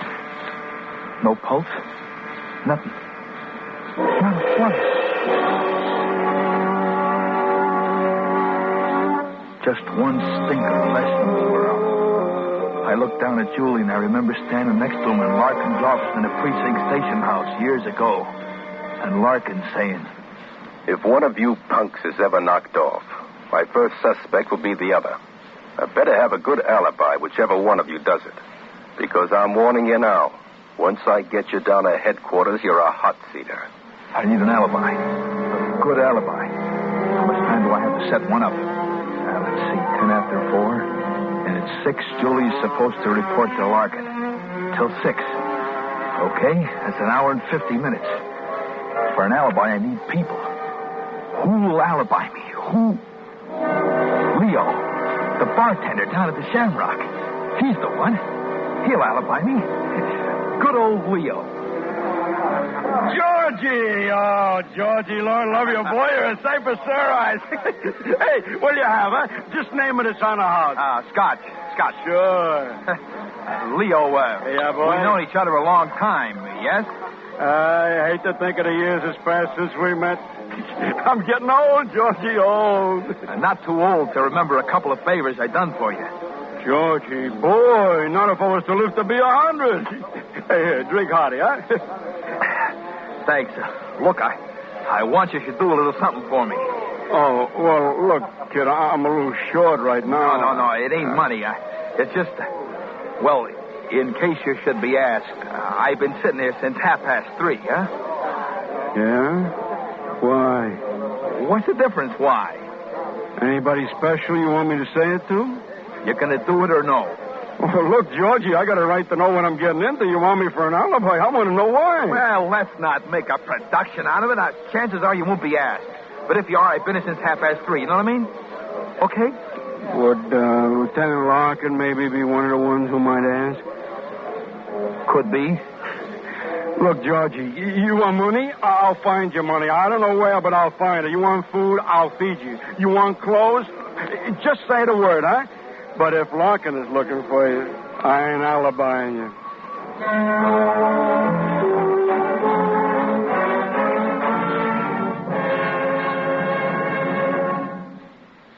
In a moment, we continue with the second act of Suspense.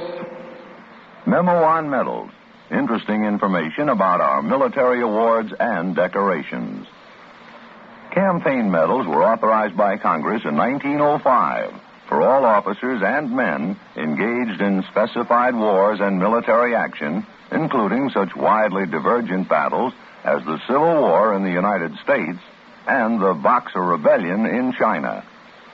The Navy and Marine Corps have a special Manila Bay Medal for members of the United States Asiatic Squadron under command of Commodore George Dewey in May of 1898. The Haitian campaign of 1915 is commemorated with a medal, as is the Santo Domingo expedition, which suppressed a revolt in that country and preserved order during elections in 1916. The Army has its Mexican Service Medal for those involved in any of several expeditions or engagements from April 12, 1911 through June 16, 1919. There is also the Army of Cuban Pacification Medal for United States troops who, from October of 1906 to April of 1909, helped establish a stable government in that island nation. The Victory Medal was initially awarded to all United States service personnel in World War I expeditionary forces, including, for the first time, women serving in the military units. There is a story behind every American medal, a proud story of devotion to country and unselfish service to keep it strong and free. And now, starring Stan Freberg, Act 2 of Alibi Me.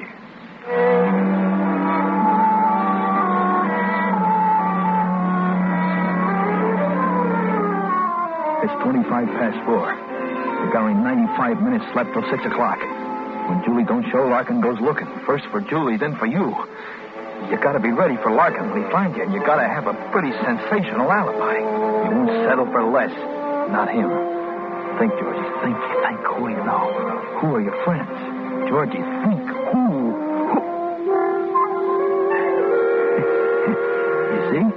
It works. A second thought and it comes to you. Joni, that's who. Good old Joni. She'll be your alibi. She's crazy about you. She always has been. Ever since that day up at Bear Mountain. Oh, let her be in. Please let her be in. I'll never ask nothing again. Just let her. Well, look what the cat dragged. Hello, Joni, baby. I shouldn't talk to you, Georgie. I really shouldn't. It's more than 2 months. You want to know why? You began to mean too much to me, kid. So stay away from her, I says to myself. Just don't ever see her. She'll wear off, you know what I mean? But I was wrong, Joni. You mean more to me now than ever. I couldn't hold out no longer. That's why I'm here. Oh, Georgie, baby, don't ever stay away again. No matter what the reason, don't ever stay away from me. I'm back for good. Oh, it's been terrible without you. All the time singing the blues, not feeling like going out or seeing anybody. Well, that's all over now. You know what? We're going to celebrate. Tonight, we're going out into town. Dinner, a show, dancing afterward. Crazy, huh? I got a new number I've been dying to wear. Good. By the way, sugar, anybody been here today? No, not a soul. I was all alone, feeling just awful until you came. Joni, look, in case anybody asks you, not that anybody's likely to, but in case they should, you know what I mean? Do me a favor. Will you tell them I was here with you all day? I'll tell the world you were here with me. I'll shout it from the rooftops. I don't care who hears it. I love you, Georgie. I just love you. Yeah, me too. But look, Joni, in case anybody wants you to be definite, will you say I was here since 3:30 and stick to it, no matter what? 3:30? I'll say I was with... Wait a second. What are you trying to pull? Relax, Joni, relax. No, Georgie. What's the matter, kid? What's the matter? Plenty's the matter. You dirty, no good, miserable son of a... Joni, now listen to me. I'm beginning to get it. Trying to sucker me to give yourself an alibi. Joni, stop yelling. Listen to me. What I said is true. I need you. Sure you do. So I'll say you were here with me since 3:30. You'll get no alibi from me, Mr. Wise Guy. Now pick yourself up out of that chair and get out of here.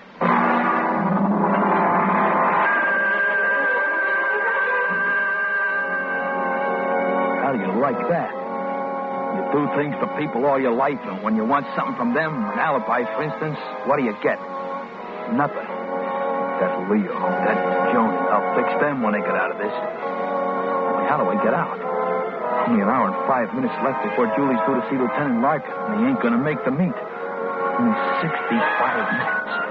Who is it to give you an airtight, ironclad, cement foundation alibi? Think hard, baby. Who's around town? Who's left? Timmy. Dope, you should have thought of him first.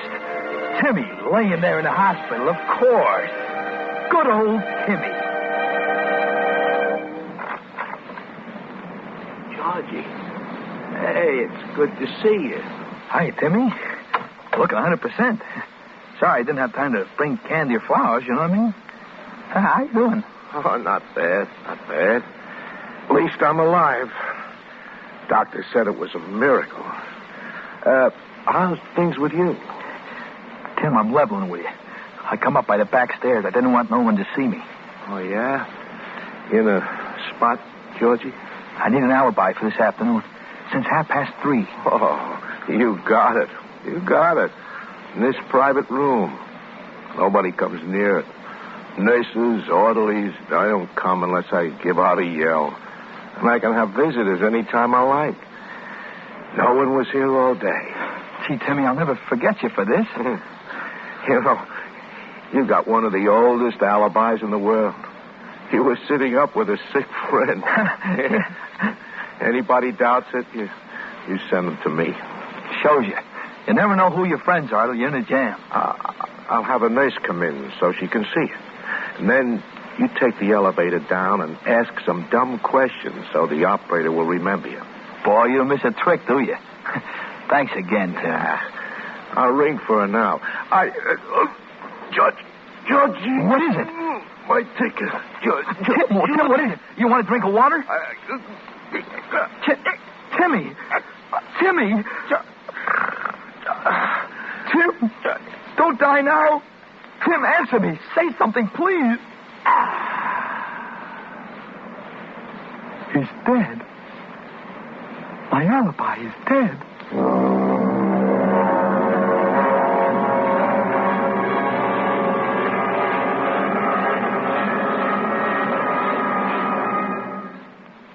In a moment, we continue with the third act of Suspense.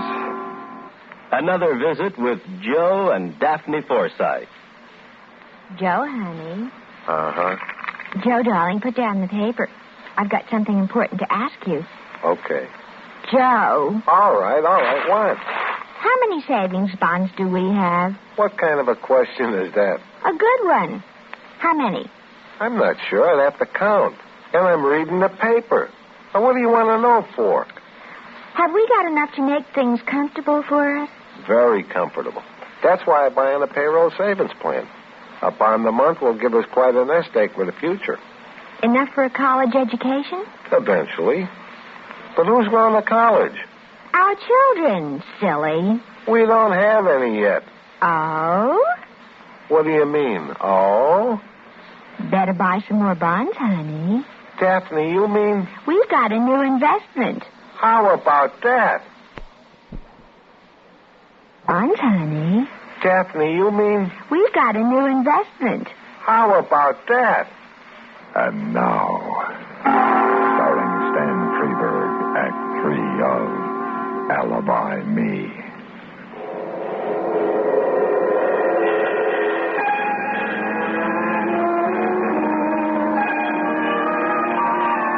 I'm sunk.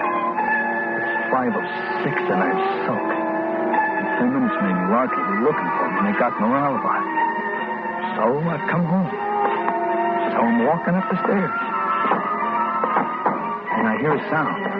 My landlady, Mrs. Ettinger, is nailing down linoleum in the hallway. Good old Mrs. Ettinger. Oh, hello, Georgie. You just come in? Yeah, but if anybody's to ask you, Miss Ettinger, especially Larkin, you tell him I've been in all afternoon. Understand? Larkin? Lieutenant Larkin? Yeah. Oh, I can't do that, Georgie. I won't lie to that cop. Oh, yes, you will. You'll tell Larkin I'm in my room all day. No, I won't. Mrs. Ettinger, you don't tell Larkin I'm in all day? I tell him about Charlotte. I don't know what you're talking about. You don't? Mrs. Ettinger? Please, Georgie, I don't want no trouble. Listen, you'll be in plenty of trouble if Larkin hears about your daughter lifting a fur jacket right out of a department store. I made Charlotte give it back. I marched her into the store myself. We give it back to the manager. Sure you did. But a crime's a crime, whether a store prosecutes or not. Oh, Georgie, please, she's only 15. She's a good kid. Her life would be ruined. You wouldn't tell me. Now, Mrs. Ettinger, what's there to cry about? I'll keep my mouth shut just like you want. And you'll open your mouth just like I want, and everything will be fine. If Larkin asks you, I wasn't out of my room all afternoon. Okay? You won't tell him about Charlotte? It's up to you, Mrs. Ettinger. All right, Georgie. All right. I'll say you was in all day. And there's my alibi. Safe, sealed, and delivered. The best alibi in the world.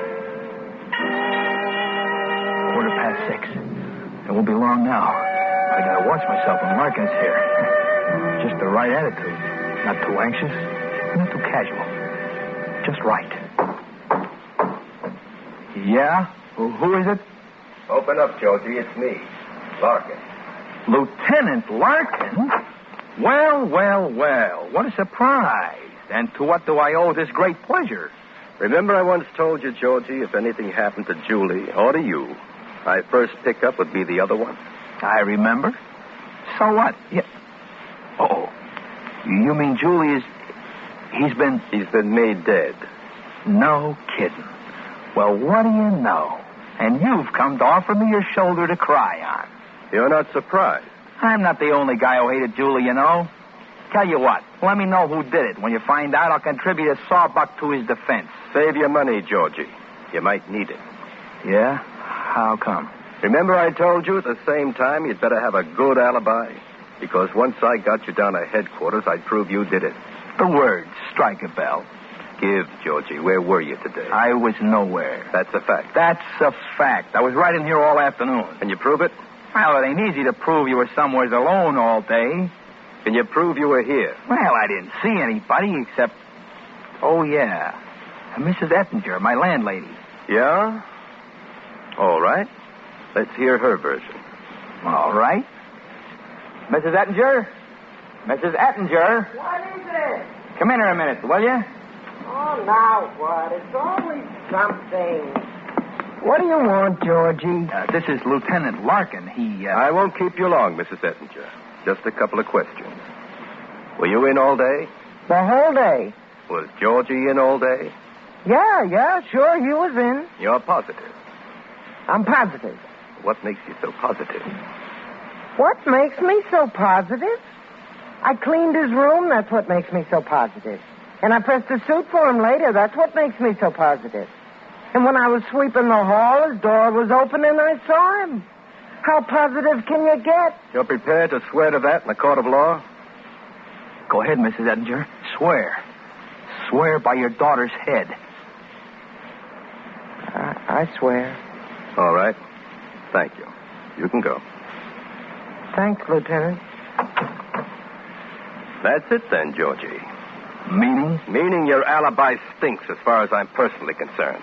But for the record, it lets you off the hook. You hate that, don't you? You'd like to hang the big one on me, wouldn't you? Yeah, who is it? Lightning Delivery Service got a package for George Lennox. Come in. Who is it from?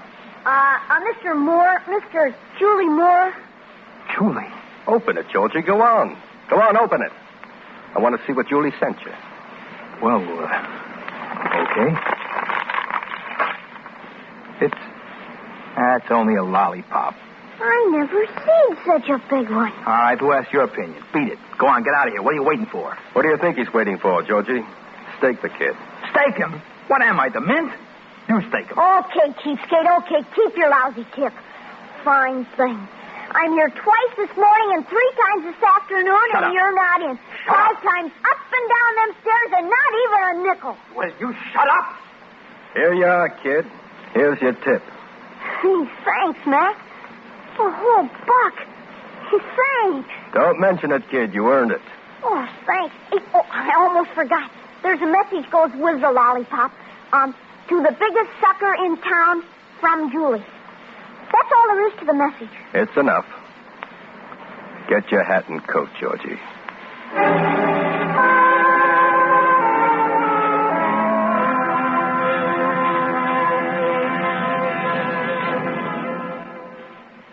Suspense, in which Mr. Stan Freeberg starred in William N. Robeson's production of Alibi Me by Third Jeffrey, adapted for Suspense by Walter Brown Newman. Supporting Mr. Freeberg in Alibi Me were Kathy Lewis, Geraldine Wall, Vic Perrin, Jerome Thor, Jack Crucian, Eddie Marr, and Dick Beals. Listen again next week when we return with another tale well calculated to keep you in suspense.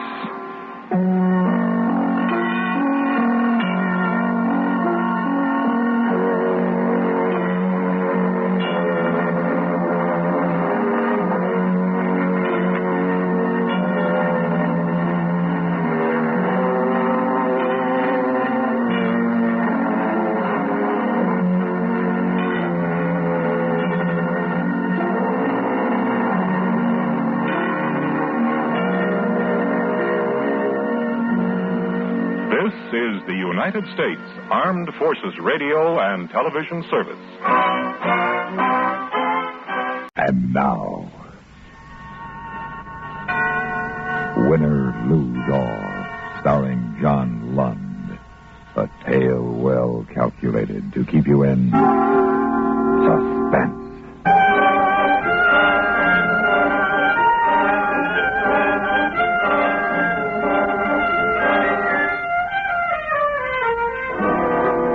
Las Vegas, the sucker city, the land with a money cow. And in my pocket, I had a permit to milk it, a system to beat the wheel. But first, I had to convince one of the farmers tending the cow that I wasn't going to take too much. And that wasn't going to be easy. After about a week of nosing around, I decided on a place I was going to hustle. The owner was a guy named Carlin, Walter Carlin. And he wasn't doing as well as he wanted to, but then... Who is? Come in. Mr. Carlin? That's right. Who are you? My name is Bob Richards. I got a proposition for you. Goodbye, Mr. Richards. Now listen to me for one minute. I said goodbye, Mr. Richards. But I want to give you something for nothing. Nobody ever gave anybody something for nothing. I will. Guaranteed. All right. You got 1 minute. Make your pitch. When was the last time you had a spread in the New York Times? Ah, come on, son. Quit playing. This is a small place compared to the joints out in the Strip. And you're not only small, but your business is way off. Isn't it, Mr. Collins? I said I'd give you a minute to make a pitch, not to discuss my business. That's part of my pitch. I can put this place on the front page of every newspaper in the country. Keep talking. You have 30 seconds. Okay. I've got a system for roulette. Oh, come on. Oh, I know everybody's got some kind of a system, but I got one that'll win. Now, the only trouble is when the house finds somebody's got a winning system, the table's closed after a while, or the betting's limited. Now, here's my pitch. You let me win $200,000. $200,000? Now, let me finish. You let me win $200,000. It'll take about a month to 40 days. All I want for my share is $50,000 in cash. And you got yourself $1 million worth of publicity. You expect to walk in here, take $200,000 out, then return $150 when you're finished? I wouldn't even trust myself to do that. I didn't expect to take the $200,000 out. Now, that's too tempting. Huh? The house can keep my winnings for me until such time as I decide to quit, which in this case will be $200,000. I don't know. Remember those two college kids and what they did for that joint in Reno? And they only went for a couple of weeks and a few grand. You're sure your system works? What do you care? If it works, you're in. If it doesn't, I lose my own dough. All right. On one condition. Name it. Stretch it out to 2 months, and you got a deal. I can really use that kind of publicity. Okay. When do you want to start? Tonight. Fine. Oh, just one more thing, Richards. Yeah? Be a smart boy. Don't try anything that might get you into trouble. Well, the only thing that could possibly get me in trouble is your 200 grand. And how could I possibly get my hands on it? See you later, Mr. Collins. After I finish this trick here, honey, we'll head for Rio, Buenos Aires, Monte Carlo, the whole circuit. Everywhere we go, we'll pick up a bundle like this one. Oh, Bobby, you are the clever one. Well, naturally, I picked you, didn't I? Bobby, Yeah? when do we get married? As soon as I turn this trick. Well, why not now? Because I want the South America trip to be a honeymoon. Okay? Okay. Well, I gotta get going. Maybe I'll drop in later and watch you. No. Well, why not? Stay out of there. I don't want anybody to know about you. Well, what's the matter? You ashamed of me? Oh, of course not. But I want them to think I'm a lone wolf. It's safer that way.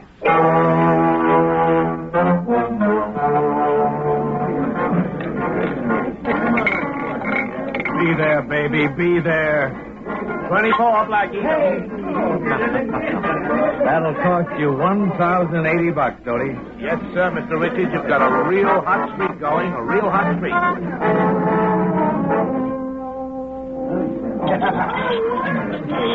Well, that's it for now, Stoney. Be back tomorrow, Mr. Richards? Why not? This first week is only the beginning.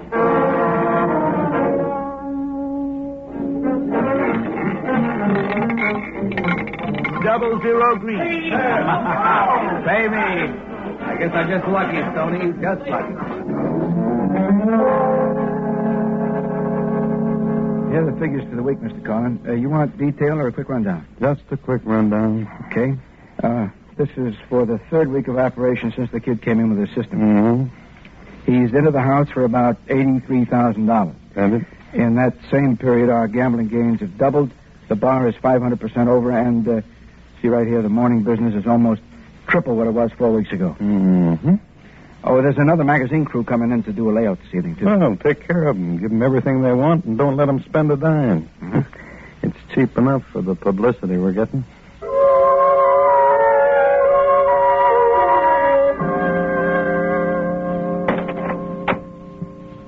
Is that you, Bobby? Yeah. Hi. How'd you do tonight? Oh, not bad. $9 grand. How much is that altogether? About $170,000. Oh, then another week or so and it's over. Annie, it's over as of tomorrow night. What do you mean? I'm taking it. All of it. Tomorrow night. Oh, but what about your deal with Carla? Deals are for suckers. I know how I can get away with all of it. But you've got to help. Oh, Bobby, I'm scared. Nothing to be scared of. Now, if you want to help me, say so now. If not, you'd better pack.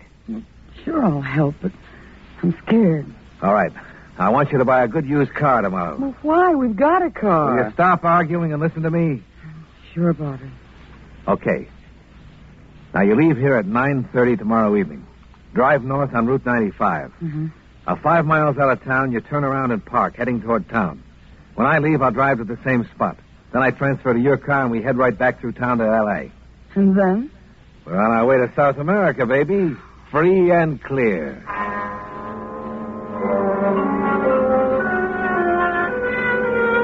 You couldn't really call it a gamble. It was a cinch bet. And the power of the press cinched it. I tipped Wally Campbell of National News Service to be at the joint that night with a photographer, and I was all set to make my play. Aren't you going to bet this one, Mr. Richards? Huh? Oh, yeah. 20 on black, 10 even, and 10 on the first 12. Thank you. All bets down. Here we go. Hiya, Bob. Oh, hiya, Wally. I'll be with you in a minute. Oh, by the way, I want to introduce you to Mr. Collin. He owns this place. Mr. Collin. Yeah? This is Wally Campbell of the National News Service. Oh, how do you do? Hello, Mr. Collin. Hey, Black even. Well, I guess that's it. Taking a break, Richard? No, Mr. Collin. No, I quit. Huh? I figure the house owes me exactly, let's see, with what I have here, 2, 3, 350, exactly $179,550. But I want the croupier to have $550, so that leaves a round figure of $179,000. Well, look. I want it in cash, and I want it now. Wally, you can start taking pictures anytime now. All right. Hank, come on over here and set up. Stoney, the table is closed. Yes, sir. What are you trying to pull, Richards? I'm not trying to pull anything. I just want my money, that's all. Why, you lousy double-crossing chiseler, I'll take... Wally, over here, will you? What do you want? Mr. Carlin wants to make a statement. Huh? Go ahead, Mr. Carlin. Make a statement. Well, I really don't have much to say except... Except this proves that your wheels are completely honest. Isn't that right, Mr. Carlin? Yes, that's right. And Mr. Richards here proved it. Yeah. My money, Mr. Carlin? Where's my money? In cash?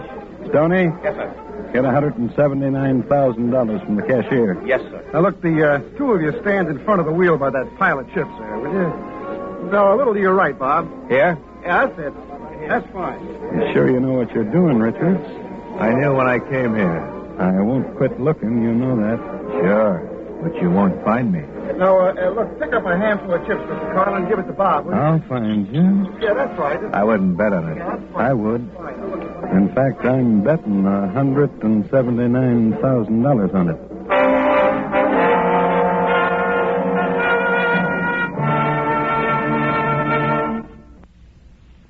And now, starring John Lund,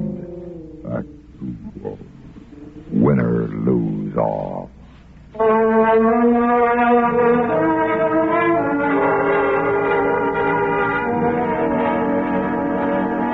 It was easy. Almost too easy. I found myself with $179,000 done up in a nice gray canvas bag like they use in the bank. Now all I had to do was meet Annie, change cars, and I had it made. Annie's a nice kid. A $50,000 type kid. Not a $179,000 type. But for now, I needed her. For now. Maybe later I wouldn't. That's you, Bobby? Yeah, it's me. Oh, I began to get worried. Well, I'm here. Now get going. Is everything okay? I said let's get going. All right. I'm getting into the back seat. I'm going to stay down on the floor. Drive easy and legal, and as soon as we're on the other side of town, let me know. Till then, don't say anything and don't look back. Just drive.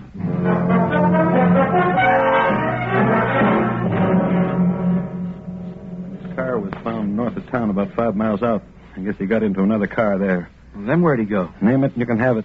Tonopah to Reno, Barstow to L.A., Purdue to El Centro to Mexico. Mm-hmm. Well, what do we do now? Find him. Nobody suckers me, nobody. Call the boys in Reno, Carson City, Frisco, L.A. Tell them I want Bob Richards. Tell them I want him bad. And alive.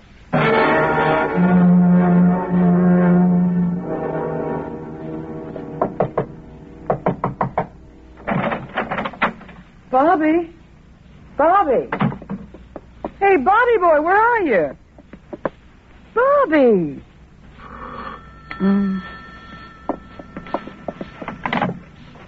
Hello? Hello. This is the Apex Travel Service. We're calling Mr. Richards to confirm his reservation for one on the 8:55 Transpolar Flight 358 to Paris. Pardon me? Mr. Richards, his reservation for tonight. Oh, for two? No, for one. I said, for who? Oh, Mr. Richards. What room did you want? 214. Well, this is room 212. You got the wrong room. No, I'm sorry. Oh, Bobby boy.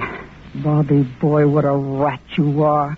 Annie. What are you doing here? I told you to stay in your own room. Yeah, but I got worried. About what? About you. Oh, I can take care of myself now. Hello. Yes? Yes. Right. Thank you. Who is that? The airport reservations desk, confirming our reservations for tomorrow's flight to South America. Tomorrow? Yeah, 9 a.m. Now go back to your room and I'll see you on the plane tomorrow. I'll wait till the last minute before I board. Just playing it safe, you know? Bobby, where's the money? In a brand new suitcase stashed in one of those 24-hour lockers at the airport. You don't miss a trick, do you? I can't afford to, honey. I'll be a good girl. Run along. I'll see you on the plane tomorrow morning. So long, Bobby. So long, Annie. See you tomorrow. Yes, Bobby. Tomorrow.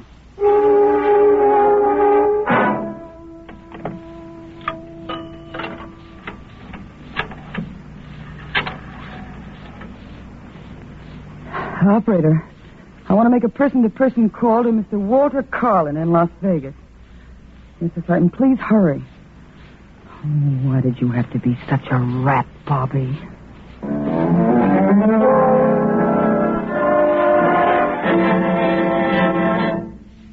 And now, starring John Lund, Act 3 of Winner Lose All.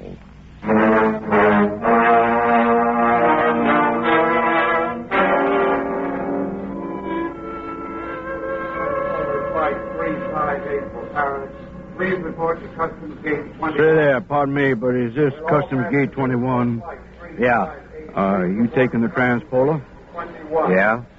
Business? Combination. Uh-huh. Say, it's a nice suitcase you have there. Thanks. I'll bet you it holds a lot of money. What's that? Might even hold $179,000. Who are you?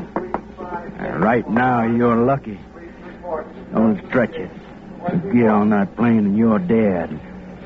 What do you want me to do? Now, that's your business. Just don't get on that plane. You want me to go back to Vegas, don't you? Well, now, sir, that's up to you. And if I don't? That's up to you, too.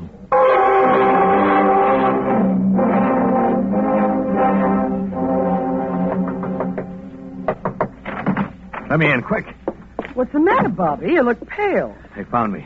Who found you? Carlin. I don't know how, but he found me. Where'd they find you, Bobby? At the airport? Yeah, they found me. What did you say? They found you at the airport, didn't they, Bobby?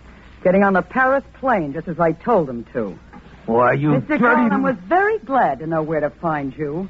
$5,000 glad. I'll break your neck. No, you won't, Bobby.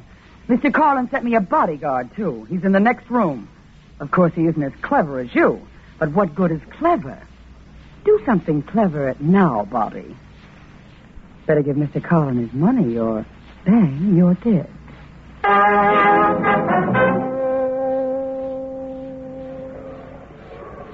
You got a bus that goes to Mexico? Not direct. You change at San Diego for San Isidro, and you get a bus San Isidro to Tijuana. Fine. How soon does it leave? About an hour. 11:55 p.m. Okay, give me a... Bang, you're dead. Get on that bus and you're dead. Leave me alone. Like I said, don't stretch your luck.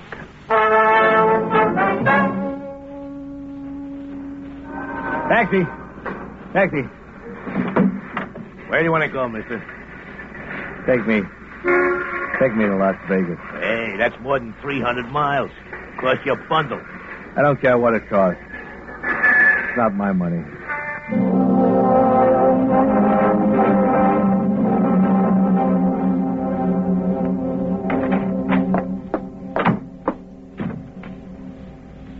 Well, here it is, Carlin. I spent about $1,000.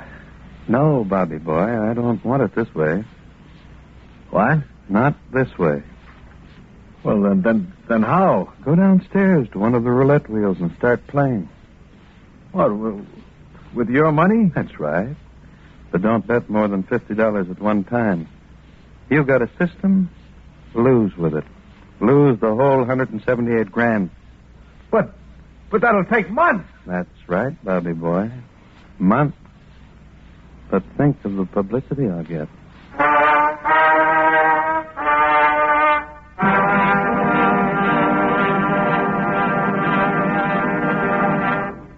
Suspense, in which Mr. John Lund starred in William N. Robeson's production of Winner Lose All by Ross Murray.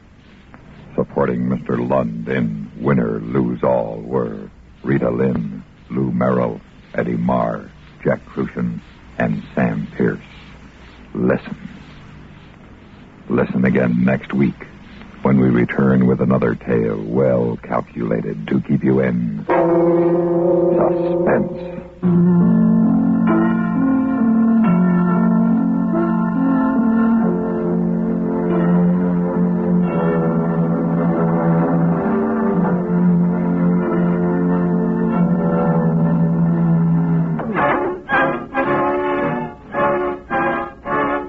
Subway Stop, starring Skip Homeyer. A tale well calculated to keep you in suspense.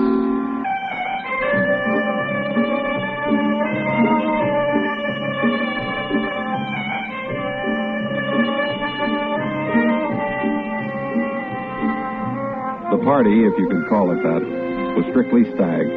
Just a bunch of guys I'd gone to college with. Everybody in old clothes wearing a weekend stubble. Sort of a bull session with booze.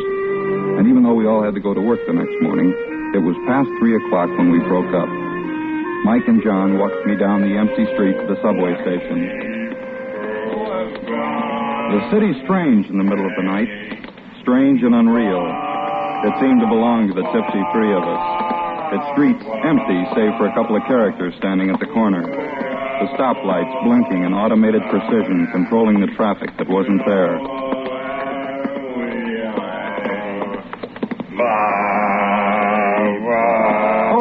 Hold it, you guys. What? What's the matter? Hey, what's happened to the elevator? It's missing. Somebody's stolen it. Yeah? Yeah. All right, who stole the L? Come on, hold up. Who stole it? Hey, didn't you guys hear? The L's gone underground. What, are they ashamed of it? Yeah, I guess so. Oh, poor old L. Oh. Hey, how do I get my train? Hey, dig a hole. You do? Yeah. Where? Right here, next to this lamppost. Move aside, Sonny. Hey, watch who you're pushing, Fatso. Sorry, I didn't mean to push you, Pimples. Wise guy, huh? Tell him, Goober. I'll tell him, Din. You better get on your way, Sonny, before I turn you in. There's a curfew against you teenagers been out this late. You boys better go on home. Who asked you, Pop? Yeah. You punks better blow. Well, you keep out of this, banana nose. Oh, you cough. Get up. I can drop you again. Take it easy, John. Don't you see the little boys are tired of playing with the big boys? You gonna take that, Goober? Shut up, Din. Let's go. Kids, they like to act tough, but they're not really. You know, I was the same way. Well, it makes you think you've changed. Right. I guess I haven't changed. I'm just an older teenager, that's all. Uh-oh. Hey, look what's heading right for us. Good. Tonight ain't our night. Say, any of you fellas care to help a guy out? You hit the wrong guy. Yeah, we're flat, too. We're going to ask you for a dime. Please. Go on, beat it. Please. You heard my father. Scram. Anything would help, a nickel, a dime. How much wine can you buy for a I dime? ain't gonna spend it on wine, honest. Come off it. Take off. Oh, stop picking on him, Mike. Here, maybe I got some change. See, I got 62 cents left after that last poker hand. I need 15 cents for the subway and 15 for the bus. That leaves 32 cents. Oh, 32 cents help you? Thanks, mister, thanks. And God bless you. One of those winos hits you every second in this neighborhood. The neighborhood's changing. It's going downhill. Is this where I catch my train? Yep. Downstairs. Okay. I better take off. You're coming over my place on Tuesday, right? Sure, Johnny. Oh, listen, thanks for the party. I had a great time. Okay, we'll see you Tuesday. Yeah, let's see.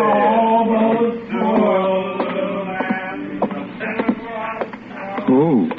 Hey, you stairs keep still. Oh, the subway's coming. I better hurry. Let me have a token. How many? One. Oh, just a second. I can't find my money. How many? I told you. Fair, please. Here you are. Hey, hold it! Hey, hold it! Oh, nuts. Hey, lady, thanks a lot. You're welcome.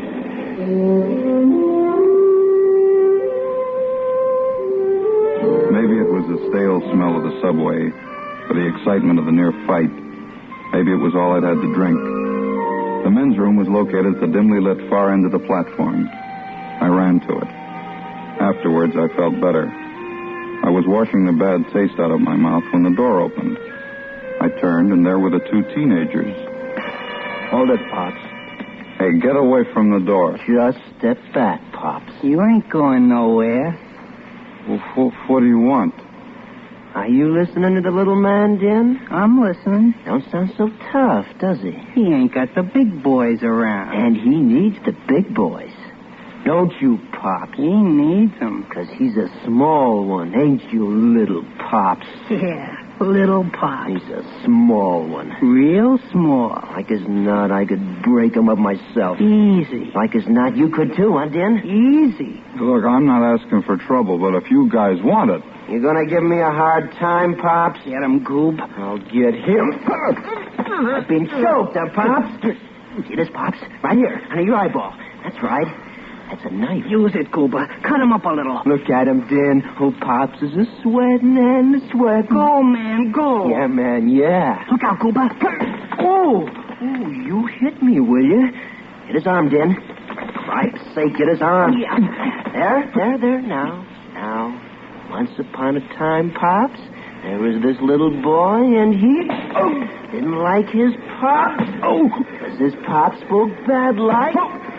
And old Goober didn't like that. Come on, get in. No, man, don't use your feet. That ain't kosher. Use your knees.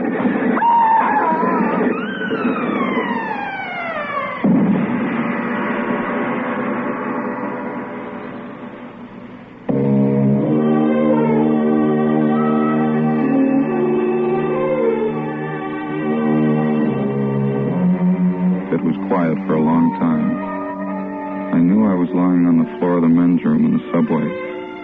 I couldn't remember why or how I got there. Then I heard the door open. And far off, as if in a well, I heard a voice. Looky what we got here.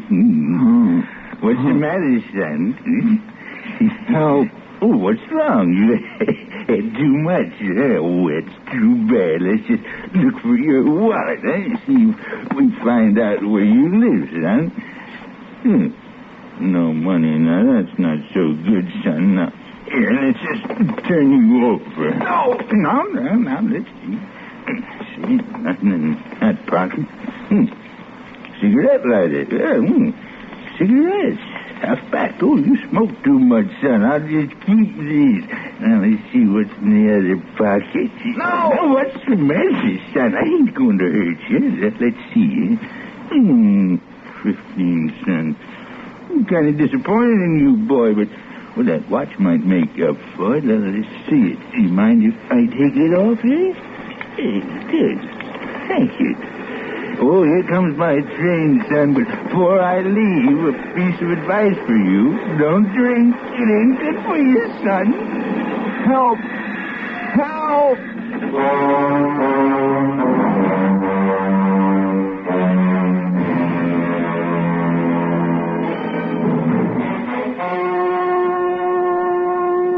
It was a long time before I came to.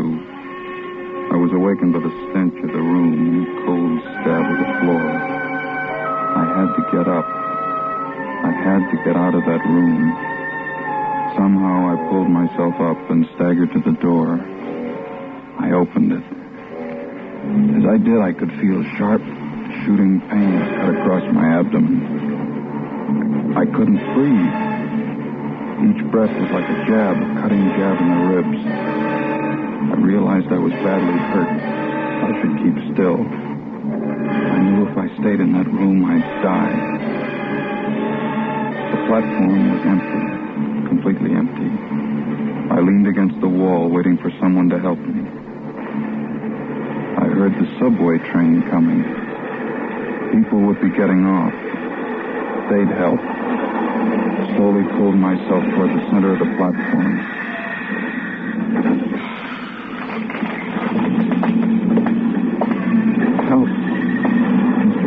Help me. Huh? Mister, please. I ain't got any money. Go on, beat it. Mister. Go on, beat it for. Call a cop. No. What do you mean, no? No, don't grab me. I'm hurt. Huh? Yeah, well, you better take care of yourself. Look, I gotta go. Sorry, buddy. I gotta get home. I supported myself against the cold blank wall. I made my way to the cashier's cage. She couldn't see me because the windows were dusty and clouded with grime. I tried to shout, but I couldn't. I tapped on the window.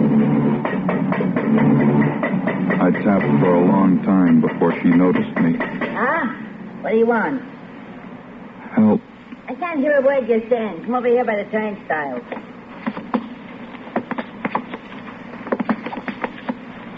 Help, please. Oh, it's you again. What are you bothering me for? Please. Pick up, you're mumbling. Too drunk to answer, huh? Look, mister, if you don't want nothing, don't block the way. Did you hear me? Get out of the way. Yes, ma'am. How many? 2, please. Oh, please help me. Hey, what's the matter with him? Drunk. Looks funny hanging over the turnstile like that. Out to call a cop, I guess. Say, look at the blood at his lip. Yeah, it fell down probably. You sure? He looks hurt. I wouldn't go near him. I'm used to his kind. You should see the place I work in. I'll bet. Hey, mister. Hey, you heard? Hey, he don't sound good. Maybe you should call a cop. I don't want no trouble. As long as he don't make trouble for me, I won't make no trouble for him. Yeah, but don't you understand? This guy's hurt bad. Nothing ever happens to those kind of guys. Oh, here comes my train. Maybe you should call a doctor, lady. What, for that bum? Don't be silly. Can't find any wallet, no identification. I told you, just a bum. Yeah. Well, gee, you might call a doctor or something. Watch it, buddy. Oh, look, I gotta go. Watch yourself, mister. Help.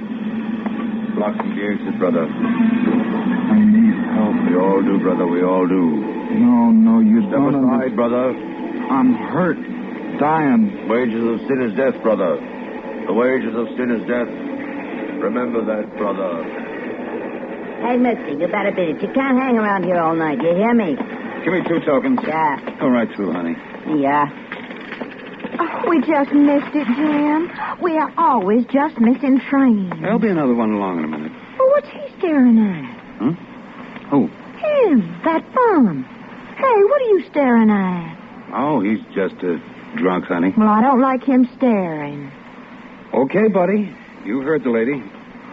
Hey, what's the matter? Oh, he's sure carrying the mail. Yeah, he's looking at us, but he don't see us. Hey, watch it, buddy. Watch it, you're slipping. Let me help you.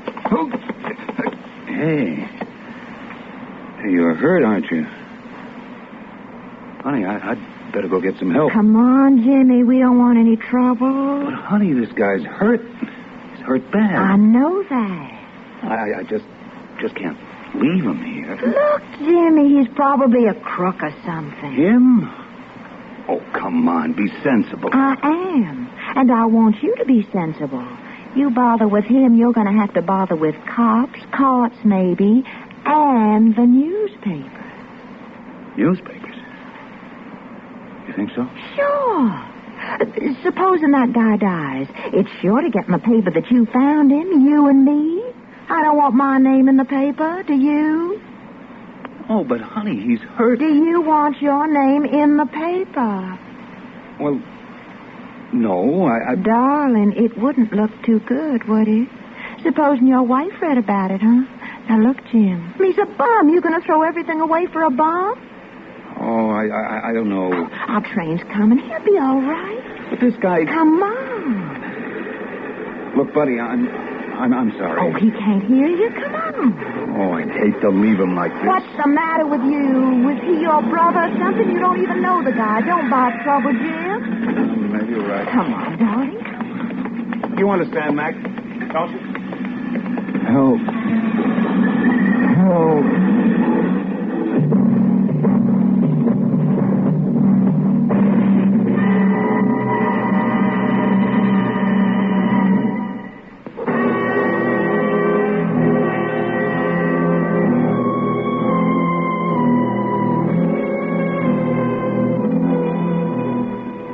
Through the gate, made it to the stairs. I held onto the railing and pulled myself up. 1 step. 2. 3. 4 steps. Couldn't go any further. The pain was too great. Sat down. I looked up at the street. It was morning now, and the sun was streaming into the subway. The day was awakening. People would be going to work. The sun was warm, very warm. I sat there looking at the clouds, the sky, the sun. After a while, I closed my eyes. I could hear people coming down the steps. Oh, brother, he's got a beaut. Where do they find the money? Look at him. Boy, he's squeaking peaceful like a baby. Oh, for the life of a bum, huh? Look at his mouth. Wide open.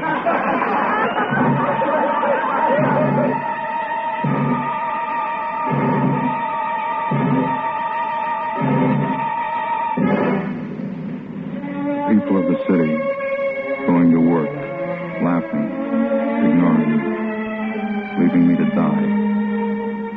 I didn't mind any longer. I should have cursed them, shouted out, but I didn't. I couldn't. I felt sorry for them. And then I heard a slow shuffle of feet coming down the steps, coming toward me. I could smell the stench of old wine and beer. I felt rough, calloused hands rub across my cheek. Finally, I heard a voice. Remember me, mister? You gave me money last night. You was the only one who did. What's the matter, mister? You hurt? Yes. You stay there. I'm going to call an ambulance. You stay right there.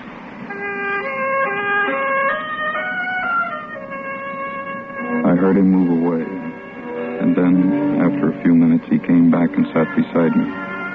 He lifted my head and cradled it in his arms.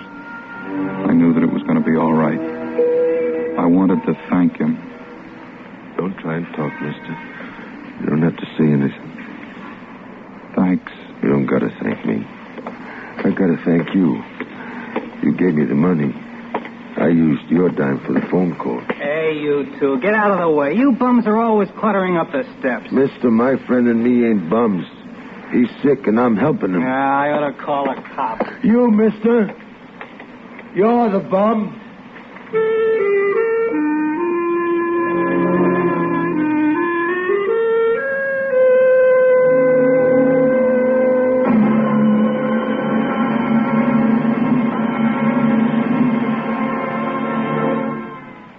Suspense, in which Mr. Skip Homeyer starred in William N. Robeson's production of Subway Stop by Arthur Zagoras. In just a moment, supporting Mr. Homeyer in Subway Stop were Shirley Mitchell, Virginia Gregg, Barney Phillips, Bill Quinn, Joe DeSantis, Tommy Cook, Jackie Kelk, and Norm Alden.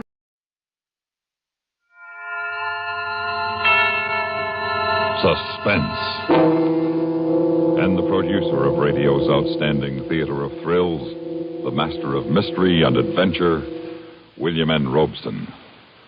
All the tender platitudes about the innocence of childhood are uttered by grown-ups.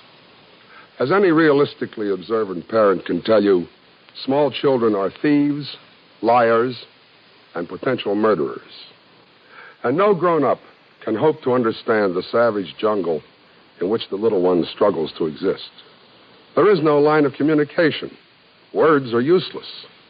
Only with love, discipline, and luck can the helpless parent hope to lead the bewildered child toward the grown-up world where things are not always what they seem.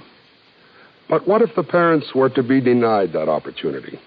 What if the innocent little children were to take over the world at 5 o'clock some quiet summer afternoon? Listen then as 8-year-old Evelyn Rudy stars in Ray Bradbury's chilling story of childhood, 0 Hour. And now, 0 Hour, starring Evelyn Rudy. A tale well calculated to keep you in suspense.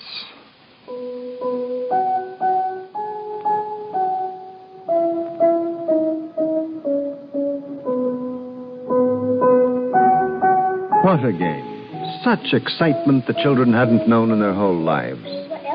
Mink talked earnestly to someone near the rose bush, though no one was there. And then the two little girls shouting and laughing at each other.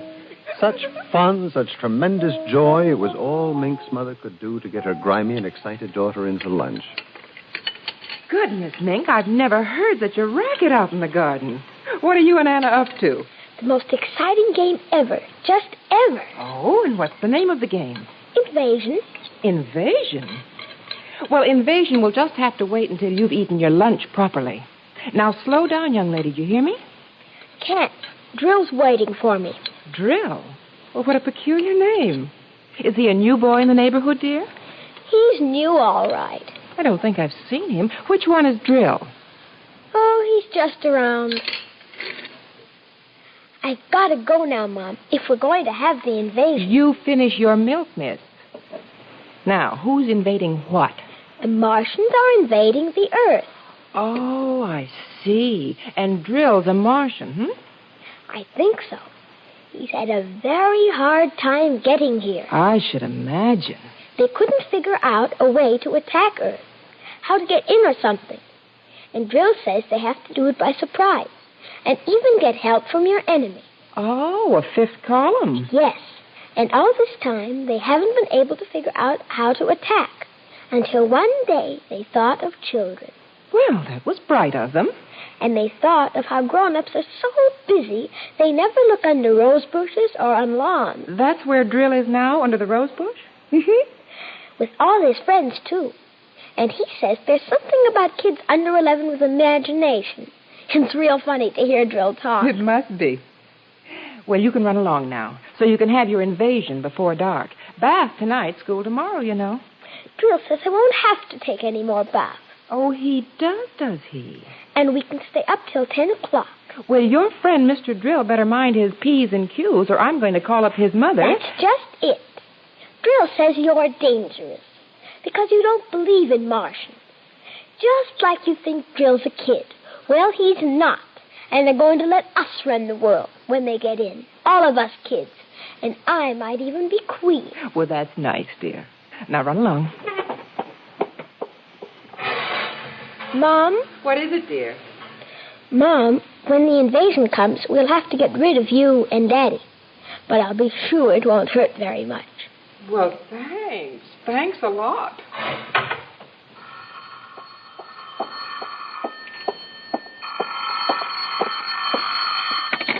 Hello? Hello, Mary. Helen. How are you? Well, how nice. Are you in town? No, I'm up home in Plainfield.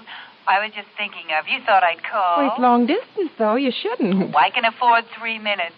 How's Henry? Oh, fine. And Bill? Just fine. What about Mink? Oh, wonderful. Noisier than ever. She's got a new game now. It's taken the place of hopscotch. Invasion. Is she playing that, too? Mm-hmm. Are yours? Same thing. Some kind of geometric jacks, I suppose. Isn't it a scream? All the kids their age are playing it up here. Timmy's got a crush on some guy named, Drill. I think that's what it is. Must be a new password. Mink likes him, too. I didn't know it had got to your part of the world. Word of mouth, I suppose. You know kids. Oh, sure. Funniest thing, I got a letter from my sister in Boston. She says her kids are playing it, too, sweeping the country. Well, I wonder where they learned it. Well, don't ask me. All I know is what Timmy told me at lunch. 0 hours at 5 o'clock. When? 5 o'clock today. That's when the invasion's going to be.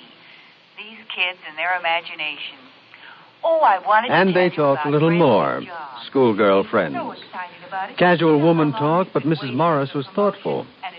She was thinking of other things. Helen, I'm so glad. Of adults, of little children with imagination, rose bushes, and their unseen friend named Drill. And she thought of how much she'd forgotten about being a child. And she wondered about Mink and all the kids everywhere who at that moment were playing invasion.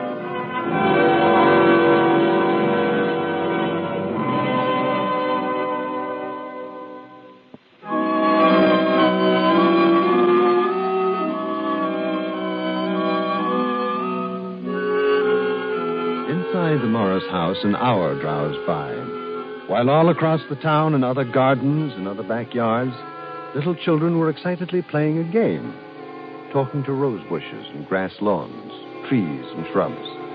Even children in apartment houses high in the air, conferring with potted plants, cactus and ivy. Mrs. Morris had finished her mending and gone back to the kitchen when Mink burst in. Hello, dear. Hi, Mom. Can I have a glass of water? Oh, of course. I'll get it. Pi r squared 47. 8 over 56 to the 7th degree. What, dear? Oh, nothing, Mom. Here's your water. Thanks. How are things going? The invasion. Oh, that. Yes, that. Almost finished. Drill says we should be ready on time. 5 o'clock? That's right. How did you know? Well, Helen called me from Plainfield. She says Timmy's playing it, too. Hey, that's keen. I guess all the kids are. Aren't they? No, not all of them. Not guys like Jill Essling and Jimmy Woods. They're growing up. They make fun of us. They're worse than parents. Well, we'll get rid of them. Drill says it's okay to kill them, too. Now, I don't like that kind of talk, Mink. Do you hear me? I don't like it at all. Oh, Mom. I mean it. You keep on that way, and there's no more playing. You'll have to tell Anna to go home, and you'll just stay inside until bedtime. I'm sorry. Well, I should think so. Thanks for the water, Mom. Mink? Uh-huh. What did those numbers mean? What numbers? Those numbers you were saying to yourself a minute ago. Oh, that. They're things we have to do to get Drill and his friends out. That's all. Look, dear, why don't you and Anna go down to the drugstore and get yourself some ice cream? You don't have to use your allowance. I'll give you the money. Haven't got time, Mom. Thanks. Well, I never thought I'd hear you say that. I gotta go now, Mom. Now, wait a minute. Mink, I want you to tell me the truth. What is this invasion silliness? It isn't silly. It's just a game, that's all. We're just playing at invasion, Mom. Excuse me, I've got to get back now. See you later. Mrs. Morris was disturbed. She wasn't sure why, but because she was disturbed, she did something she didn't usually do. She called her husband at the office. Hello, dear. Hello, Henry. I'm sorry to bother you, but Miss Maxon said you weren't busy. Well, not too. I should be able to get home early today. Is everything all right? Yes. Are you all right? Fine. Ming? She's... Henry. What, dear? Oh, nothing. I just felt like talking to you for a minute, that's all. Listen, are you sure you're all right? Yes.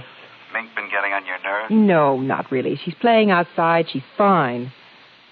Honey, is something wrong? Well, no, I told you. I was thinking about you, and I wanted to talk, that's all. What time do you think you'll be home? Oh, about 5, maybe a little earlier. 5. Oh. Hey, what do you mean, oh? Well, I was just thinking... Oh, it's nothing, really. Goodbye, dear. You are okay, aren't you? Yes, I'm fine. Goodbye. Goodbye.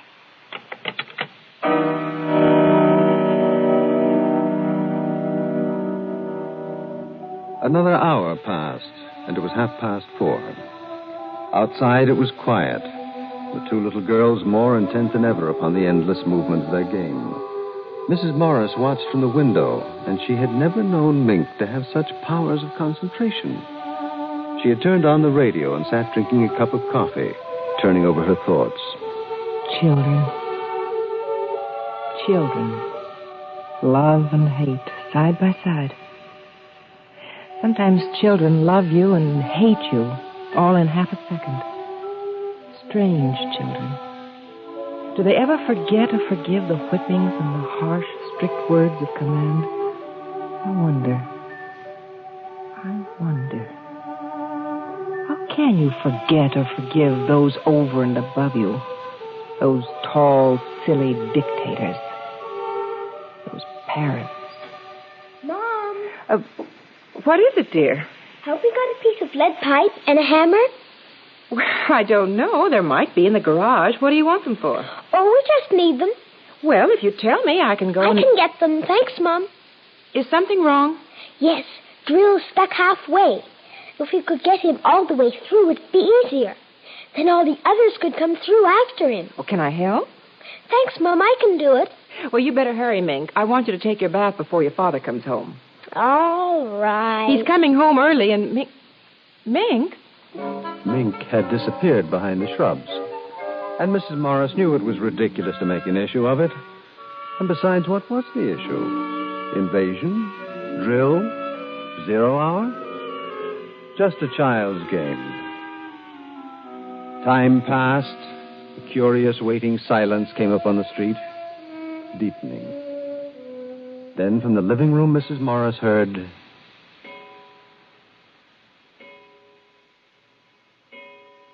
"5:00, 0 hour.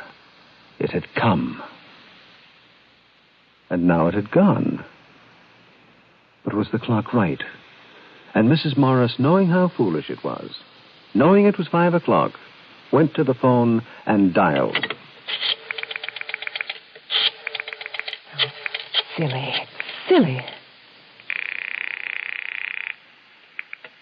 The time is 4:54 and 20 seconds.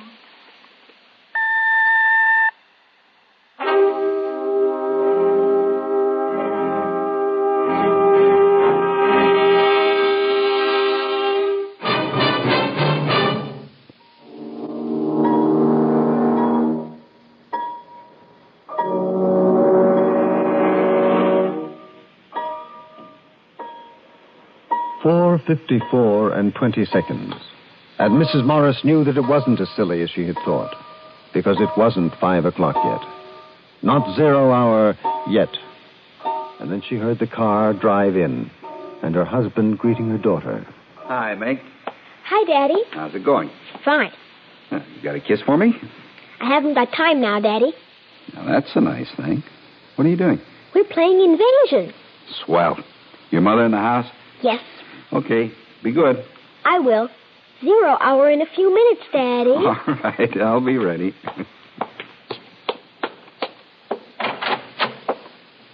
Mary? I'm in the living room, dear. Oh. Hi. Hi. Our daughter didn't have time for a kiss. How about you? Hard day? Ooh, not particularly.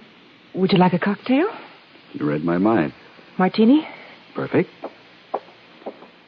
Anything exciting happen today? No. Oh, Helen called. Oh? From Plainfield. I told her she was crazy, but she just felt like calling. Like you calling me this afternoon, huh? Crazy, huh? What was that all about? I told you I wanted to. Incidentally, what's this new game the kids are playing? Invasion? It's a nice, depressing thought. Is Mink all right? Come to think of it, she looked kind of funny. She's all right. What time is it, Henry? A couple of minutes after 5. Why? Well, no, the clock's wrong. By your watch. Oh, I've got 2 minutes, too. I'm probably slow. You got something on the stove? No. Just wondered. Honey, Hey, look at me. Now, what's the matter? Nothing, really. Now, listen. Really? Mink's been up to something. Oh, of course not. Well, then what? Well, I guess I'm just a little tired and upset, that's all. You want to go out for dinner? No, I've got steak in the icebox. I'll tell you what, I'll barbecue it. How'd that be? Fine. What was that? What? I thought I heard something. I didn't. Must have been imagining it. Boy, you are jumpy. Why don't you have a drink? It'll do you good. No, I don't want one. What time is it now? Mary, what is this? I mean it. Now, something's wrong, and I want to know. Oh, it's silly. It's just silly. I'm on edge, that's all. Mary, there's... I am. I don't like it. Now, that kid's done something, hasn't she? I'm going to get her in. No, Henry, please don't. She hasn't. It's nothing at all. I just... What's that? I don't know. Those kids haven't got anything dangerous out there, have they? I noticed a lot of junk lying around. I thought it was a game. She wouldn't have done it herself. They've made her do it. What the devil is You better it? go out and tell them to stop playing now. It's after 5. You tell Mink to put off the invasion till tomorrow. Tell her. What are they up to? I'd better take a look. Mink? Mink! Good Lord, it's outside there. No, it's upstairs. I know it. In the attic. That's where it is. Mary, it's not up there. It's outside. It's in the attic. That's where it is. Her mind had worked that quickly. Any excuse to get her husband away from the outside to get him upstairs to the attic in time. And outside, there were more eerie explosions. And they could hear the children screaming with delight. It's not in the attic. It's outside. And Mink's out there. Now, what's the matter with you? Oh, no, I'll show you. Hurry. Get inside quick. Now we're safe until tonight.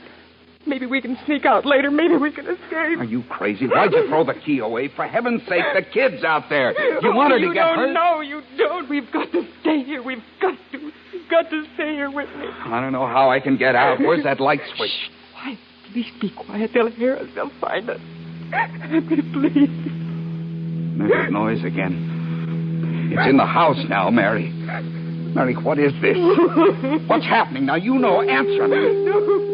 Stop that, Mary. Somebody's downstairs. Now, who's down there? Who? No, please. Mary. They might go away. Please. And between his wife's terror and the electric humming from below, Mr. Morris felt a great fear. They trembled together in silence in the attic. Mr. and Mrs. Morris, parents of the little girl named Link. Then they heard steps coming up the stairs.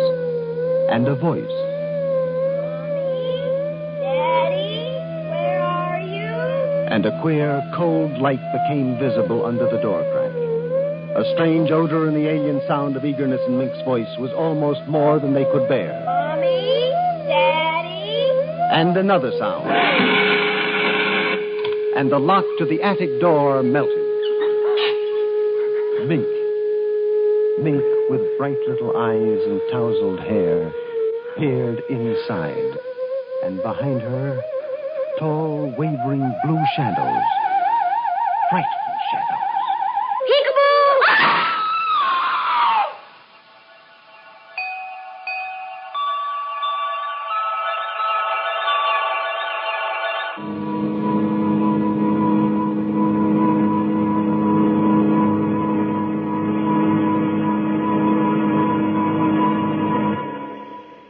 Suspense,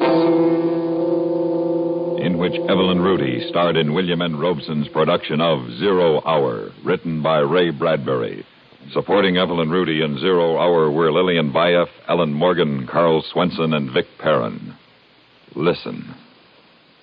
Listen again next week when we return with Ted Reed starring in a first radio play about the Beat Generation. Its subject, murder. Its title, Like Man Somebody Dig Me. Another tale well calculated to keep you in suspense.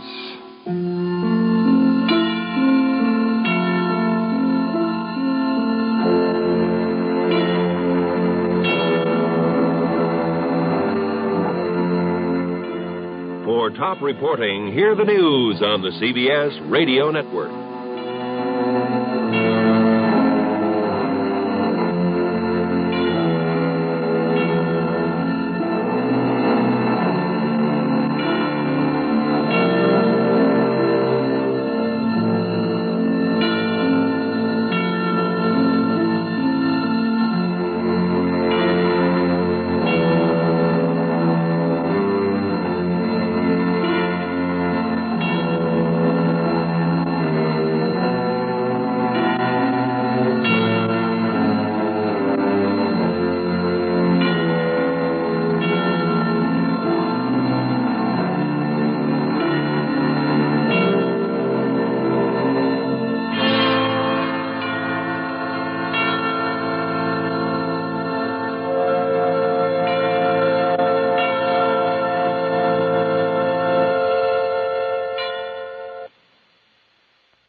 Suspense. And the producer of radio's outstanding theater of thrills, the master of mystery and adventure, William N. Robeson. The dream of every actor is the perfect performance. The performance that brings the audience to its feet, shouting bravo, and brings the critics to their knees with rave notices. But audiences, critics, and playwrights, being what they are, this dream is seldom realized. In the upcoming suspense story, however, it is, with some startling results. Listen then as Mr. Vincent Price stars in Rave Notice, which begins in just a moment. Niagara Falls in a barrel? Well, there are many less hazardous ways to spend your vacation time, but if that's your plan, CBS Radio can follow you with no more trouble than it takes to carry a pocket-sized transistor radio. No matter where you're heading, no matter what your vacation activities may be, you'll have an even better time if the radio you take along is tuned to CBS Radio. top-flight entertainers from Broadway, Hollywood, and the capitals of Europe deliver glamour and excitement to your campfire scene. Sunning on the beach, you can follow the daytime stories that fill each weekday with human interest. Here at CBS Radio, CBS News will come to your fishing retreat or mountain lodge at the same times that it comes to you at home. And nimble-witted stars like Amos and Andy, Robert Q. Lewis, and Galen Drake will exercise your sense of humor, even when the rest of you is relaxing from a strenuous day of play. For more fun on your holiday, take CBS Radio with you wherever you go.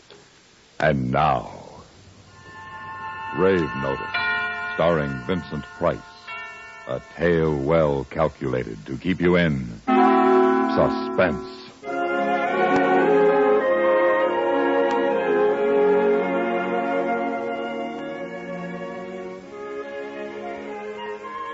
I am an actor, and this is a theater. Up there on the stage, beyond the empty seats, lit by the single bare bulb of the work light, are my fellow actors. We are here to make a play. Friend Norman, sitting alone in the third row, is our director. This is the 5th day of rehearsal. It's not a bad little play, but you know Norman.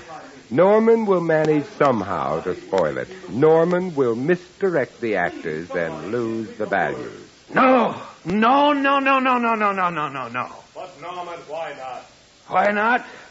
Because I am the director and I say no. No. Yes, Norman. All right, cast, take 5. Oh, Sam. Oh, yes, Norman. Sam, come over here. I want to talk to you. Sure, Norman, sure. Well, what is it? Sam, I've had to turn over the bell ringer to Luther. The bell ringer? That's my part, the bell ringer. What do you mean, Luther? Don't make it difficult for me, difficult? Sam. I'm not making it difficult. The bell ringer role is mine, that's all. There's no difficulty involved. You must be kidding. It's not as if I hadn't warned you, Well, look, Sam. tell me what's wrong. Tell me where I've gone off. What irritates you? What doesn't fit? I'll fix it. That's my role, Norman. I carry the whole play with that role. Don't shout, Sam. Don't make a fool of yourself. A fool? Oh. Look, Norman, why are you doing this to me? Because you're not right for it? Not right? You fat pig, what do you know? Easy. What do you know? What do you know about acting? Easy, Sam. Take it easy there. Fat belly, fat head, fat face. That's enough. You know nothing. I know you. I know actors. You're no actor. You stink. Ooh, I'll kill you for saying that. I'll kill you. Did you hear that, Cass? Your witnesses. He's threatening me again. Yes, listen well, my friends. Norman, I'm going to kill you. Norman, I'm going to kill you. You see, you can't even deliver that line. You stink.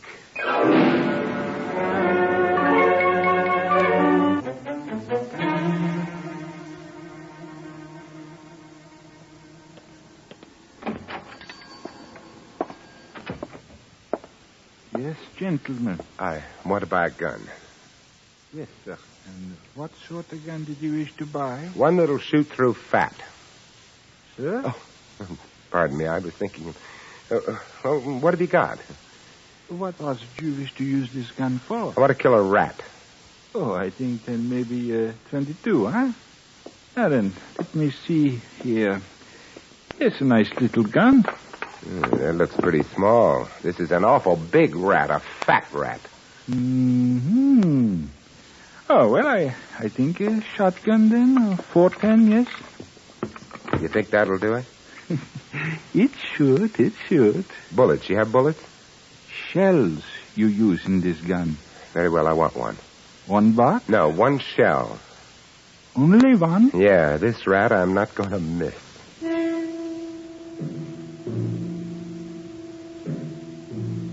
Time now. He will come out of the stage door and he'll walk this way through Schubert's alley on his way to Sardi's for a drink. I slide the gun out from under my coat and I wonder. Heart or belly? Heart or belly? Belly. Belly, yes, his cultivated paunch fatted with actors' hearts. Here he comes, on cue for his exit. Goodbye, Norman. Sam!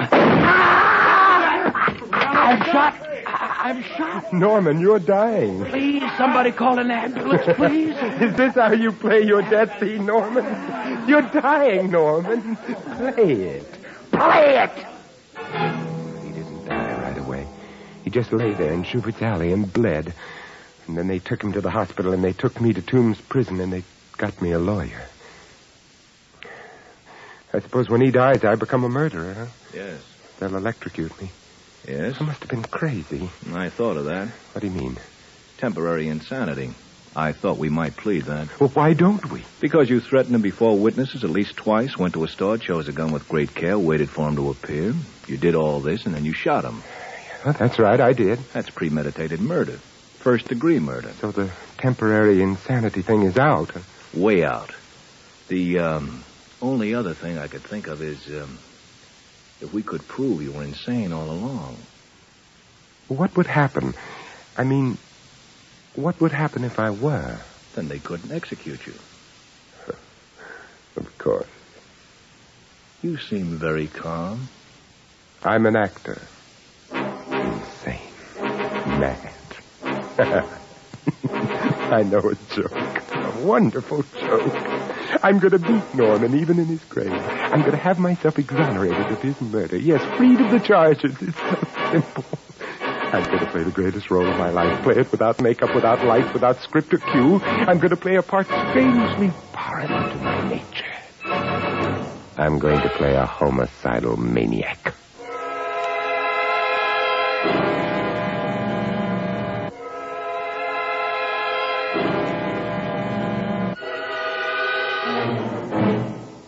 In a moment, we continue with the second act of Suspense.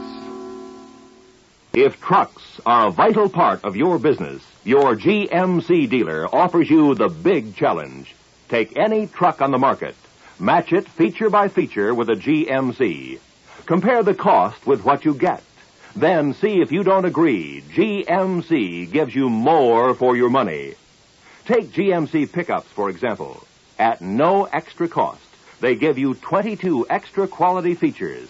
Features that make these babies tough enough to take the roughest going. They're GMC truck-built for trouble-free long life and high-economy operation. Figure out what extra quality features like these would run you on another truck, and we bet you'll be adding a lot of dollars. Yet, a GMC pickup is priced right down there with the lowest. See your GMC dealer now. Even if you're not in a buying mood, stop in for a free truck evaluator, an ingenious aid for making sure your truck dollars buy more. And now, starring Vincent Price, Act 2 of Rave Notice.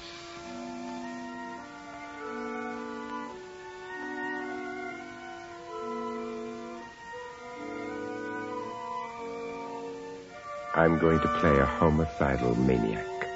How? How? By using the method, the Stanislavski method. Let's see now, what is the most horrible thing I ever did? The thing closest to murder. I must recreate that mood. Murder, killing, blood. I killed a cat once. I was 6 years old. I had a stick. It was in an alley, this cat. I poked it just for fun. But he scratched me, and I hit him with the stick.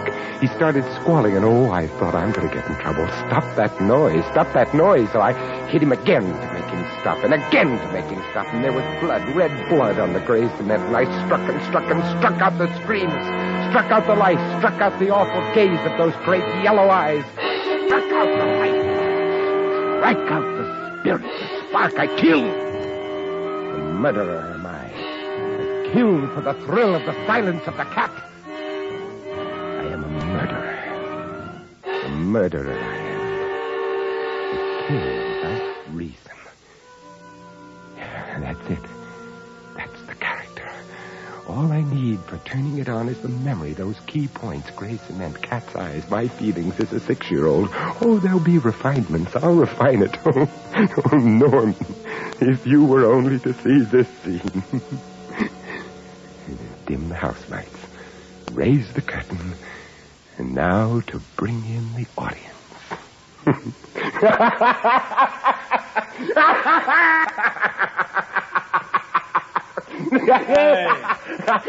Hey, you. Who, may I ask, are you?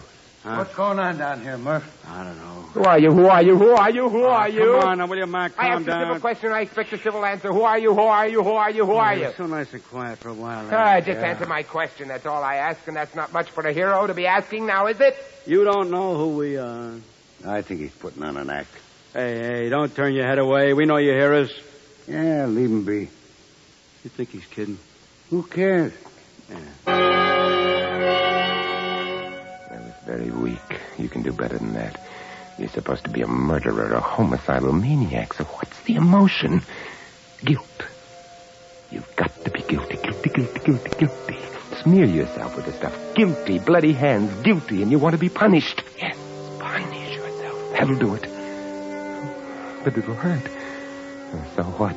Not like it hurts when they shave your head and slit your trousers and strap you to your seat. That seat, 10,000 volts coursing through this poor player's frail body. Murderer.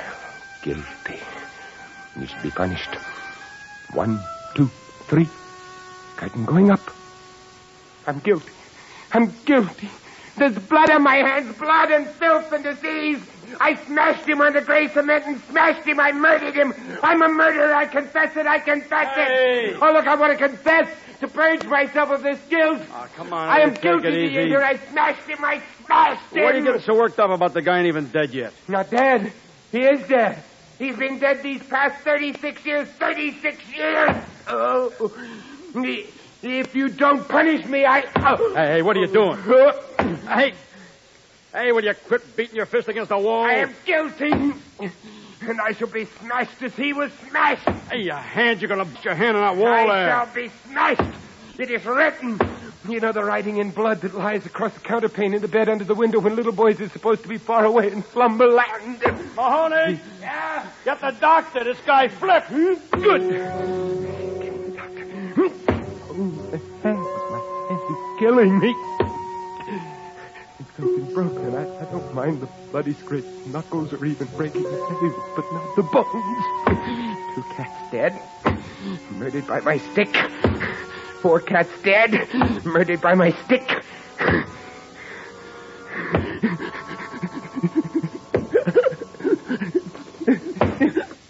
How long has he been doing it? About 15 minutes, Doctor. I see. All right, now you can stop that. I don't stop. I don't look. I keep right at it.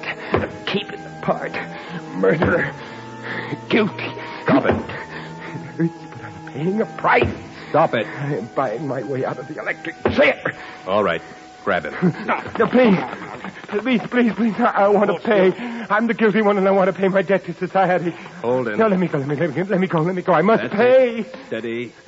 This'll quiet him. Hypodermic needle. An injection. It'll knock me out. I can't act if I'm unconscious. I can't play my part if my guilty part if... Got to hurt myself. Got to hurt myself.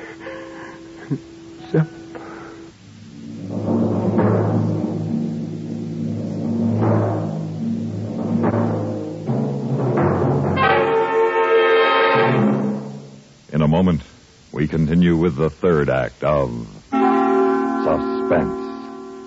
If there's gloom to be erased, Pat Buttram and Art Linkletter are 2 perfect editors to give it the old blue pencil. What's more, you never have very long to wait between visits. Each of these fun-minded fellows turns up every Monday through Friday on most of these same stations. Give either one his head and then sit back and listen. In no time at all, you'll be surrounded by an aura of fun. Pat Buttram just can't miss because he has a habit of carrying on without inhibitions, and he has the perfect cast to help him with his mischief-making. Music and song are 2 more important ingredients of just entertainment with Pat Buttram Monday through Friday in the daytime on CBS Radio. Those same days, anything goes when Art Linkletter comes this way. Art Linkletter's house party is one of those magical heartwarmers. Art keeps pumping fun into his Hollywood studios, and the well never seems to run dry. Meet the stars in their happiest moods. Share the fun with folks just like you having the time of their lives in Art Linkletter's House Party shows, weekdays at the Star's address. And now, starring Vincent Price, Act 3 of Rave Notice.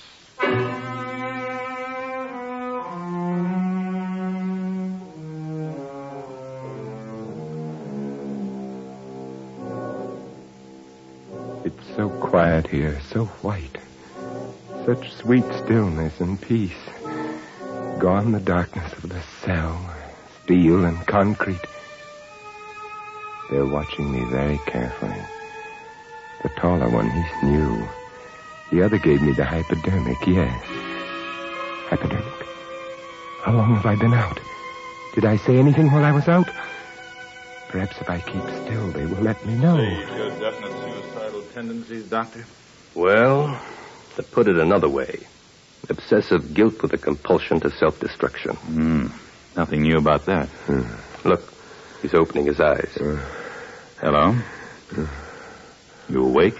Who are you? You remember me, don't you? No. Well, I gave you something to quiet you a little while ago. A little while ago, huh? When you were trying to injure yourself so we'd think you're insane. And you've decided to give that up, haven't you? I have to carry out my sentence, you know. Well, how will you carry out your sentence? Be smashed. I'm to be smashed as I have smashed the cat. Is that the law? Yes, I smashed him with a stick. Stick? You mean shotgun, don't you? Oh, why would I say shotgun if I meant stick? I said stick.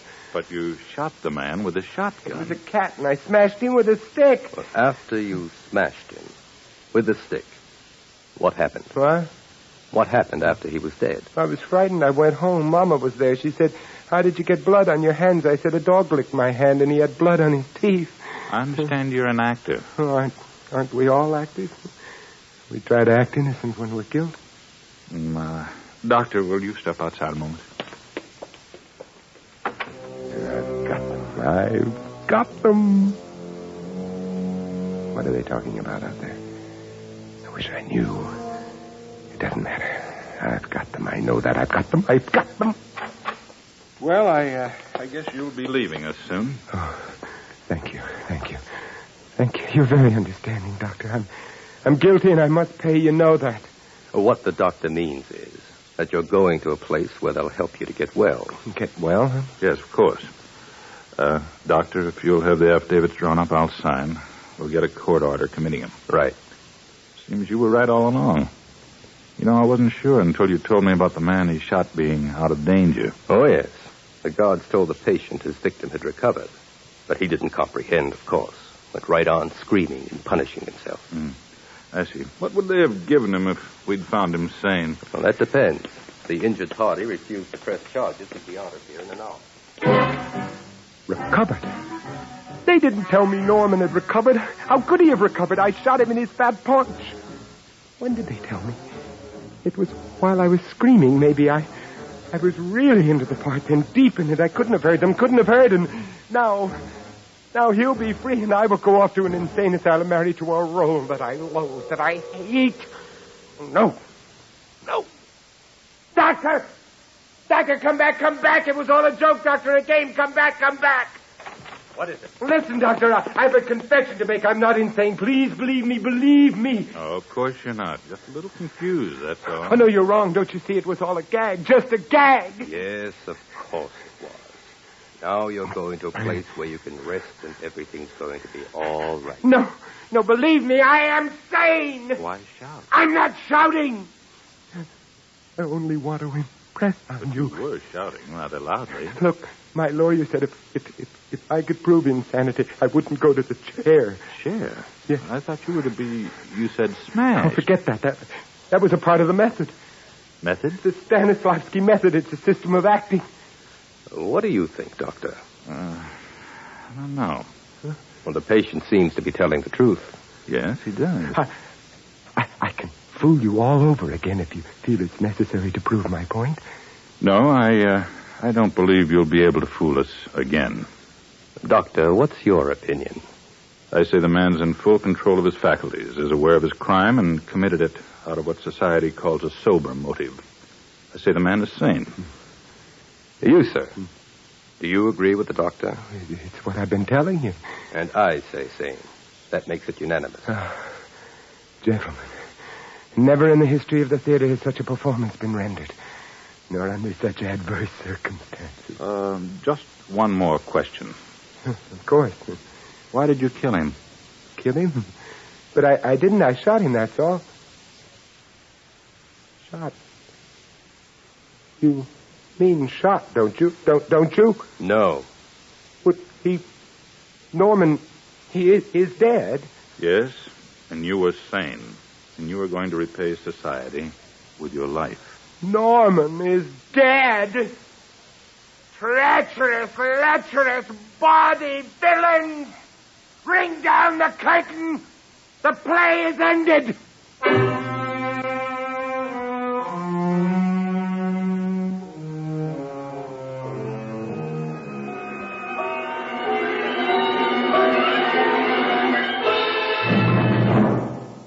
Suspense, in which Vincent Price starred in William N. Robeson's production of Rave Notice by James Poe. In just a moment, the names of the supporting players and a word about next week's story of Suspense. You name it. If Lowell Thomas hasn't been there, nobody else has either. Here's a world traveler who dotes on discovering new places, new people, new and fascinating facts about remote locales many of us have never even heard of. It is this keen eye for people and places, this personal experience with news centers large and small, that adds so much color and background when Lowell Thomas reports the news on CBS Radio every Monday through Friday evenings on most of these same stations. Another long-standing CBS News broadcast with nationwide respect is the World News Roundup, here early each day to bring you up to date. CBS newsmen from all strategic world news centers bring you eyewitness accounts in their own words of every major event that's current and important to you.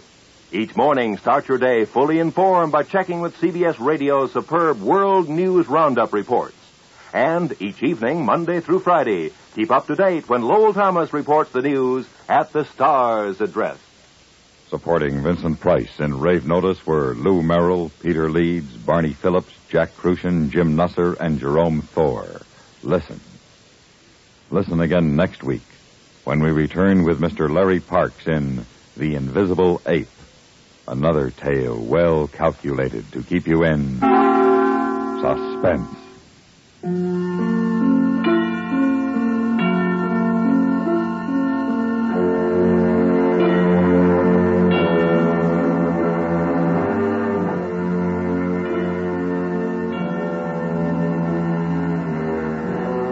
For top reporting, hear the news on the CBS Radio Network.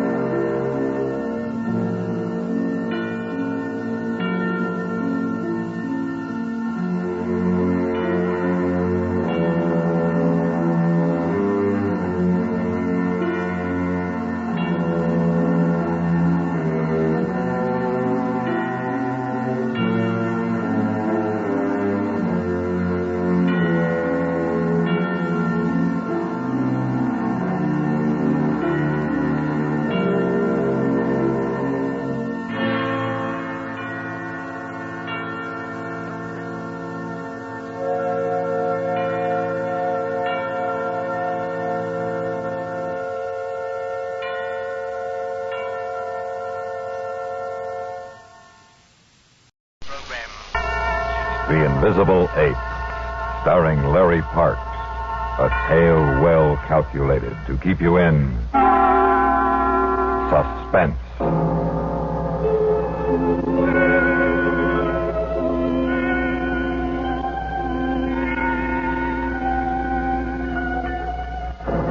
I figured it out today, Pat. Figured what? About what's happening at the Jameson house. Them bottles jumping off shelves and all. The water chasing? Yeah.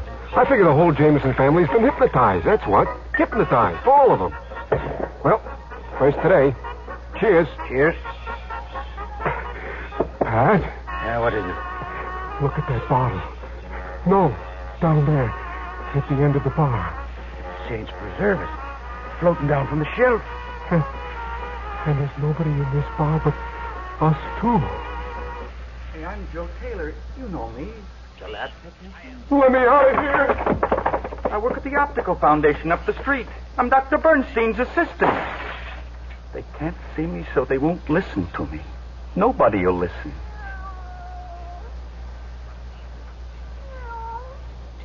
Maybe you'll listen to me. Will you listen, Kitty? Thank you. You see, it's all my fault. Kitty, yesterday I let that stupid chimpanzee get away. Janice was typing a progress report when I got to the lab this morning. Good morning, Janice. Morning, Joe. Dr. Bernstein said for you to check the white mice first thing this morning. Joe, stop that. You know I hate being sneaked up on. Don't ever do it again. Well, you never minded my kissing you before. What's wrong, Jan? Nothing. I called you last night. Your mother said you were out. I was. Who with? Robert. Champagne and caviar?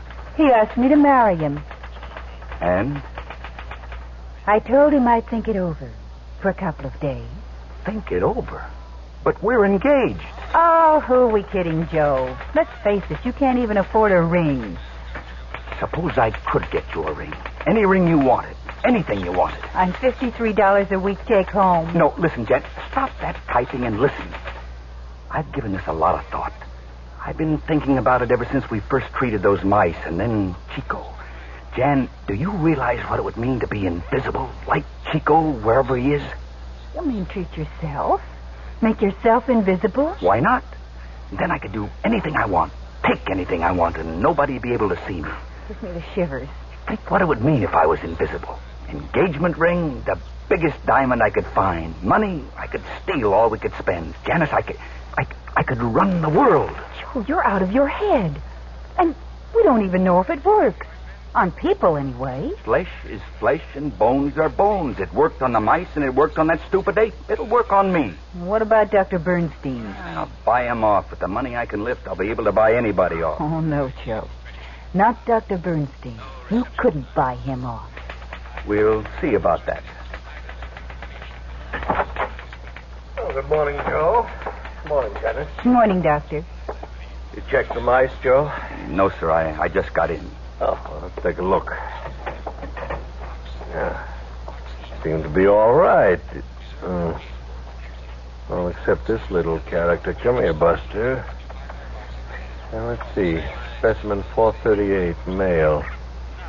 20 Roentgens to the point of transparency, 30 Roentgens to return to visibility. He's pretty sick from something, isn't he? Well, we'll keep an eye on him. Any word on Chico? No, sir.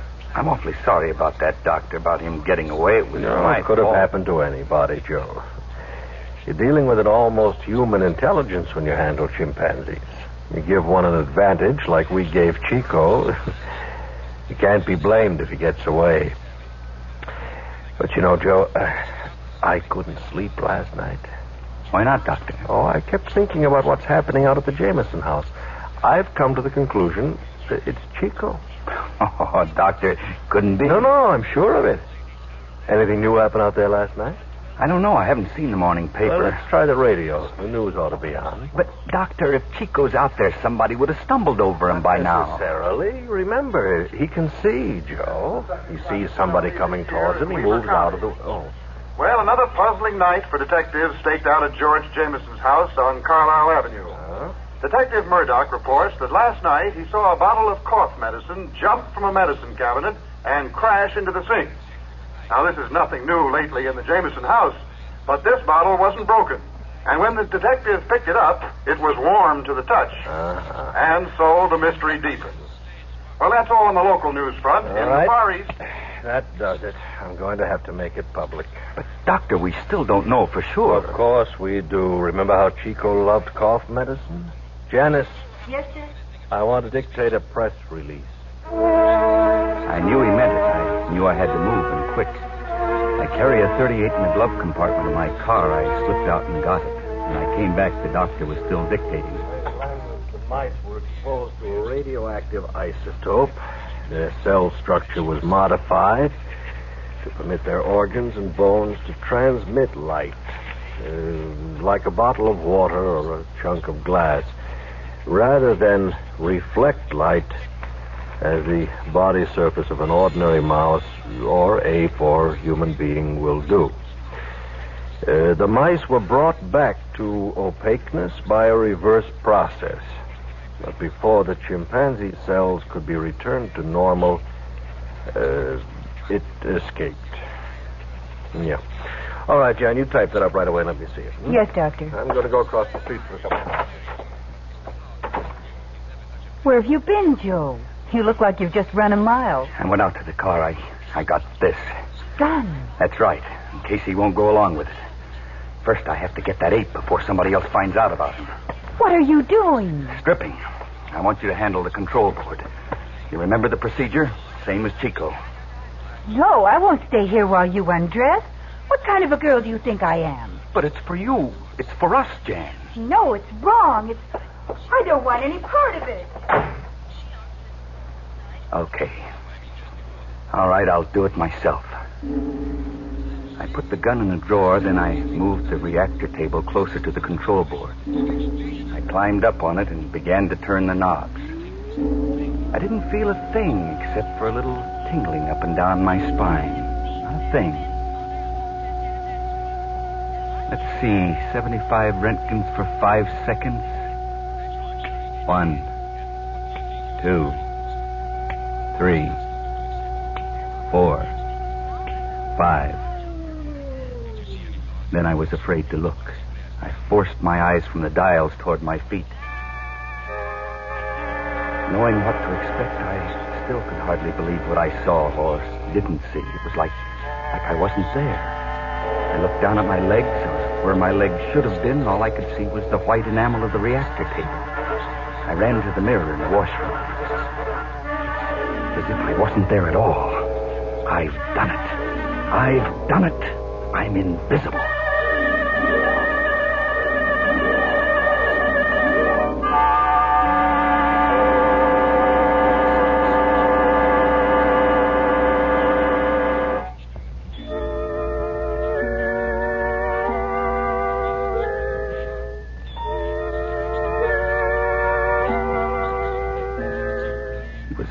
Summer day, but walking along Main Street toward Jameson's house without any clothes on had me shivering plenty. The first woman I met, I wanted to cut and run, but she looked right through me. I was as invisible as the glass in a store window. But when I saw the cop outside Jameson's place, I stopped cold. He was staring right at me. Had something gone wrong?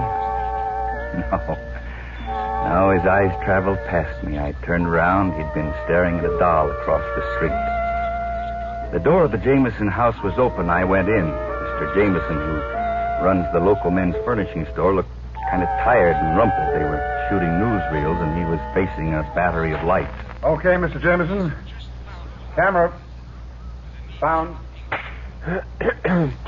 This morning, it happened again. I was helping Mrs. Jameson with the breakfast dishes, and suddenly a dish sailed off the sink and crashed against the wall.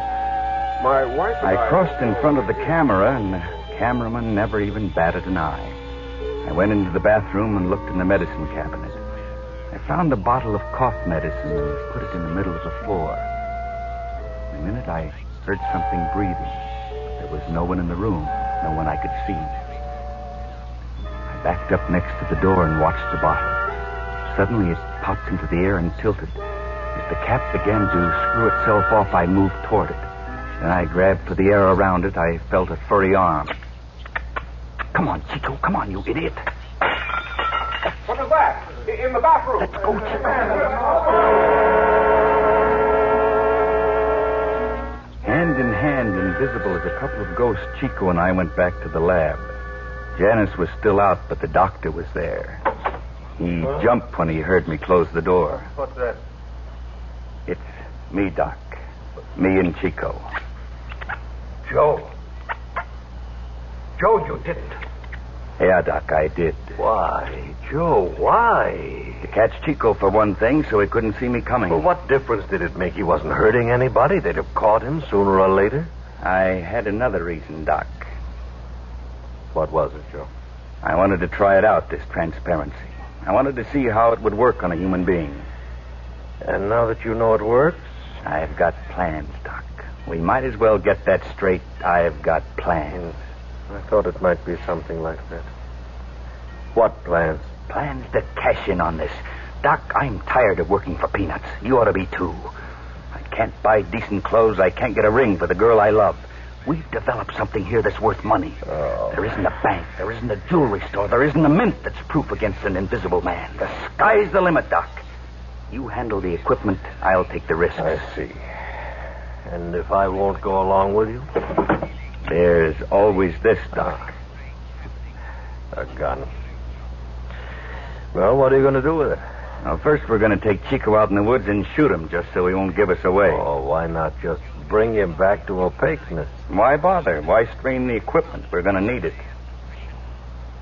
Joe, have you thought how it would be if you were invisible the rest of your life? If you couldn't come back? What do you mean, couldn't come back? Well, suppose we can't reverse the process. Suppose we can't bring you back to an opaque state. Don't be silly. We brought back the mice. Safely? Well, they're all right, aren't they? Take a look. We're all right. Take a look, Joe. They were all right this morning. Oh, no. No, Doc. Half of them are dead. That's right, Joe. Too many Renkins. It takes too many Renkins for a two-way trip. Now, do you still want to shoot Chico? No, we've got to try to bring him back. We've got to try. We've got to see. Put him on the table, Joe. We managed to get Chico onto the reactor table and to strap him down. Then I stood back, afraid of taking any more radiation while the doctor turned up the pile. Okay, 85 Renkins ought to do it. Time check. Mark. 1, 2, 3. Before my eyes, Chico slowly materialized. Like looking at someone through foggy glasses at first. Like a picture out of focus. I couldn't be sure that I was seeing right. And then suddenly, there he was. There he was, just like before. Ugly little chimp like any other. But he just lay there. An ugly little chimp like any other, except... He's dead, Joe. No.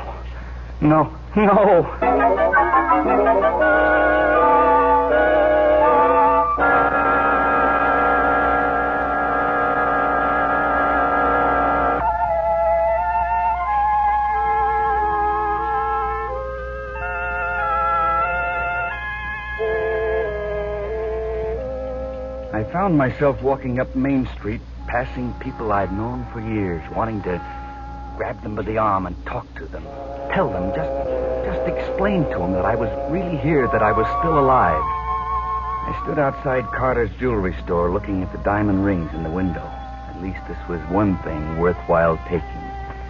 When I walked in, I must have triggered a little bell under the mat.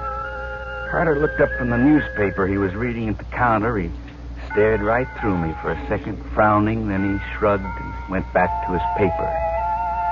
Janice had liked a ring in the case next to him. I moved round him, slid it open. I found the ring and lifted it. Carter didn't even budge. Then I started back to the lab.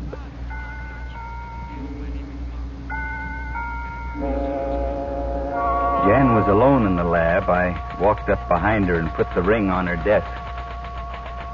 Jan? Joe! I told you never to sneak up on me. Where are you? Right here beside you. No. Stay away from me. See, Jan... Go away. I got your ring, the one you wanted. Stay away. Stay away from me. I don't want it. Keep away from me. Picked up the ring and threw it across the lab. Then she ran screaming out of the room. I picked up the ring and sat for a long time at her desk. Then I heard Dr. Bernstein come in. Joe? Are you in here? Yeah, I'm here. Joe, I I called Professor Wilson at the AEC, and I told him what you did. He thinks if we expose you to tiny doses once a week over a long period of time, we'll be able to bring you back to visibility. But how long? How long, Doctor? At least 5 years, Joe. 5 years. It's better than forever.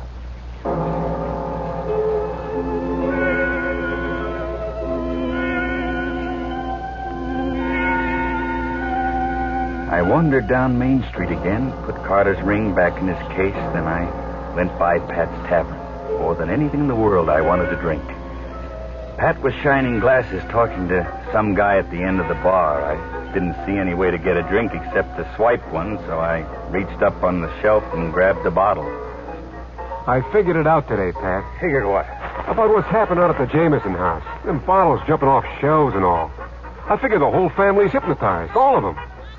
Well, first today. Cheers. Cheers. Pat? Yeah, what is it? Look at that bottle. No, down there at the end of the bar. Seems to preserve us. It's floating down from the shelf. Let me out of here. Hey, I'm Joe Taylor. You know me. They won't listen to me. They won't even listen. Here, kitty, kitty, kitty, kitty, kitty. Oh, you listen, won't you? Nice kitty. You see, it was all my fault. Yesterday,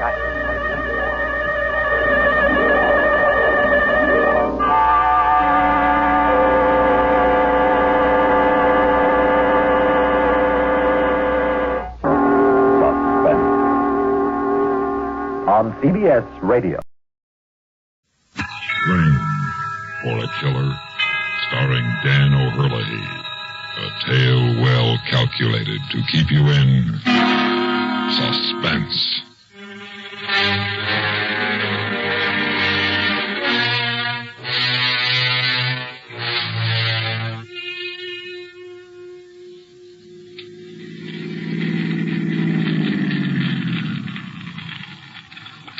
Mister, this is as far as you go. Why? What's the matter, officer? What's wrong? You'll have to park here for a while. The street's closed. But I live on this street. I've got to get home. My wife's waiting for me. She just had a baby. You'll be a little late. Now, just a minute. Look, will you keep your voice down? Oh. What is this, a stakeout? Yeah. Who are you after? Roy Jaleska. Jaleska? That guy who's wanted for murder? That's right. Where's he hiding? Down the street, 3 doors. There's a cop every 10 feet from here to the river. You better go into the drugstore and wait. You can call your wife if you want. Oh, I think I'd better. Where'd you say he was? That boarding house across the street, down 3 doors. We live in the apartment house right next to it. You don't think there'll be any shooting? Just tell your wife to stay inside and keep her door locked. She'll be all right. Thanks.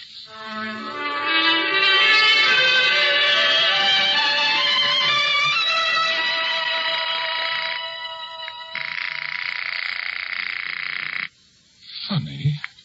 She's got to be home.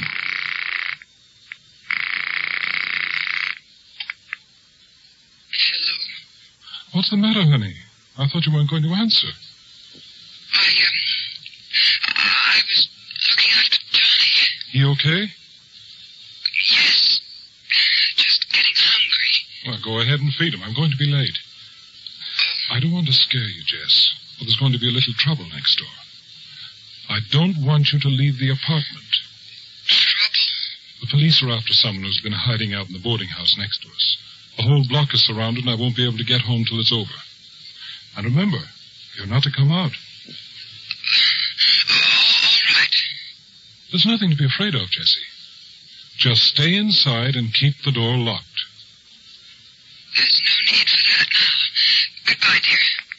What? Jessie! Hello, Jessie?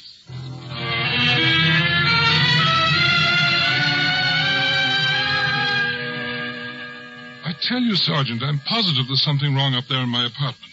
Oh, what makes you so sure? Well, my wife was afraid of something. I know she was. Something right there in the room with her. I didn't realize how different she sounded until I hung up. You say you live next door to the boarding house? Yes, the apartment house next door on the 3rd floor. I'm sure he's in there with her. He could be anywhere now. We've hit the boarding house, and he wasn't in his room. I knew it. He went across the roof. He's with Jesse and my son. Now, don't go jumping at any conclusions. Our apartment is on the top floor. He could get in easy enough. Maybe. Let me go up there, Sergeant. Please let me go up there. I've got to be with my wife and baby. What good would that do? We're not even sure he's there. I'll make sure. Look, if everything's all right, if he isn't there, I'll call the drugstore and have them tell you so. If he is, I'll let you know somehow. We can think of some kind of signal. All right. Now listen to me. Yes. Go straight to your wife. If you pass anyone you don't know on the stairs or in the halls, keep going and don't look back.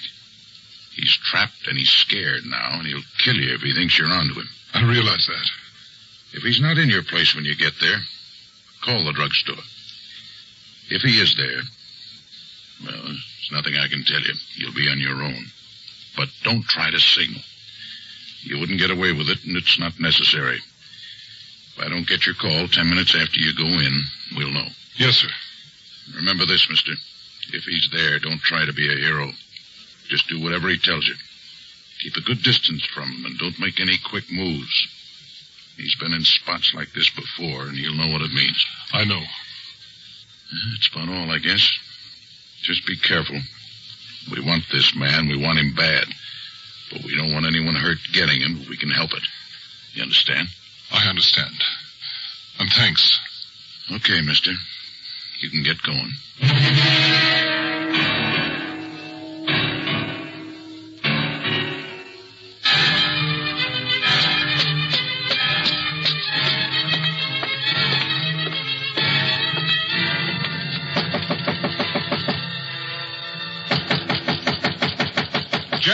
Jesse, it's me. Jess! Honey, is everything okay? Come in, Henry. Get your hands over your head, get up against the wall, and don't make any noise or I'll kill you.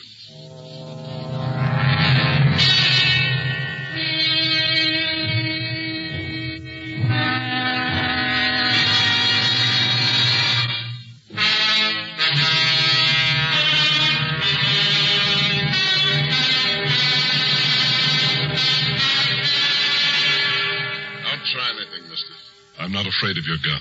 That's because you've never been hit by a .45. I'm warning you. You won't never know what it means to wish you could die till you get a .45 slug in the stomach. Henry. Don't worry, Jesse. I know he means it. I mean it. It won't do any good, you know. No matter what happens to us. No matter how long you stay here. They'll get you. Listen there, guys. Just like me, those blue suits don't make them Superman. They make mistakes like everyone else. They already made a big one. What? They shouldn't have sent you. Nobody sent me. My wife didn't sound right when I spoke to her over the phone. I came up to find out why. Yeah, she gave it away. She's sorry about that. Jesse, It's all right, Henry. Please, it's all right. Did he hurt you, Jess? Never mind that. She just got out of the hospital. Would you like to see her go back? I hope they kill you. I might. I thought about it. I guess maybe you better start thinking about it, too.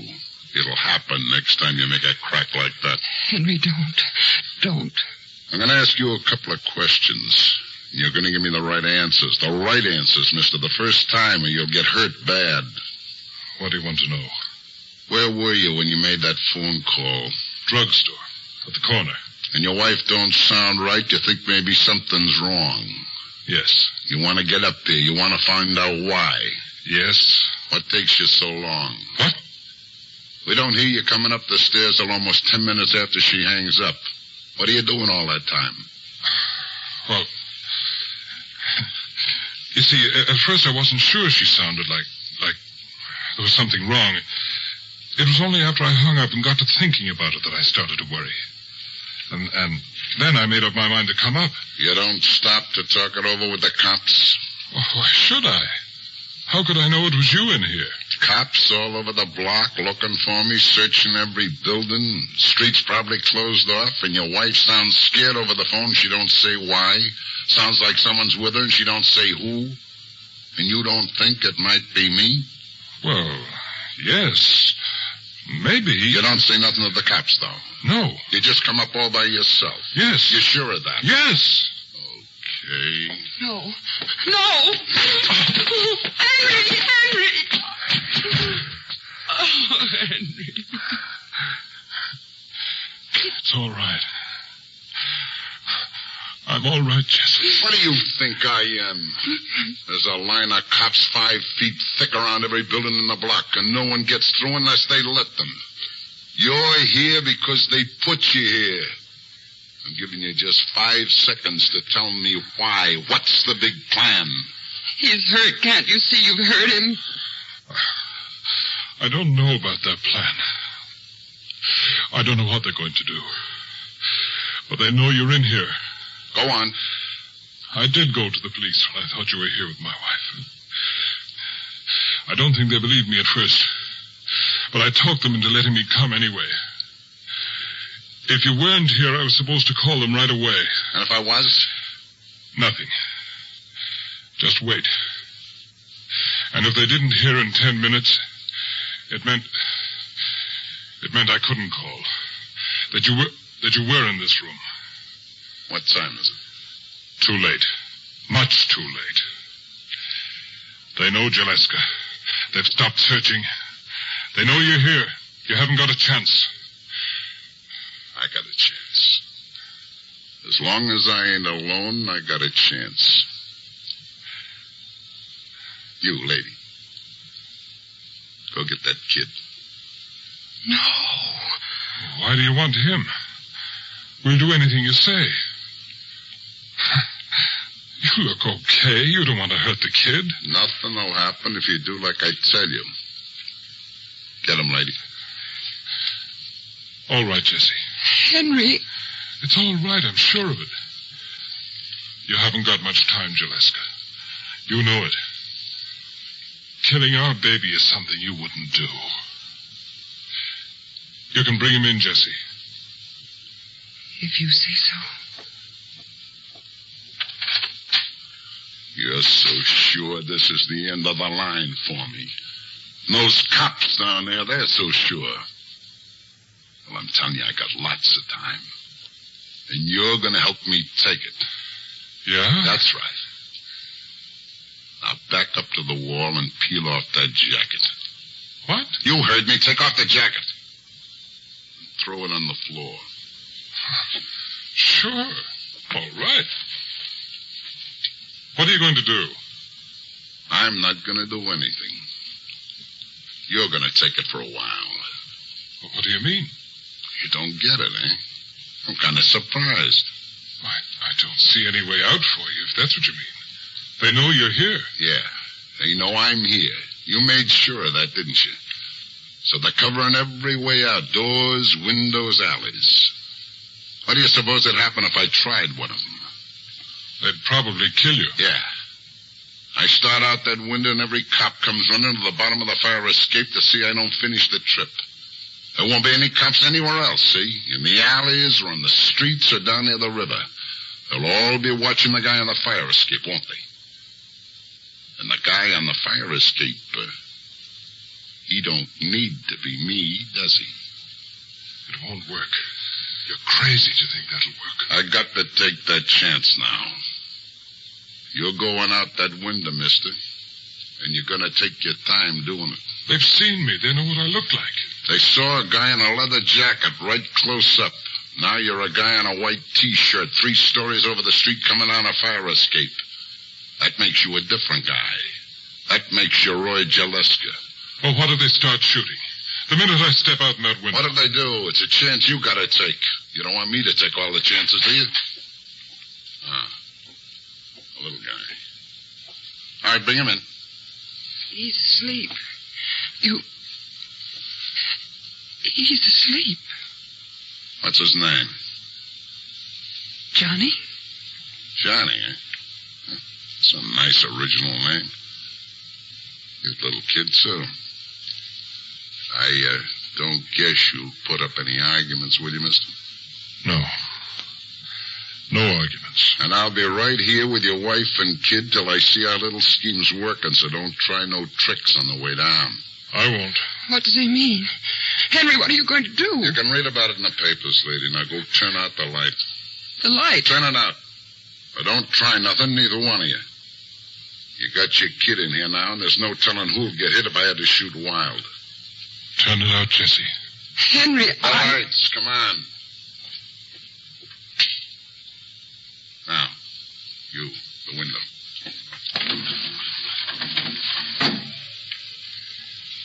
Okay, they're all waiting. Get going.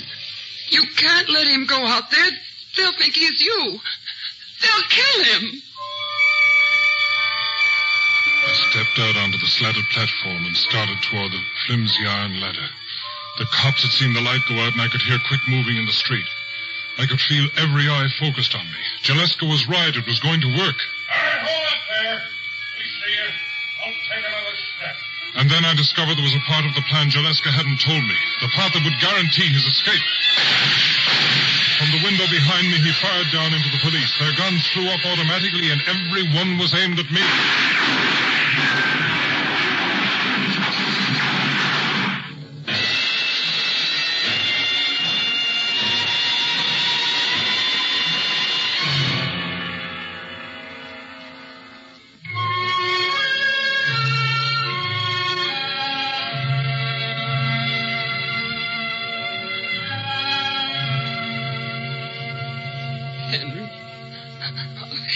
Don't touch him. Let him alone. He's losing blood. I've got to have a doctor. You'll get a doctor, lady. Why don't you go? What are you waiting for? Haven't you done enough? He's been shot. He's hurt, and you stand there. I thought you wanted to get out. Well, get out now. Get out! Jesse. Henry, you'll be all right. Don't try to move, darling. You'll be all right. Is he gone? No, mister. I ain't gone. Our little scheme don't look like it's going to work. Coming up the stairs right now. Don't move, Henry. Be over in a minute. You're glad, huh? No. I'm not glad. I feel sorry. For you. Don't. I've been running a long time. Think it'll feel good to stop. Funny. When they're after you and you're running away, you look the same, you act the same as you always did, but it's different on the inside. You're all tight and twisted. No matter what you're doing, you can't relax. You can't get a good, deep breath. Yeah, I think I'm almost glad. Come on out, Gillespie. Those guys are going to do a lot of bragging tomorrow. We know you're in there. Come out with your hands up, or we're coming in after you. And they finally get me, Jaleska, the guy they're all afraid of. You killed a man. Yeah, I killed a guy. I got mad, real mad. Things happen when you get that way. Things you can't stop. When it's over, no matter how it happened, you're different from anyone else. You're a killer. One day you're just a guy, and then something happens and you're a killer. Please go, please. Haven't you heard us enough? Sure, I'll go. Why not? Won't make much difference now, huh? Buddy, you know what I mean, don't you? You're just a guy. Yeah. Put your gun down. Maybe they'll give you a chance. Chance? What chance? I've been waiting for a chance all my life. Give her the gun. It'll be better. Forget it. Get out of the way, lady. I'm going out. Why don't you let me have your gun? Get back. Get way back. Jesse. It's all right, Henry. That's right. Stay there. Stay just like that. Okay, Jaleska. Hold it right there. Don't come any farther. Where's Johnny? In the other room. Way in back. There's 6 guns on you. You haven't got a chance. Drop that thing and come down with your hands over your head. Oh, no.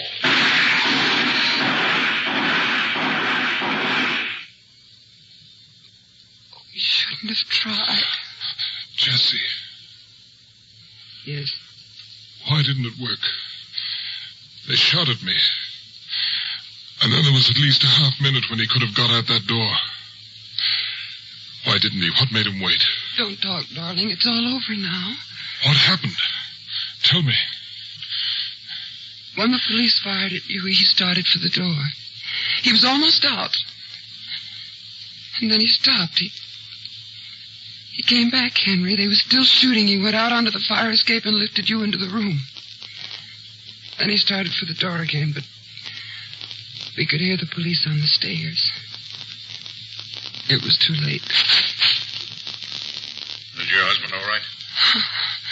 I don't know. I think so. Will you get a doctor, please? I already sent one. Take it easy, mister. You're going to be okay. Just lie easy. Yeah, sure. You know, it's funny. Not funny. Strange. Strange for a killer.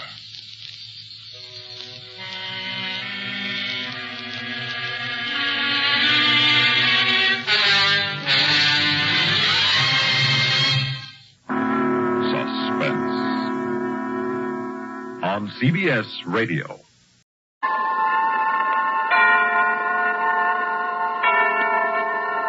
Suspense.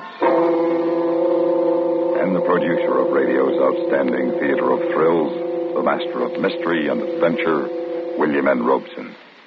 In these uncertain and changing times, it is reassuring to know that some things can be counted on, such as death, taxation, tomorrow's sunrise, and suspense. Which is a devious way of remarking that with this broadcast, radio's outstanding theater thrills begins its 17th year on the air. We are proud to be one of the oldest programs in radio, and we are most keenly aware that this anniversary would not have been attained without the loyal and continuing interest of you who are listening to these words. Thank you. Thank you very much. And now to our story. It concerns sports cars and one of the most grueling tests of driving skill in the world, the Rallye des Alpes, which is run every year across the mountains of France, Switzerland, and Italy. Listen then as Miss Marcia Hunt stars in The Last Kilometer, which begins in just a moment. What makes a person a hero? That's a difficult question to answer, for heroes can come from widely differing backgrounds, and there have been heroes in our armed forces who perform their acts of heroism in non-combat situations. To recognize these achievements and to do honor to our brave men, the Navy has authorized the awarding of the Navy and Marine Corps Medal. This decoration is given to anyone serving in the U.S. Navy, Marine Corps, or Naval Reserve who distinguishes himself or herself by heroism not involving actual conflict with an enemy. Authorized in August of 1942, the Navy and Marine Corps Medal is one of our country's newer major decorations and applies to activities after December 6, 1941. It is comparable to the Army Soldier's Medal and is given in tribute to distinguished devotion Navy and Marine Corps personnel bring to their tour of duty. The Navy and Marine Corps Medal stands as a symbol of recognition from a grateful nation. And now, The Last Kilometer, starring Marcia Hunt. A tale well calculated to keep you in suspense.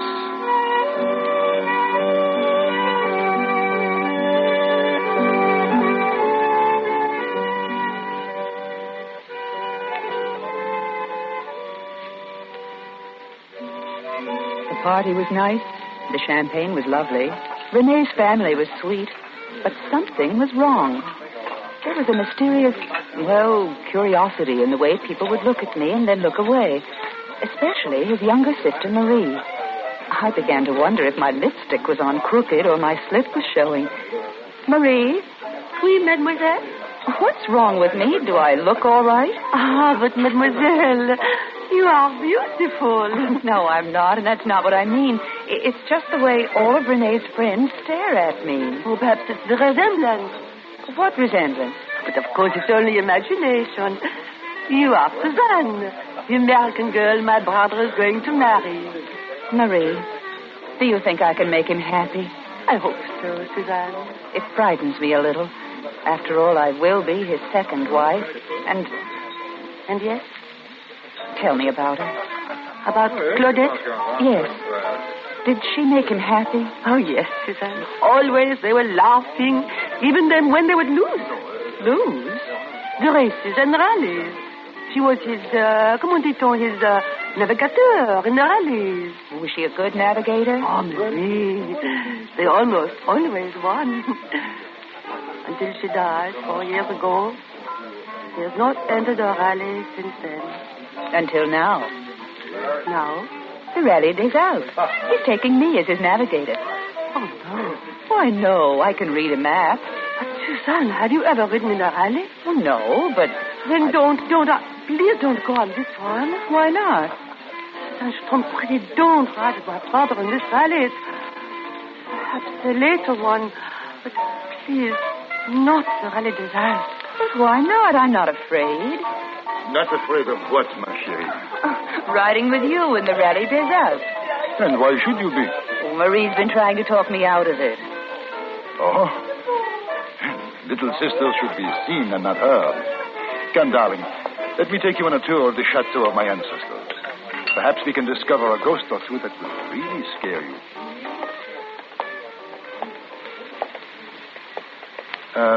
What was Marie saying about the Rallye des Alpes? Nothing, except she begged me not to go. She begged you. And of what else did you speak? I asked her about your first wife. And what did my little sister say about Claudette? Only that you were very much in love. How did she die, René? In an accident. Eh bien, now, this is my room since I was a little boy. What sort of an accident did Claudette die in, René? Susan, I do not care to discuss it. Do you still love her? She's dead. I love you. Now, I shall show you the gardens. I say, René. Eh? Oh, Johnny. This idiot of a Descray is trying to tell me that Madeira won the Class C trophy at Sebring in 54. Madero? Ah. Oh, no. Il s'est trompé. Madero wasn't even driving in Class D. Pardon, ma chérie, I must settle an argument. I shall be right back. I wandered into the high-ceilinged room René had lived in since he was a child. And for some strange reason, I thought of a tiny apartment back in Fresno, California. An apartment that would have fitted into this room with space to spare. The apartment Jimmy North and I had almost taken before we quarreled and decided that we weren't in love after all. And I thought how everything works out for the best. If I hadn't broken with Jimmy, I would never have run away to France and met René and fallen in love, really and truly in love. Then I saw it. On a gilded Louis XV commode stood my picture. But I couldn't remember giving René a picture, and I couldn't remember having had this one taken. And then I knew. It wasn't me. It wasn't me at all. On the bottom was written, "À mon très chère Marie, Claudette." To my dearest husband, from Claudette. It was like looking into a mirror. The laughing face in the photograph was mine, almost exactly. My hands felt suddenly clammy and wet, and I wondered why Marie had warned me about the Rallye des Alpes. And I wondered what kind of an accident Claudette had died in.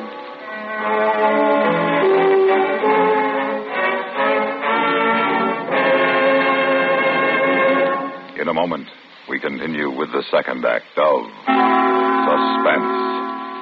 Another visit with Joe and Daphne Forsythe.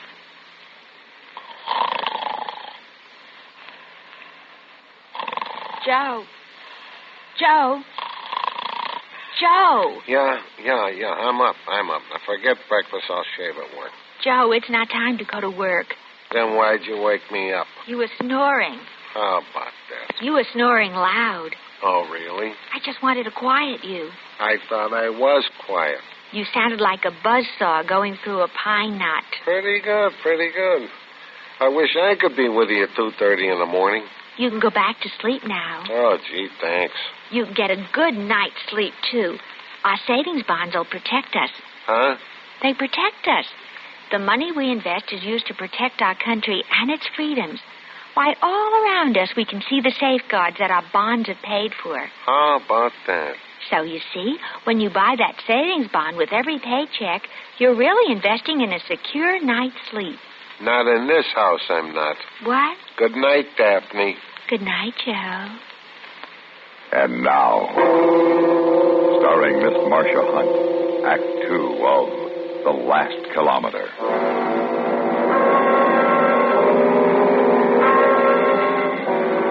My dark forebodings soon vanished before Renee's gay smile, and I forgot Marie's warning in the excitement of preparing for the rally.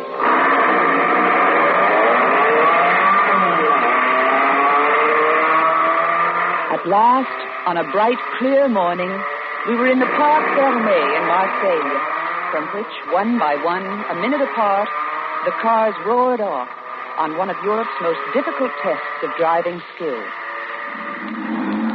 As Rene pulled his Alfa Romeo up to the starting gate, I thought he was the most handsome man I had ever seen, his dark eyes flashing with excitement.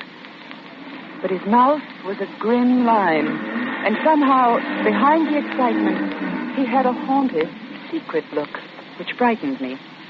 Ah, René Béranger, you honor us again. It has been 2-3 years. 4, mon vieux, 4. We try once more. I go now to get our number.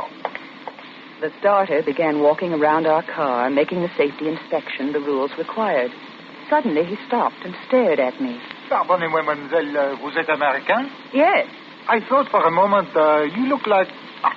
it's no matter. I looked like his first wife? Oui, mademoiselle. Very much. Very, very much. Our number, ma chérie, 107. It is the one I have asked for. You will place it in the windscreen, no? A lucky number? Lucky? Perhaps. I have had it before. Est-ce que vous êtes prêt, Monsieur Béranger? Oui, tout à fait prêt. Bien. 10. Faites attention, chérie, the Count begins. Oui. René, there's something I must know. Tais-toi. René, you must tell me. Did you ever take Claudette on this rally? Silence. René, answer my question. Partez. Allons-y.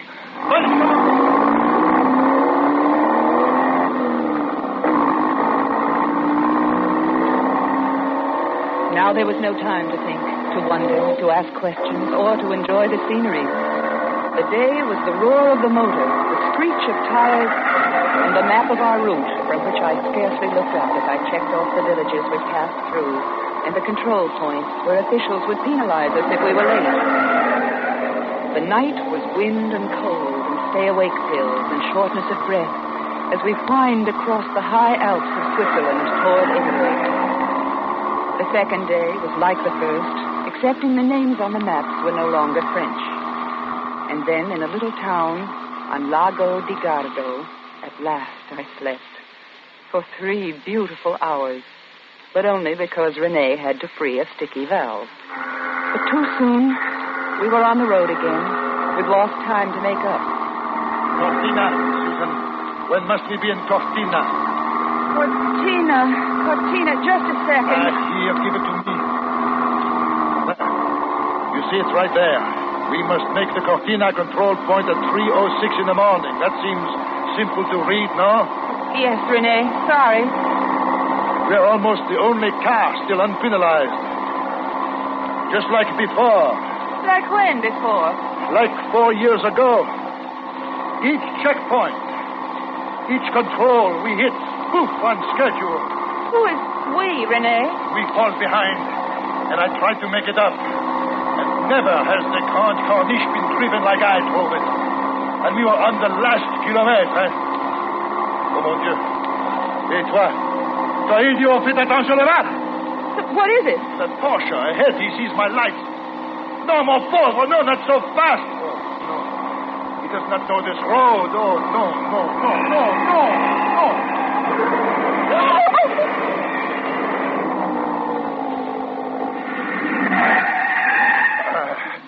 Stay here, Susan. No, I'll go too. Stay and stop the next car. Send him back for an ambulance. I stayed and flagged down the next speeding car. And finally, an ambulance came. They struggled up the cliff with two sheeted forms on litters, and Renee climbed back into the car. C'est le sport. They were dead. They were dead, weren't they? Yes, my chérie. They were dead. Oh, how horrible. It could be worse. Worse? That was Van Hoff and his wife. I knew them. They were much in love. Then what could be worse? If one of them died, and not the other. Another day of twisting mountain roads, of hairpin curves with no guardrails between the screaming, spinning car and the 1,000 feet of emptiness. It was late evening when we roared back into France through the dank, dripping tunnel of the Col des Tenders and on down the tortuous descent of the Alpes Maritimes with the fresh, damp smell of the Mediterranean rising up to us. It was midnight when we ground to a stop at a gas station at La Tourbille on the Grande Corniche, high above Monte Carlo. Not much further now, just a few kilometers to the finish line at Nice. Hey, service tout de suite. Where are these peasants? Hey! Oui, monsieur. Oui, monsieur. Qu'est-ce que vous voulez? Petrol tout de suite. You have coffee inside? Ah, monsieur Béranger, c'est vous? Oui, c'est moi, and late like before. Comme d'habitude, hein? It is no matter. It is almost the last kilometer. Coffee, Susan? No, thanks. And I need a cup. I looked at the man I was going to marry. He was smiling secretively.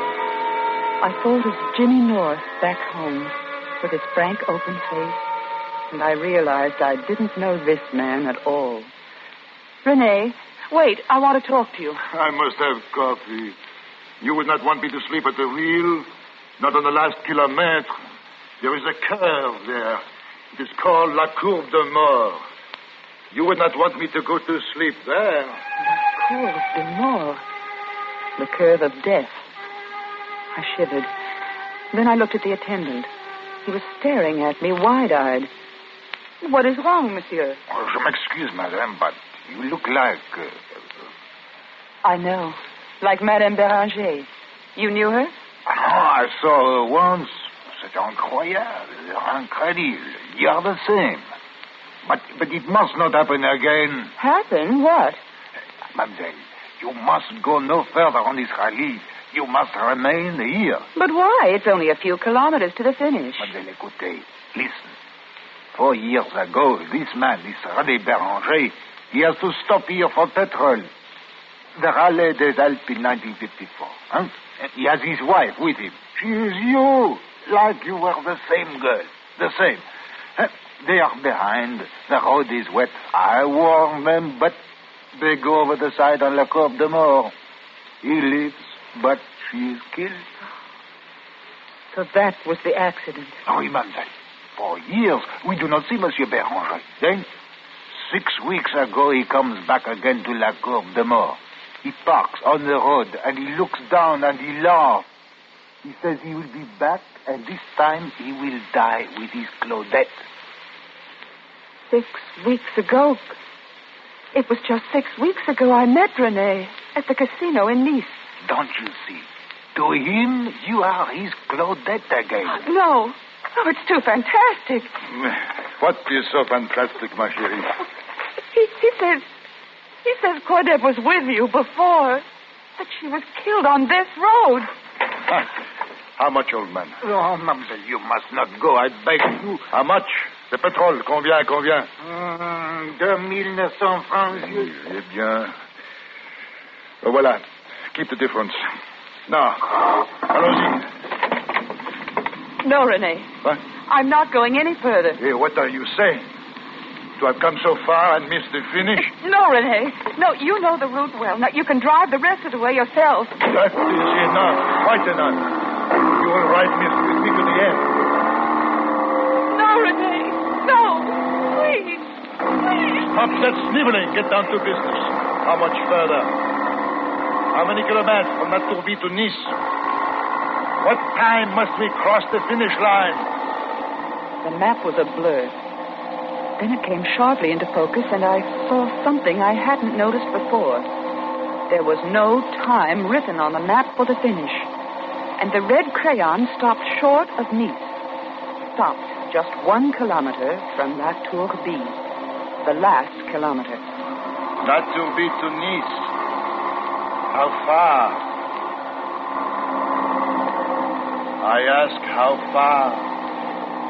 It looks like 18 kilometers. Merci. Merci, Claudette.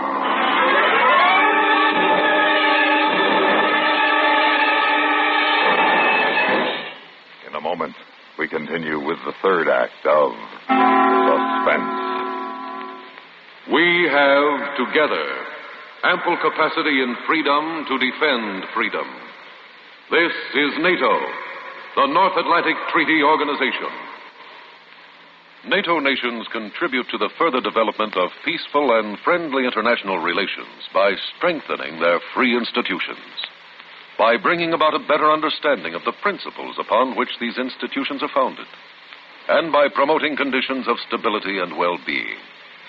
The United States of America is a part of NATO. You should be aware of and alert to the objectives and programs of the North Atlantic Treaty Organization. And now, starring Miss Marcia Hunt, Act 3 of The Last Kilometer. Oh, Renee, please. It is like before, no? The rain and the darkness. Oh, remember this curve here, this monster? Oh. Renee, how can I remember? I wasn't here. And there it is at last, Claudette. There, that grandfather of them all, that Cour de Mort. Remember, ma chérie? Remember, Claudette? Renee, I'm not Claudette. I'm Susan.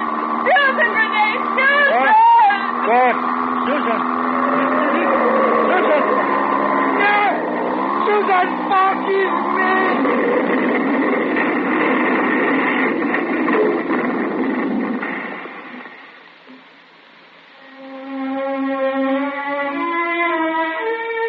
The old man from the gas station found me, 100 yards from the car, wandering in a daze. Mademoiselle, oh, grâce à Dieu, you are safe. Where is he? Is he? He lives, mademoiselle, but I think not long. You must not go there. Please. He was lying among the rocks by the overturned car. He was bleeding from the mouth. His eyes were glazed, but when he saw me, he smiled. Claudette. I looked down at the man I had loved. Then I kneeled beside him. Oui, René? Bonjour, Claudette. Bonjour, René. Et adieu. Mademoiselle, there is nothing more you can do here. Permit me to take you back to the village. Thank you. Is there a phone, a telephone there? Oh, oui, mademoiselle. You wish to make a call? Yes, please. An overseas call. To Fresno, California.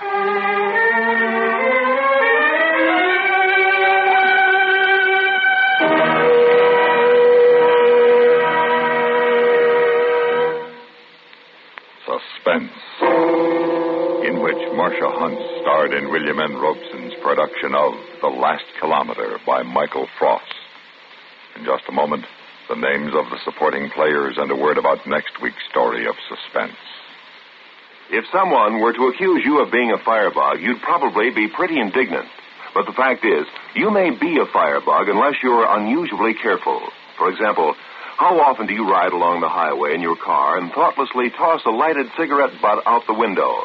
Most of the time, it may not do any damage, but you're taking the chance because a gust of wind may carry that butt into a clump of dry grass and start a disastrous brush or forest fire. So from now on, please use the ashtray inside the car. Of course, when you're out in the woods for a walk or a picnic, be especially careful with fire. Break all matches in two before throwing them away. Make sure that ashes from all smokes, cigarettes, cigars, and pipes are all the way out before you leave them. The same goes for campfires, which should be drowned and stirred not once but twice. Don't run the risk of losing acres of forest land so valuable for timber, water, and soil conservation and for recreation areas.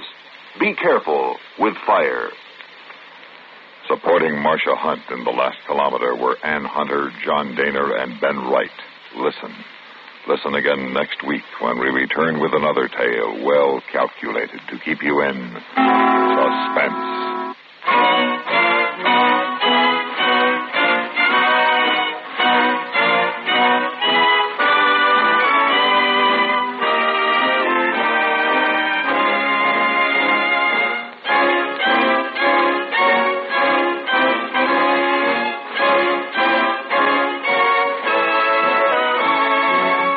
This is the United States Armed Forces Radio and Television Service.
Suspense.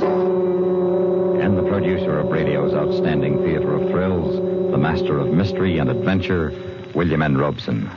A couple of years ago, we were delighted to chill our audience with the performance of Frank Lovejoy in a story of civilian aviation called The Long Night.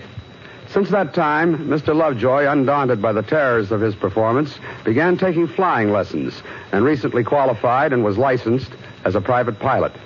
This accomplishment, plus the many requests of air-minded listeners, have impelled us to repeat the story now, with a deep bow of appreciation to the unsung heroes of the Civil Aeronautics Administration who man the control towers of the nation's airports all day long and through every long night. Listen then as Frank Lovejoy stars in The Long Night, which begins in just a moment. Memo on medals. Interesting information about our military awards and decorations.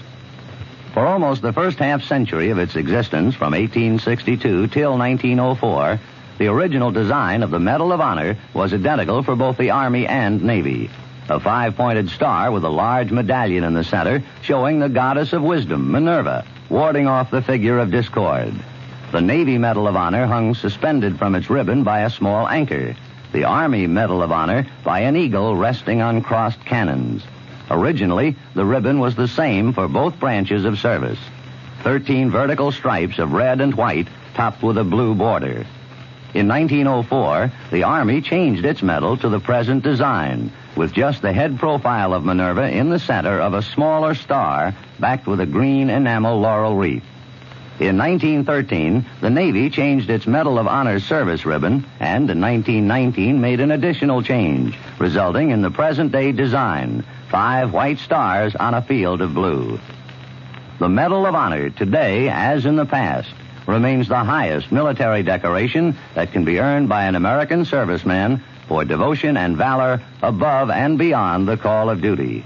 It is an inspiring call to great sacrifice and dedication, undimmed throughout the long years of our history as a free people. And now, The Long Night, starring Frank Lovejoy. A tale well calculated to keep you in suspense. Rockford Radio, this is Delta 2318. Over. Delta 2318, this is Rockford Radio. Go ahead. You stand in the airport control tower 90 feet up in the sky over Rockford Field, waiting to go on the night watch. And you listen to the babble of voices that fill the crowded room in an endless series of requests. Requests for an altitude change, request for landing permission, request for the weather. Ceiling 2,200 feet and lowering steadily. Smoke and haze below cloud ceiling with fog blowing in from the northeast. Cloud, smoke, haze, and fog and a ceiling getting lower every minute. This is going to be a long night. Okay, Charlie, I'll take it. Yeah, well, happy landing. Yeah. So long, Charlie. Rockford, this is TWA Flight 70, 11,000 feet, Medford, 2100. TWA 70, acknowledge. Rockford Tower, this is Beechcraft Bonanza 91457. Beechcraft 91457, that's Rockford Tower, over. I've been homing on your range, and apparently my automatic direction finder isn't working right. What seems to be the trouble with your ADF? I don't know exactly. I've been changing from one range to another just like I was told to, and I ought to have been somewhere over Minneapolis long ago. I'm not. All right, 457, we'll work something out for you. Where are you flying from? Indianapolis. What was your last known position? I'm trying to think. I guess the last time I positively knew where I was when I departed Indianapolis. What time was that? About 5:30, maybe 5:45. 5:30? Please verify. That would be more than 3 hours en route. You should be well out of my range. Yeah, I know, but I've been circling for more than an hour trying to make the ADF work and looking for Rockford. What's your remaining fuel? Well, I guess there's no use kidding myself. I think I've got about 45 minutes. Maybe it's the very best an hour. What's your altitude? I'm at 5,000 indicated, about 1,000 above the clouds. 457, take a good look around you. Are there any breaks in that overcast? Do you see any holes, any thin spots in your area at all? No, it's solid. It's completely solid layer. Are you an instrument pilot? What do you mean? I mean, you checked out on instruments. Do you have any instrument training? No, I've never been on instruments in my life. I'm just lost.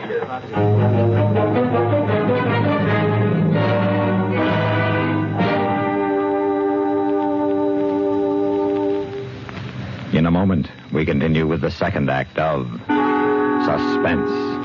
Another visit with Joe and Daphne Forsythe. Ooh, ow, ouch, ooh. What's wrong, Joe? Daphne, have you been using my razor again? Just a little. I was peeling peaches. Oh, fine. Why didn't you change the blade? It feels like you've been sharpening pencils with this thing. Now, just a minute, buddy. It was you who said we could use more economy around here. And I've been saving wherever I can. And by shaving the skin off the peaches... But look at my face. Think how the Red Cross could have used all this blood. It's your own fault. You and your economy. Well, being penny conscious isn't such a bad idea. Not if you use common sense. Take savings bonds, for instance. Here it comes. Go right ahead and scoff. But I got 8 million Americans who agree with me. We all buy savings bonds on the payroll saving plan because we know that investing in bonds is the best way to use our money. We could use some of that money around here. Well, maybe, or maybe we just think we can. When we buy bonds, we guarantee we'll have the money in the future, when we'll certainly need it more. Stop waving that razor. You're splattering me with soap. Well, I don't mean to get excited, but who wouldn't? Where else can a man make an investment that's guaranteed to pay off $4 for every 3? And guaranteed by the credit of the whole U.S. of A. So there. Bravo! Bravo! All right. Now let me change the blade and get back to shaving. I think I'll stay and watch. Why? Because you're so cute when you cut yourself. Oh, fine. And now, starring Frank Lovejoy, Act 2 of The Long Night. You look at the clock, 9:04. You look at the clock and mentally give yourself 45 minutes. 45 minutes to find him, bring him in, and get him on the ground. Your mouth feels dry, you reach for a cigarette, and you do the next thing that must be done. Mike. Yeah. ATC emergency. Roger. This is Rockford Tower. Emergency to all concerned. Emergency landing at Rockford Airport. All aircraft below 8,000 feet within 20 miles of Rockford radio range leave courses immediately and maintain radio Rockford Tower, silence until Beechcraft, 91457. Rockford Tower.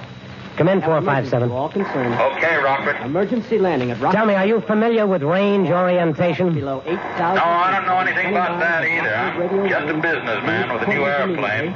I know only enough about the radio to tune in the station. 6-7 Alfred, knowledge. I know I'm lost, though, and need help. These gas tanks aren't getting any fuller. Yes, I know. Now, This is 3-7. I'm going to try a fix on you and bring you in over to Rockford Airport.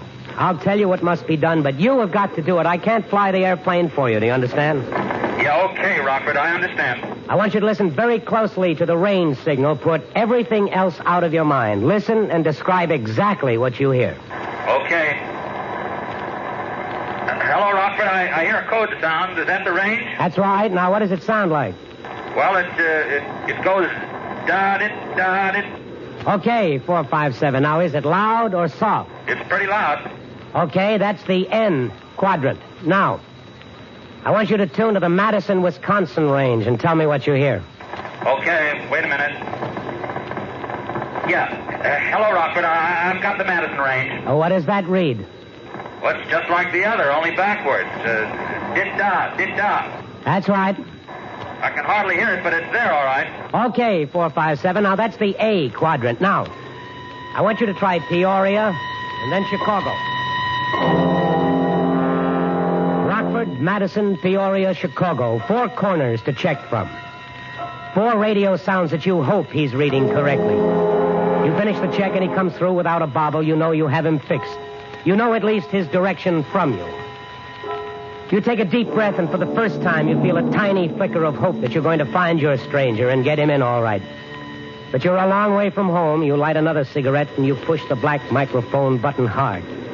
Now, listen carefully. 457, I'm going to run a check procedure on you. I want you to take up a northeast heading. Turn your volume down as low as you can and still receive the range signal. At the very moment you detect the change in signal strength, either higher or lower, advise me. All right, Rockford, I'll do my best. Hello, Rockford. My gauges indicate empty tanks. There's some gas left, I know, but I have no idea how much. You know where I am? I'm quite sure of your direction from me, and I believe I know how far you are out within, say, 20 miles. If what you've told me is correct, I estimate you have 30 minutes fuel remaining. I believe your gauges are indicating normally. Now try to concentrate on doing what I've told you to do. Yeah, okay, Rockford. I don't want you to think I'm ungrateful. I realize you can't afford mistakes, but I can't last much longer. I'm not trying to hurry you, but the gauges stay empty and my son is getting sick. You didn't say anything about having any passengers aboard. How many are there? Just my son and me. Is the air rough? Is there turbulence? No, the air is smooth. You said your son is getting sick. Well, he's scared. That's what's making him sick. You see, he's only 9 years old.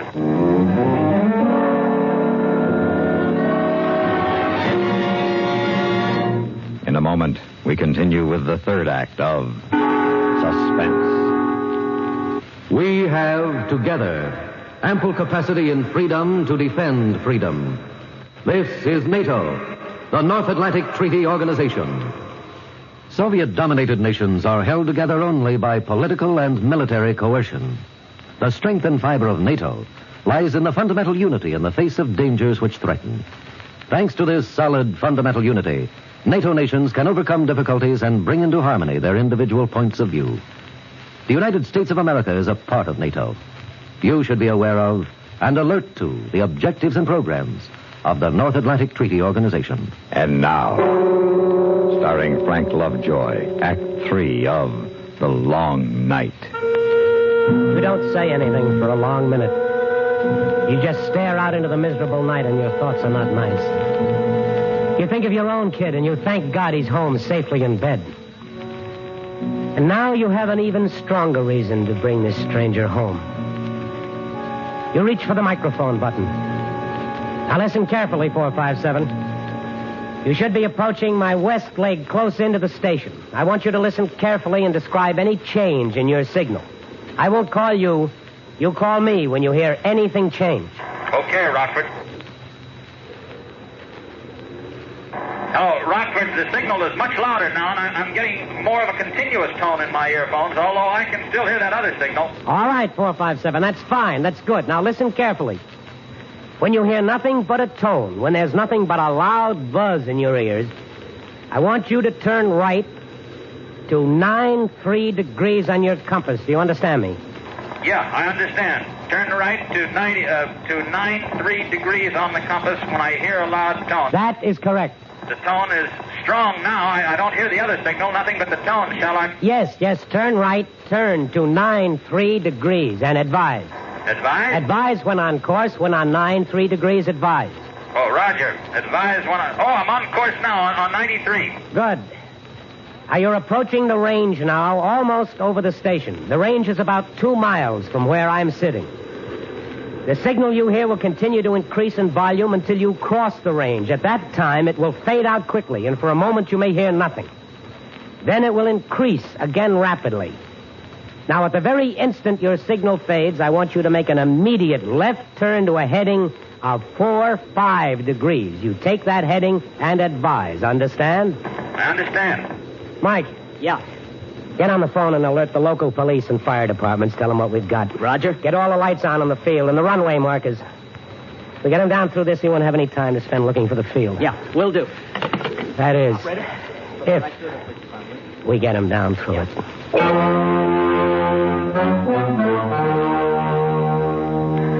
Rockford, I'm over the range and starting a turn. It's just like you said.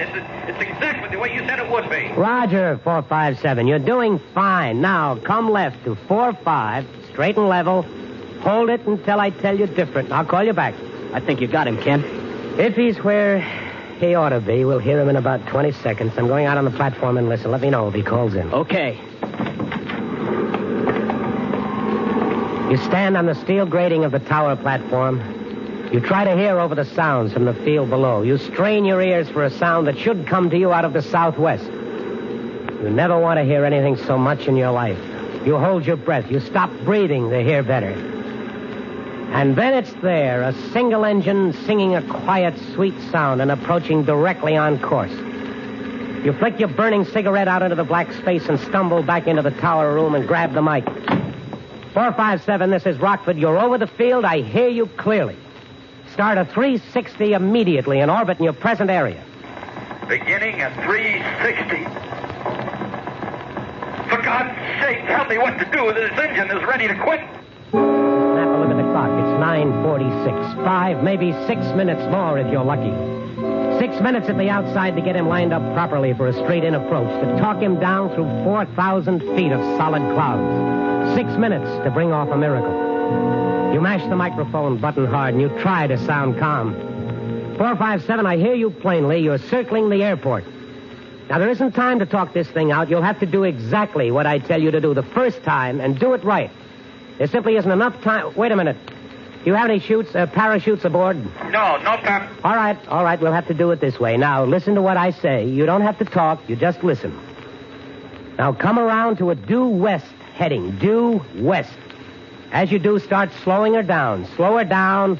Trim her up for a power approach. A normal power approach. Do you understand? I understand, Rock. Don't talk. Just bring her around. Head west. Power on. Slow her down. Flaps down to approach position. Trim her up. Make her steady. Advise me when you're headed west and slowed down. I'm trying to get her steady. I'm trying to do what you told me. All right, 457. Don't talk. Advise when on course. Rockford, I'm on 270 now, slowing down. I don't know. I just don't know. I know you don't know. All we can do is try. I'm down to 80 now, flaps down and power on. Roger. Now, 457. You're going to bring her around very slowly and precisely to an east heading. You're going to handle her very gently so she won't fall off on you flying so slow. Do you hear me? Yes, I hear you. Let her continue to settle at 500 feet a minute. Just bring her around slowly to the east, recover, and then take your hands off the controls. She won't fly with my hands off the... She will fly. She'll fly better than you can. Now listen to me. When you're eastbound, hands off. She'll descend slowly into the clouds. After you're in those clouds, do not touch the controls. I don't think that Don't think. Do as I tell you. Now, when you get in the clouds, everything will change for you. You'll think the airplane is all wrong, that it's doing everything it shouldn't do. If you leave it alone, it'll start a slow spiral to the left, but I don't think it'll be enough to do any harm until you've broken out under the ceiling. Now, whatever it does, you'll think it's going to the right or up or down or even spinning. But it won't be doing any of those things unless you make it do them. Now, don't touch it. Are you eastbound? I'm eastbound, yes. Now, take your hands off the controls. But Take your hands off now. Okay.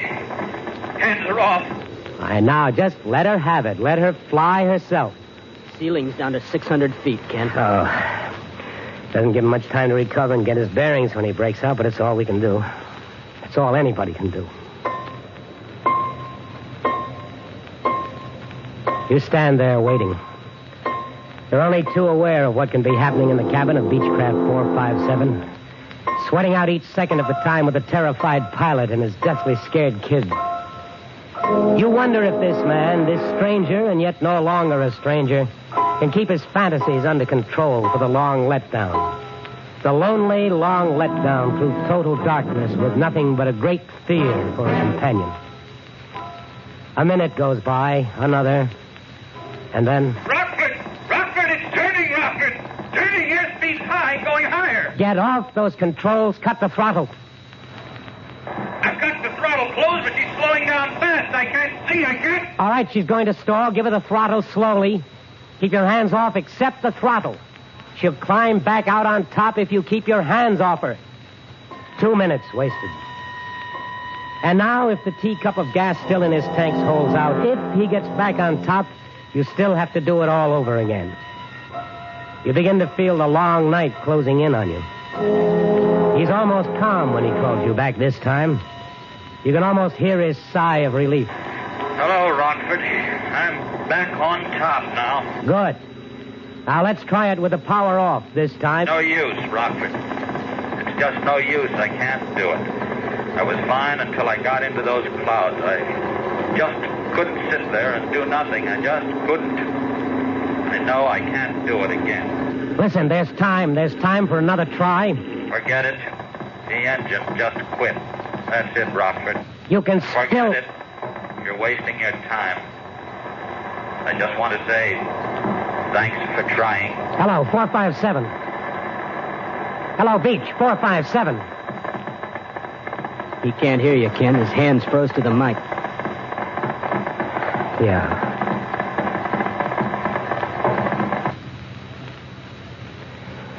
You better hit the crash button. Roger.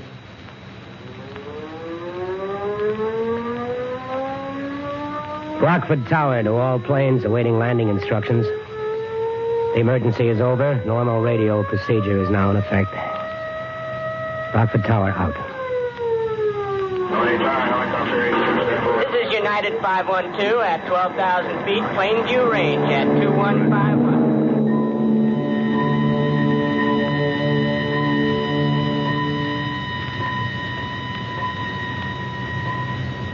Suspense, in which Frank Lovejoy starred in William N. Robeson's production of The Long Night, adapted by Sam Pierce from the story by Lowell D. Blanton. Supporting Frank Lovejoy in The Long Night were Barney Phillips, Peter Leeds, Sam Pierce, and Eddie Firestone. Listen. Listen again next week when we return with It's All in Your Mind, starring Barry Kroger. A tale of telepathy and terror, well calculated to keep you in suspense.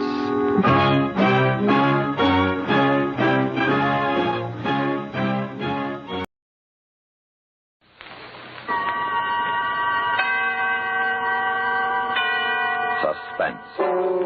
And the producer of radio's outstanding theater of thrills, the master of mystery and adventure, William N. Robeson. Back in the early days of Suspense, more than a decade ago, we would not have dared present the story you're about to hear. You would have said it was implausible, too far-fetched.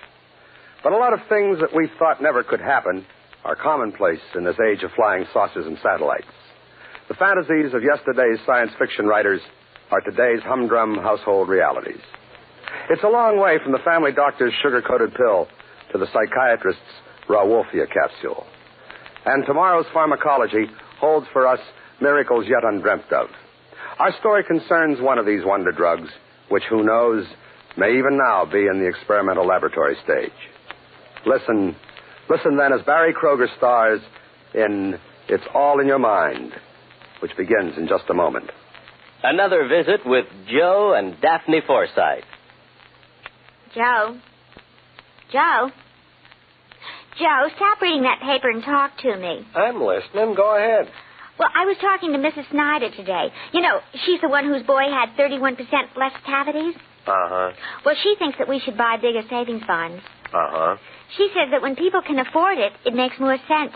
Oh, she says there are a lot of different denominations. They start at $25, but then there are $50, $100, $200, and even $500 bonds. Is that so? And then with the ones we've already bought through the payroll savings plan, we'd have quite a nest egg. Uh-huh. Are you listening to me? Uh-huh. Did you know that the total accumulated compounded semi-annual interest of the Series E savings bond will amount to 93 1/3% of the original purchasing price? Uh-huh. I thought so. Joe, what did I say? You said that United States savings bonds are a safe, easy way of investing. I did. That they help guard our country's freedom. And? They're the best investment in America's future. I said something else, too. Oh, yeah. You said that the total accumulated compounded semi-annual interest of the Series E savings bond will amount to 93 1/3% of the original purchase price. Well, now, how did you do that? Husband's trade secret. And now, It's All in Your Mind, starring Barry Kroger. A tale well calculated to keep you in suspense.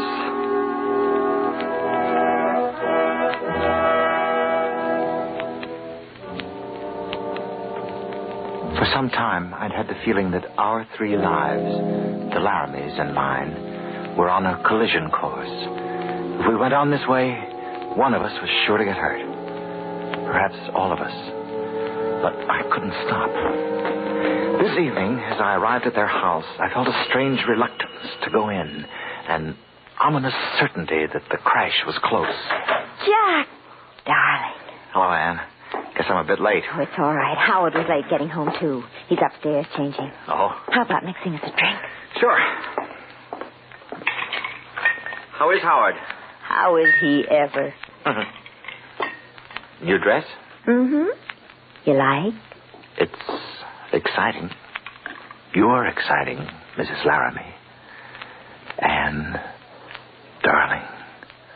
Oh, there you are, Jack. I thought I heard the bell. Hi, Howard. Sorry I'm late. Oh, I was late myself. Jack, tonight I have something really big to celebrate. What happened? The company made you a vice president? No, better than that. Remember the experiment I told you about last month? Which one? You keep so many going at once. The mental telepathy drug. Here they are. You mean you've really done it? Mm-hmm. Those are your do-it-yourself telepathy pills? You might put it that way. When absorbed into the bloodstream and carried to the brain, the chemical in these capsules sensitizes the brain to the thought waves of others, just as the flick of a switch tunes a radio set to a broadcast. Have you tested these pills, Howard? Well, no, not completely. That's why I brought these first two home. I'm going to take one, and the other is for you. For me? Why me? Howard, this could be dangerous. Oh, nonsense, Anne. It's perfectly safe. I've tested the pills on animals. They're absolutely harmless. Of course, a monkey can't tell me whether it's reading my mind. For that, I need a human being. It sounds pretty risky, tinkering with the brain. Why? I dare say you've often tinkered with yours. Oh, not me. I stay away from black magic. Ever take a sleeping pill? Oh, yes, but... Tranquilizer? Oh, a couple of times. Well, you see. Well, but, Howard, reading people's minds... Well, why not, Jack? Duke University's experiments have established telepathy as a fact. Some people can read the minds of others. I guess so. I don't see how. Take this capsule and you will. You're sure it'll be all right? Jack, would I subject my best friend to a test if I thought it was dangerous? Anyway, I have an antidote prepared just in case. Jack, please don't. Besides, I'm taking one myself. Well, Jack. I might as well give it a try. That's the spirit. All right. Bottoms up. Oh, Howard, this is insane. No telling what it might do to Jack. Well, how about me? I've taken one. Oh, I didn't mean Jack, that. how do you feel? You notice anything? No. What should I notice? Well, if the capsules do what I think they will, you will be aware of our thoughts. I'm sorry, Howard. I don't get anything like that. Of course, I'm forgetting. It'll take some time for the chemical to reach the brain. Look, why don't you two go ahead and have dinner, and I'll go back to the lab and prepare equipment for the tests. And you needn't come down for an hour or so. You mean I've got to take some tests? Well, naturally. Just a few controlled experiments. It won't take long. Howard, dinner's almost ready. Science is more important than dinner, my dear. An hour, all right, Jack? Well, okay. Too bad playing with pills isn't grounds for divorce. Darling, are you sure you're all right? All right. I feel wonderful. We have got a whole hour alone together. Music. Let there be music. Will you dance, madame? I'd rather kiss.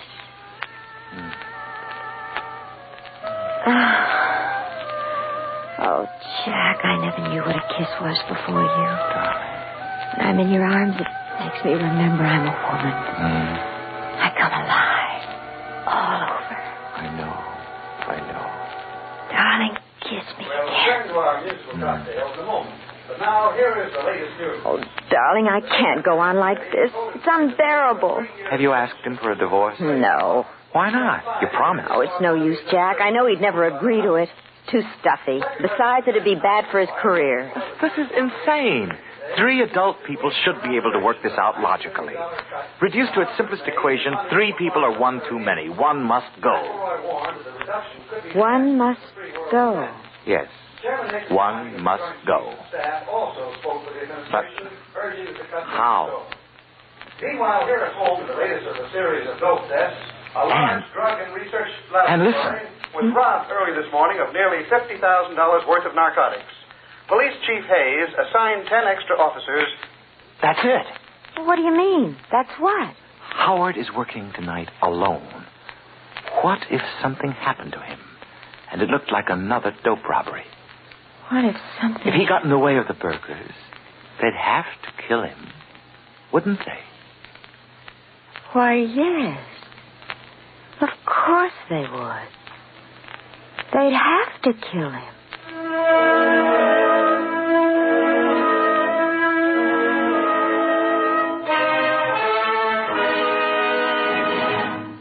In a moment, we continue with the second act of Suspense. Memo on medals. Information about our military awards and decorations. The awarding of American medals had its beginning during the Revolutionary War. Certain military and naval commanders were presented gold medals to commemorate their victories. The first medal in our nation's history was given to General George Washington after he had forced the British to evacuate Boston. That medal is now in the Boston Public Library, where it was placed on exhibit in 1876, 100 years after the historic event it commemorates. Technically, early medals were not decorations in the strictest sense. They honored both the victorious event and the officer in charge. Also, they were not designed to be worn, as later medals were. Therefore, they were presented in a suitable case for safekeeping.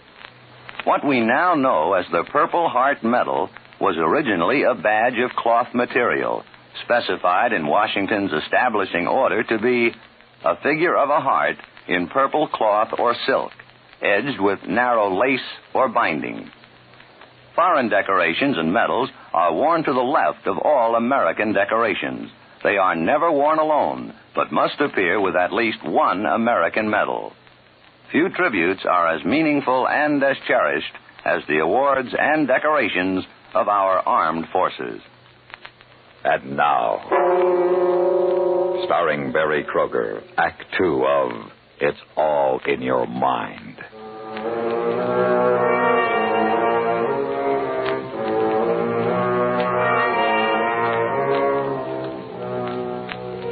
It was after 11 when I got to the Murdoch Laboratories, down by the waterfront. where the damp air smells of salt and sewage and dead fish. Looking up through the fog, I saw a light on the 3rd floor, the window of the lab. For a moment, I thought I would be sick, but it passed, and I clutched at the gun in my pocket. I climbed quietly up the stairs and entered the lab. Oh, that you, Jack? Yeah. Ready for the test? No, not quite. You sit right there. I'll be with you in a moment. As Howard puttered, I casually questioned him and learned that the lab's supply of narcotics was kept in a locked cabinet in the next room. The setup was perfect. The police would find the dope missing and Howard dead. The gun felt cold as my fingers closed on the butt.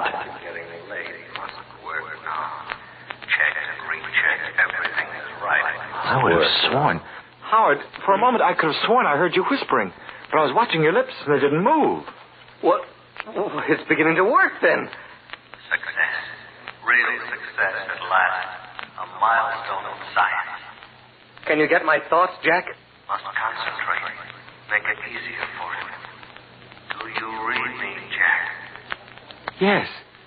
Yes, I do. I can read your mind. Oh, the capsule works. You're telepathic. It was mad, insane. I could read his mind. I stared at Howard as he bent over his notes. And then it came to me. If I could read his mind, he could read mine. Jack, I got it.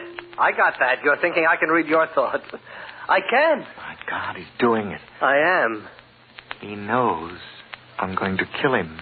Kill? Kill? Well, what are you thinking, Jack? What's the matter? Has something gone wrong with the drug?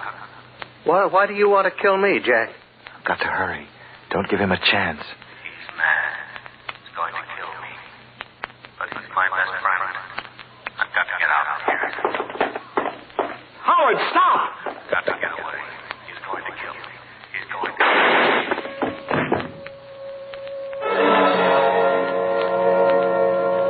In the lab next door, I broke open the cabinet and cleaned it out, emptied everything into Howard's briefcase, and quietly left the building. Along the wharf outside, I slipped the case and the gun into the water. The tide was going out. In an hour, they would be lost forever. Then, I drove back to my apartment. Killing Howard had unnerved me, but the telepathy experience was worse. It shocked me again as I walked across the lobby. A flood of thoughts reached out for me, clamoring to be heard, tumbling over and over each other like ants in my mind. When I've been so tired. Everything closes early. There's nothing but a pig. Why don't all these people... The barrage confused me. It was difficult to think. I hurried to my room. It's eerie, knowing all those people's thoughts. I'll call Anne in the morning. Probably not safe now. Now I'll know all her thoughts. All of anybody's thoughts. Can do anything. Get anything. Better try to get some sleep. I'm tired. So tired.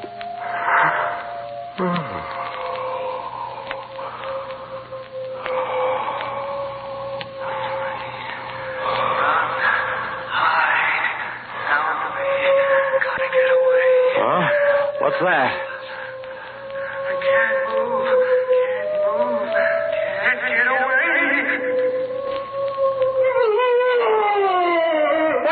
What's going on? Oh, who could that be?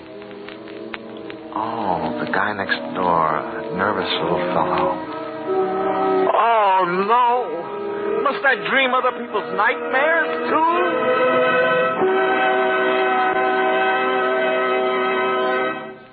In a moment, we continue with the third act of Suspense. We have together ample capacity and freedom to defend freedom. This is NATO, the North Atlantic Treaty Organization.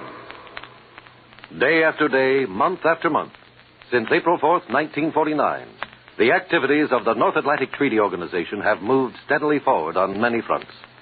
This complete cooperation must and will continue because the concept of national self-sufficiency is out of date. Countries of the free world are interdependent, and only in genuine partnership and by combining their resources, sharing tasks in many fields, can progress and safety be found. The United States of America is a part of NATO. You should be aware of and alert to the objectives and programs of the North Atlantic Treaty Organization. And now,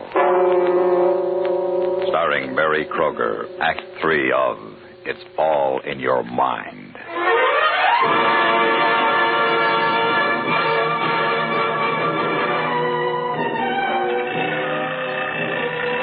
When the alarm went off at 7, I was still tired. The nightmares of the guy next door had kept us both awake half the night. I realized that I couldn't take much more of other people's thoughts. I needed the antidote. Anne would know where Howard kept it. Wonderful thing, telepathy, Howard had said. Too bad he didn't live long enough. He'd have learned it's like living in a madhouse. Hello? Anne? Oh, Jack, darling. Everything all right? Of course, yes. The police were here. They've gone? Yes. They're convinced it was the dope gang. Good. I'm coming over. Well, isn't that dangerous? I'll decide that. Jack, you've never used that tone before. I've never felt like this before. What's wrong? I'll tell you when I get there. She wondered what was wrong. Let her live other people's nightmares, and she'd find out soon enough. Suddenly I realized that Anne's thoughts hadn't come to me over the phone. And I remembered Howard saying something about the effect diminishing with distance, that I'd have to be near people to pick up their thoughts. But I kept hoping that the drug had worn off during the night. The instant I stepped into the apartment lobby, I found out. Good morning, Mr. Benton. Hi, Joe. Got a morning paper left? Yeah, sure, Mr. Benton. Read all about the big dope murder. Man, what a night this jerk Benton must have spent. Look at them eyes. What did you say? You're looking great today, Mr. Benton. You got a big deal on? Was I talking out loud? Why, you... What's the matter, Mr. Benton? Forget it. I'm in a hurry. He acts like he knew what I was thinking. Boy, it's a good thing he doesn't. On the street, I stopped, looked back at Joe. He was still staring after me. Got to watch it. Almost gave myself away. Used to wish I knew what people were thinking. What an advantage I'd have. Ham and eggs. You think that woman after 25 years has learned to cook ham and eggs? She's good for nothing. Can't keep this up. I need the antidote.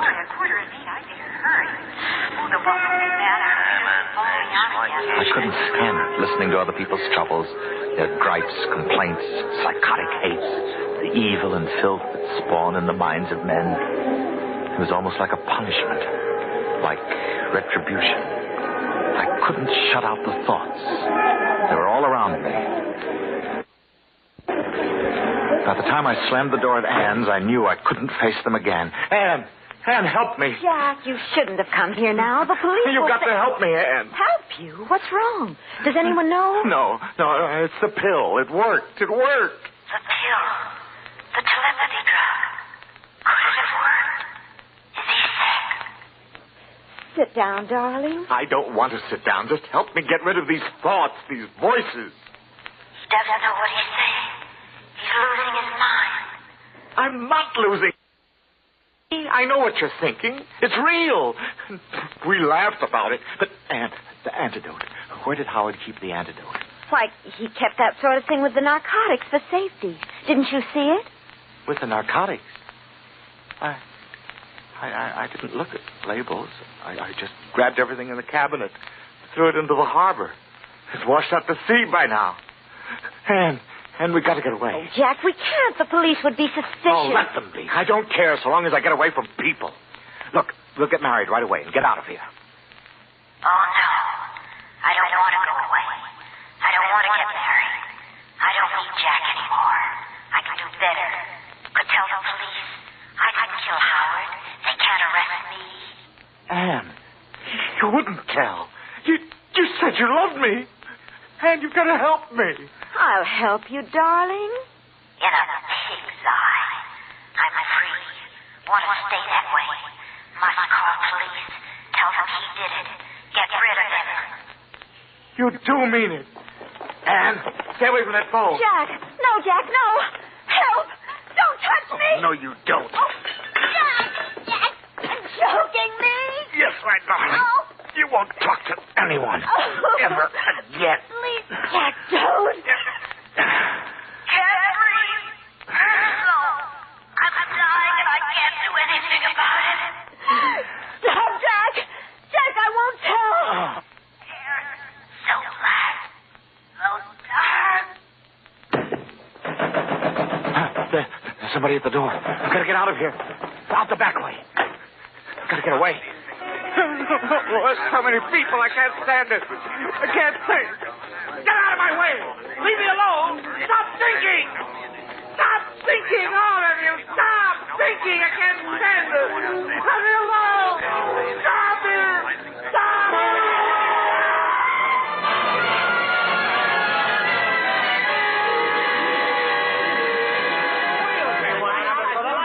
Jumped off around this officer, he ran right out in front of me. How could I know he was gonna? You expect me to read his mind? Terrible.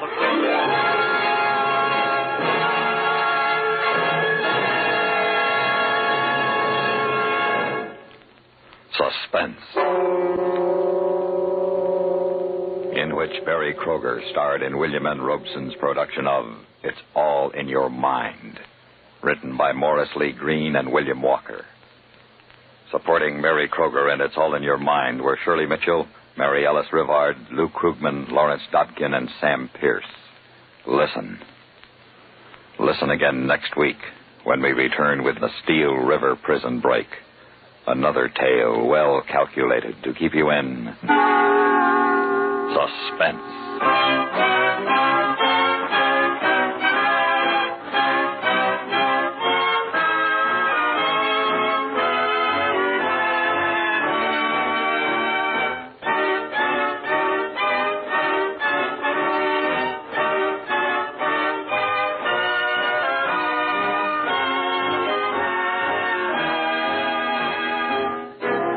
This is the United States Armed Forces Radio and Television Service.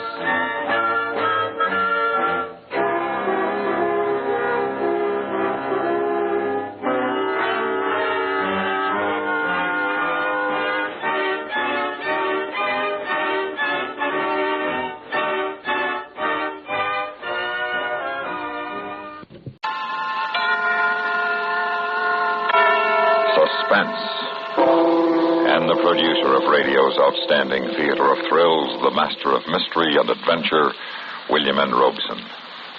One of the axioms of drama might be summed up in the words, don't cheat the audience. Yet one of the most famous short stories of the century, The Lady of the Tiger, does just that. No, we are not about to bring you that famous masterpiece, but the story we are going to tell, in addition to being well calculated to keep you in suspense, is also guaranteed to start a lot of arguments, none of which we hope will become too serious. Frankly, we don't know whether Sophronia Winters or Hiram Johnson is telling the truth, and whether one or both of them are crazy. But there's one point on which we can all agree. Sophronia's diary makes mighty thrilling reading. Listen then, as Miss Mercedes McCambridge stars in The Diary of Sophronia Winters, which begins in just a moment. Another visit with Joe and Daphne Forsythe. Hey, honey, I'm home. Daphne. Drop dead. Uh-oh, what's the matter, honey? Don't you speak to me, you Don Juan. Don Juan? Daphne, I'm no Don Juan. No habla español. Very funny. Ha, ha, ha. Well, it was no prize winner, but... Neither are you Lothario. I've often wondered, what's a Lothario? I don't know, but that's what the wives on TV always call their husbands. I guess it applies. Do you want me to go out and come in again? As far as I'm concerned, you can go for a long walk, preferably on a short pier. Well. Oh, come on, Daphne. What's wrong? Your good friend Harry called, and he spilled the beans. Which beans? He said, quote, tell Joe he was right about those blondes. They're great, unquote. Blondes? That's what he said. Well? He didn't say bonds. He said bonds. Savings bonds. What? Sure. I buy them on the payroll savings plan. And I told Harry he ought to do it, too. Savings bonds have a guaranteed interest that pays back $4 for every 3, which is a pretty good investment. That's a pretty good story, too. It's true, so help me. That's why Harry's so happy. Savings bonds are great. Well, maybe you're right. You wouldn't really fool around with blondes, would you? You're too faithful and sweet and kind and... Fast talking. And now...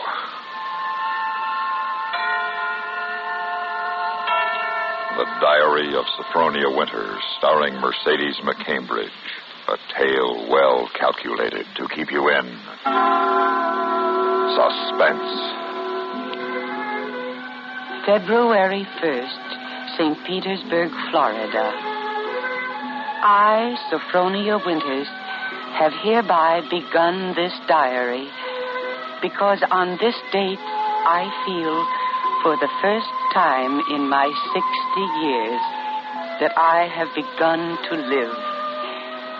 It happened this morning. I had just settled myself on the beach when I noticed a man, a thrilling-looking man, strolling toward me. Well, sitting out here all by your lonesome? Oh, well, yes, I am. Didn't I see you last night over at the Starfish Tea Room? The Starfish Tea Room? Oh, yes, I was there yesterday. It's a mighty good table over there. Mind if I sit down beside you? Not at all. Oh, just a minute. Sit on this magazine. This sand sticks to your clothes. Oh, sand don't bother me.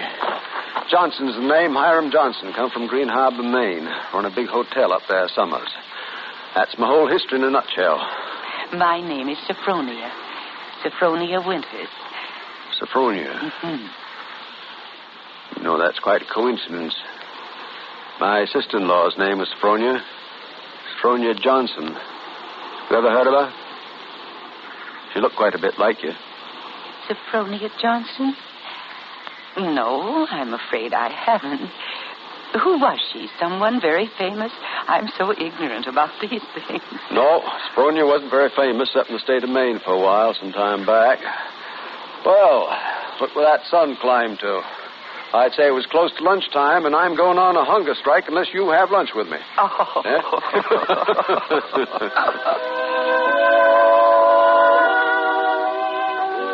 Yeah? Dear diary, now I know what they mean by the young in heart. There is indeed a boy for every girl in the world, and I have found mine. He is so kind and so generous and so strong, and I am so weak because I want to be. Oh, what's the good of waiting, Sophronia? I got to be back at the hotel in a week. We may never see each other again. Oh, Hiram, don't say that. I couldn't bear it. Then let's do it right away. Tomorrow. There's a parson out on Coral Avenue who'll do the job for us, and we can take a nice moonlight drive out the Alligator Farm afterwards and have a nice shore dinner. Then climb on board the Orange Blossom tomorrow night for Maine. Oh, but what would your family think? Wouldn't they be shocked? Family's all dead. I'm my own boss. There'll just be the two of us, alone together. The two of us, alone together.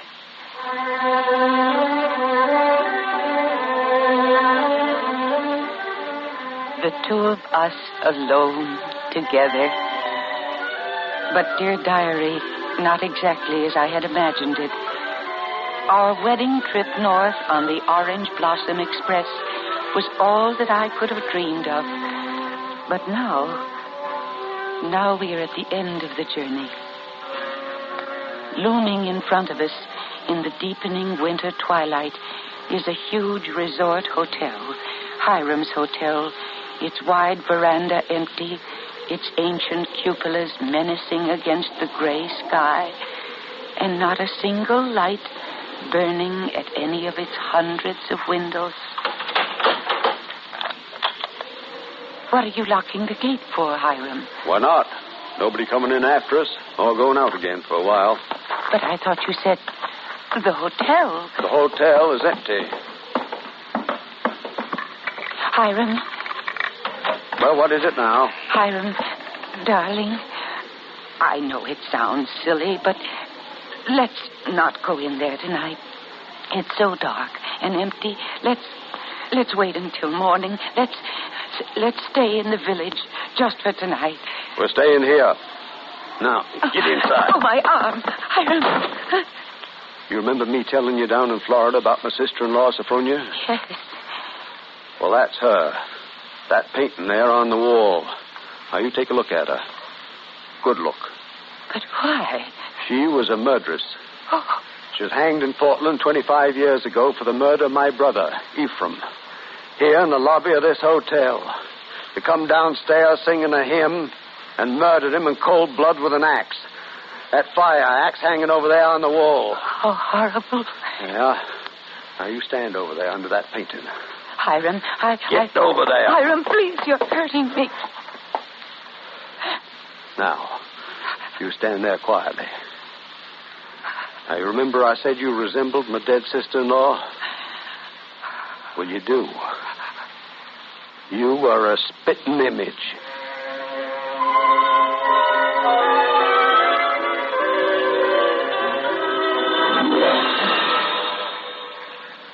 In a moment, we continue with the second act of Suspense. In what form can an act of military heroism be acknowledged? In one example, the form is a rectangular blue ribbon set in a gold-colored metal frame of laurel leaves, worn centered over the right breast pocket of the uniform. A bronze oak leaf cluster may be affixed to the ribbon for each subsequent award of the same decoration. This is the emblem of the Distinguished Unit Citation, awarded to units of our armed forces and those of our allies for extraordinary heroism in action against an armed enemy. One of America's newer military decorations, it is designated to recognize activity on or after December 7th, 1941. The Distinguished Unit Campaign streamer is blue, with the name of the cited action embroidered in white. To be eligible for this citation, the degree of heroism required is the same as that which, in an individual, would warrant the presentation of our second highest award for valor, the Distinguished Service Cross. The Distinguished Unit emblem may be worn permanently by all those involved in the cited action, but for those individuals joining the unit later, the emblem may be worn only for the duration of their assignment. Both as individuals and as members of military units, America's servicemen have proved themselves worthy of medals and worthy of admiration by their countrymen. And now, starring Mercedes McCambridge, Act 2 of The Diary of Sophronia Winters. I cannot understand it, and my heart is heavy. The hotel is deserted, unchanged, and apparently uninhabited for 25 years. Wash bowls and pitchers still stand in the empty rooms covered with cobwebs. The great dining room with its oak woodwork is alive with rats, and a row of broken rocking chairs on the front porch faces emptily out to sea. Does he mean this to be my home? And now, my dear, let me show you the grounds. Oh, but it's dark. I want to show you where my sister-in-law, Sophronia, is buried. But can't I see it tomorrow in the daylight? You'll see it now, Sophronia. Hiram, you're hurting me. I'm sorry, my dear, but you must learn to do what I say. And then we shall have no trouble.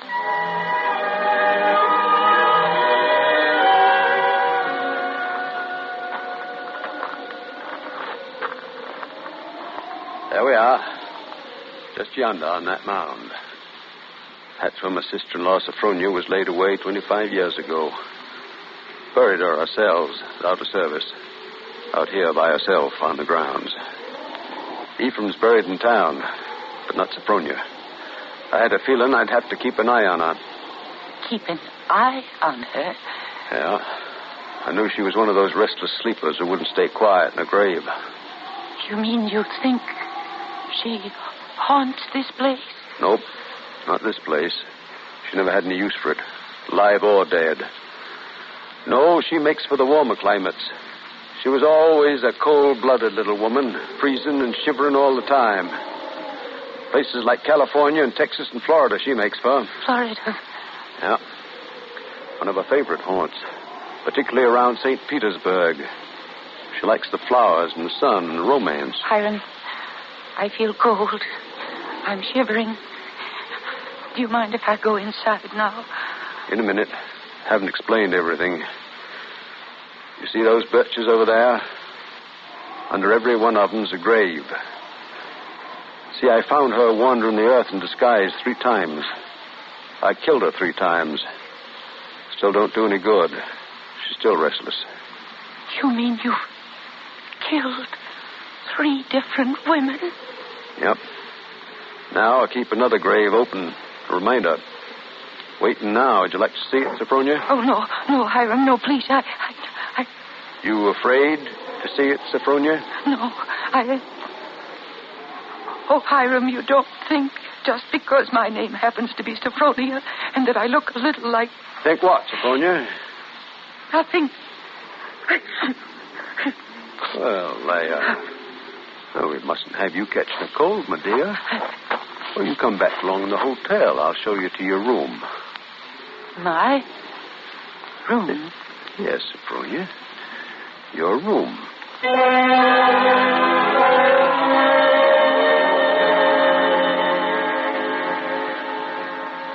Now, this room's cleanest in the hotel.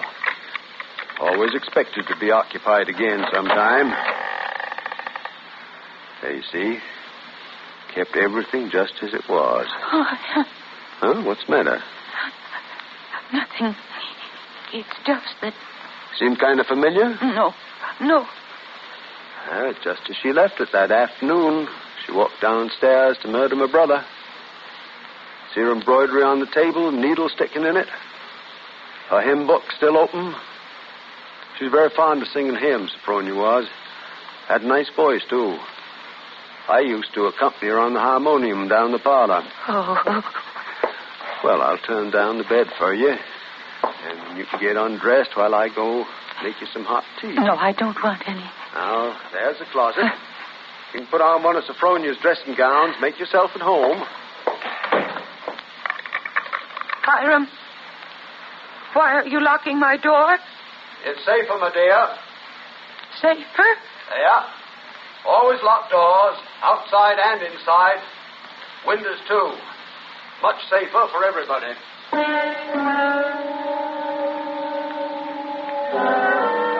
It must be nearly midnight now. I don't know. I don't know how long it's been since he locked that door on me and left me alone in this horrible room with its hideous little mementos of a dead murderess. I have lit the pink-flowered oil lamp, and I am sitting here at her little wicker table, trying to maintain my sanity as I write this. I can hear him downstairs, in the shabby little parlor off the lobby, playing the harmonium, playing the same piece over and over again. My hand has just brushed against her needlework, lying beside the open hymn book, open at the same hymn he is playing, the same hymn he is playing. I shall go mad. I shall go mad. I shall go mad. No. In a moment, we continue with the third act of Suspense. We have together ample capacity and freedom to defend freedom. This is NATO, the North Atlantic Treaty Organization. Day after day, month after month, since April 4th, 1949, The activities of the North Atlantic Treaty Organization have moved steadily forward on many fronts. This complete cooperation must and will continue because the concept of national self-sufficiency is out of date. Countries of the free world are interdependent, and only in genuine partnership and by combining their resources, sharing tasks in many fields, can progress and safety be found. The United States of America is a part of NATO. You should be aware of and alert to the objectives and programs of the North Atlantic Treaty Organization. And now, starring Mercedes McCambridge, Act 3 of The Diary of Sophronia Winters. February 12th. Can it be only a week since I became the bride of a madman? Now I live only from moment to moment, listening to each creak on the stairs, each note as it slowly wheezes from the old harmonium, wondering when he will come for me, when he will drag me out to join those other Sophronias in their frosty graves beneath the naked birches. Sophronia! It's come. Sophronia? Come downstairs. I want you to sing with me. Sing. She sang with him, he said. How can I come downstairs when my door is locked? It's unlocked. You try it. Unlocked? Oh, no, how could it? Oh, it is. And I never knew it. Come in, Sophronia. He unlocked it sometime while I was just sitting there. Oh, why didn't I try a few more times? Why did I just sit there assuming? No, he'd have caught me anyway. He'd have known. But I might have got away. And now it's too late. He's going to kill me. Sophronia! Yes, Hiram. I'm coming. Hiram, where are you? Down here, in the parlor. At the harmonium? Yeah.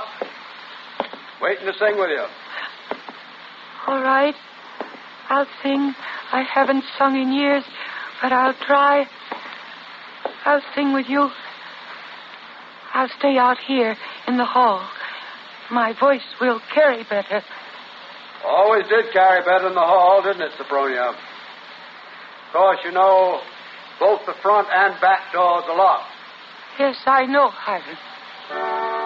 Abide with me, gospel saving time. The darkness deepens, Lord, with me abide. When other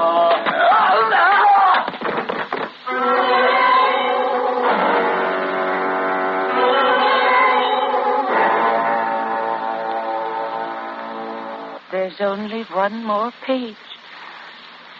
Shall I read it to you, nurse? Yes, go ahead. March 22nd. I have been sick, I think, for a very long time. The pages of my diary are blank, but I shall take you out again, poor diary, today, and start you over again. I shall never look back at the other pages. I shall only write on and on about this beautiful place, so that no one reading this diary will ever know that I did it.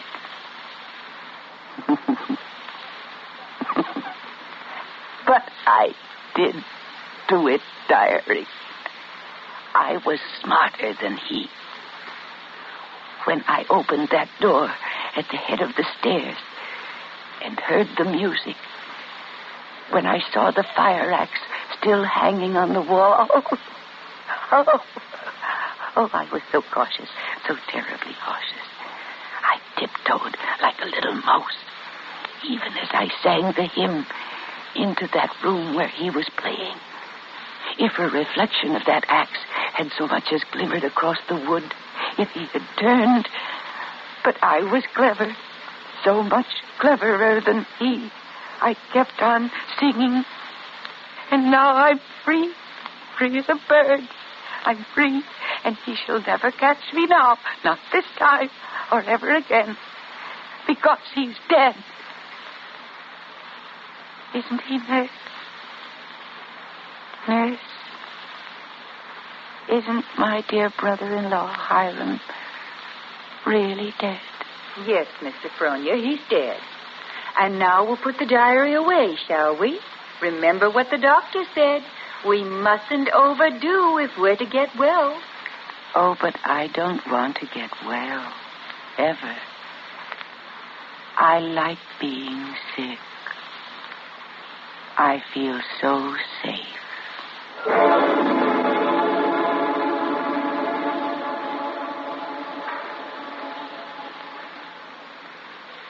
Suspense,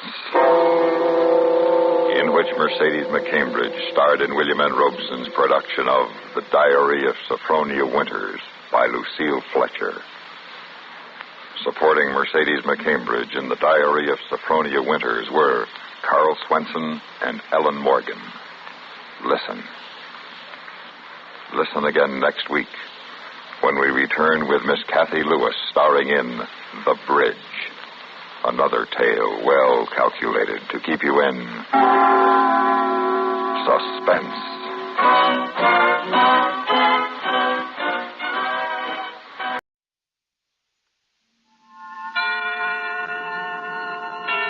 Suspense. And the producer of radio's outstanding theater of thrills, the master of mystery and adventure, William N. Robeson. A small Midwestern town, lying asleep in the moonlight of midnight. Could anything be more familiar, more peaceful, more safe? Certainly not. Unless Ray Bradbury is writing about it. For his is a typewriter of terror. And once again, it has pounded out a tale not only calculated to keep you in suspense, but likely to cost you a night or two of sleep. Listen then as Miss Agnes Moorehead stars in The Whole Town's Sleeping, which begins in just a moment.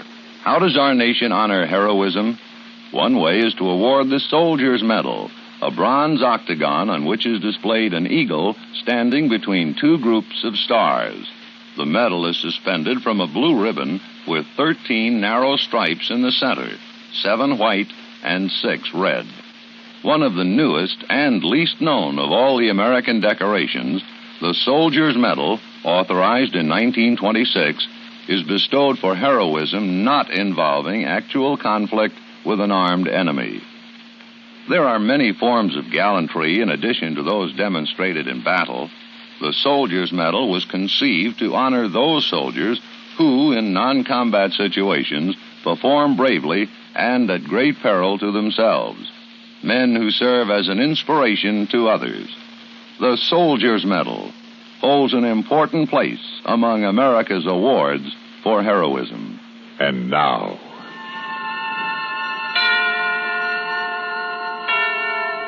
The Whole Town Sleeping, starring Agnes Moorehead. A tale well calculated to keep you in suspense.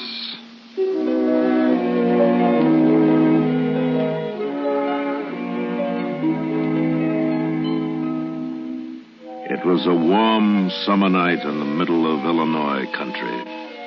The little town was deep, far away from everything, kept to itself by a river and a forest and a ravine.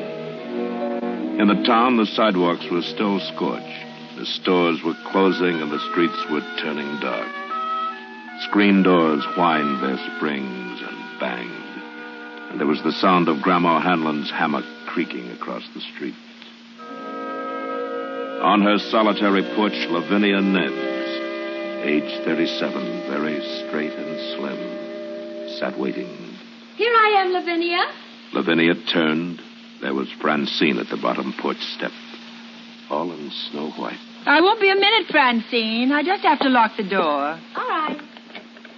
I do like your dress, dear. Why, thank you, Francine. You look so well in that color. I'm afraid I can never wear it. It makes me look sallow. Oh, no, it doesn't. I'm sure it doesn't. Of course, I've always loved you in white. Good evening, ladies. Good evening, Mrs. Hanlon. Good evening. Well, where are you ladies going all dressed up so pretty? To the movies, Mrs. Hanlon. It's William Holden tonight. You won't catch me out on a night like this. Not with the lonely one strangling women. Lock myself in with my gun. That's what I'm going to do. I wouldn't worry, Mrs. Hanlon. Oh, you wouldn't you? What about Eliza Ramsell? You think she's not worrying? I'll lock myself in with a gun. That's what you ladies should do. Oh, so silly.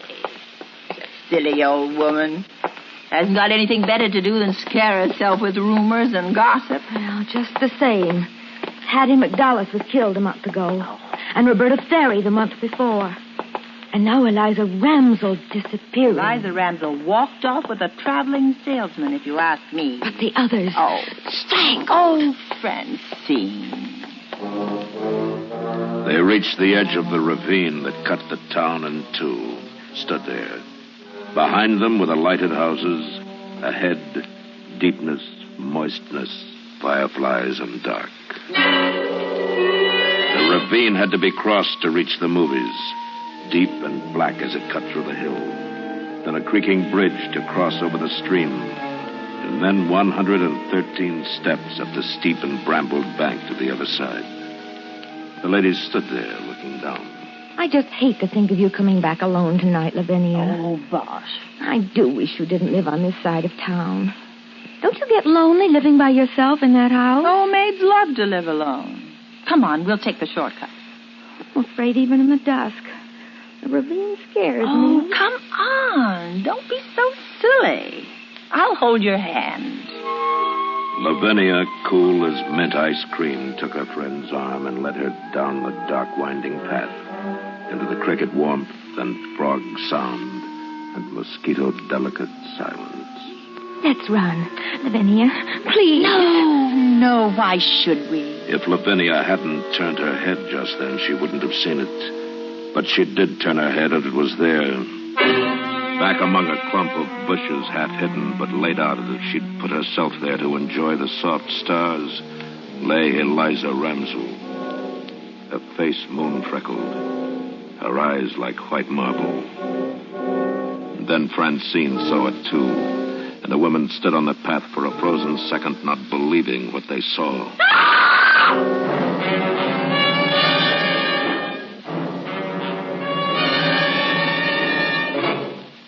In a moment, we continue with the second act of Suspense. Another visit with Joe and Daphne Forsythe. Joe, Yeah, Daphne? you think I should go on a diet? No. But I'm adding weight. Only in the right places. Flatterer. Seriously, if I put on any more pounds, I'll be out of style. What style? The current one. It calls for that slim, chic look. The beanpole look, you mean?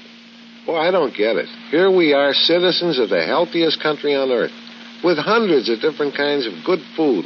And what are Americans doing? They're starving themselves. Well, it's fashionable. I don't want you to lose interest in my figure. Don't worry, I won't. Say, speaking of that, look at this.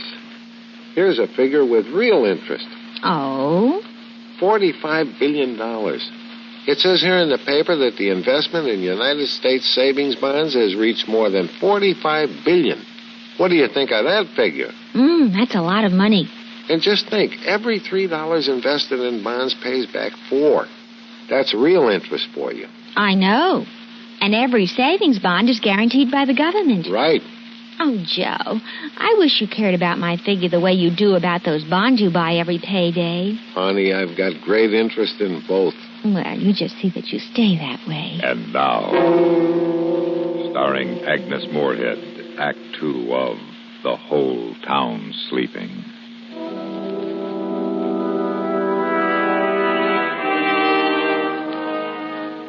Then the police came and darted their flashlights around in the shadows of the ravine.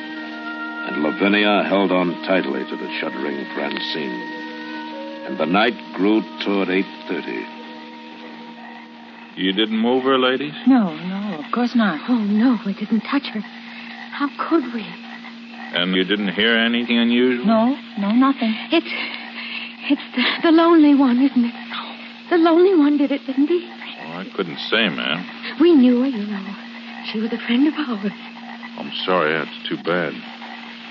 I'll have one of my men walk you across the ravine. Oh, that won't be necessary. Thank you very much. We'll be all right. Lavinia?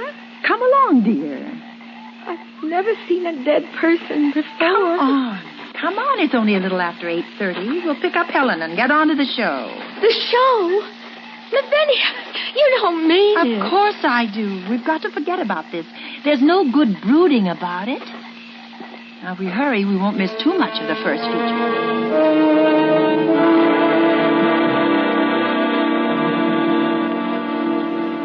Well, I thought you'd never come. You're an hour late. Well, Helen, you see... Someone found Eliza Ramsell dead in the ravine. Oh, no. Who found her? Well, we don't know. How awful. Oh, I don't think we'd better go to the show tonight. Oh, of course we will. It's the last showing today, and I wouldn't miss William Holden for the world. Besides, the lonely one can't kill 3 ladies all at once, and anyway, it's too soon. The murders come a month separated. Come along, Helen. Well, all right. I'll get a sweater. Wait for me.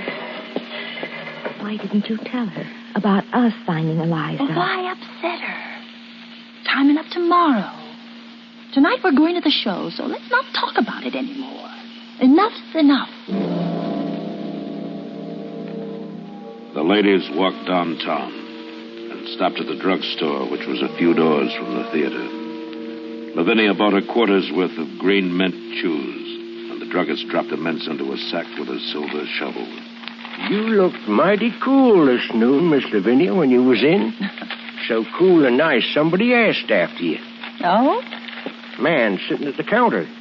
He watched you walk out, and he says to me, "Hey, who's that?" Just like that, he says it. "Why, that's Lavinia Nebbs, prettiest maiden lady in town," I says. "Beautiful, so beautiful," he says. Where she live? You didn't give him her address. Well, now, I didn't give him the exact address. I said over on Park Street, near the ravine. Hope you didn't mind. Well, that settles it. We're going straight home. That man asking for you, Lavinia. You're next. You want to be dead in that ravine? Oh, nonsense. I'm not going to miss the movie. You two can do what you want. I'm going.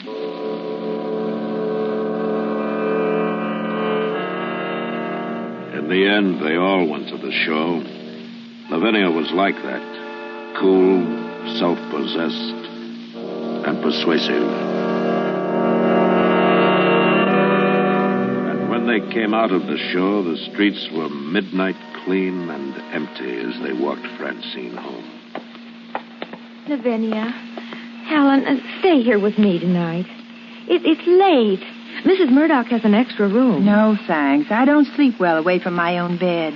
Please, Lavinia, please. I promise I'll call you the very minute I get home. Will you? Yes. Will you really? Yes, I promise. Now, Helen, you make a promise to call you, too. I will. Good night. Good night. And please, be careful. Now, I'll walk you home, Helen.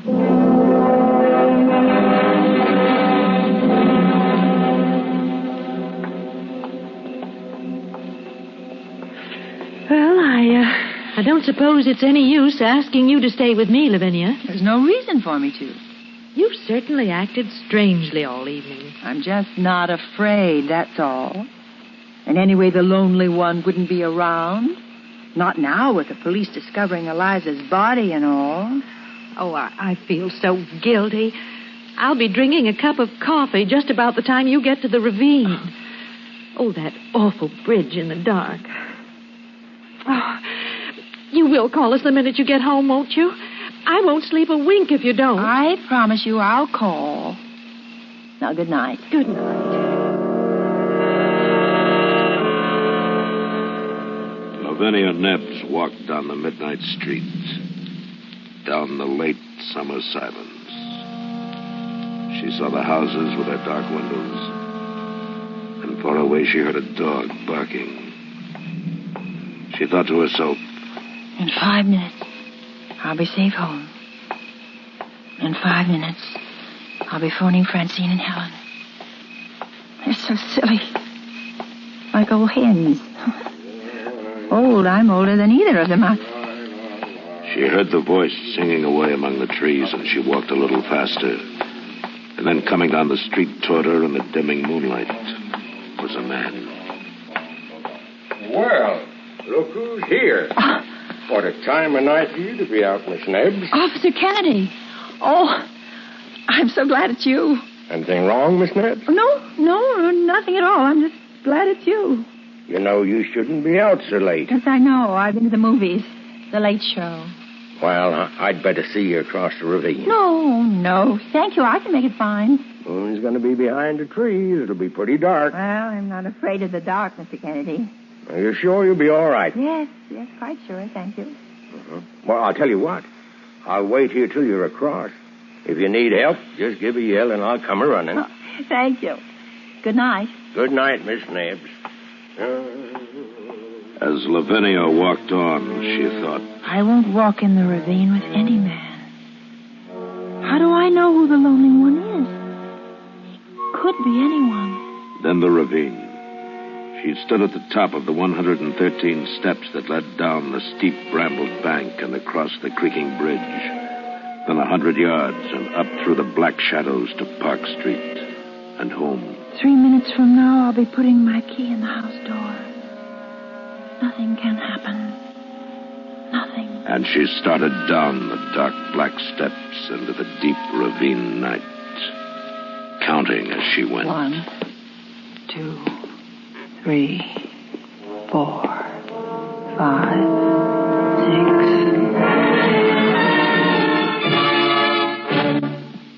6. In a moment, we continue with the third act of Suspense. We have, together, ample capacity and freedom to defend freedom. This is NATO, the North Atlantic Treaty Organization. As in many other complex activities, in NATO, too, it's the little things that count. For instance, spare parts for the armed forces equipment of NATO countries. This complex problem is handled by the NATO Supply Center at Châteauroux, France, which assists NATO countries in providing a common system for supply of spare parts. The United States of America is a part of NATO. You should be aware of and alert to the programs and objectives of the North Atlantic Treaty Organization. And now, starring Agnes Moorehead, Act 3 of The Whole Town Sleeping.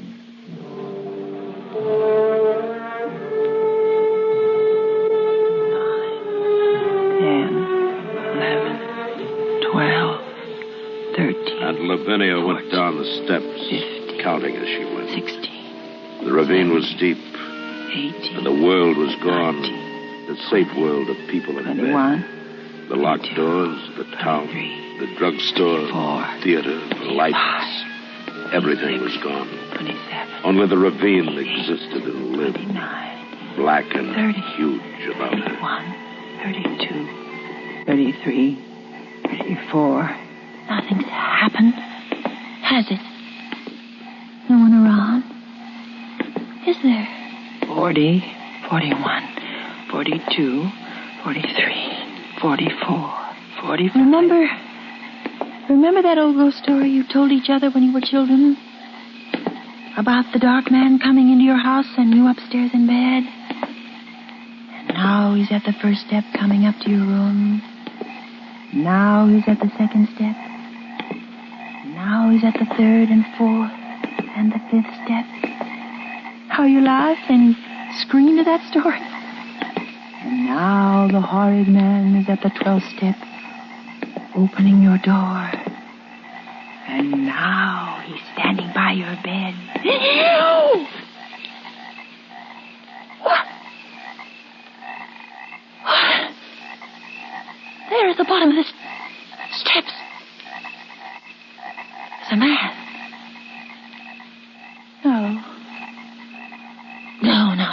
now he's gone. He was waiting there. Oh, there's nothing. It's empty. Nothing. It's nothing on the bridge. You fool. That story I told myself. How silly. Shall I call Mr. Kennedy? Did he hear me scream? Or did I scream? Maybe I only thought I did. And he didn't hear me at all. I'll go back up. I'll go to Helen's and sleep there tonight. No, it's near home now. Don't be silly.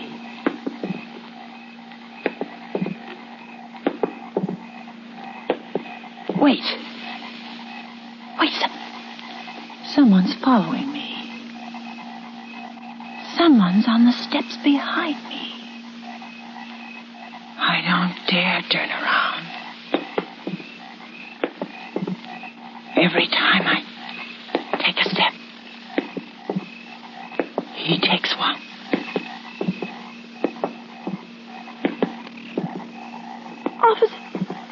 Officer Kennedy? Is that you? Is it?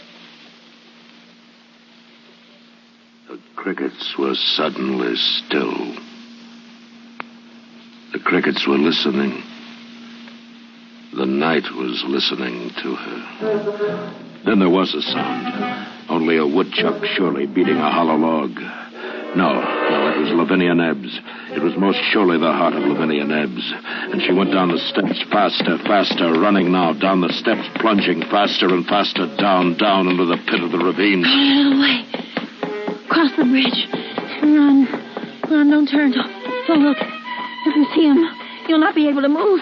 You just run. Up the path between the hills, the top of the path, the street. And even with the light, the fear swirled about her, closing in, pressing. Please, give me time to get inside and lock the door, and I'll be safe. Home. Oh, I'm safe. I'm safe at home. I'm safe. Home. I'll never go out again. Oh, it's so good. It's so safe inside. I'm locked and safe inside. Wait, the window.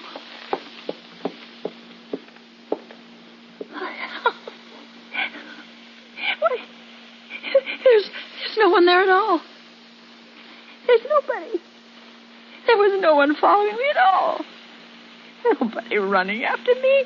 How silly. If a man had been following me, he'd have caught me. I can't run as fast as a man. I wasn't running from anything except me. The ravine was safer than safe.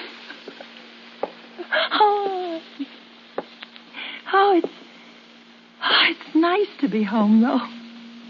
Home's a really good, warm, safe place. The only... She had just put her hand out to the light switch when she heard it behind her in the blackness. Just a movement.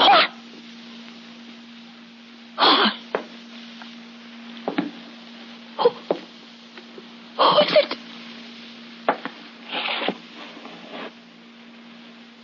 Beautiful. So beautiful.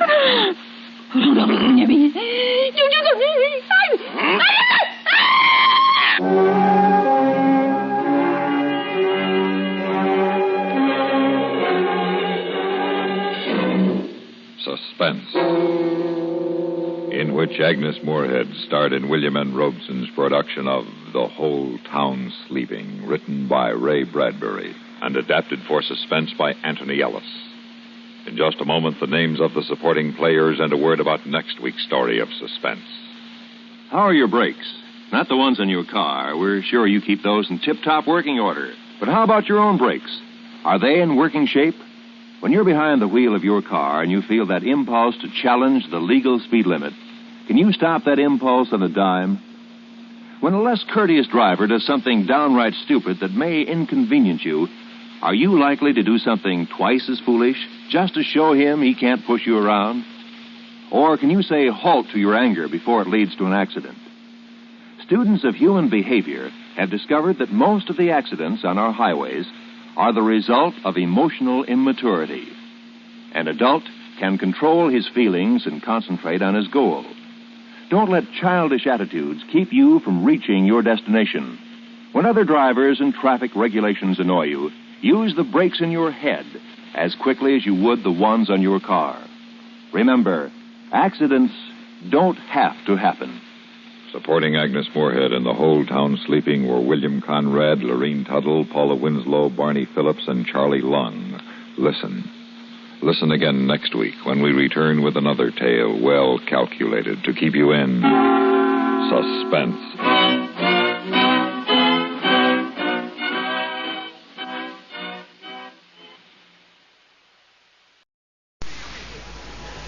And now,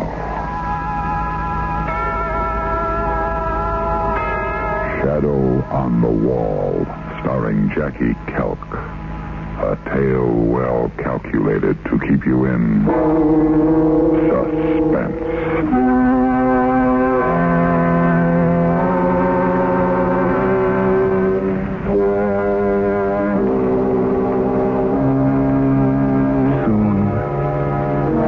Soon now there'll be a shadow on the wall. Shadows. Always shadows. I'll never get away from them. I've been watching them for days now. Or is it weeks? I don't know anymore. But I do know it started the last day of my brother's life. My brother. My dear, dear older brother. A thief. All my life he had stolen from me. Stolen my father's respect and then my mother's love. Now he was determined to steal the last hold I had on life. The house. The house where I was born and grew up out on Long Island. He was building a modern monstrosity on the estate a few hundred yards away. And when it was finished, the house, Mother's house, was to be wrecked. It was just too much. Henry, will you stop whining? I have a great deal to do before I leave for the coast. Roger, if I have to get on my knees and beg, I will. But please don't destroy the house. This place is worthless. Victorian houses like this cost too much to maintain. You think of nothing but money. What about my feelings? Your feelings? Yes, and Mother's, if she was still alive. Oh, Mother would approve, I'm sure of that. How do you know? This is the house Mother came to as a bride. The house where she bore and raised her two sons. This house was her life. Oh, really, Henry? It's true. How can you stand by and watch the room where she used to kiss us goodnight broken to bits by wreckers? Sentimental nonsense. And what about all her silver and furniture? Old and beautiful. You can't put things like that in a modern house. We'll pack them carefully and send them to storage. Yes. Yes, you just pack Mother away and forget her.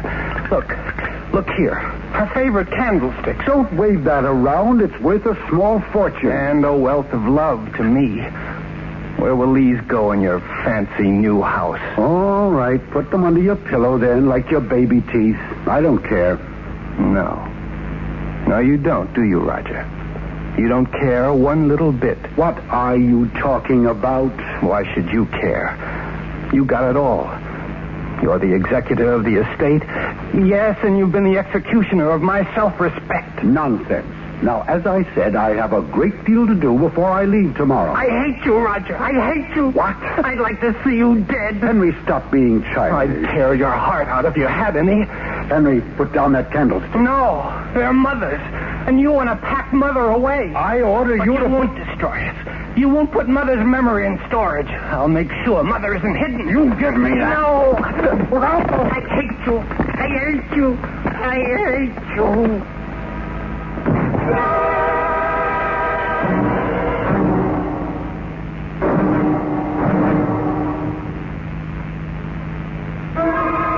Dazed. Roger lay on the floor, a trickle of blood oozing from his temple. I bent over him.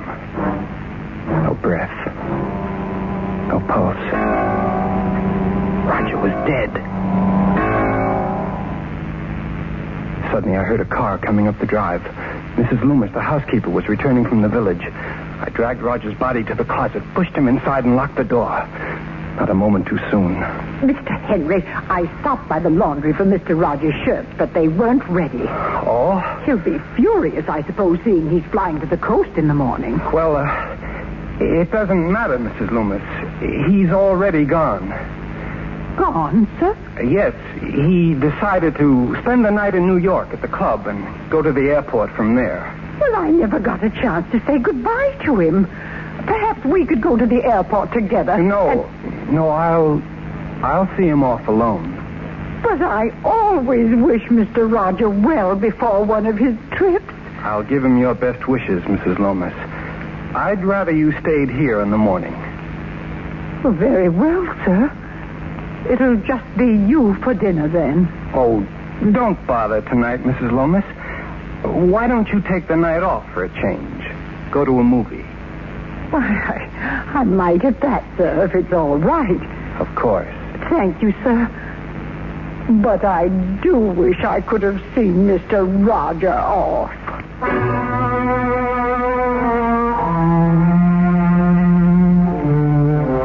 I waited in the library until I heard Mrs. Loomis go out. I had to get rid of the body now. But where? As I gazed out across the lawn to the new house, that awful modern house, the idea came. That very day, the workmen had just finished the base of the fireplace. A broad fieldstone structure, about 3 feet high and 8 feet across. The mortar would still be wet. The stones would easily pull loose. Yeah. Why not? The perfect place. After all, Roger was so fond of the new house.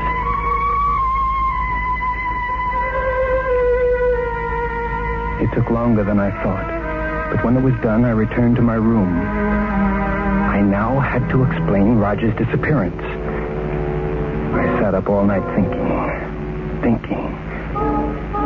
And then as dawn crept over the lawn, I knew what I'd do.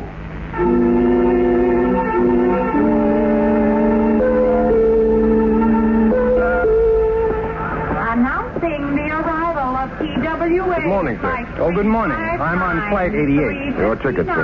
Yes, here. Chicago. That's right. Flight 88. Any baggage? No, just this briefcase. All right, Mr. Harper. Everything's in order. Gate 14. Thank you. Desk of United Airlines. I sat down and waited for the gate to open. I would board the plane, fly to Los Angeles, and then come right back. The airline would support the evidence that Roger Harper was on the passenger list. And when he didn't show up in Los Angeles, I'd report him missing.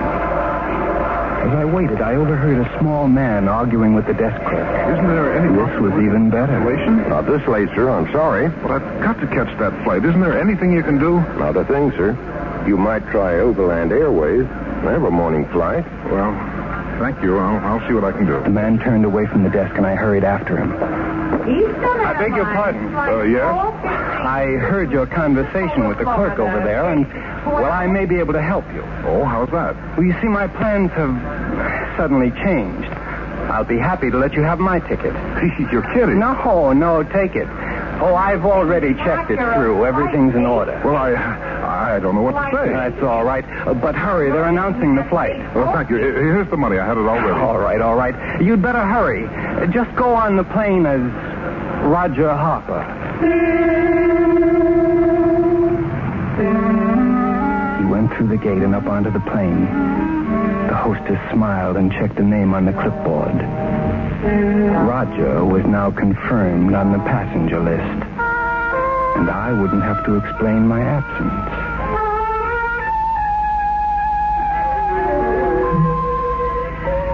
I went to bed early that night, but I couldn't sleep. As I lay staring at the ceiling, the enormity of the thing I'd done overwhelmed me.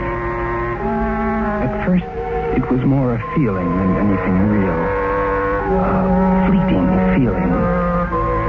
Another presence was beginning to form in the house. I got up and flooded my room with lights. I couldn't push the thought from my mind. Then, just after midnight, the doorbell rang. I peered through the crack of my bedroom door as Mrs. Loomis hurried downstairs. Mr. Harper, a gentleman to see you. Who is it? He says he's from the police. Police? What does he want? I don't know, sir. He wants to see you. I'll be right down.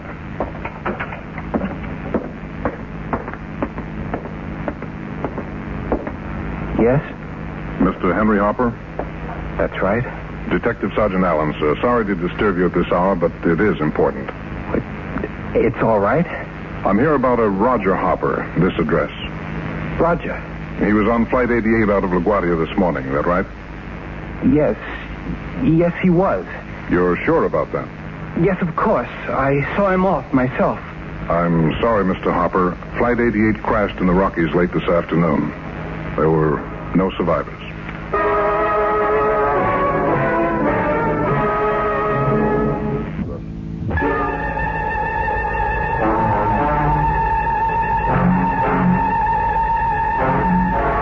I was safe.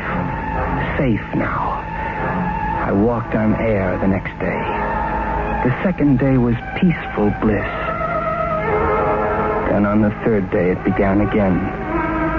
The feeling of another presence was coming back. I mustn't leave my room. I was always safe in my room when I was a little boy. But it was no use. That's where I saw it for the first time.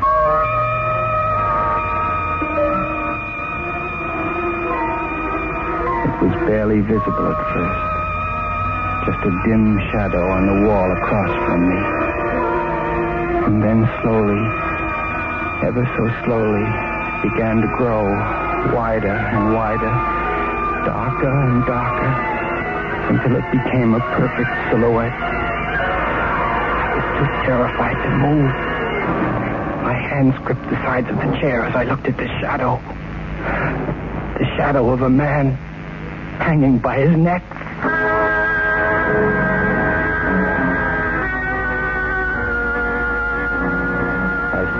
Rigid at this ghastly vision. The head bowed against the chest. The hands tied behind the back. The feet together, hanging limp. It stayed there motionless. And then, slowly as it had come, it disappeared. The head blended into the body. The legs seemed to melt into the wall. And at last it was gone. Mr. Henry, sir, I have supper ready. Mr. Henry. Mr. Henry, what is it? Oh,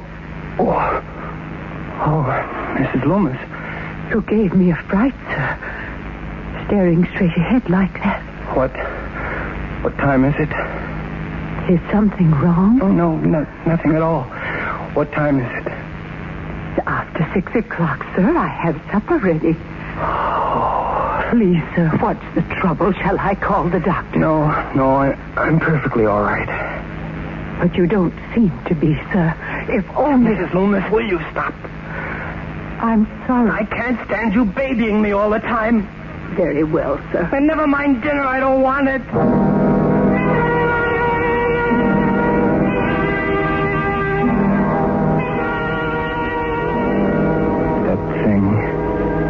Was it? A shadow? A vision? Something real? I was too jumpy. I was losing confidence. The next day, a look at the chimney on the new house growing higher and higher over Roger's body reassured me. Nothing out of place. Nothing suspicious. Nothing to fear. Afternoon, when I entered the library, I found Mrs. Loomis. Oh, Mr. Henry. What are you doing with those candlesticks? I didn't hear you come in. Why are you holding those candlesticks? Why, I always polish them regularly. You know that, sir. Oh. Yes, of course. Did you know one of these is dented? Dented? Yes, look. How did that happen? I don't know. I'm always so Those careful. were my mother's favorite pieces. What did you do to them? I didn't Give me those. Mr. Henry, I swear to you. Who else could have damaged them? Are you suggesting I might have? Please, sir. Don't look that way. Please. I'll take them to my room. You won't touch them again. Ever.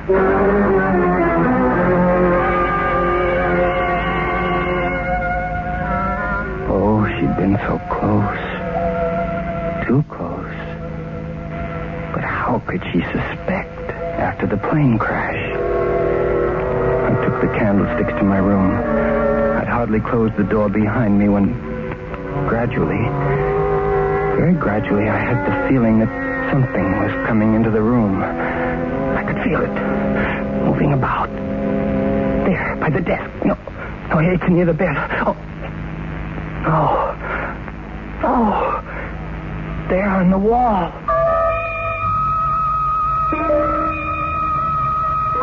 It hung like a ghoulish vision. The head bent, the hands tied behind the back. The shadow was as clear, if not clearer than before. Now I knew certainly that this thing on the wall, this shadow, was waiting for me.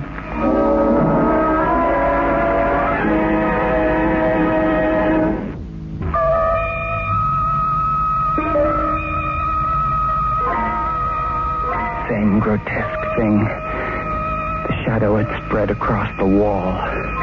The head bent against the chest. The terrifying hump of the back.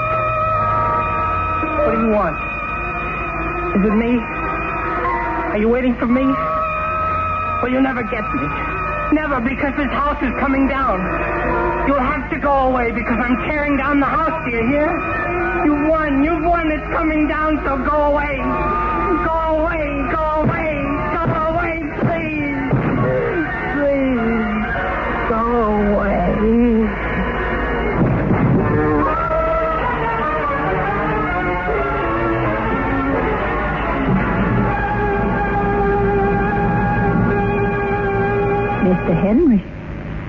Mr. Henry, sir.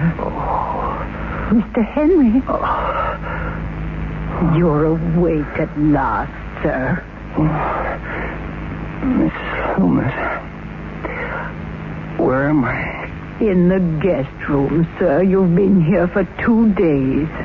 2 days? We thought it better to move you in here after the shock, sir. I don't understand. What you don't remember, sir. You collapsed in your room. The doctor says it's emotional stress. You've been unconscious for 2 days. I don't remember. It's all right now, sir. In your state of mind, it's no wonder you took on so. What do you mean? Why, seeing that awful shadow on the wall. Shadow? It gave me a turn, sir. After we moved you in here, I was cleaning up your room next afternoon, and I saw the strangest shadow on the wall like a man hanging. Oh, it was awful. You saw it too? With my own eyes, but it's gone now, and we'll never see it again. What do you mean? Why, I showed it to Mr. Simpson. Mr. Simpson? You know, the contractor who's building the new house. Oh, yes. Well, he did some investigating. He said it was the oddest thing he ever did see. What, Mrs. Loomis? Well, every day when the sun gets to a certain spot behind the new house over there, the fireplace chimney casts a shadow. It's fieldstone, you know, and the rough stones cast that awful shadow right into your room. Fireplace? But don't worry any more about it, sir. Mr. Simpson's got the chimney almost torn down now. He's going to move the fireplace to the other side of the house and not going to charge you anything extra. That's nice of him, don't you think?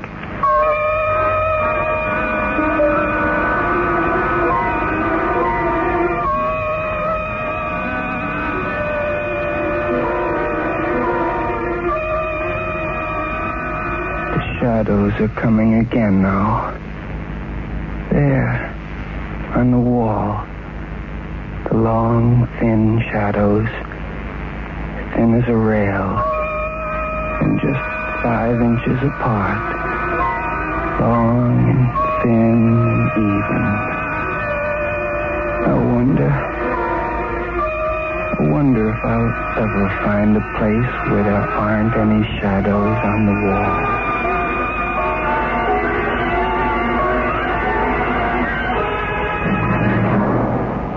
Suspense, in which Jackie Kelk starred in William N. Robeson's production of Shadow on the Wall, written by Robert Jurin. Listen again next week when we return with Vanessa Brown in Vamp Till Dead, another tale well calculated to keep you in suspense. Supporting Mr. Kelk in Shadow on the Wall were Jeanette Nolan, John Hoyt, Frank McDonald, and Charles Lung.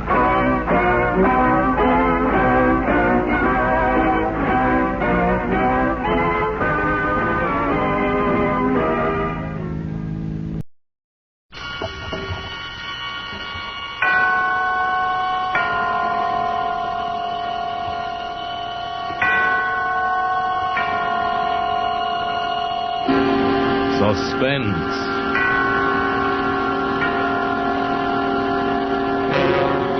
Autolite and its 60,000 dealers and service stations bring you radio's outstanding theater of thrills. Starring tonight, Mr. Gregory Peck in Anton Leader's production of Hitchhike Poker, a tale well calculated to keep you in suspense.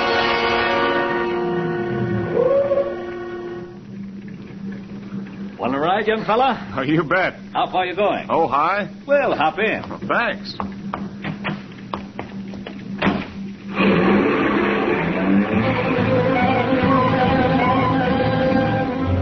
That's how I met J. Stewart Belden in his canary yellow convertible. That's how I took the ride. I'll be a long time forgetting. He looked to be about 45, and he wasn't bad looking for a guy that old. He was well built, about my size, no gray in his hair. And that coat he was wearing, boy, I'll bet plenty of camels went under the clippers for that one. So you're a student, eh? I graduate from Berkeley this year. I suppose you're a vet? Oh, yes, more than half the guys are vets. What's your name, son? Ridge Fowler. Married? Not me. Don't tell me you're a woman hater. Oh, no, it's not that. It's just, well, I have enough trouble feeding myself. I said the same thing years ago.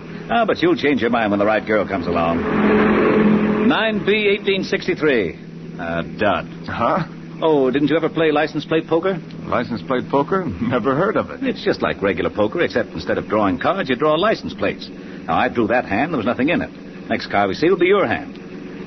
Here comes one now. Watch the license plate. 4J3134, 2 pair, 3s and 4s. You beat me. Hey, that's a good game. What are the stakes? Well, make it easy on yourself.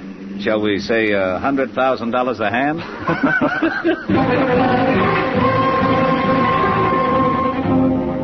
See what I mean? Good Joe. A lot of laughs and small talk. And all the time that convertible eating the miles up. What a car. We practically flew through Salinas, San Luis Obispo, and Santa Maria. Well, son, what do you say to a hamburger? I know a little place in Santa Ynez where they make a hamburger that drips with royalty. Oh, you got me sold. And on the side, French fried onions, shoestring potatoes, and the coldest beer in the world. Stop, you're killing me.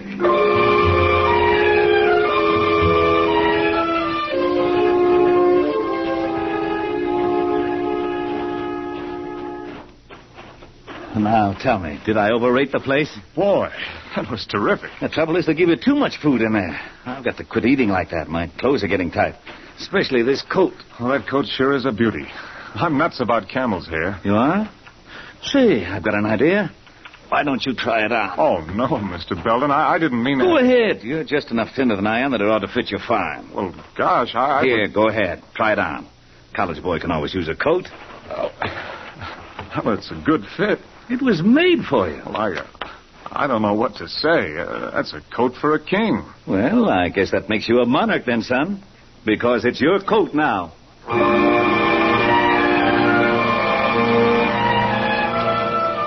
I couldn't get over it. A coat like that, mine? I'll bet Mom's eyes will really pop when she sees it on me. Must have cost a year's tuition. I climbed back into the car and slouched down into the maroon leather seat and waited for him while he made a phone call.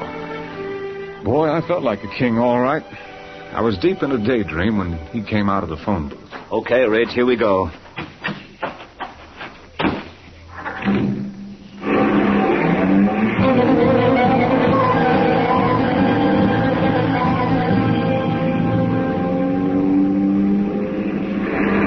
Hey, look, a straight.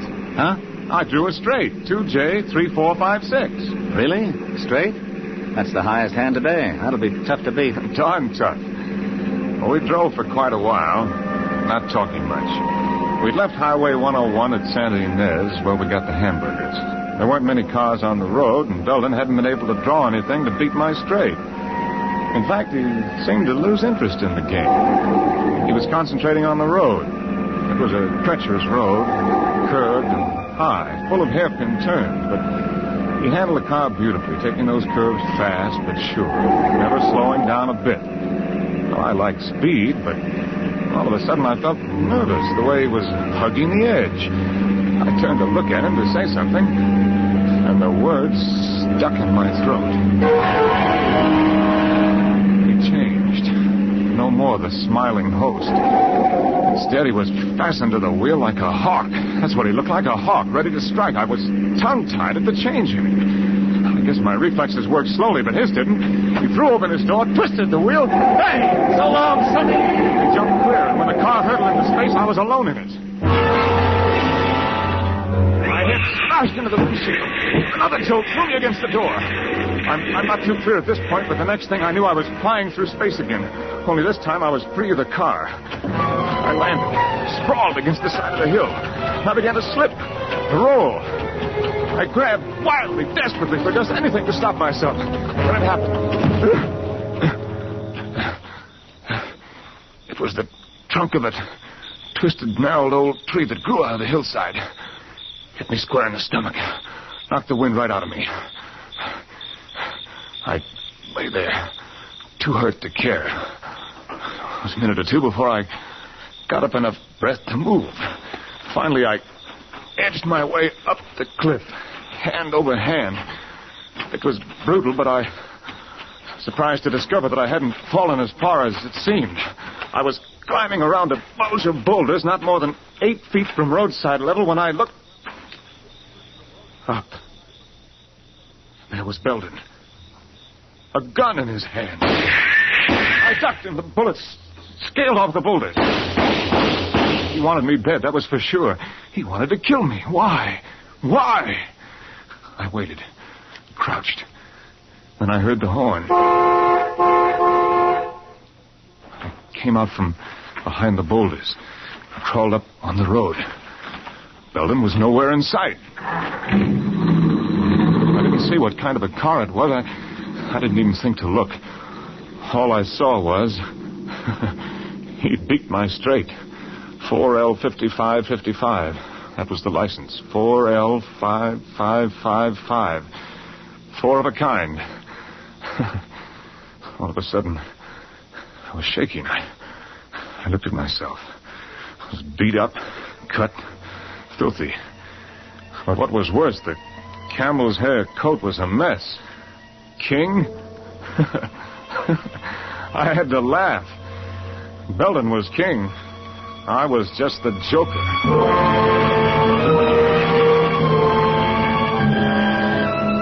My back hurt, my head throbbed. I ached all over. But I walked every inch of the way back to Santa Ynez.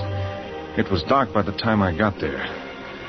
When I stood in front of the police station, I realized for the first time the meaning of the word sanctuary. I took a deep breath.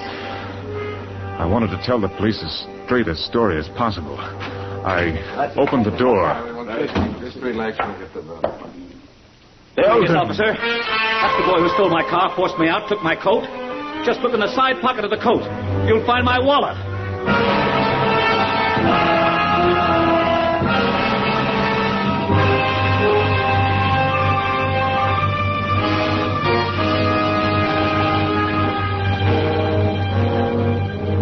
For Suspense, Autolite is bringing you Mr. Gregory Peck in radio's outstanding theater of thrills, Suspense.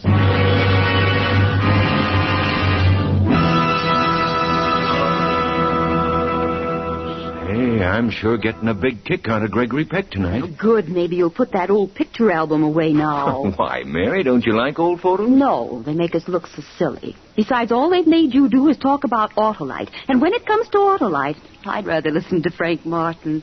He really knows what he's talking about. Autolite new stay-full batteries need water only 3 times a year in normal car use. This means less trouble and care for you. For Autolite's greater water reserve practically eliminates one of the major causes of battery failure. Autolite stay-full batteries are a great new development of Autolite engineers who produce complete ignition systems for many of America's finest cars. They work in complete harmony with your car's entire electrical system. Car owners everywhere tell us Autolite batteries are the greatest batteries ever built. Heck, Mary, I could have told you all that and never stopped looking at this album. Quiet, Hap. So, friends, stop at your neighborhood Autolite dealers and get an Autolite stay-full battery. Then you'll know what fast starts really are. And remember this. The Autolite stay-full battery you buy needs water only 3 times a year in normal car use. You know, Mary, I can repeat every word Frank Martin said about Autolite stay-full batteries.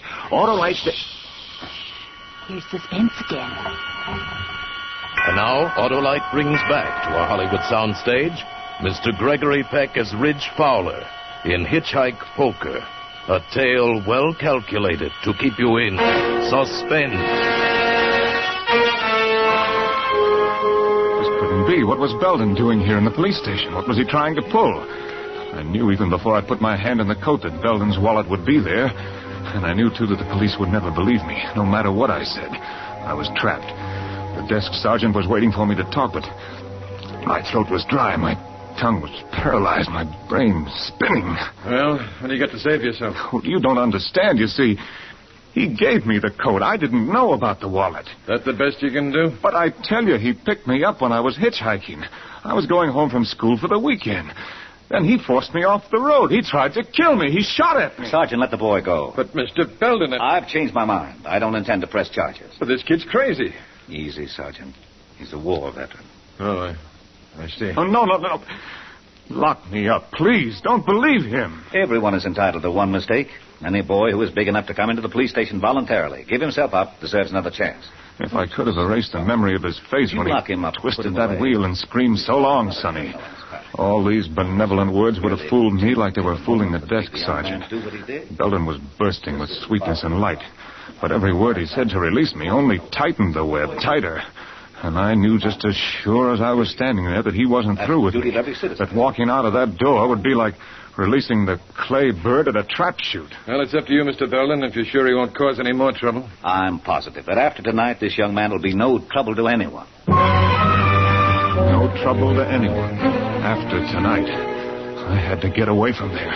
I had to run. Yeah, come on.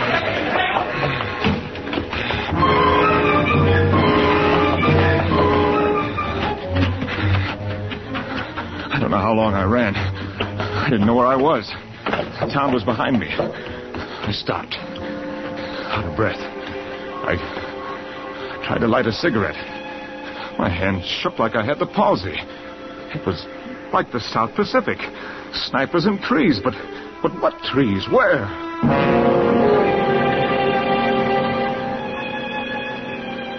Then I saw the bright, glaring neon ahead. Mackinac, one sign said, and Wayside Rest, trucks welcome, the other. Just a dinky service station and a lunch wagon, but it was an oasis to me. Howdy. Hey, what's the matter, Bud? You sick? No, I'm all right. You sure look green here on the gills. Been in a fight? How soon will the truck start coming through? You got a long wait, about 2-3 hours. Been in an accident? Look, mister, I've got to get a ride to Ojai. Do you mind if I hang around and wait? No, I don't mind. Won't do no good, though. Ain't allowed to pick up riders, company rules. Might be lucky and catch a wildcatter, but I doubt it. Oh, thanks. You sure you're all right? Maybe you better go next door and get yourself a cup of coffee. Sure look like you could use one. Yeah. That's a good idea. If a ride turns up, I'll call you. Thanks, Mac. Oh, I'm not Mac. I'm Al. Mac works days. Well, I felt halfway decent when I came out of the lunch wagon. I'd cleaned myself up and reduced my capital to 15 cents. Al had a customer. Gas and oil, that'll be $2.80. Hey, Bud, come here. Huh? I got you a ride to Ojai. Oh, you have? Who with? The little lady here. She's been driving all day, got an awful headache. She's going straight to Ojai. Here's the fella I was telling you about, lady, that needed a ride to Ojai. Oh, I'm afraid you misunderstood. I just said I wished I had somebody to drive me. Oh, well, I don't blame you for not wanting to take a rider, but I'd appreciate it if you'd change your mind. I've got to get to Ojai tonight. Well, I am tired. Oh, go ahead, miss. He's a nice fella. Well, if you'll vouch for me. Now, wait a minute, lady. I don't vouch for anybody. All right. I guess it'll be all right.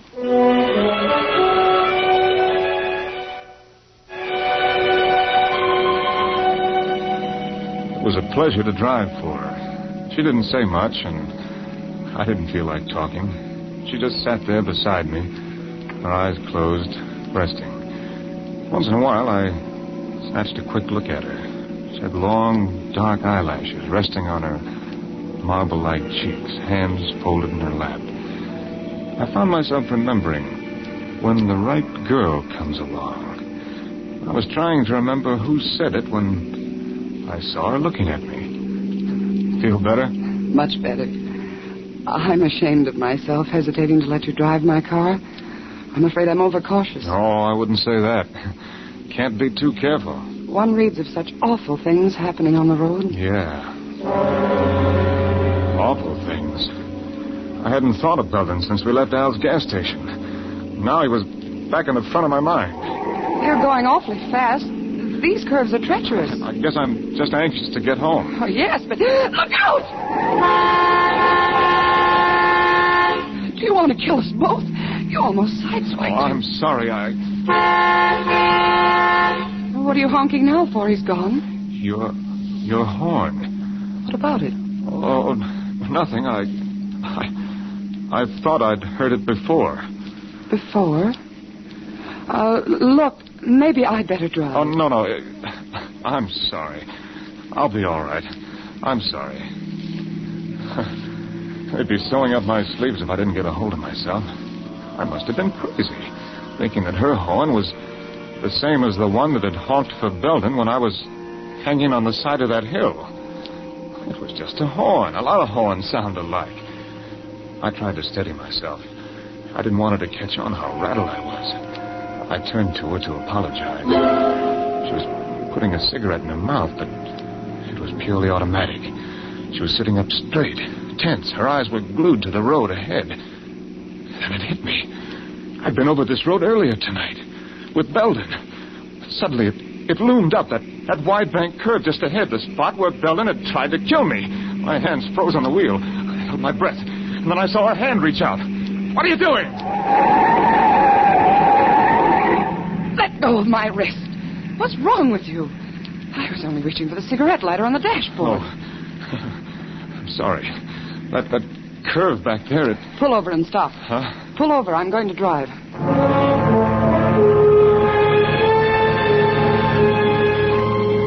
She drove about a mile, I guess. Neither one of us said anything. Then, without any warning, she took a sharp turn off the highway and down a rutted dirt road. Hey, miss, you're leaving the highway. We better stop a while. You don't look so well. Oh, I'm all right now. You don't look it. Better have a drink. I'll reach in the glove compartment to find some scotch. Oh, no, really, I'm all right. Well, then maybe I need it. Maybe it was the drink. Maybe it was the girl. Maybe it was just relief. But I felt peace for the first time that night. I watched her inhale. The glow from the cigarette lit up her high cheekbones. I couldn't see her eyes until she turned her head. What's your name? Ridge. Mine's Virginia. Hi. Hi. You must think I'm pretty much of a jerk the way I've been acting. It's all right. Things like that happen to everybody. Yeah, I guess so. Look, I'm all right now. I could drive. What's your hurry? Well, I thought... What's the matter? Don't you like to sit here with me? Well, no, it's just that... I thought you were in a hurry. I'm not now. Are you? No. No, I'm in no hurry at all. She didn't seem to be moving. It was so gradual. I caught a trace of warm perfume in her hair. She smiled at me. One of those elusive smiles, half innocent, half... Her head touched my shoulder. I accepted the invitation. I like you, Ridge. I like you a lot. Yeah. You know, tonight back in the filling station when I first saw you, What's the matter, Ridge? The miniature license tag on your key ring. Yes? 4L5555. Four of a kind. You play license plate poker? I'm afraid so, Ridge. 4 5s. It's the license of the car that picked Belden up after he tried to kill me. That's right. Then you're in it with me, Sonny. I fell right out of the car. Hard. My face buried in the dirt. I didn't black out, but it would have been much easier if I had. Only my mind functioned. Everything else seemed paralyzed. Well, you took your time getting here. I was delayed. You were supposed to be here waiting. What if I hadn't been able to keep him? Oh, I knew I could depend on you, darling, to detain him. What is that supposed to mean? Did you have to go as far as you did? Did you have to let him kiss you? Do you know a better way to keep a man on ice? A perfect wife, a little helpmate. Oh, shut up. Put him in the back seat. Now, just a moment, darling. I'm going to do it right this time. There'll be no slip-ups. You fool! Put that gun away. Why? Don't you realize if a bullet is found in the body, it won't be accidental death? You're always so right, aren't you, darling? Only because you're so stupid. Stupid, am I? Who planned this whole thing? You did, and badly. If you'd handled it right in the first place, his body would be burned up by now, along with the car. Now put him in the back. Belden's wife. But why did they want to kill me? Why? Belden picked me up, threw me in the back of the car. Uh-huh. Hand me the wrench, Virginia. Stewart! This time, warm, black oblivion rushed over me. After a second, the pain was gone. And so was I.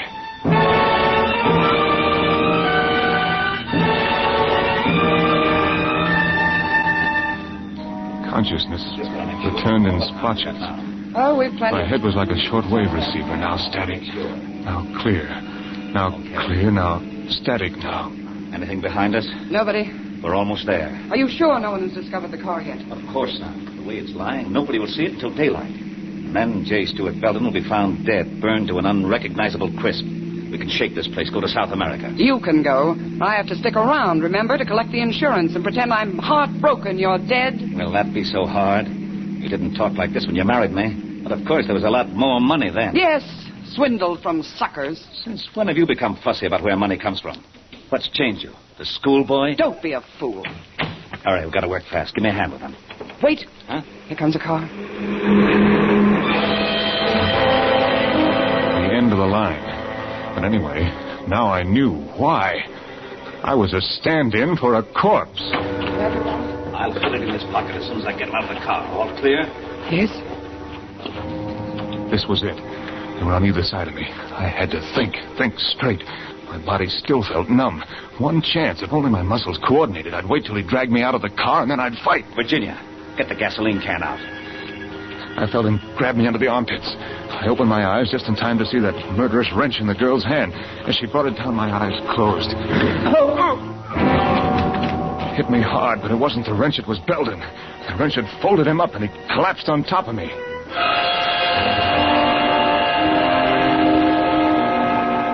Every nerve in my body was alert now. I didn't know what would come next, but I was ready for it. She pulled Belden's body off me. She wasn't aware of me watching her. She was too busy dragging Belden over to the rim of the cliff. She was transfigured with hate. Well, Stuart, that's how you planned it. Accidental death.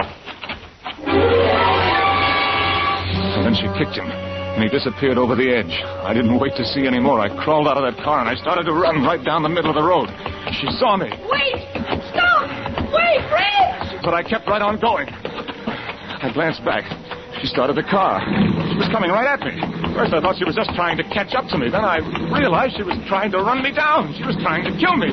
I was crossing to the left side of the road. She was right behind me. It was just a question of seconds, and suddenly, around the bend, a big truck. I was sandwiched between them.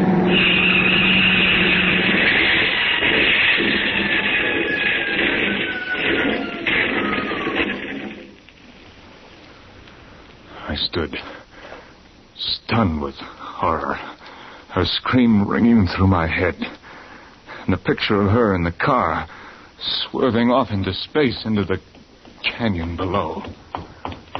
Hey, Bud, you all right? Yeah. What happened? She went off the road. A crazy woman driver. We'll have to report it. Come on, I'll give you a ride into town. You hear me? Don't you want a ride? Yeah, sure. What are you staring at? Your license plate. CM 1111. Hey, it wasn't my fault. You saw how it happened. 4 aces. I'd won. I'd taken the last hand.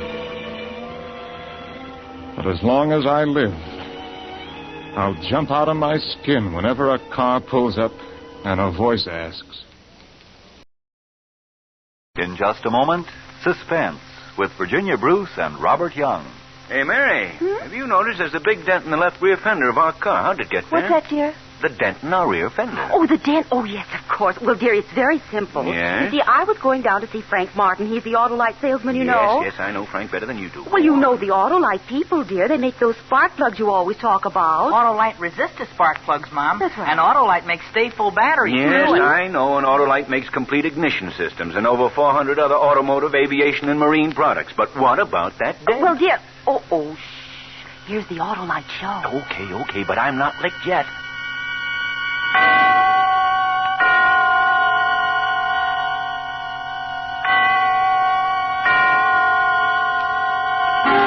Suspense.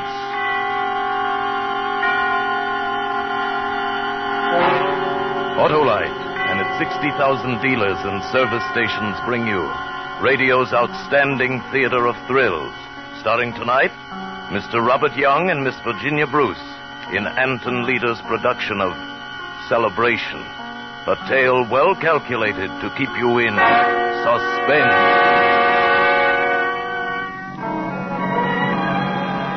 Just a couple more miles and I'll be there. I wonder how she is today. If there were only some way to get through to her, to make her understand.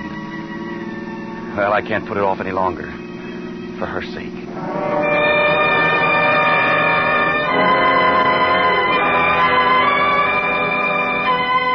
It's a big, wide, wonderful world. I sang. Todd was coming for me. As I packed my suitcase, I looked out of the windows. The gardens were lovely, the patio with the peasant furniture. Some of the girls were playing badminton. Some were in the pool. Todd was coming for me, and I had a surprise for him. It's a big, wide, wonderful world. Oh, let's see, where's my pink bed jacket? Bottom drawer? It was here, I think. Well, where's the white one? Oh, dear. I couldn't seem to find anything, but I didn't care. Todd was coming for me. It's a big, wide, wonderful world. I knew what he'd say. Oh, Emily. Emily, how I've missed you. He'd hold me so hard and rub his cheek on my hair and kiss me. And I'd tell him about the surprise. I'd say... Ward? Yes? It's Mrs. Halleck. Oh, one moment, Mrs. Halleck. I pushed my suitcase under the bed. Come in, Mrs. Halleck. Your husband just phoned, Mrs. Ward. He'll be here soon. Oh, Todd, such a darling. Thank you, Mrs. Halleck. You've been so kind to me. Well, I try to be to all the ladies. I just have to put on my perfume. It's Passionate Night. Do you like it? Grand. Oh, careful, you're spilling it. Oh, I can't seem to hold things. Well, it didn't break. Stand back. I'll wipe it. Oh, thanks. Heavens, I used to fill this dress out, and now I look like a scarecrow in it, don't I? You look grand. Now, you have everything. Your hat, gloves, purse. Oh, of course. Well, you remember last time you went for a drive. Last time? Oh, I didn't see your suitcase. I was just packing it. I thought I wouldn't come back tonight. Well, did you want to get this bunch of letters in your suitcase, too? Of course. Give them to me. They're Todd's letters. Todd simply adores me, Mrs. Halleck. I'm sure he does. Just listen to this letter and you'll see. Darling, you are my happiness. I can't live without you. You're as necessary as... When I looked up, she was gone. She had left while I was reading. I knew what she'd do. She'd tell Todd I dropped that perfume. I think you should understand, Mr. Ward. I could hear her talking to Todd downstairs in the vestibule. I appreciate all you've done for her, Mrs. Halleck. As I told you in the letter, she would be better off in a place where she'd get personal attention. I'll take care of it. That woman, that two-faced... She came in and told me Todd was waiting downstairs. I danced down the stairs to Todd. Oh, darling. Oh, Todd. Todd. Mm-hmm. And now, if you'll excuse me, please. Oh, of course. Thank you. Emily, come here. Oh, Todd. Emily. Oh, Emily, how I've missed you. Darling. You know, dear, today's an important day. Our 8th wedding anniversary. Why, Todd, we were married only 6 weeks ago. What? I mean, I never can remember dates.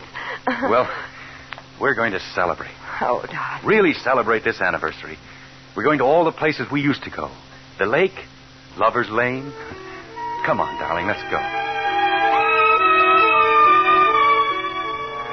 How can I tell her? What can I say? How can I do the things I must do? If only we could really turn back the clock. Back to before she fell down the stairs. Back to a time before the doctors told me about the pressure on her brain. The fact that any operation would prove fatal. If we only could go back to those wonderful days so long ago and keep them forever. But there's no turning back the clock. Not ever. Smell those pines. Yes. Todd, didn't you wonder why I brought a suitcase? Well, yes, I did. That's because of the surprise. Surprise? Yes. I'm not going back to the club, Todd. I'm coming home with you. Wonderful, dear. I'm going to make chin straights for the living room and do the bathroom over with a full-length mirror and the kitchen lots of stunning color. Now you're talking. It'll be a big job, but we don't care, do we? Of course not. But let's celebrate first, huh? If she only could understand how much that home of ours meant to me. If only she knew how deeply it hurt to see her. To hear her now the way she has been ever since the accident. The way she must be as long as that pressure is on her brain. If only she could understand.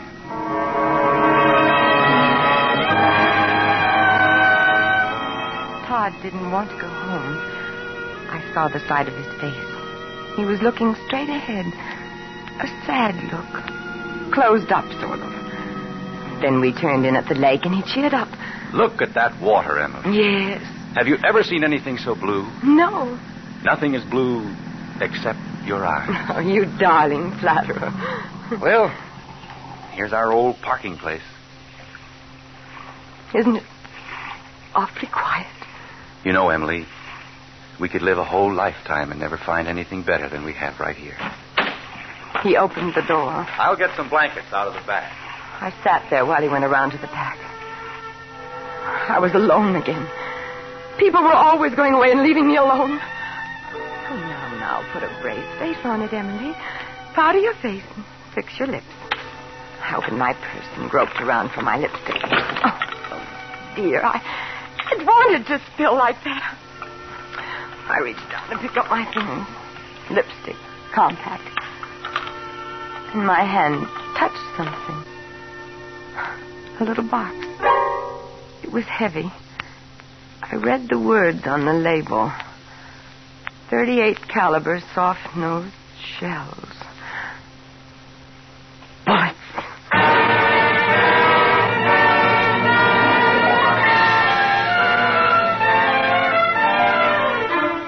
For Suspense, Autolite is bringing you Mr. Robert Young and Miss Virginia Bruce in radio's outstanding theater of thrills, Suspense.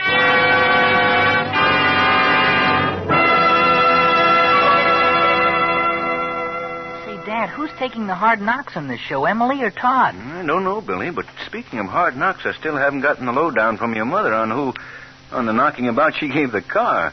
Say, here's Frank Martin. Now, Frank, maybe you can tell me what happened to my car this morning. Well, what could happen to your car, Hap? You've got Autolite resistor spark plugs, haven't you? Yeah, but I got a big dent in the fender, too. Say, Mr. Martin, what does the word resistor mean? Well, it's like this, Billy. Autolite ignition engineered a 10,000 ohm resistor right into the Autolite spark plug that permits a wider spark gap setting and maintains it far longer than in any other spark plugs.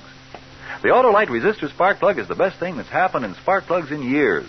A great new development of Autolite ignition engineers working with the country's leading car and truck manufacturers. When you replace your narrow gap spark plugs with the sensational new wide gap Autolite resistor spark plugs, you can tell the difference in your car. You get advantages like smooth idling and saving gas. And friends, right now you can buy Autolite resistor spark plugs anywhere in the United States. So don't delay. Get a set of Autolite resistor spark plugs now. But Frank, Mary, Billy, somebody, please tell me what happened to the fender of my car. Quiet, Hap. Here comes Suspense. And now, Autolite brings back to our Hollywood soundstage Mr. Robert Young and Miss Virginia Bruce in Celebration. A tale well calculated to keep you in suspense.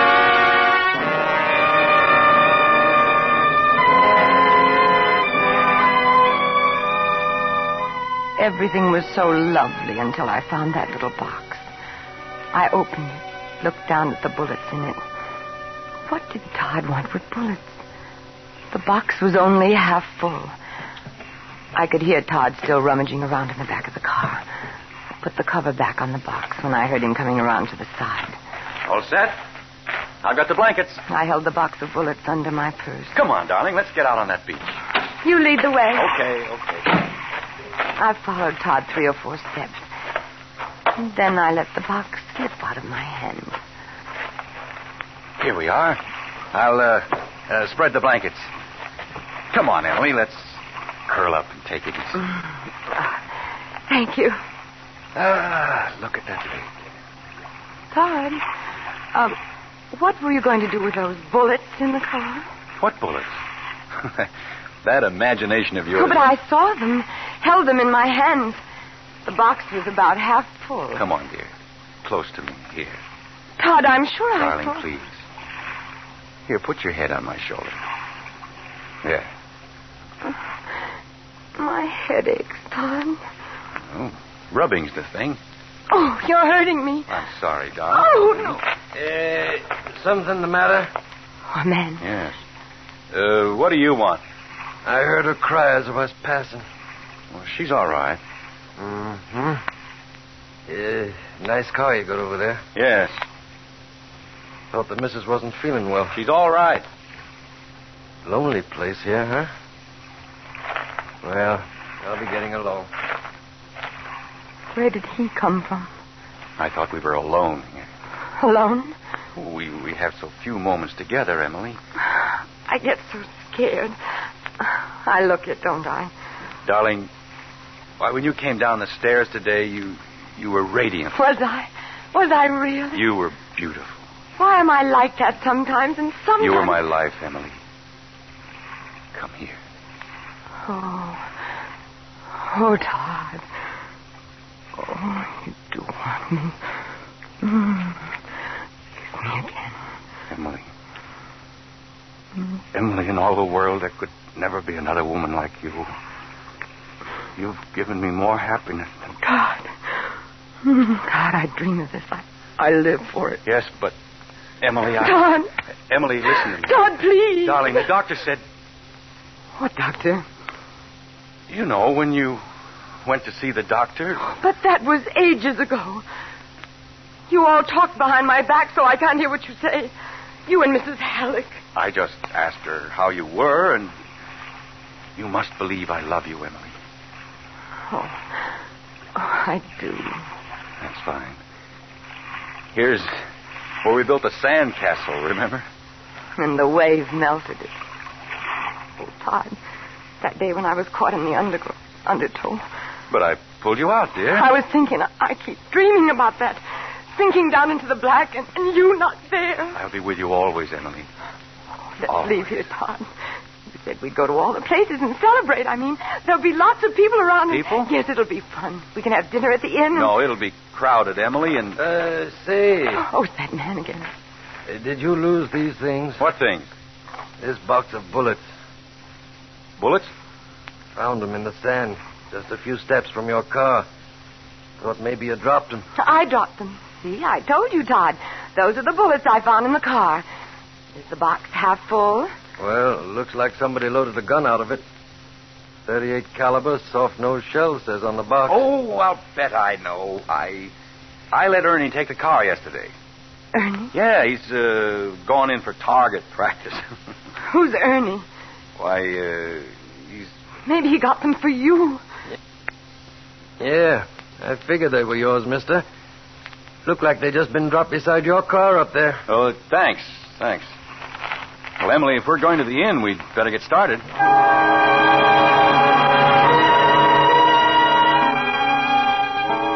That was too close. She nearly caught me. But it's too soon for her to know. I've got to be careful. But I can't wait too long. I have to cut the celebration short. You wait here, Emily. It's been so long since we were here. I'd better see what it's like. All right. I'll be back in a minute. I was alone again. Oh, relax, Emily. If Todd didn't come out in a minute, I'd go in after him. What I needed was a cigarette. I opened the glove compartment. Handkerchiefs, map, flashlight, gloves. No cigarettes. I pulled out an envelope. An envelope addressed to Todd at his office, marked personal. I unfolded the letter. Dear Mr. Ward, Dr. Kernitz today confirmed that Mrs. Ward's condition is becoming progressively worse, and she needs more personal attention than we can give her. And since we are not equipped to care for hypomanic patients, we request that you make other arrangements for her at your earliest convenience. Sincerely, Bertha Halleck. Mrs. Halleck! I threw the letter back in the glove compartment and slammed the door. This place is terrible. Is it? It's all run down. We'll drive out into the country, find a quiet spot. Oh, no, Todd. Drive into town. We can have dinner at the hotel. There'll be music and we can dance. You know, excitement isn't good for you. Please, Todd. Please take me. Anything the matter here, mister? No. My wife doesn't feel well. Something wrong, lady? No, I'm all right. Oh, let's drive into the hotel, Todd. Oh, okay.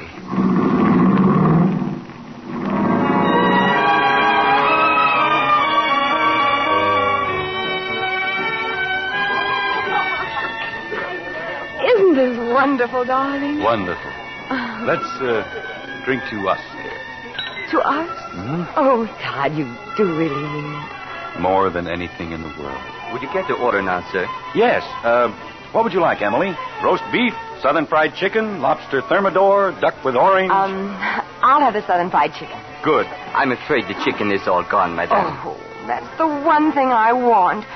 Southern fried chicken and everything that goes with it. I'm sorry, madame. Well, maybe there's just one order left. I'll see what I can do. You, sir? Lobster thermidor. Yes, sir. A rumba. Shall we dance? Oh, yes, let's. Come on. The way your face lights up, darling. Being in your arms again. Oh. Just relax, dear. Oh, excuse us, please. I'm sorry. Well, the music isn't right, and why is everybody bumping into us? Let's go back to our table. All right. Oh, thank heaven. There was just one more order of chicken left, sir. I'll serve you in a moment. Oh, that's fine. Thank you. Where's my purse? Right here, behind the flower bowl. And bulging full. What have you got in there? Your letters. Oh, no. Yes, I read them over and over. You wrote this one from Omaha. Darling, you are my happiness. I can't live without you. Emily. You're as necessary as the air I breathe. Emily, people are listening. Better give me those letters. No, but they're mine. You wrote them to me. Of course, Emily. Don't you mean what you said in them? Certainly I do. Only, please, quiet down. Oh, that awful music. Those lights. Emily, here's the waiter with our food. Uh-oh. May I serve you, madame? What's that? Fried chicken. Oh, Todd, you know I never eat anything fried. But the lady insisted, sir. Southern fried chicken and everything that goes with it. Well, take it away. I'll pay for it. Yes, sir. Oh, maybe this once won't hurt. Very good. Here you are, madame. The lobster, sir? Thank you. Not very appetizing chicken, is it? Why not try it? Go ahead, darling.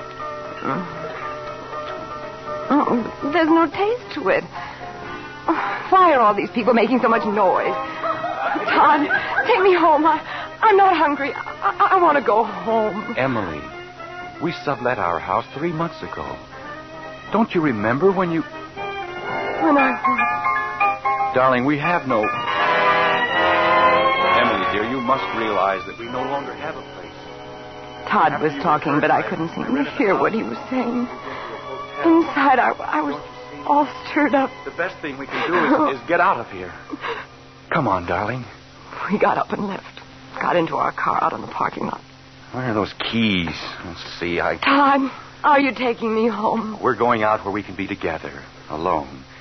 To our lover's lane, remember? Where it's quiet and peaceful. No, Todd, I want to go home. This is our 8th wedding anniversary, Emily.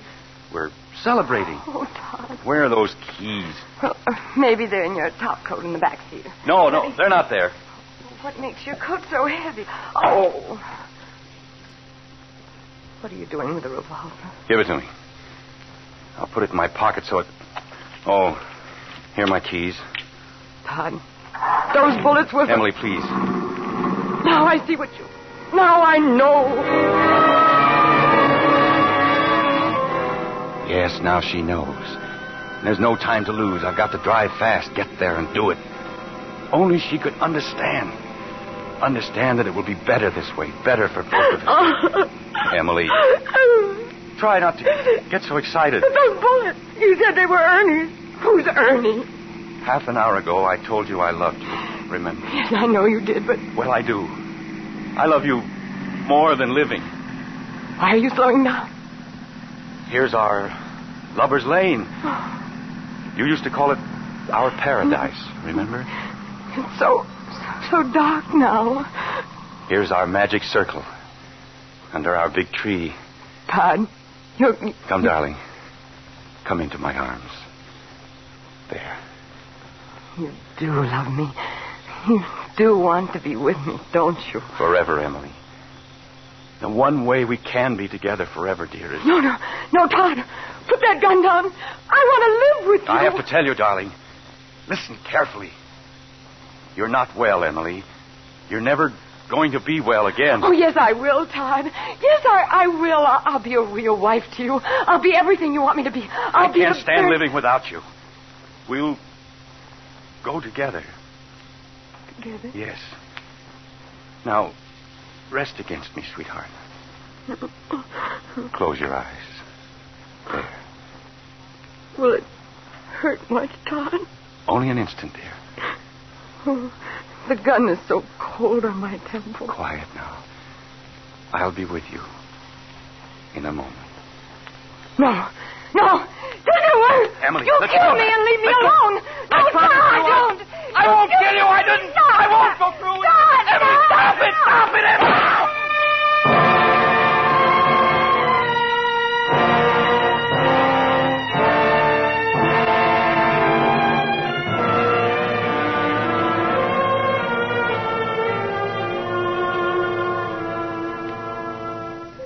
Slowly, I became aware of pain in my head.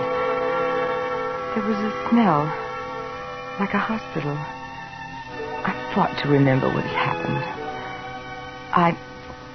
I'd fallen downstairs. Oh, no, that had been a long time ago. There was a gun. Todd and I struggling. That was it.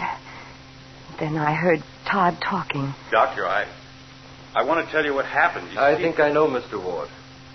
Your wife suffered a head injury some time ago, which caused the bone to press on the frontal lobe of her brain, causing acute hypomania. Isn't that right? Yes, but I've seen many people, Mr. Ward, whose loved ones faced a living death, so I can imagine your thoughts. Yes, but you must understand, I meant to end it. For both of us. But when the time came, I couldn't. I just couldn't. Well, what happened was an accident. A very fortunate accident, because the bullet which struck your wife's head tonight did what medical science could not do. Huh? The operations necessary to remove the bullet served two purposes, and your speed in getting her here saved both her life and her sanity. She'll be all right. After a couple of weeks of rest. And your wife is no longer a hypomanic, Mr. Ward. If I were you, I'd give thanks to whatever fate guided that bullet along the course it took. Right then, I knew that everything was wonderful, even the pain in my head. And Todd was by my side, bending over me. Emily. Oh, Todd. Emily, darling. Can you ever forgive me? Forgive you, darling? After what the doctor said? Oh, Todd. I just couldn't live without you. I wanted us always to be together. And now we will be. Darling, isn't this our 8th wedding anniversary? Yeah. Well, then, let's celebrate.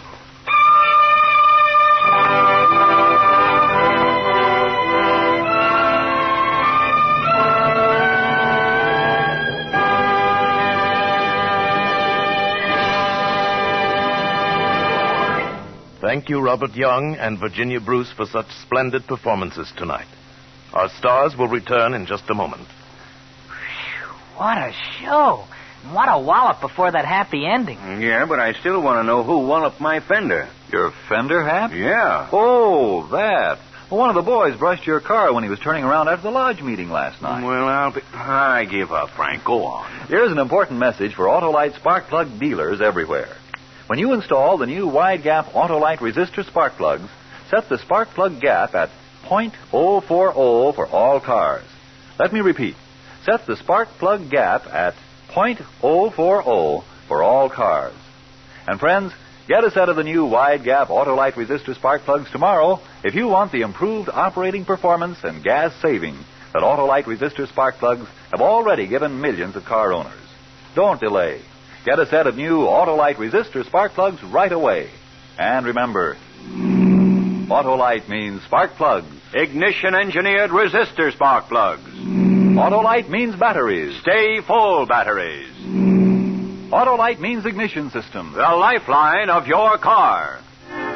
In its 26 nationwide plants, Autolite manufactures bumpers, die castings, horns, instruments and gauges, lights, ornamental plastics, and more than 400 other automotive, aviation, and marine products.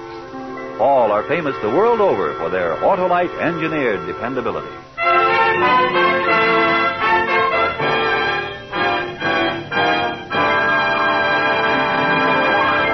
And now, here is Mr. Robert Young. It's been a pleasure to appear again on Suspense, and doubly a pleasure when it meant co-starring with beautiful Virginia Bruce. Thank you, Bob. It's been a pleasure for me, too. But there's another pleasure I'm looking forward to, hearing next week's Suspense. We all are. Because next week, Edward G. Robinson will star in an unusual story called The Man Who Wanted to Be Edward G. Robinson. Another gripping study in suspense.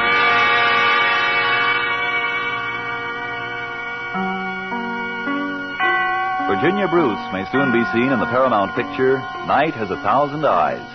And Robert Young appears soon in his latest RKO production, Baltimore Escapade. Tonight's suspense play was written by Phyllis Parker and Arnold Marquis, with music composed by Lucien Morawick and conducted by Lud Gluskin. The entire production was under the direction of Anton M. Leader. In the coming weeks, Suspense will present such stars as Ray Milland, William Powell, Lucille Ball, John Garfield, and many others. Make it a point to listen each Thursday to Suspense, radio's outstanding theater of thrills. And next Thursday, same time, hear Edward G. Robinson in The Man Who Wanted to Be Edward G. Robinson.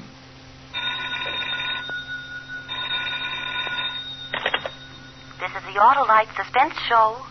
Drive as if your life depends on it. It does. Good night. Switch to Autolite. This is CBS, where 99 million people gather every week, the Columbia Broadcasting System.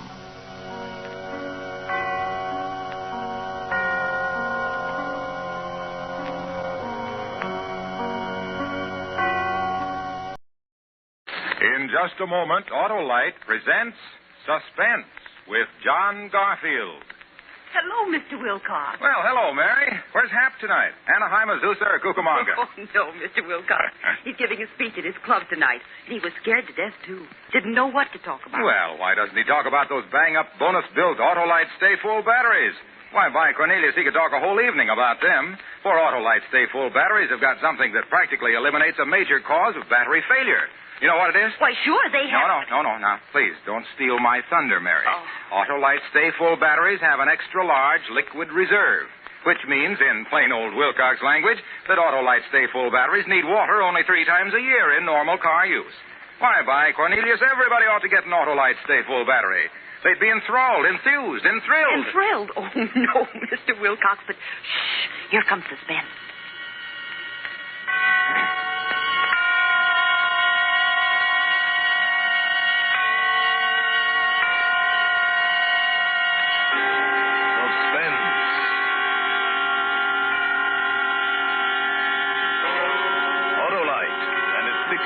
Dealers and service stations bring you radio's outstanding theater of thrills.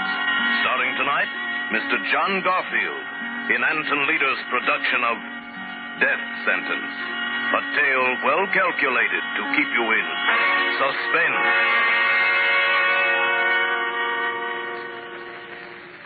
It's hard to tell where it first started. It was 6 months ago I nabbed the killer, Maxie Dunn, and cashed in $15,000 in reward money. Sure, I knew that Maxie worked for Lou Cromwell, but the killing was a private affair, so I didn't think Lou would be upset. Right after I got the killer, I took a small job that meant going to Brazil. But the trouble started before then. By the time Maxie Dunn was arrested, the chips were down and the wheel was already spinning. Anyway, that's how Lou Cromwell would put it. Lou would know because he knows his gambling. He runs the gambling in this town, along with a lot of other things. I hadn't been back in town 10 minutes when I ran into Brad Cummings, local columnist, in front of the Region Hotel. Well, you're back in town. How are you, Tommy? Hello, Brad. How's the column? Oh, great. Don't even have to write it anymore. I'm reusing last year's stuff. Say, Tommy, I'm just going to a cocktail party in the hotel. Come along. Whose party? Lou Cromwell's. Say, he'll be surprised to see me. Oh, you'll love it, Tommy. Come on. Okay, let's go to your party.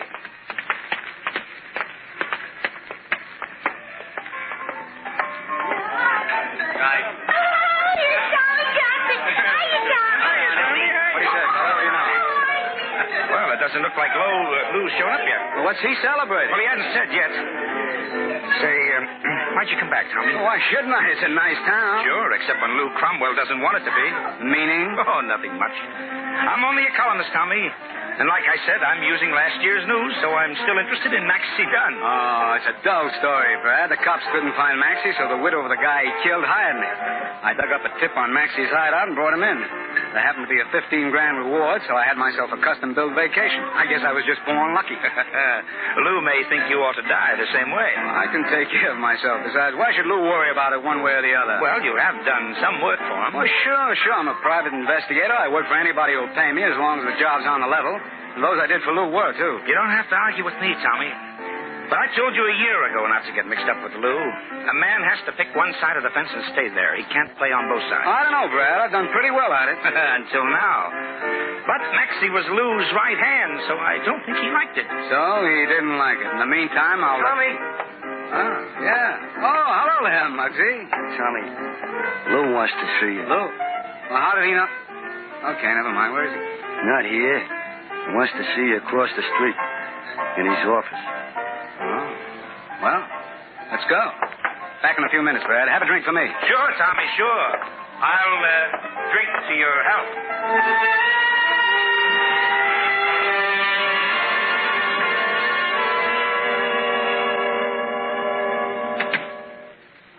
How are you, Lou? Well, Tommy, nice to have you back with us. Nice to be back, Lou. Seems to me you heard pretty fast about me being in town. You know how it is, Tommy. People drop in here and gossip, and I hear things. Sit down. Thanks. A cigarette? Sure. Have a nice vacation? Good enough. I guess you're just naturally lucky, Tommy. A long vacation and 15 grand to spend. Now me, I didn't get a vacation. I had to work pretty hard, and it cost plenty trying to save Maxie Dunn. And now it's very inconvenient finding someone to take his place. Well, if you're offering me the job, I'm not interested. I'm glad to see you haven't changed. But seriously, Tommy, you shouldn't have turned Maxie in.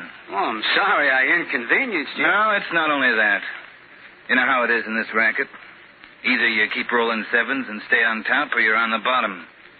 It don't look so good for me to let one of my boys take a rap. Oh, he had it coming. Possibly. Maxie was dumb to pull that personal job. But if I let you come in and grab off my boys, somebody will start thinking that Lou Cromwell is slipping. Oh, I never thought of that, Lou. What's the pitch? And let's see. Maxie goes to the gas chamber in 7 days. That's just how long you have to live, Tommy. What? Lou, you're punchy. Maybe. But you and Maxie are going out together. Now, look. You've got 7 days, Tommy. No more. You can take care of the job yourself then, or we'll handle it for you when the time's up. Play it your own way. I could get the DA in my corner. I don't think so, Tommy. You and I have just had a friendly talk. Nobody's made any threats. Besides, you won't win playing that way. Maybe. And maybe there are other ways to play. Not this time. You know, I like you, Tommy. Ordinarily, I'd even like to see you win. But once in a while, the house has to rake in a few chips to stay in business. Yeah, but you better tell the house man to keep his foot off the brake. I'm playing to win, Lou. I knew you would. That makes it more interesting. I get tired of playing with plain suckers. Well, I got a party across the street. Care to come along? I've already been there. It's not much of a party. It'll get better. I'll see you around, Tommy. Don't start brooding about the 7 days. Make the most of them. Oh, you need any money? No, thanks. I'll make out all right. Good. Go out and have some fun. It's a great life, Tommy, as long as it lasts.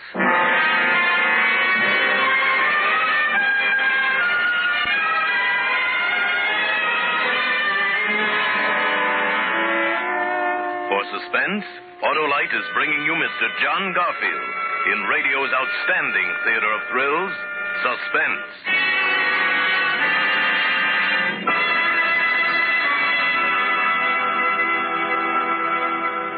Say, Mary, let me tell you about a most wonderful experience I had this afternoon. Why, sure, Mr. Wilcox. Well, I drove my car into a nearby service station, and the attendant, new man, you see, he said, check your battery, mister? Well, by Cornelius, this is the chance I've been waiting for ever since my grandfather traded his horse for a Stanley steamer. Young man, I says, that gorgeous hunk of battery you're looking at is an Autolite Stay Full. Why, that Autolite Stay Full battery hasn't needed a drop of water for months. And I'll bet you a $40 fedora it doesn't need water now any more than a goldfish needs a raincoat. Did he take your bet, Mr. Wilcox? I should say not. Bub, he says to me, you can't trick me. I'm an Autolite dealer. Why, I'd rather bet a barrel of bucks on a three-legged horse than bet an Autolite Stay Full battery needs water. What's more, says he, that Autolite battery is built to last longer than batteries without stay-full features. It's got oversized electrical capacity, plus fiberglass insulation, and it's one of over 400 automotive, aviation, and marine parts made by the Autolite people in their 26 nationwide plants. Chew on that a while, mister. He says to me, imagine the nerve of this guy, Mary, stealing my sales talk. Me, Harlow A for Autolite Wilcox. Well, you just go feel sorry for yourself, Mr. Wilcox, while I listen to Suspense. And now, Autolite brings back to our Hollywood soundstage Mr. John Garfield as Tommy Cochran in Death Sentence. A tale well calculated to keep you in suspense.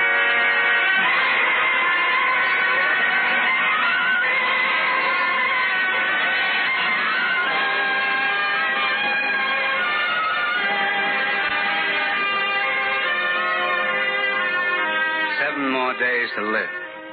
I wouldn't admit it to Lou, maybe not even to myself, but it was almost that simple. Sure, I could go to the police, but I didn't have any proof that Lou was out to kill me. And I knew that sooner or later, no matter where I went, one of Lou's boys would catch up with me. As I rode down in the elevator, I kept remembering one of Lou's gang who turned state's evidence once and got off with 3 years. 10 days after the guy checked into the big house, he was knifed to death in the prison yard. And they never found out who did it. That's the way Lou operated. Patient, deadly. Well, there wasn't any point of making plans with a guy like that. I'd pretend to follow his advice about having a good time.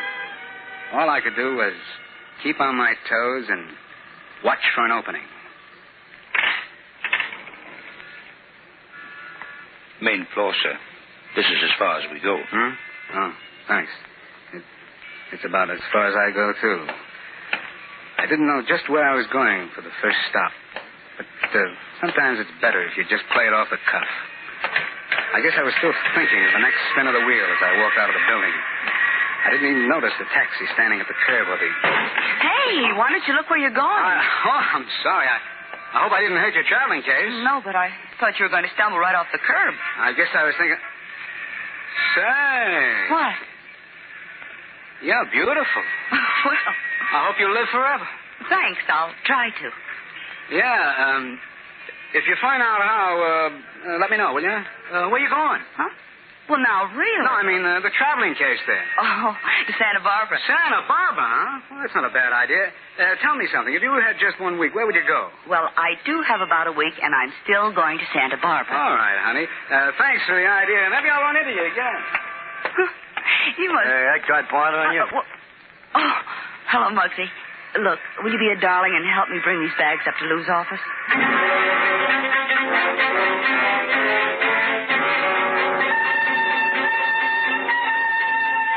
I threw a few things into a bag and headed for Santa Barbara.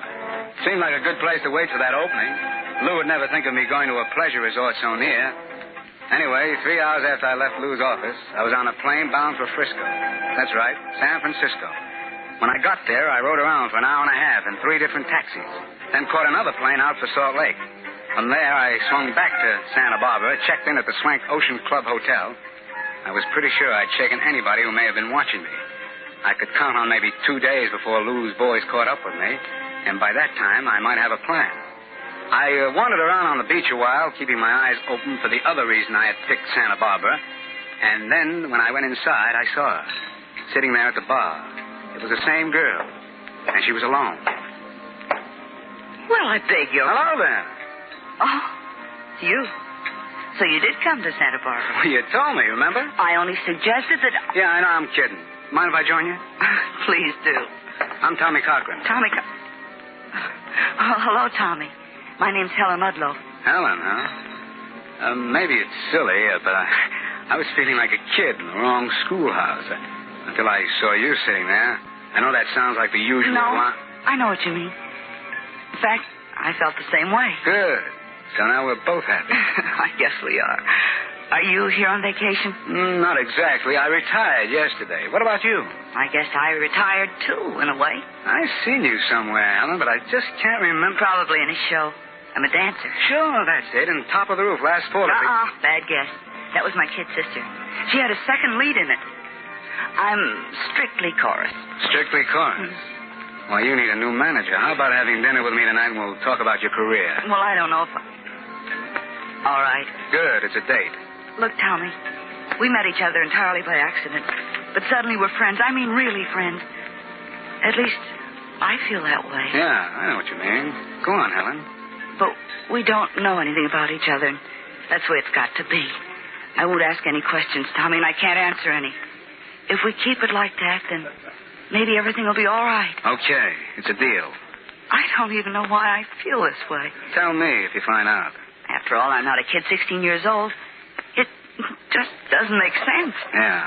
I've known a couple of girls myself. What are you doing this afternoon, Tommy? Would you like to go horseback riding? Horse? Why, sure, why not? I've never been on a horse, though, but you can always pick me up. Then it's a date. Sure. How would you like a drink first? That's a wonderful idea. A drink to the present. No past, no future.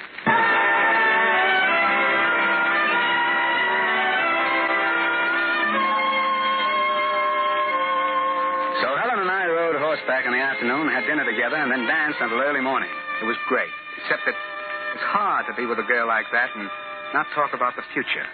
I wanted her in my future, only I didn't have any. Maybe she sensed it. I hadn't seen any of Lou's boys. I kept looking around trying to spot them, thinking maybe the guy next to me might even be the one. I kept trying to forget them, and it wasn't too hard with Helen around. She was someone I'd been looking for all my life, and now maybe I'd found her too late. Every minute had to count, and I was still waiting for an opening.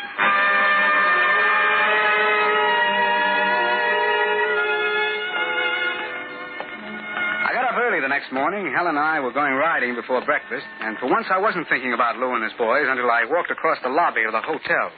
Hello, Tommy. Huh? How are you? Wow. Hello, Lou. Keeping awfully late hours, Tommy?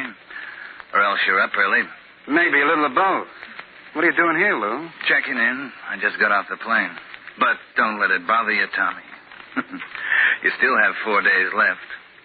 By the way, what room are you in? 425. Now, that's coincidence. They gave me 427. You can knock on the wall whenever you get lonesome. I won't get that lonesome, Lou. Well, you never know. Anyway, let's not talk shop. Why not enjoy ourselves? While we can. All right, why not? They tell me it's fatal to worry.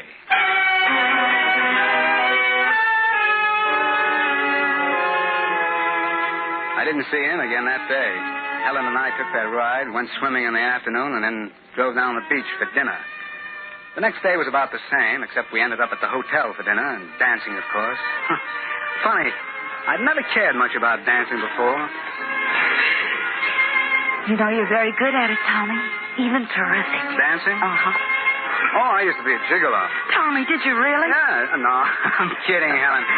I've been a lot of things, though. Yes, so have I. Anything besides wonderful? Everything but that.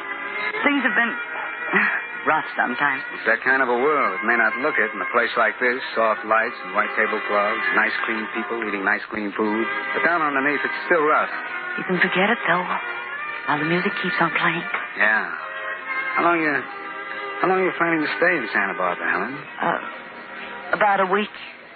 You? A week? Why'd you come? I can't tell you. And please don't ask me any questions, remember? Let's enjoy it while we can. Yeah. Well, let's see. Oh, I wish it would last forever. I mean this week. Maybe this is forever, honey. Here we are. Well, thanks, Tommy. What's this? You didn't order champagne, did you? No, they must have made it. Oh. I sent it over, Tommy. I thought you might like it. Nice of you, Lou. Thanks. Well, do I get to meet the lady, or are you starting to hold out on your old friends?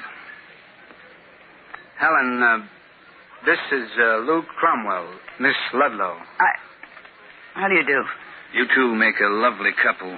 You both seem to be having a lot of fun out there on the dance floor. That's right, we were. I'm glad to hear it. Have all the fun you can while you're here. Life's too short to waste any of it. Don't you think so, Tommy?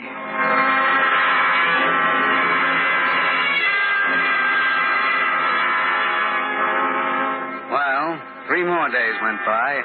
I was still on my toes, but nothing had opened. I was like a fighter whose opponent wouldn't come out of his corner.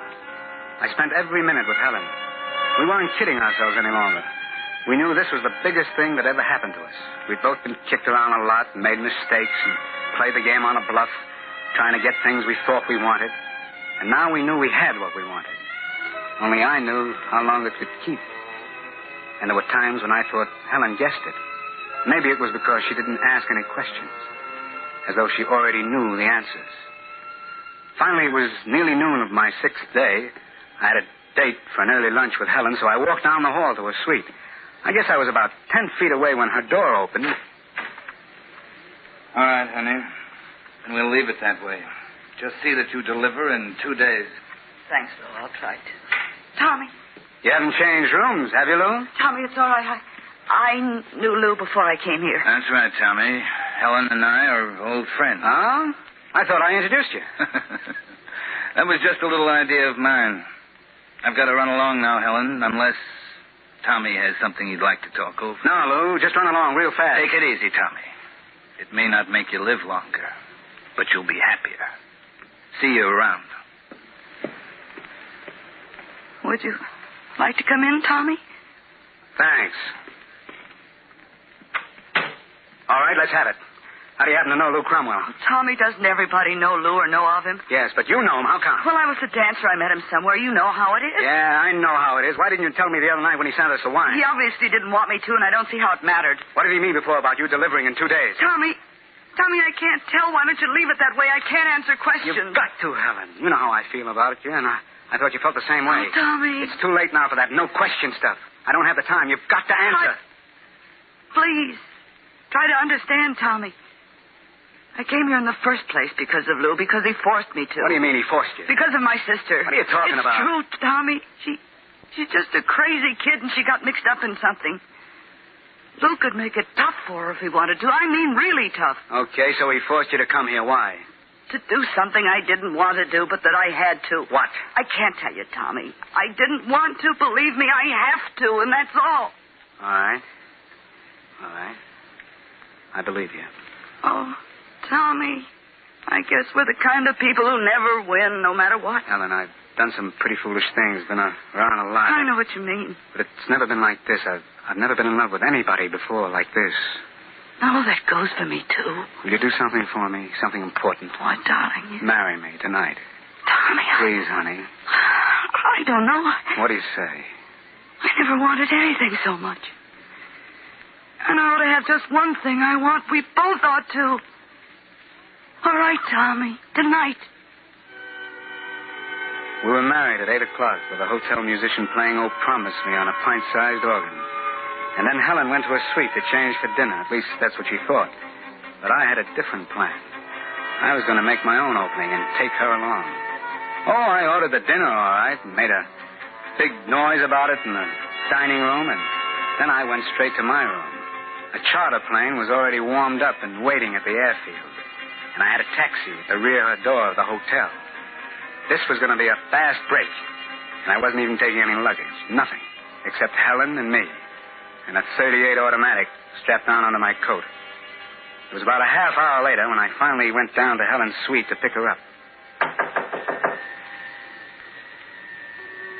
She didn't answer, so I tried again.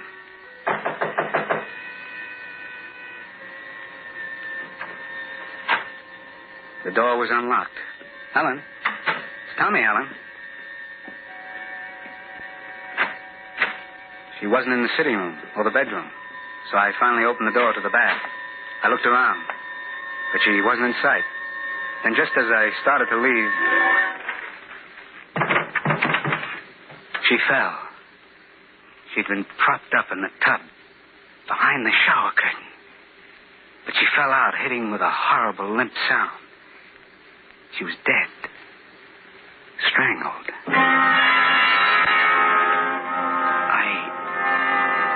I stepped out and pulled the bathroom door shut, using my handkerchief to wipe off the knob without even thinking. I didn't feel anything, except maybe a numbness that still hurt. Lou had seen how I felt about her, so he'd done this, or had it done. I tried to brush the fog out of my eyes and think not about her lying in there, or what might have been. No, I wasn't thinking about my 7 days. I had something else on my mind. Finally, I stepped out into the hall and started for Lou Cromwell's room. But I had only gone a few steps when I heard two guys coming, and they sounded like cops. I stepped into the hall linen closet and pulled the door shut. Some guy calls up and says this dame was just been killed, and we'd find the killer still there. I don't know. I got Lou had known he killed Helen. He called the police. I did it. It didn't take long to reach his room. Oh, it's you, Tommy. I thought it was one of the boys. No. It's me, Lou. I'm a little surprised at this visit, Tommy. Where's your new bride? Why'd you do it, Lou? Oh, you've already been there then. I thought you'd stick around longer after you found things. So the cops would get there? Well, something like that, maybe. You didn't have to do it that way, Lou. Not to her. Why'd you do it? You mean you don't know? You should have gone back to that party with me last week. Why? Because then you'd have found out about my surprise, Tommy. I made the announcement that I was going to marry Helen Ludlow at the end of the week. So that's what you were forcing her to do. Oh, let's just say that I proposed and conditions were such that she accepted. When I got here, she wanted a couple of more days, and I gave it to her. But today, she double-crossed me and married you. 2 double crosses. You can see the position that put me in, Tommy. It's bad for business. Tell me, Lou, did she know about me? You know what I mean? Yeah, she knew. I guess she thought the 2 of you could break the bank. Sure, Lou, you had to do it. But you made some mistakes. You made one way... Well, what's the gun for? Oh, I just feel more comfortable holding it this way, Tommy. Don't let it bother you, though. Go on. What were my mistakes? One of them was not thinking I'd come here to your room and find you alone. But the big one was when you killed Helen. You shouldn't have done that. Well, now, Tommy, don't let it get you down. Maybe I can fix it. It's too late now. We've all had our last chance. The way you'd put it, the bets are all down. And the wheel's starting to slow up. Well. Maybe you can tell me what number it's stopping on, Tommy. Sure, Lou. The house takes everything. What? It's already stopped on 00.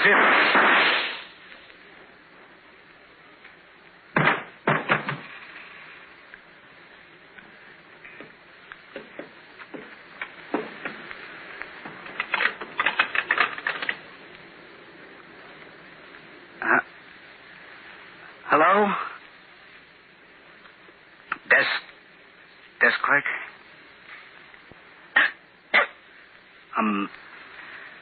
I'm a stranger in town. How do I find the chief of police?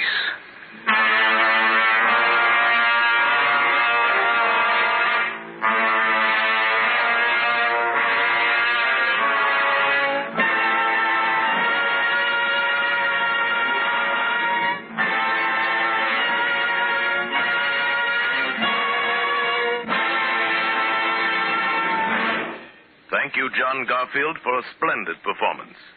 Mr. Garfield will return in just a moment. Mr. Wilcox, you look all out of breath. Did Suspense get you? Me? Out of breath? Why, I only need 3 breaths a year in normal Wilcox use. What? I mean, Autolite stay-full batteries need water only 3 times a year in normal car use. My, I'm glad you got that straightened out. Well, friends, here's something I'm really straightened out about. If you mean to make the most of your next battery buy, if you want to practically banish one cause of battery failure, then hie yourself down to your nearest Autolite dealer bright and early tomorrow morning and get your car a brand new Autolite stay-full battery. Why, your friendly Autolite dealer will be downright delighted to put a wonderful, dependable Autolite stay-full battery in your car. Don't delay. Get your ding-dong daisy of an Autolite stay-full battery right away. And, friends, remember, Autolite means batteries. Stay full batteries. Autolite means spark plugs. Ignition-engineered spark plugs. Autolite means ignition system. The lifeline of your car.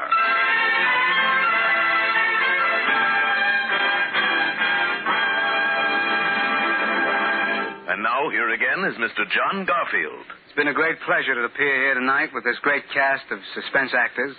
And I'm expecting almost as much pleasure next Thursday when radio's outstanding theater of thrills brings you Ann Blythe and Edmund O'Brien in Muddy Track, another gripping study in... Suspense.